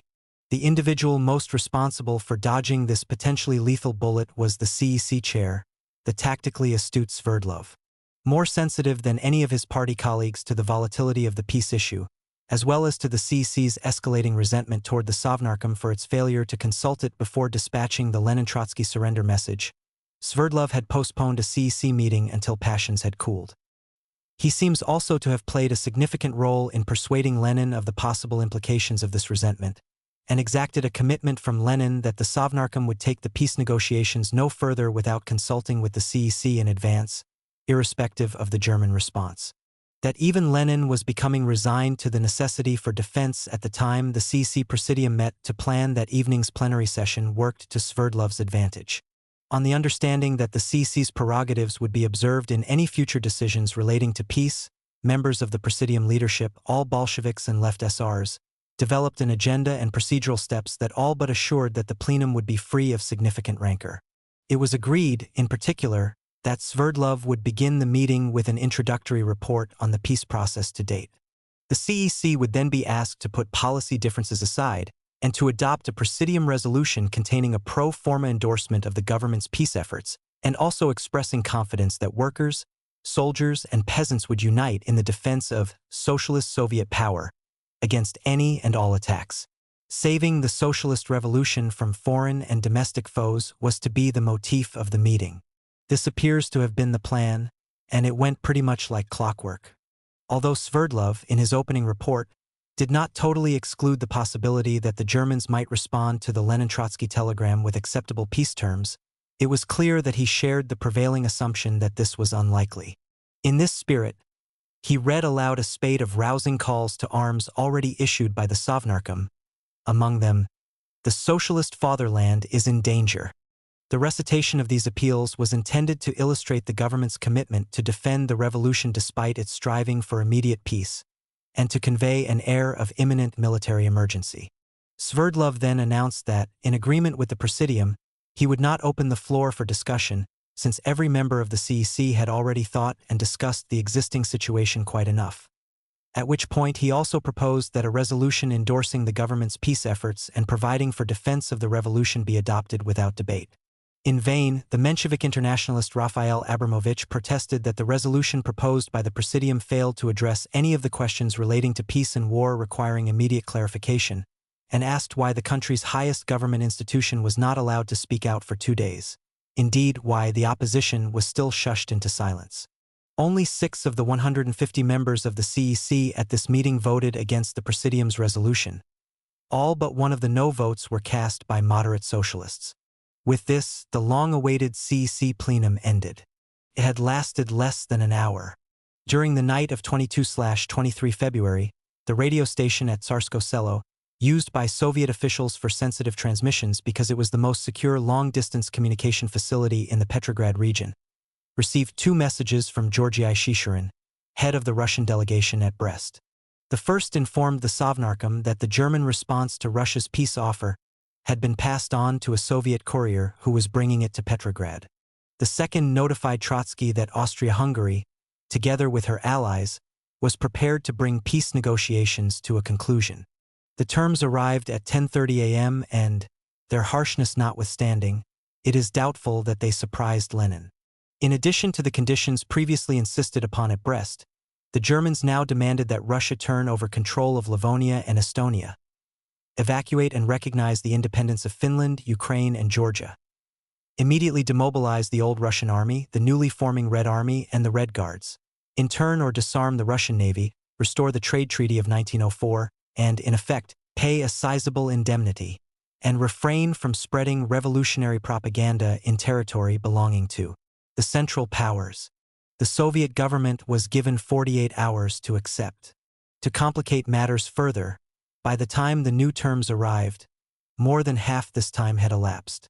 One wonders at the thoughts that ran through Lenin's mind as he pondered the new German conditions. Could he have been relieved that they were not harsher? After all, they were similar to the terms he had suggested, at the late-night Central Committee meeting of 18/19 February, that Russia might have to accept. On the other hand, the intervening days had revealed the depth and scope of aversion to bowing before German imperialism on the part of many, if not most, of Lenin's closest comrades in arms. Surely there are few better examples of Lenin's legendary tenacity and strength of will than his fierce determination to overcome his opponents at this critical juncture in the history of Bolshevism and of the Russian Revolution. The stakes involved could not have been lost on the members of the Bolshevik Central Committee on the afternoon of February 23, when they met to consider the new German terms. At issue were two radically different views about how to ensure survival of the revolution. Moreover, each side in the intra-party battle about to unfold felt certain that the policies advocated by the other were suicidal. The brief, mechanical secretarial notes on this meeting seem particularly incongruent. Comrade Sverdlov reads out the German terms. They begin. Almost at once, Lenin lays all his cards on the table. The notes read, "Comrade Lenin considers that the policy of revolutionary phrasemaking has ended. If this policy continues now, he will resign from the government and the Central Committee. An army is needed for revolutionary war, and there isn't one. That means the terms must be accepted." Straight off, the left communists knew that Lenin's threat to resign was neither a casual remark nor a bluff, and that if they did not endorse acceptance of the German terms, they would have to accept responsibility for governing Soviet Russia and for leading a fight against German imperialism, the Russian bourgeoisie, and that portion of the proletariat responsive to Lenin. Lenin went to great pains to erase any doubts on that score. One by one, most members of the Central Committee expressed their attitudes about accepting the peace terms. "Lenin's arguments are not all convincing," declared Trotsky. Zinoviev countered with the claim that, from the experience of the previous few days, it is clear that there is no enthusiasm for fighting on the part of the proletariat. We are now at the point where we must accept the German proposal. Bukharin blasted the German conditions, adding that they do not support Lenin's prognosis about the possibility of utilizing a breathing space in order to prepare for revolutionary war within a short time. Stalin sided with Lenin. "Either we get a breathing space or the revolution dies. There's no other viable option," he interjected. Sverdlov and Sokolnikov made plain that they would vote with Lenin, Zinoviev, and Stalin. Uritsky and Lamov made it equally clear that they were firmly opposed to signing the peace and would vote that way. Uritsky insisted that signing the peace will not save Soviet power. Lamov took issue with Zinoviev's assessment of the mood of the masses. "The panic described here doesn't exist," he said. "We can accomplish a lot by way of mounting a defense." Lamov, the only left communist openly to accept the possibility of going forward without Lenin, contended that there is no reason to be frightened by Lenin's threat to resign. "We left communists must take power without Lenin." But clearly, many left communists were uneasy about that prospect. This was true of Dzerzhinsky, Krestinsky, Yaffe, and Trotsky. Trotsky did not agree with Lenin that the revolution was doomed if the German terms were rejected. To the contrary, he expressed confidence that the task of organizing for defense against the Germans would have been manageable and fruitful internationally if the party was united. Since it was not, leading a revolutionary war was impossible. Just before the question of accepting the German terms was put to a vote, Bukharin attacked Lenin and his contingent again, but the battle was lost. The vote was 7 in favor of accepting the German terms: Lenin, Stasova, Zinoviev, Sverdlov, Stalin, Sokolnikov, and Smilga; 4 against Bubnov, Uritsky, Bukharin, and Lamov; and 4 abstentions: Trotsky, Krestinsky, Dzerzhinsky, and Yaffe. In a written statement read out by Krestinsky immediately following this vote, Krestinsky, Yaffe, and Dzerzhinsky justified their abstentions on the grounds that, although they were opposed to signing the peace, a party split along the lines Lenin threatened was potentially even more catastrophic. Uritsky read a declaration for those who, like him, had voted no.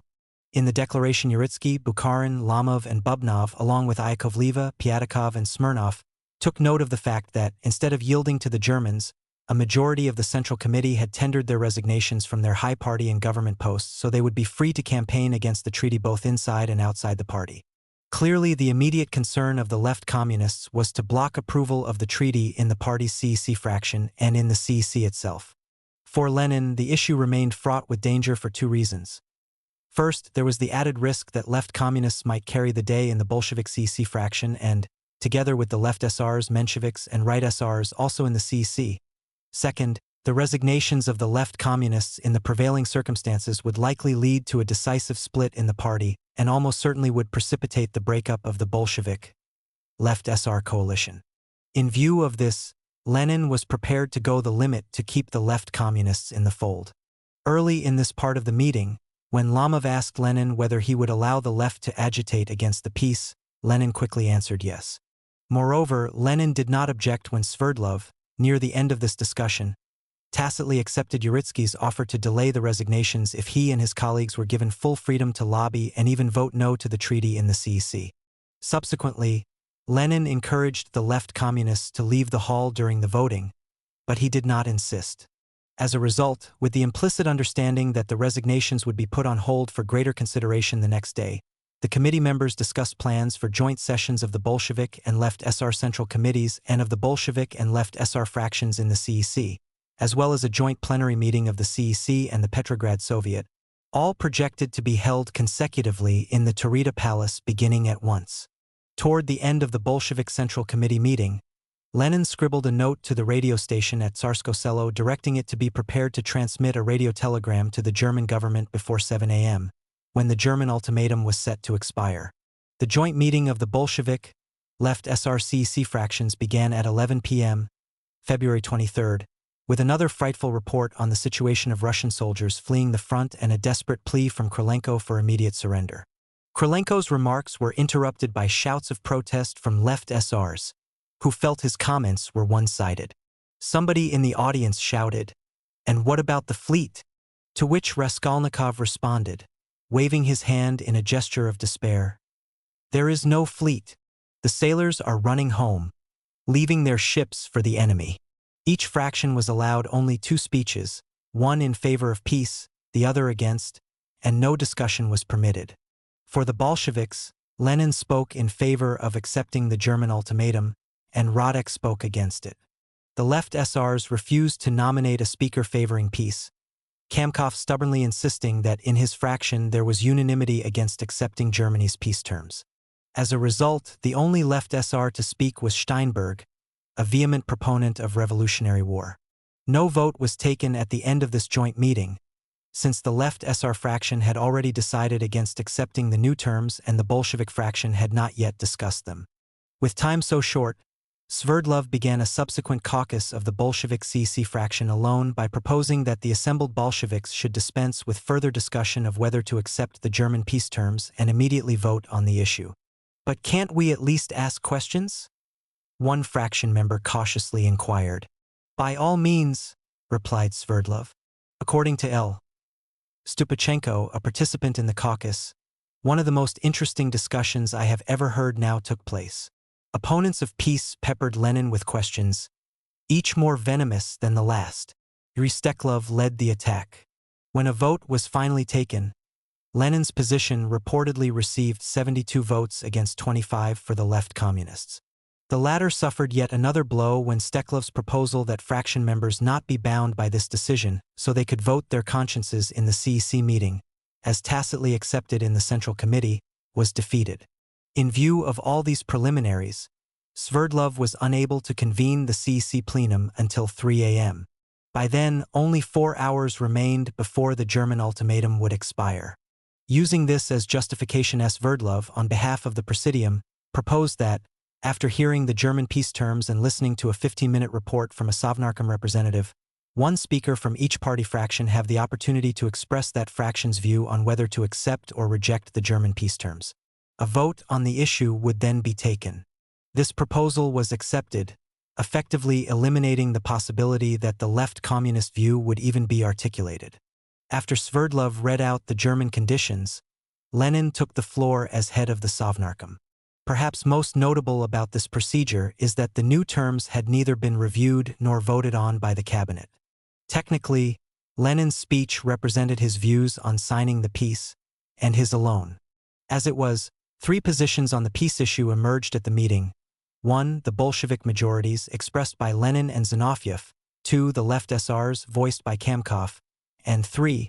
The views of the Menshevik Internationalists, the SRs, and the United Social Democratic Internationalists, represented, respectively, by Martov, Mikhail Likhak, and Gavril Lindov. Lenin's and Zinoviev's presentations require no elaboration, as they added nothing new to points they made earlier. Kamkov's speech for the left SRs exposed the depth of the chasm in the Bolshevik left-SR partnership wrought by differences over the peace issue. He clearly and forcefully laid out the case for fighting on and scoffed at Lenin's accusation that opponents of peace were refusing to face unpleasant facts and were behaving irresponsibly. To the contrary, in response to Lenin's claim that there was no alternative to signing the peace, Kamkov insisted that any hope of saving the Russian Revolution as a socialist revolution lay in categorically rejecting Germany's new terms and proclaiming a universal uprising against the world bourgeoisie, even if that meant that Petrograd and vast parts of the country would need to be surrendered before Russia would be rescued by revolutions in Central Europe. To Martov, the peace terms themselves proved that acceptance of them would doom the Russian Revolution to an early extinction. He termed the idea of a breathing space, which was the cornerstone of Lenin's hopes for an early renewal of the revolution in Russia, mere self-deception. As he put it, Germany's conditions practically ensure that Soviet power will be a prisoner of the Germans on the day after signing this peace. And he added, "You must understand this and ask yourselves if it is permissible to pay such a price for the existence of Soviet power."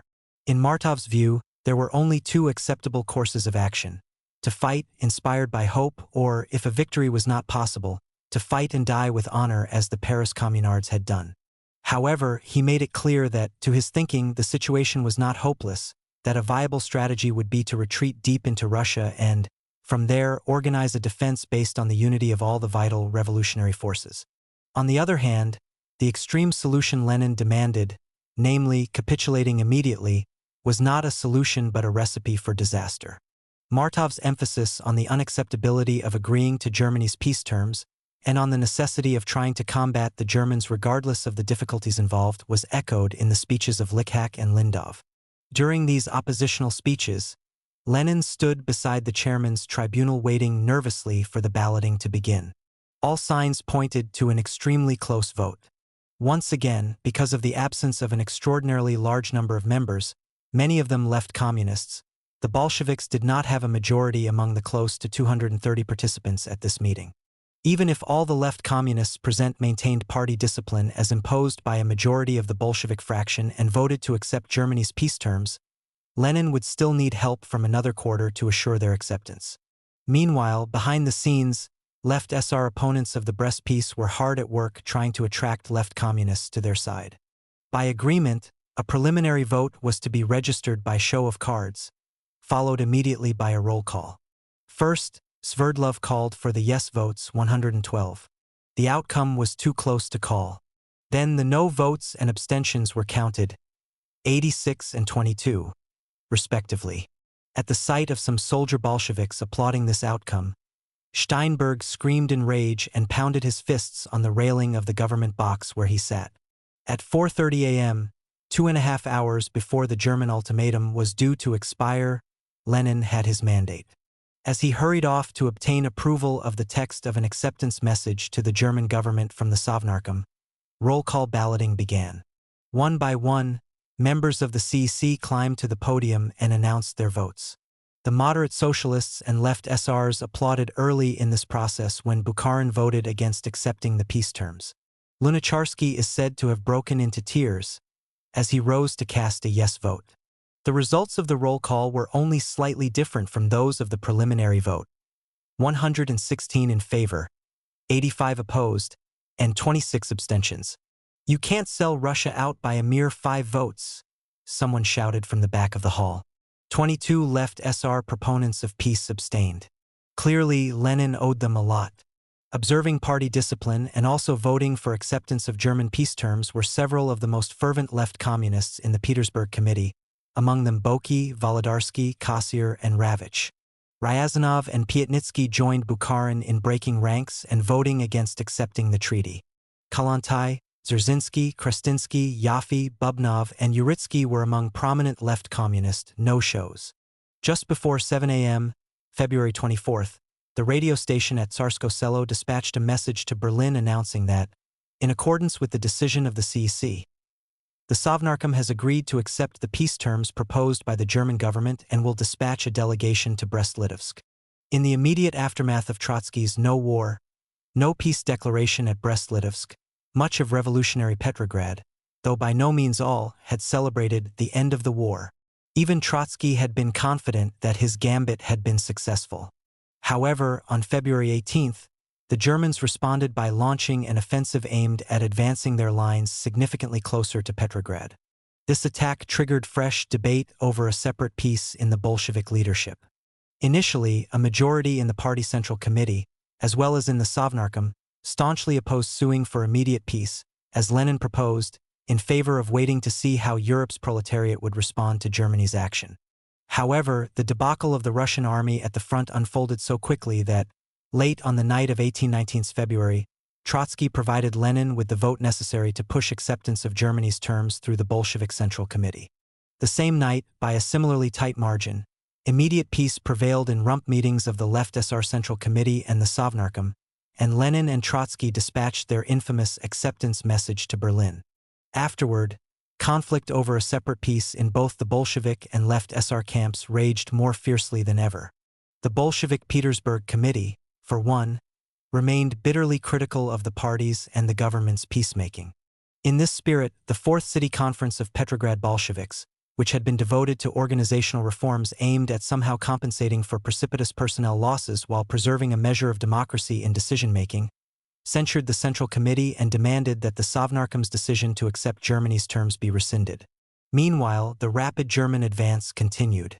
Very quickly, Petrograd seemed in imminent danger of enemy occupation. This harsh reality placed the Leninist majority in the party and government leadership into the contradictory position of simultaneously trying to maintain support for a separate peace and organizing Petrograd's defenses.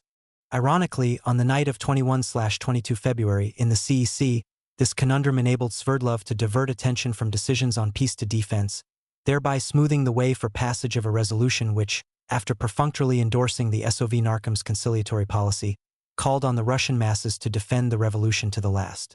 Yet, no sooner was this accomplished than the receipt of Germany's harsher peace terms again ignited fierce debate over the question of war or peace. At this juncture, Lenin's threat to resign from the government and the party leadership appears to have been decisive in persuading a majority of the Bolshevik Central Committee to endorse acceptance of Germany's new terms. Nonetheless, the left communists, led by Bukharin, and the left SRs remained bitterly opposed. These profound rifts emerged most starkly at the historic meeting of the CEC on the night of 23/24 February, where proponents of immediate peace led by Lenin won an extremely close vote. To be sure, a major hurdle on the road to withdrawing from the war had been overcome. However, with German forces moving ever closer to Petrograd, and with significant segments of the Bolshevik and left SR parties still adamantly opposed to a separate peace, more obstacles lay ahead. An obscene peace. Dispatching his acceptance of harsher peace terms to Berlin in the early morning of February 24th, Lenin hoped to head off the occupation of Petrograd by rapidly advancing German forces. He was, of course, unaware that the Germans planned to stop short of the city. His fears that the Germans intended to capture the Russian capital and crush the revolution were reawakened. Therefore, by news he received later that day, first about the capture of Pskov, roughly 150 miles southwest of Petrograd and on a direct rail line to the capital. Second, the German High Command's rejection of Krylenko's request for an immediate ceasefire. And finally, reports that enemy troops were moving beyond Pskov.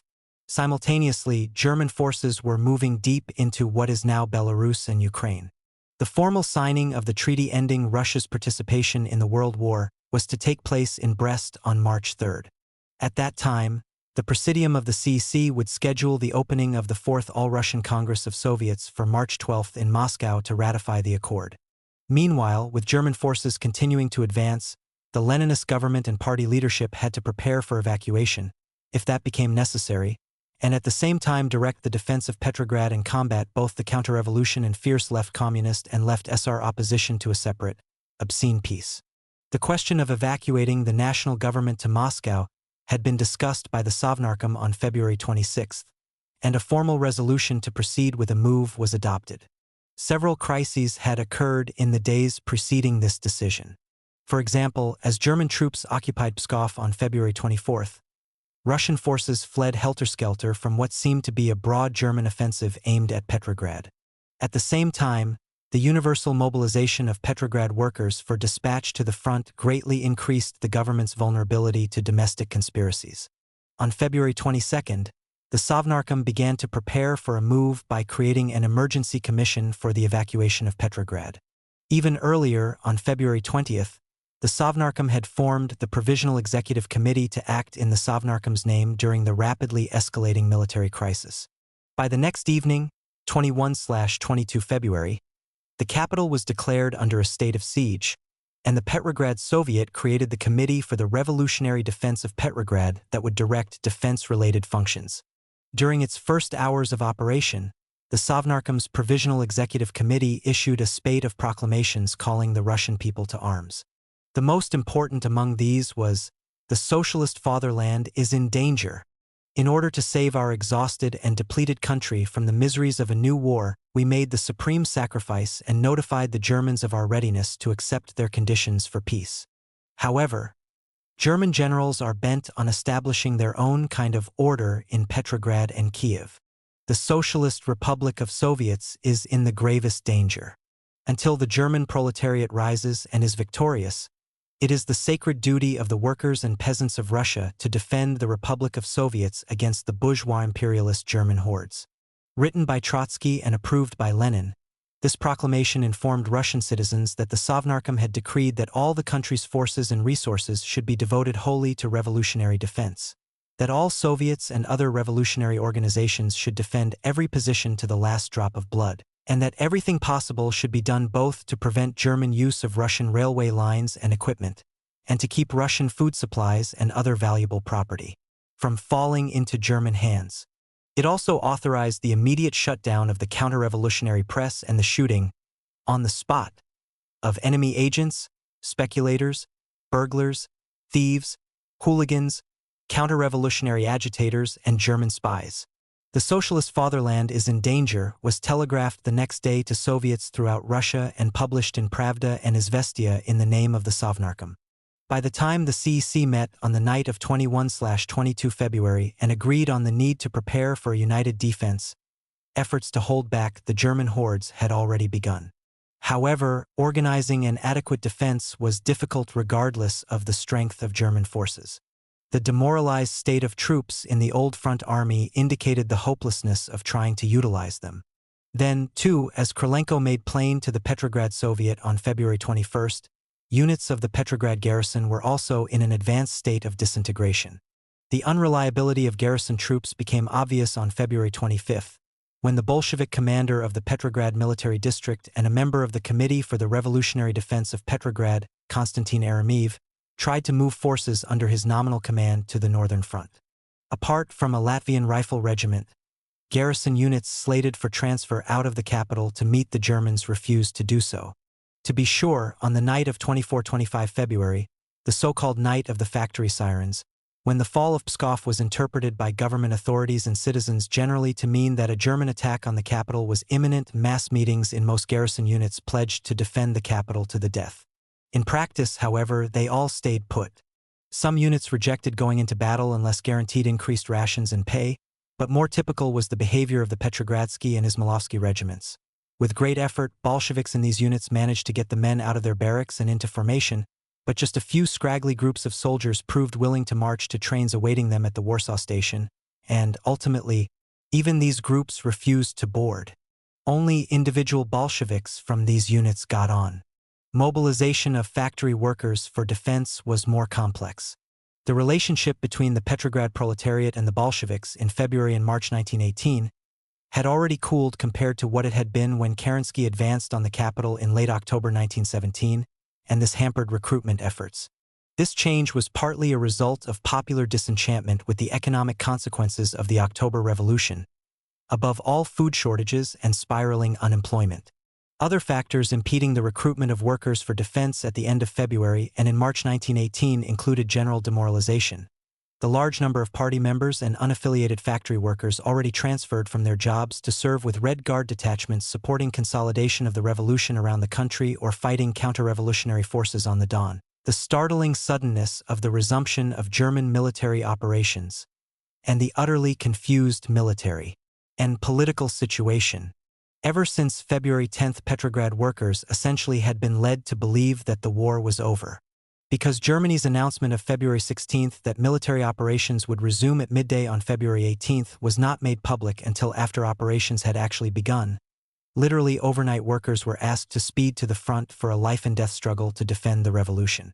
The order for mobilization, moreover, came at the time of Antonov Evsenko's first military triumph over the Kornilov-Kaledin-led counter-revolution in the south. Rostov had fallen to the Reds on February 23. The public debate over war or peace with the Central Powers was still raging, and it appeared that the Soviet government allowed for the possibility that acceptable peace terms would be agreed on. Thus, workers often reacted to initial mobilization and recruitment appeals with bewilderment, even panic. Historians in Russia during the Soviet era invariably emphasized that Bolshevik party organizations effectively organized Petrograd's defenses at this time. This is clearly misleading. In response to the expanding military disaster following the resumption of the German offensive, the Petersburg Committee had appealed to party district committees to send personnel for dispatch to the front, and they had responded as best they could. However, on February 24, the Petersburg Committee had issued blanket instructions to active party workers to make themselves available to district Soviets, and this had further depleted the resources of district party committees. Although the military function of Bolshevik party organizations in Petrograd during the German occupation scare of February 1918 was diminished in favor of having local institutions such as district Soviets become more active militarily, the left SRs formed independent party-controlled combat squads that the Bolsheviks encouraged to play an important role in defense. On February 26, the barracks of the Litovsky Regiment and its inventory of weapons were turned over to these squads. That same day, at the instruction of Bolshevik authorities, the left SRs seized all weapons in the Pages School, Pasky Korpus, a former military academy in the center of Petrograd, and, with the Bolsheviks' blessing, used it for their headquarters. For the duration of this crisis, the left SR Mikhail Levinson was deputy chair of the Committee for the Revolutionary Defense of Petrograd, and left SR combat squads were among the committee's more reliable military forces. Apart from the left SRs and their combat squads, the Committee for the Revolutionary Defense of Petrograd could draw on district Soviets, in which opposition to acceptance of Germany's peace terms was initially high. This helps explain the Petersburg Committee's decision to put available cadres at their disposal. On their own, many district Soviets, taking their cue from such proclamations as "the socialist fatherland is in danger," had stepped up defense preparations. The Soviet in the Petrograd district resolved to form its own committee for revolutionary defense. The resolution was implemented at a gathering of local factory committee and garrison unit representatives. The Vasiliy Island District Soviet also swung into action, asserting the right to assign to military duty all its deputies, members of local factory committees and revolutionary parties, as defense needs required. It also resolved to halt layoffs of factory workers between the ages of 18 and 50, and it mandated a 6-hour workday so that workers would have the remaining 2 hours for obligatory military training. Female workers in the district were encouraged to spend 2 hours training for sanitation and medical duties. The Soviet of the Vasily Island district also agreed to form trench-digging brigades comprised of middle-class citizens. The Rozdestvensky District Soviet called on factory committees to implement round-the-clock watches at local factories, to register everyone capable of bearing arms or digging trenches, and to intensify Red Army recruitment, which was then just beginning. The Petrograd District Soviet, having discussed problems pertaining to Red Army recruitment, resolved to form its own military section to work closely with local Red Guard headquarters on military recruitment. Other district Soviets simultaneously dispatched especially effective deputies to the front to try to bring order among troops of the old army. This was the case with the Soviet in the outlying Novoderevensky district. By the evening of February 22nd, the Committee for the Revolutionary Defense of Petrograd began trying to coordinate these activities. In a cryptic phone message, it made district Soviets and garrison regimental committees responsible for the immediate recruitment of personnel for Red Army detachments to be transferred out of Petrograd no later than the 24th. However, district Soviets jealously guarded their freedom of action, and their responses to directives from above were usually guided by their own independent assessments of the developing situation. Trade unions were also potentially valuable for mobilizing workers. On February 22nd, the Petrograd Trade Union Council, still headed by the left communist Ryazanov, met in an emergency session to discuss the issue of war or peace. Among participants in this meeting were representatives of 20 of Petrograd's largest and most active trade unions. Following a rousing speech by Ryazanov calling on trade unions to alert workers to the need for maximum discipline, energy, and self-sacrifice in the interest of saving the revolution, and to utilize their organizational structure to help build a powerful socialist Red Army, the council appealed to the unions to rally their forces around the CEC and Sovnarkom for a do-or-die defense of the revolution. Trade unions that became actively involved in defense preparations at this time included the Union of Metal Workers, the Union of Transport Workers, the Food Processors Union, and the Union of Wood Workers.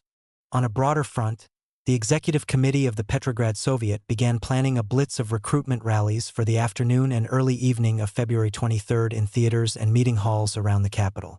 Among featured speakers were Bukharin, Zinoviev, Lunacharsky, Volodarsky, Raskolnikov, and Slutsky for the Bolsheviks, and Kamkov, Steinberg, and Trutovsky for the left SRs. Press reports on the mood of Petrograd workers at these gatherings suggested that momentary panic had been dissolved in an upsurge of feelings about revolutionary duty.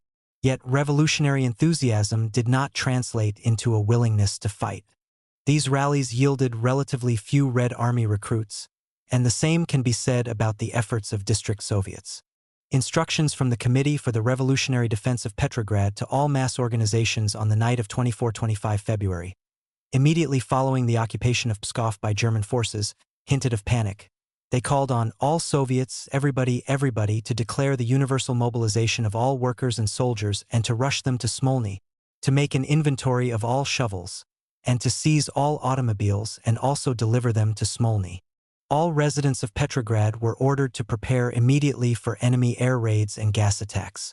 Bolshevik authorities tried to overcome popular resistance to recruitment, justify crackdowns on counter-revolutionary activity in Petrograd, and enhance the powers of security agencies by attempting to link the German offensive in the popular mind with expanded efforts by the Russian bourgeoisie, the SRs, and even the Mensheviks to overthrow Soviet power from within.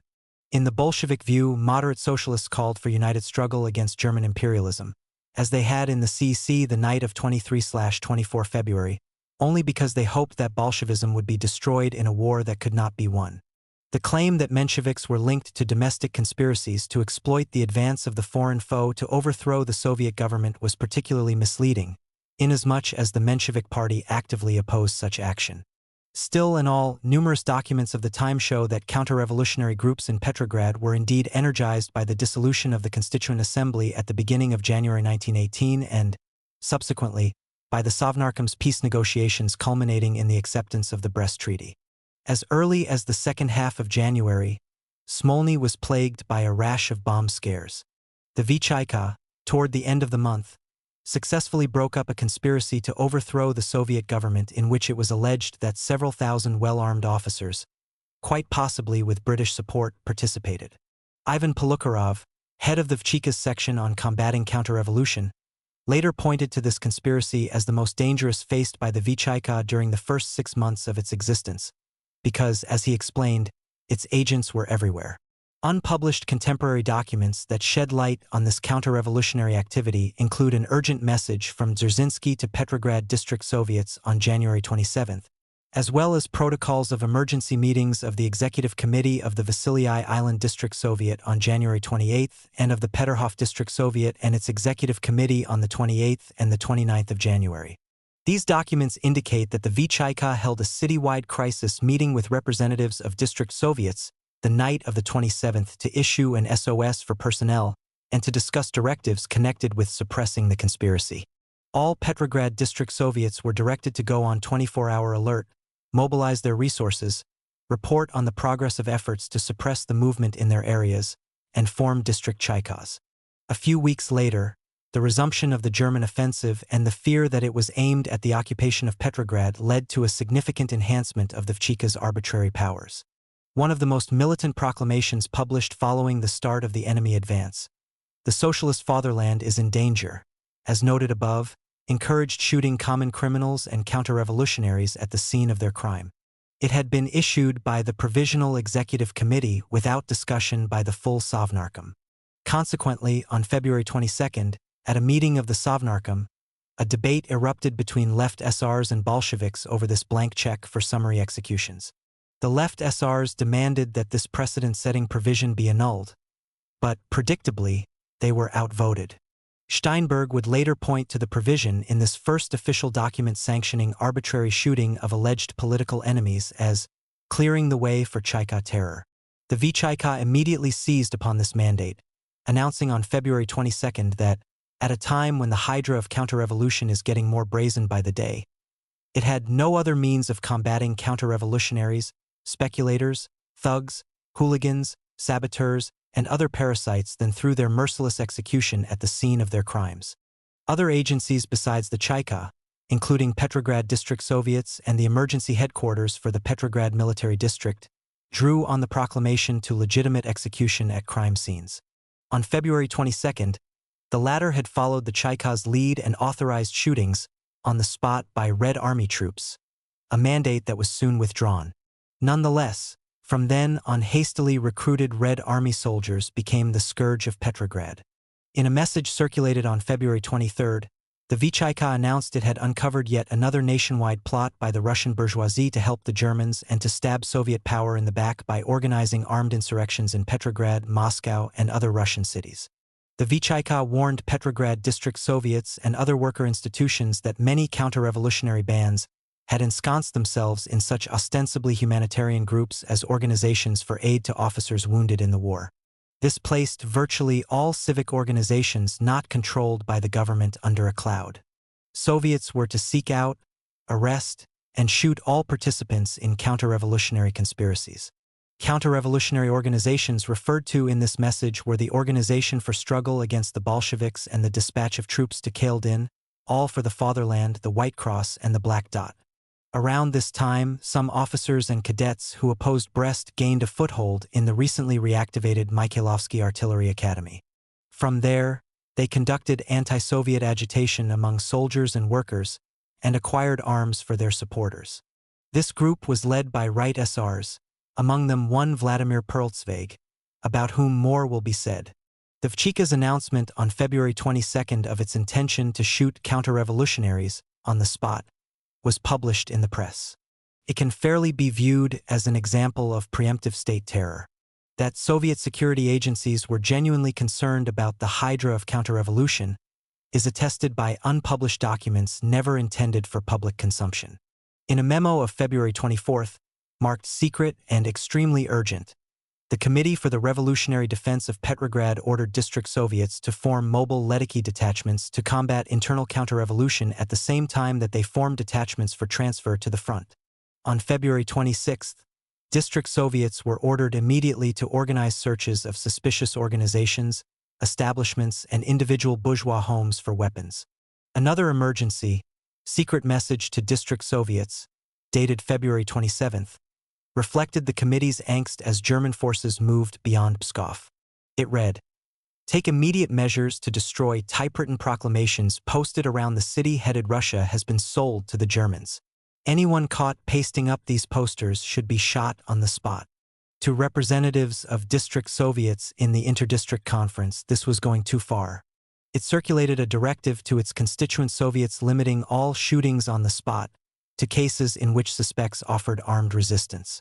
This directive may fairly be viewed as a grassroots attempt to stop excesses triggered by the Provisional Executive Committee's proclamation of February 21. Meanwhile, the popular response to mobilization efforts after the fall of Pskov on February 24 resulted in a brief uptick in military recruitment among workers. This modest progress was reflected in reports from the Vyborg, Narva, Okhtinsky, First City, Second City, and Rozdestvensky districts regarding Red Army recruitment, the provisioning of recruits, and the political mood of workers locally from 23 to February 26. Although incomplete, these reports, taken together, comprise a roughly representative cross-section of Petrograd. The report of the Vyborg District Soviet is particularly interesting because of the district's historical importance as the citadel of Bolshevism in 1917, and also because it was now an area of industrial blight. It revealed that, as of February 26, 3,600 volunteers had signed up for the Red Army, almost all of them workers. The District Soviet was able to supply these recruits with arms and ammunition. Provisions were a significantly more serious problem. Yet the report reflected confidence that this difficulty also could be overcome. The general mood of workers was deemed as revolutionary as it could possibly be. Counter-revolutionary activity in the district was being nipped at the roots. Orientation meetings for workers were being held, and these were well attended. By and large, life on the streets was normal. The reporter from the economically and politically mixed Narva district, south of the city center, indicated that providing a precise tally of Red Army recruits was complicated because there were several area recruiting stations in the district. However, he expressed certainty that the figure was more than 2,000. There were enough weapons to go around, but no provisions. An inventory of bourgeois residents had been made, and they would receive defense-related work assignments at the first call. This reporter warned that although the mood among workers was upbeat, it would be misleading to say it reflected eagerness to fight. Among residents, generally, the spirit was counter-revolutionary and anti-Soviet agitation was growing. Information from the right bank, partially industrialized Okhtinsky district, was that 1,000 Red Army recruits had already been signed up, most of them workers, with a sprinkling of veteran soldiers. The mood of local workers was characterized as brave, whereas that of better-off residents, obywateli, was interpreted as cowardly. This report concluded that life was proceeding normally. There were no signs of either panic or counter-revolutionary activity. Reports from smaller, less industrialized, better commercial, governmental, and residential districts in the center of the city were less encouraging than those from areas with higher concentrations of workers. For example, the message from the First City District Soviet, which contained a few large, recently shut down, state-owned defense plants, indicated that Red Army recruitment there was quite lively, and that the mood in worker circles was brave, even uplifted. At the same time, as a result of counter-revolutionary agitation, the mood of residents generally was lost, confused. The author of this report claimed that it was difficult to be exact about overall Red Army recruitment figures. Still, he recorded 250 recruits as having been sent to the front that morning, February 26, and another 250 as projected for dispatch in the evening. The overall situation in the Second City District was the same as that in the First City District, although the report from there did not provide numbers. Predictably, the situation in the Rozdestvensky District, a relatively very small, centrally located area strategically important because both Smolny and the Taurida Palace were located there, was even less promising. According to the report of its district Soviet, enlistment in the Red Army was very listless. The total number of recorded Red Army recruits in these 6 districts for the 3-day reporting period, 23 to 26 February, was 10,320, not an especially impressive figure given the apparent immediacy of the enemy threat to Petrograd. However, this may not be the whole story. Available evidence suggests that even factory workers willing to fight preferred to enroll in ad hoc partisan detachments organized at their factories or by labor organizations rather than accept the longer-term, more rigorous obligations entailed by Red Army enlistment. Moreover, Red Army recruitment figures did not include new members of left SR combat squads. When all is said and done, evaluating the attitudes of workers toward defending the revolution from German forces remains complicated. In memoirs published in 1927, Fedor Dingelstedt, a member of the Bolshevik Petersburg Committee, left communist and Bolshevik agitator in factories on the Petrograd side, suggested that, in assessing responses to recruitment appeals during the Brest crisis, distinction must be made between local party leaders and worker activists, on the one hand, and rank-and-file workers on the other. According to Dingelstedt, although they were already beginning to rethink their positions at the time that the German advance was especially threatening, most of the activists were still sympathetic to revolutionary war and genuinely keen to combat the Germans. Rank-and-file workers, on the other hand, were reluctant to fight almost from the start. Dingelstedt's recollections are particularly valuable because they are based on a diary he kept during this period. Also, as a left communist, he was unlikely to exaggerate labor passivity with respect to combating the Germans. To illustrate his argument, he describes two rallies at the large pipe factory which he addressed on February 23. The first was an assembly of the Bolshevik collective in the factory which, Dingelstedt recalls, exhibited marvelous enthusiasm. The second was a mass workers' meeting. According to him, it reflected just the opposite. A sharp drop in the mood of the politically unaffiliated masses, expressed by grumbling and dissatisfaction caused by the worsening economic situation and the threat of a new war. Evidently, such a picture can be considered more or less characteristic of a broad stratum of Petersburg workers during these days, he concluded. To further document his point, he described a meeting at the wagon works in the Alexander machine building plant on February 27, where he encountered an analogous situation. In contrast to Dingelstedt, most contemporaries who wrote on the subject saw a relatively quick swing away from initial support of revolutionary war to demands for immediate peace among both district-level party activists and factory workers generally. In a speech at the 7th All-Russian Bolshevik Party Congress on March 7, Kirill Shilavin, among the few members of the Petersburg Committee who supported peace early on, pointed out that popular attitudes toward revolutionary war made a 180-degree turn the moment the German offensive became a matter of life or death. 2 weeks ago, workers supported revolutionary war. But after they saw that the enemy was not merely white guardists but terrifying troops armed with late-model weapons, all collectives, one after the other, began passing resolutions regarding the impossibility of conducting a revolutionary war and about the necessity of concluding peace.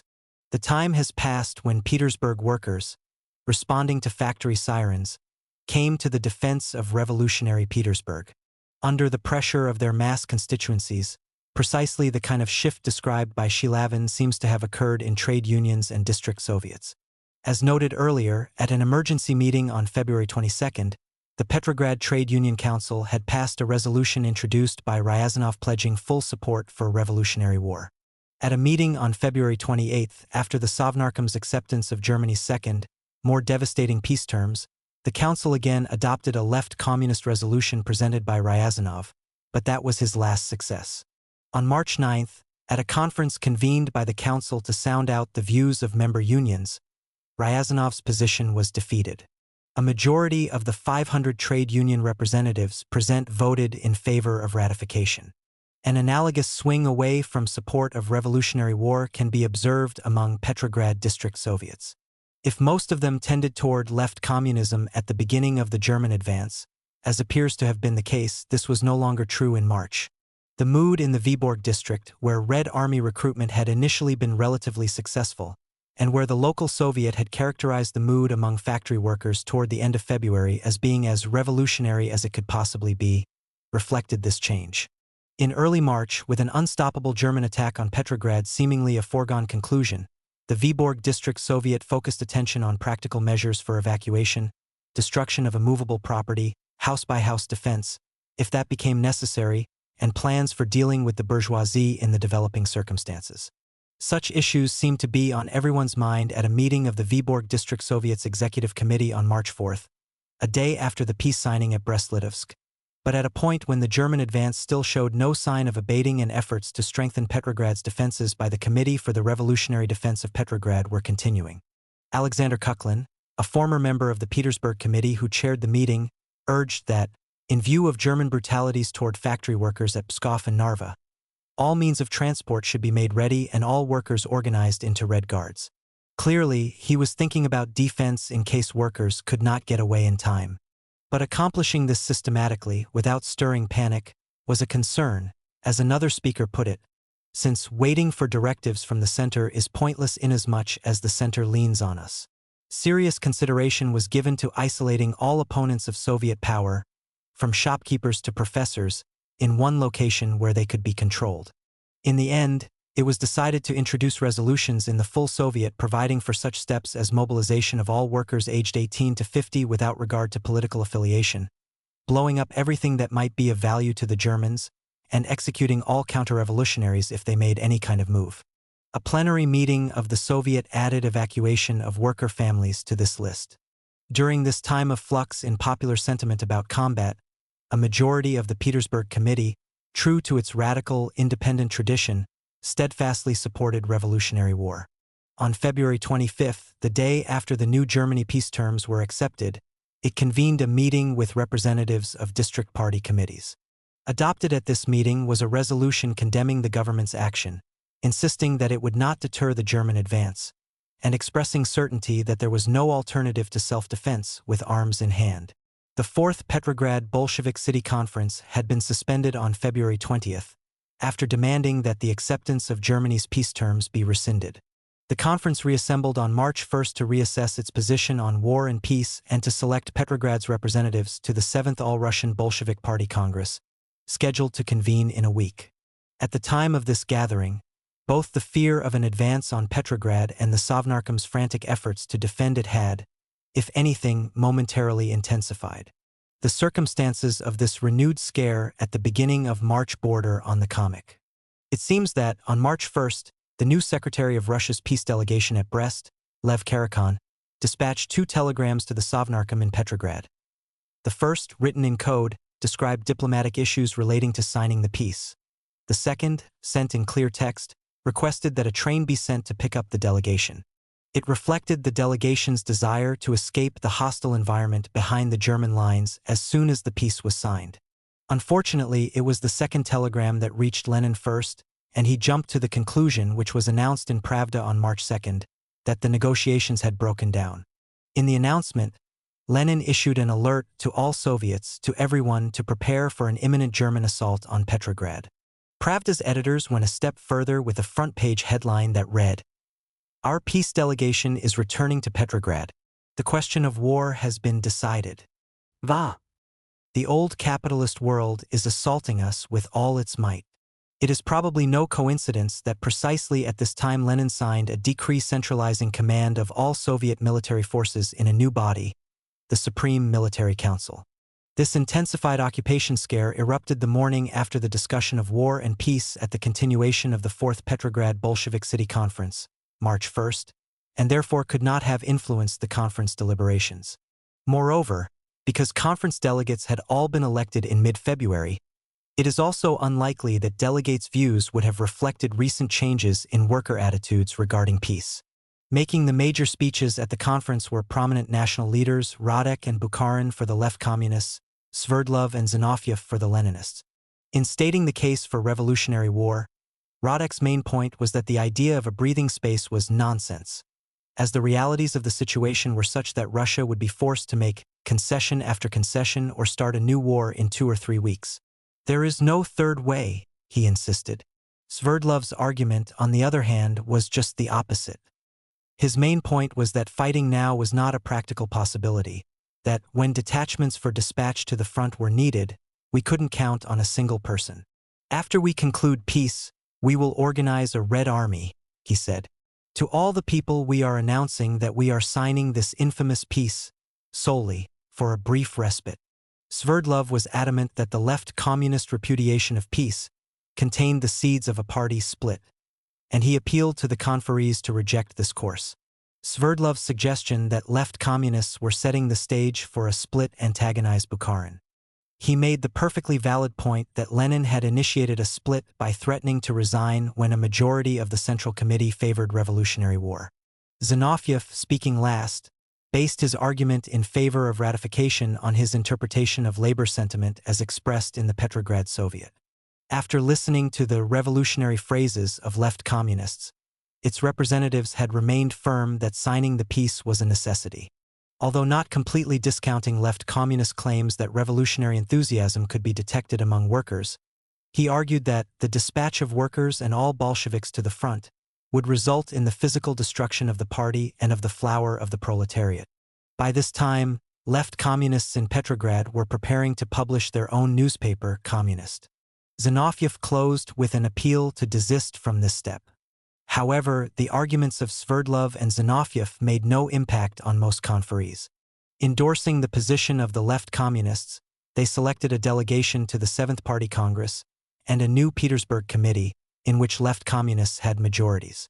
The first issue of Communist appeared on March 5. At this point, left communists in Petrograd believed that they still had the support of district party committees and significant numbers of rank-and-file workers. However, by the time the Seventh Party Congress opened on March 8, this confidence was shaken, as left communists candidly acknowledged. Thus, after recounting the negative impact of factory closings and Red Army mobilization on party structures and activity in Petrograd, especially in heavily industrialized districts such as Vyborg, a writer in the March 14 issue of Communist commented that opinions in the districts on the question of war and peace have shifted. If, earlier, representatives of the districts, reflecting the attitudes of the latter, advocated revolutionary war, the predominant view now favors ratification of the peace treaty. Records of Bolshevik district committees in mid-March confirm this shift. A plenary session of the Petrograd Soviet had discussed the peace on March 5. After a head-on clash between Zinoviev and Kamkov, a resolution to oppose Brest, supported by the Mensheviks, SRs, and left SRs, was rejected in favor of a Bolshevik motion endorsing its ratification. This despite the Petersburg Committee's enduring support of revolutionary war. Indeed, under Zinoviev's direction, a meeting of the Bolshevik Petrograd Soviet fraction preceding the plenum had passed a resolution condemning the editors of Communist and demanding election of a new Petersburg Committee. According to Krasnaya Gazeta, the vote on this highly improper resolution was a few hundred to one. This was further evidence of a major grassroots shift in favor of ratification and against the left communists. At the beginning of March, the apparently imminent German occupation of Petrograd prompted an appeal from the Petersburg Committee to the Central Committee for the transfer to Moscow of the 7th All-Russian Bolshevik Party Congress, which was scheduled to convene on the 5th. At the Petersburg Committee's instigation, Zinoviev also expedited an urgent request to the Central Committee for an emergency subsidy of several 100,000 rubles to support the city party organization's continued operation in the event it was forced underground by an enemy occupation. By this time, Bolshevik district committees had already begun preparations to go into hiding. Despite the fact that plans for the government's flight to Moscow were then well advanced, both requests were denied. It is fair to speculate that the Central Committee's coolness to the Petersburg Committee's concerns was influenced by the latter's open and fierce opposition to ratification of the Brest Treaty. Symptomatic of this attitude was the fact that on March 9, at its last Petrograd meeting, the Central Committee voted to dissolve the Petersburg Committee. Zinoviev, Smilga, and Lashevich, who had led the rebellion against the Petersburg Committee in the Bolshevik Petrograd Soviet fraction, were appointed to implement this decision and, presumably, to oversee formation of a more pliant, pro-Brest Petersburg Committee.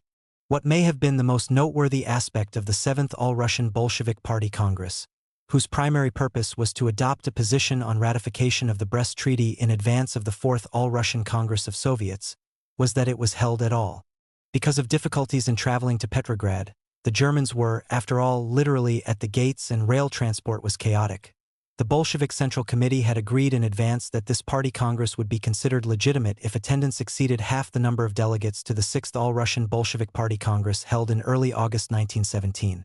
Of those participating in that Congress, 157 had full voting rights and 110 had consultative rights. It follows, then, that at least 79 voting delegates were required for a quorum at the 7th Congress, even if delegates with consultative rights were left out of the equation. Only 17 voting delegates were present on March 5, when the Congress was due to begin. The next day, 36 voting delegates were on hand, and a few additional delegates were reportedly in transit. With still less than half the number required for a quorum, the Congress was nevertheless allowed to proceed. The likely explanation for this departure from the procedure agreed upon is that Lenin was unwilling to tolerate further delay. He needed to neutralize the left communists and get the party's mandate for ratification of the Brest Treaty, if he was to overcome strong opposition to the treaty by the left SRs and moderate socialists at the fast-approaching Fourth All-Russian Congress of Soviets. Also, the Germans appeared poised to begin an assault on Petrograd at any moment. Lenin exploited his position as reporter for the Central Committee to start the debate on the ratification and to set its parameters, primarily emphasizing the degree to which the unmitigated debacle at the front had validated his pleas for immediate peace beginning in January, and treating the left communists like rambunctious youngsters. He scolded them for the significantly more onerous peace terms now forced upon the revolution. Lenin also laid a significant share of the blame for Soviet Russia's predicament at Trotsky's feet.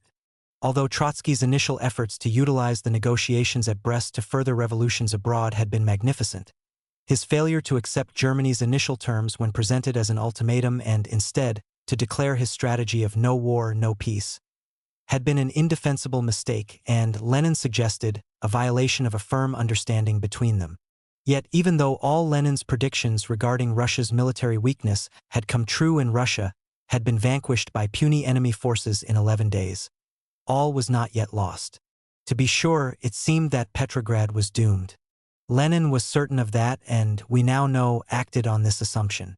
However, ratification of the treaty even in its existing form would provide a breathing space of at least a few days, and possibly more, which could be used to continue evacuating the capital, create a new army, establish domestic order, organize economic life, repair railroads, and make other essential defense preparations. In sum, Lenin made it clear that, as costly and painful as it was, ratification of the treaty was the necessary price of survival. Bukharin's measured reply for the left communists contrasted sharply with Lenin's opening salvo. In response to Lenin's repeated assertions that the left communists had persistently refused to face reality and the necessity of retreat, he reminded Lenin that, to the contrary, the left communists had consistently held to the principle that the Russian Revolution would either be saved by revolutions abroad or would be crushed by the capitalist powers. Left communists, moreover, had always assumed that Russia's conflict with imperialism would begin with defeats. To Bukharin, the fundamental difference between the two sides was that the left communists believed in the imminence of an international workers' revolution. Unlike the Leninists' pessimistic assessment of prospects for decisive immediate revolutions abroad, to left communists the worldwide workers' movement was just then in the process of a significant shift in the direction of revolution, which validated their proposed course. Bukharin also rejected Lenin's claim that only a few days' breathing space was needed to facilitate defense preparations on the scale and character he envisioned, a point echoed especially powerfully by Uritsky later in this debate. As far as Bukharin and Uritsky were concerned, a very brief respite in the war with Germany would not be enough to make any major improvements in Russia's military capabilities. How could the revolution optimize its possibilities of survival? Lenin's answer was the breathing space, which he now presented as an elaborate theory. Bukharin's answer was revolutionary war. As German forces drove deeper into Russia, ever-increasing numbers of workers and peasants, battered and oppressed by the invaders, would rise. At the outset, inexperienced partisan detachments would suffer setbacks, but in this struggle the working class, which was disintegrating in the face of economic chaos, would unite behind the slogan of a holy war against militarism and imperialism. Workers and peasants would learn to use weapons, they would build an army, and, ultimately, they would triumph. To Bukharin, the fate of the Russian Revolution and of the revolution internationally depended on adopting this strategy. The fierce debate over Brest at the 7th Party Congress lasted 12 hours and was spread over 2 days. In addition to Lenin and Bukharin, 17 delegates spoke out on the issue, 10 in favor of ratification and 7 opposed. The result of a roll vote on ratification was 34, 12 against, and 4 abstentions. This outcome was the last straw for Ryaza NOV. for whom the betrayal of the international proletariat embodied in Lenin's resolution endorsing the Brest Peace violated his most deeply felt revolutionary principles. He now demonstratively announced his resignation from the party. Krastinsky, spurred by Lenin's vehement criticism of Trotsky for his no war, no peace strategy, offered a resolution lauding it. As he rightly pointed out, Trotsky's position had been embraced by the vast majority of the party leadership. Nonetheless, Krastinsky's resolution was defeated. Trotsky took umbrage at this affront, understandably concluding that he was being made a scapegoat for the impossible circumstances in which the party found itself, and that rejection of Krastinsky's resolution amounted to a vote of no confidence in him. He responded by resigning from all his positions in government. Zinoviev attempted to mollify Trotsky. A host of resolutions regarding Brest was proposed and voted on, at least some of which Lenin interpreted as veiled attempts to reopen the possibility of party members supporting revolutionary war at the Soviet Congress. He naturally opposed that. Ultimately, a proposal by Zinoviev praising the overall strategy of the Soviet delegation at Brest, but implicitly criticizing its failure to accept Germany's terms framed as an ultimatum, received the largest number of votes. At the last session of the Congress the night of March 8, the delegates accepted Lenin's argument that the party's formal name, the Russian Social Democratic Party, Bolshevik, was outdated and should be changed to the Russian Communist Party, Bolshevik, abbreviated to RKPB. How Trotsky was persuaded to withdraw his resignation is uncertain. In elections to the Central Committee at the close of the Congress, only he and Lenin received the maximum 34 votes, 5 of the 39 voting delegates present having abstained. Perhaps this strong endorsement helped heal the bruises from the criticism of his failed strategy at Brest. Be that as it may, even as delegates to the Bolshevik Seventh Party Congress finished their deliberations, some national government agencies were already establishing themselves in Moscow, and clandestine arrangements were well advanced for the immediate relocation there of the Sovnarkom, the CEC, and the Bolshevik and Left SR Central Committees. On February 26, the day of its decision to flee Petrograd, the Sovnarkom ordered the immediate evacuation of the government printing office and the gold stored in the treasury. Hurried preparations for flight were now made by key government commissariats and foreign embassies. National departments considered of secondary importance, such as Lunacharsky's People's Commissariat for Enlightenment, were to remain in Petrograd for as long as possible. The American embassy, headed by David Francis, was evacuated to the town of Vologda, 350 miles east of Petrograd, on the direct rail line to the northern port of Archangel. The British and French embassy staffs attempted to depart Russia via Finland, but only the British succeeded. The French ambassador, Joseph Newlands, and his associates soon joined the Americans and smaller Allied contingents in Vologda. All these developments, coupled with the anticipation in business circles that German forces would stifle the revolution, caused prices on the deflated Petrograd stock market to soar. At the end of February, Zinoviev led a high-level delegation to Moscow to begin making arrangements for accommodating the national government there. In order to free up office and living space for the newcomers, orders were issued for the immediate evacuation from Moscow of non-essential institutions and citizens. Even before Zinoviev returned to Petrograd on March 4, some government agencies had entrained for the new capital. Although an operation of this magnitude could not be kept secret, and, indeed, the non-Soviet press reported it in accurate detail, on March 1 the Presidium of the CEC announced that all rumors about the flight of the Sovnarkom and CEC from Petrograd were completely false, that both the Sovnarkom and CEC were remaining in the city and preparing the most energetic defense of the capital possible, and that the question of evacuation could only be raised at the last minute, should Petrograd's safety come under the most dire, immediate threat, which was not yet the case. Such denials persisted for another week. Behind the scenes, local Bolsheviks were worried about the negative impact the government's flight would have on Petrograd factory workers. This concern emerged at a meeting of the Petersburg Committee on March 6, 1918. Pfennigstein reported that the evacuation had already begun and that it was being carried out in an inappropriate way, with government institutions first in line for departure. The masses were threatened with being left leaderless, and, if this occurred, the danger of a successful counter-revolution would be greatly enhanced. By this time, Germany's acceptance of the Soviet government's capitulation had been received, and with this in mind Stanislav Kossyr expressed confidence that the evacuation plan then being implemented would be revised. But even he protested the panicked character of evacuation. Schilavin, not a left communist like Pfennigstein and Kossyr, nonetheless shared their misgivings. He proposed that the evacuation should be carried out according to the following principles. 1. Priority should be given to valuable factory equipment, not institutions of the government. 2. The evacuation of Soviets was impermissible because it would strip the city of agencies responsible for managing the economy, and a rushed evacuation of government institutions was inadvisable. 3. The party's evacuation must be prepared gradually. And 4. When the need arose, priority should be given to evacuating the CEC and the Bolshevik Petersburg Committee.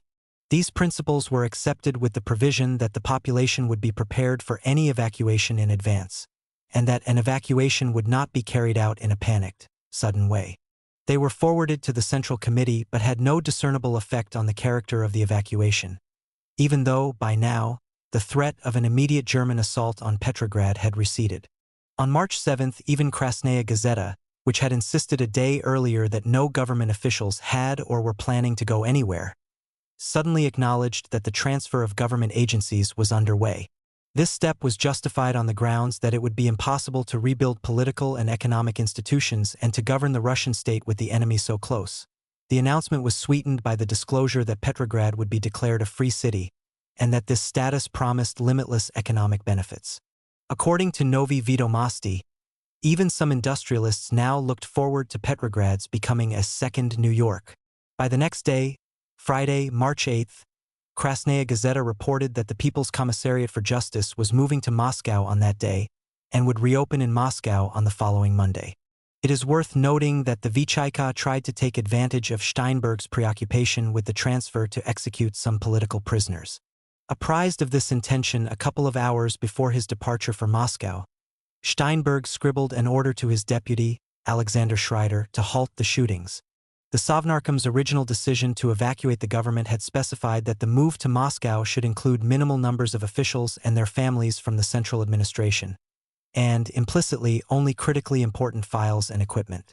In practice, most commissariats took advantage of the opportunity to escape the Germans and dispatched to Moscow large numbers of functionaries along with their families, from top officials to clerks, as well as enormous quantities of furniture and equipment, literally down to the kitchen sink. This mass move imposed a heavy burden on Russia's already wildly overtaxed railway cars and lines, not to speak of housing in Moscow, and it contradicted the Sovnarkom's announcements that the evacuation was temporary and, in any case, subject to the approval of the Fourth All-Russian Congress of Soviets. Long lists of items shipped to Moscow illustrate this phenomenon. Included among 1,806 items on the Naval General Staff's list, for instance, were files, maps, office equipment and furniture, as well as icons at the top of the list of most offices: curtains, rugs, mirrors, ashtrays, stoves, kitchen appliances, dishes, flatware, samovars, dining room furniture, towels, blankets, and numerous other accoutrements. Some 50 rooms were stripped bare.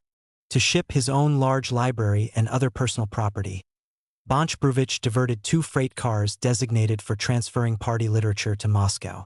The Vichayka also cleaned out its offices, after its leadership resolved on March 8 to evacuate the entire commission and its staff, not leaving anyone behind.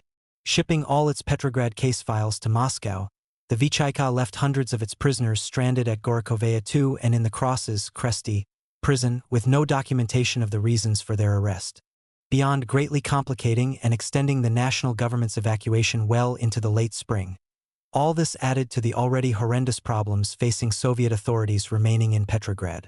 Not surprisingly, toward the end of March, the Petrograd Bolshevik leadership sent the Party Central Committee a letter protesting the condition in which the national government had left the city.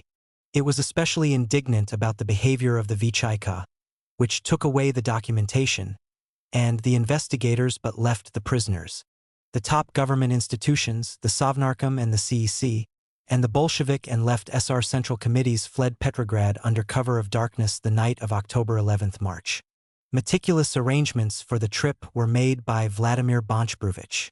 According to top-secret instructions, government and party officials, with their families and personal baggage, would depart for Moscow promptly on a secluded spur of the Nikolaevsky railway line linking Petersburg and Moscow. At least 3 separate trains, guarded by Latvian riflemen, had been assembled for the journey. Lenin, Krupskaya, Lenin's sister Maria Iolikna, and other members of the Sovnarkom and their families rode in the lead train. It was followed at several-minute intervals by trains carrying the CEC and the central committees of the governing parties. All went smoothly until the convoy reached the small railway station of Malaya Vishera, approximately 75 miles southeast of Petrograd. There the convoy was stopped by the unexpected presence of a freight train loaded with unruly, armed Baltic Fleet sailors. The sailors were subdued in a few hours, and the government was able to proceed without further incident. Accounts published in Russia in the Soviet era dismissed the incident at Malaya Vishera as the work of anarchic sailors who were flocking home without authorization and happened to be in the area. Roving bands of marauding soldiers and sailors were common on Russian railways at the time, and so that may have been true. The convoy arrived safely in Moscow the evening of November 12 March. However, the possibility cannot be excluded that the sailors had been bent on stopping the government's evacuation. As a group, Kronstadt sailors tended to be particularly enthusiastic and enduring supporters of revolutionary war. Their independence and radicalism were reflected in the strong influence that left SRs, allied with the smaller, radical SR splinter group, the SR Maximalists, attained in the Kronstadt Soviet during the first months of 1918. Typical of mass sentiment in Kronstadt at this time was a letter prominently featured in the March 2 issue of Izvestia Kronstadtskogo Sovieta. Did we overthrow Russian Tsarism and the bourgeoisie to bow before German stranglers without a fight? The writer of this letter asked, and then answered, no, and 1,000 times no. Shame on the cowards who flee Red Petrograd. The Kronstadt Soviet continued to call for the rejection of the Sovnarkom's peace policy and the resumption of war against Germany well after popular opinion, and the opinion of most Soviets in Petrograd, had swung to support ratification. Consequently, as the Kronstadt Left SR Alexander Brushvit observed at the Second Left SR National Congress in April, in Bolshevik circles Kronstadt has become suspect. The Bolsheviks no longer brag about it being the glory and pride of the revolution. The Fourth All-Russian Congress of Soviets convened in Moscow on the evening of March 15, 3 days after the main body of national officials arrived there. Congress delegates were faced with a fait accompli with respect to the main issues on the Congress's agenda, namely, ratification of the Brest Peace and transfer of the capital from Petrograd to Moscow.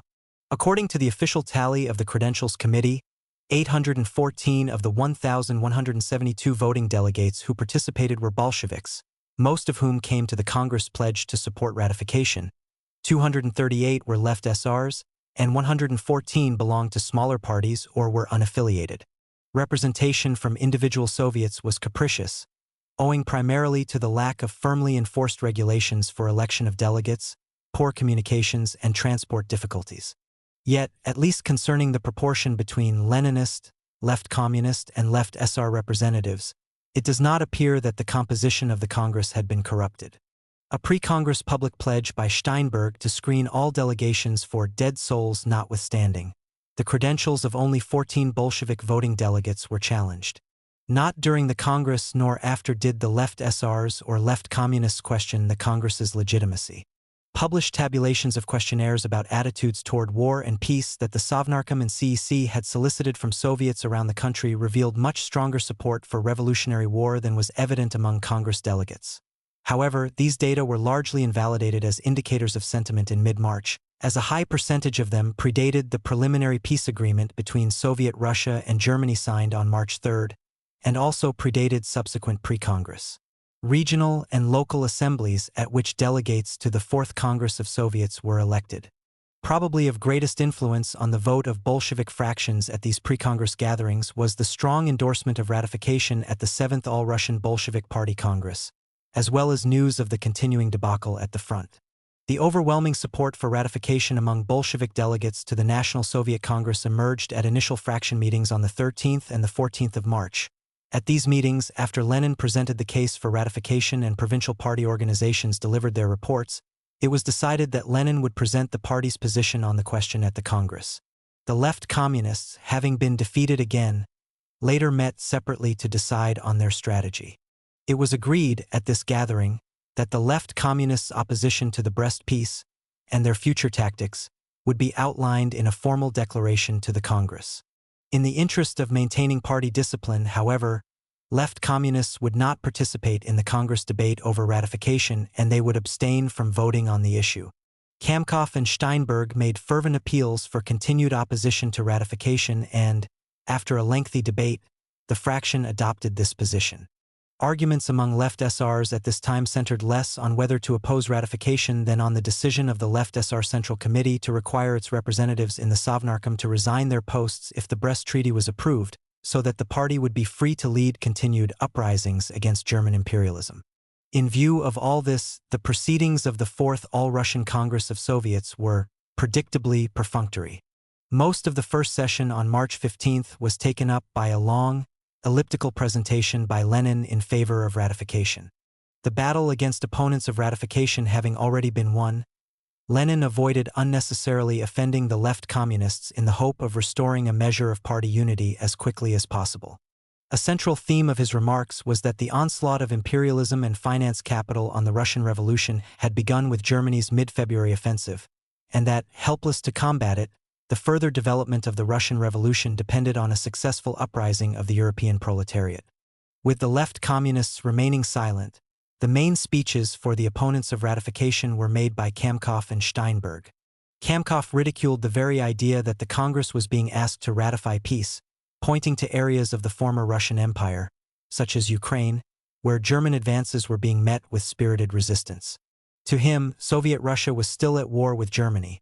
Germany would continue to make crippling demands on Russia irrespective of ratification, and, consequently, ratification would inevitably lead to the total suffocation of the Russian Revolution and the complete defeat of everything the laboring classes had achieved in the preceding year. In his speech, Lenin had not elaborated on the idea of the breathing space that was central to his argument for peace at the Seventh Party Congress and in his writings of this period.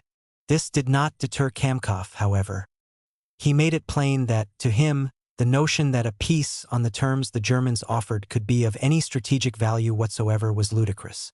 Building an army, for one, would be impossible under Germany's terms. From whatever angle it was approached, stressed Kamkoff, ratification would not solve anything. Yet he did not exaggerate the prospects for a successful defense by the Russian army, placing considerably less emphasis on traditional military combat than on the efficacy of partisan warfare and on the probability that imminent decisive socialist revolutions abroad would come to revolutionary Russia's rescue unless they were undermined by her capitulation to German imperialism. By ratifying the Brest Treaty, Soviet Russia would not only destroy itself, it would commit a profoundly treacherous act toward the revolutionary proletariat abroad. It would suppress the popular international upsurge that would ensue at the sight of a struggling, perhaps dying, but undefeated revolutionary Russia rather than the defeated, suppressed, groveling, and trampled one that would be the inevitable result of the capitulation Lenin proposed. In concluding remarks, Kamkoff sketched out the strategy of the left SRs in the event the peace with Germany was ratified. They would do everything they could to ensure that the peace terms would not be fulfilled, and they would transfer their forces to wherever Russian workers and peasants were continuing to fight against the Germans, confident that, eventually, the international revolutionary movement would come to their rescue. Steinberg also heaped scorn on Lenin and insisted that the aspirations of the Germans left Soviet Russia with no choice but to fight and, by example, stimulate worldwide revolutionary uprisings. If the peace was ratified, he warned, left SRs would withdraw from the Sovnarkom, following which the best elements of the laboring classes led by left SRs, arm in arm with healthy elements in the Bolshevik Party, would fight on. This comment by Steinberg was the only mention by left SRs at the Congress of their hopes for collaboration with left communists. Interspersed with the speeches of Lenin, Kamkoff, Steinberg, and Zinoviev, the Soviet Congress heard remarks by Martov for the Mensheviks, Mikhail Likhak representing right and centrist SRs, Alexander Gu representing the anarchist communists, Grigory Rivkin for the SR Maximalists, and Valerian Pletnev for the United Social Democratic Internationalists. All of the latter fiercely opposed ratification and proposed resolutions reflecting this position. Except for the anarchist communists and the SR Maximalists, these resolutions also called for removing the Bolsheviks from power through reconvocation of the Constituent Assembly, election of a new government on the basis of universal suffrage, or a fundamental restructuring of the existing Soviet system. The overwhelming vote in favor of ratification was anticlimactic, as the result was apparent from the outset. Only after it was registered did Sverdlov permit the left communists to make public their continued opposition to the Brest Treaty. On the last day of the Congress, March 16th, in a formal statement obviously prepared for presentation before the vote, the left communists declared that the treaty should not be ratified but, instead, be replaced by an appeal for the holy defense of the socialist revolution. The declaration, signed by 58 left communist voting delegates and 9 additional left communist members of the CEC, ended by explaining that, although its supporters felt obligated to openly express their views, a formal split in the Bolshevik Party would be dangerous to the revolutionary cause and therefore, having read their declaration, they would abstain from the vote on ratification. In sum, while distancing themselves from ratification and backing away from openly splitting the party, the left communists made it clear that they would continue to oppose the separate peace and work to mobilize revolutionary Russia's defenses. The decision on ratification having been made, the Congress turned to a similarly perfunctory consideration of transferring the capital to Moscow. It fell to Zinoviev, still chairman of the Petrograd Soviet, to present the Bolshevik position on this issue. According to him, transfer of the capital was dictated by the fact that, strategically, Petrograd was in an extremely critical situation, at which point a delegate on the right screamed out, "What, you mean you don't have enough suitcases?" Acknowledging that relocation of the capital was not a matter of weeks or months. Zinoviev insisted that it would be relatively short. The resolution he presented, which was adopted by a near-unanimous vote, simply stipulated that, pending a change in Petrograd's military situation, the capital of the Russian Socialist Federated Soviet Republic would temporarily move from Petrograd to Moscow. The left communists and left SRs carried through on their threat to withdraw from the Sovnarkom if the Brest Treaty was ratified. A couple of days after the Fourth All-Russian Congress of Soviets closed, at the first Moscow meeting of the Sovnarkom on March 18th, the main item on the agenda was the general ministerial crisis caused by the resignations from the government of the left SRs and the left communists Alexander Kollontai, Vladimir Smirnov, Valerian Obolensky, Osinsky, and Pavel Dybenko. In hastily scribbled notes, virtually all the departing left SRs grounded their resignations on the decision of their Central Committee. Observers could be pardoned if their heads spun from the speed of the ensuing change in the Bolshevik left SR relationship at the national level. During the Third All-Russian Congress of Soviets in January, Lenin had beamed with enthusiasm about the Bolshevik left SR alliance, declaring that it was growing stronger not by days but by hours, that in the SOV Narkom most questions were resolved by unanimous vote. Little more than 2 months later, following the Fourth All-Russian Congress of Soviets, he dismissed the union of the two parties as love without joy, separation from which would be devoid of sadness. After withdrawing from the Sovnarkom, both left communists and left SRs remained engaged in lower-level and local Soviet institutions and continued their struggle against the Brest Treaty. The left SRs also stepped up their guerrilla warfare against the Germans in the Baltic region and Ukraine. Moreover, they initiated steps to implement a program of terrorism against high-level German officials. Meanwhile, the struggle for political leadership between Leninists and left communists had played out in Petrograd. On March 9th, the Bolshevik Petersburg Committee had voted to convene an emergency city party conference on March 20th, the emergency Fifth City Congress of Petrograd Bolsheviks. Ostensibly, the purpose of this conference was to assess the attitudes of the local party organizations rank and file toward the decision of the Seventh All-Russian Bolshevik Party Congress the day before to endorse ratification of the Treaty of Brest-Litovsk. Apparently, the Petersburg Committee first discussed the hostile resolution adopted by the party's Soviet fraction at a meeting on March 12, during the brief interval between the Seventh Party Congress in Petrograd and the Fourth All-Russian Congress of Soviets in Moscow. Its response to the fraction's attack on communist, and its unprecedented demand for the election of a new Petersburg Committee, was remarkably restrained, no doubt owing in part to its own loss of confidence. The committee simply reaffirmed its scheduling of an emergency city party conference to consider all controversial issues, and pointedly reminded the Soviet fraction that its left communist theses had been adopted at the continuation of the Fourth Conference of Petrograd Bolsheviks on March 1st. An announcement to this effect appeared in Communist on March 14th. The left communist majority of the Petersburg Committee undoubtedly hoped that, upon reflection and discussion, and with the help of communist Bolsheviks in the districts, would ignore the Seventh Party Congress's vote to support the Brest Treaty, as well as its formal ratification by the Fourth All-Russian Congress of Soviets, if that was the decision made there. In short, their hope was that Bolsheviks at lower levels of the Petrograd Party organization would remain true to revolutionary principles as left communists defined them, and that they would vote accordingly in the election of delegates to the city conference. But this was not to be. In the debate over peace and war at the emergency Fifth City Conference of Petrograd Bolsheviks on March 20th, Radek, for the left Communist Petersburg Committee, blasted the Brest Peace as a grave setback for the socialist revolution and appealed for an end to concessions to Germany.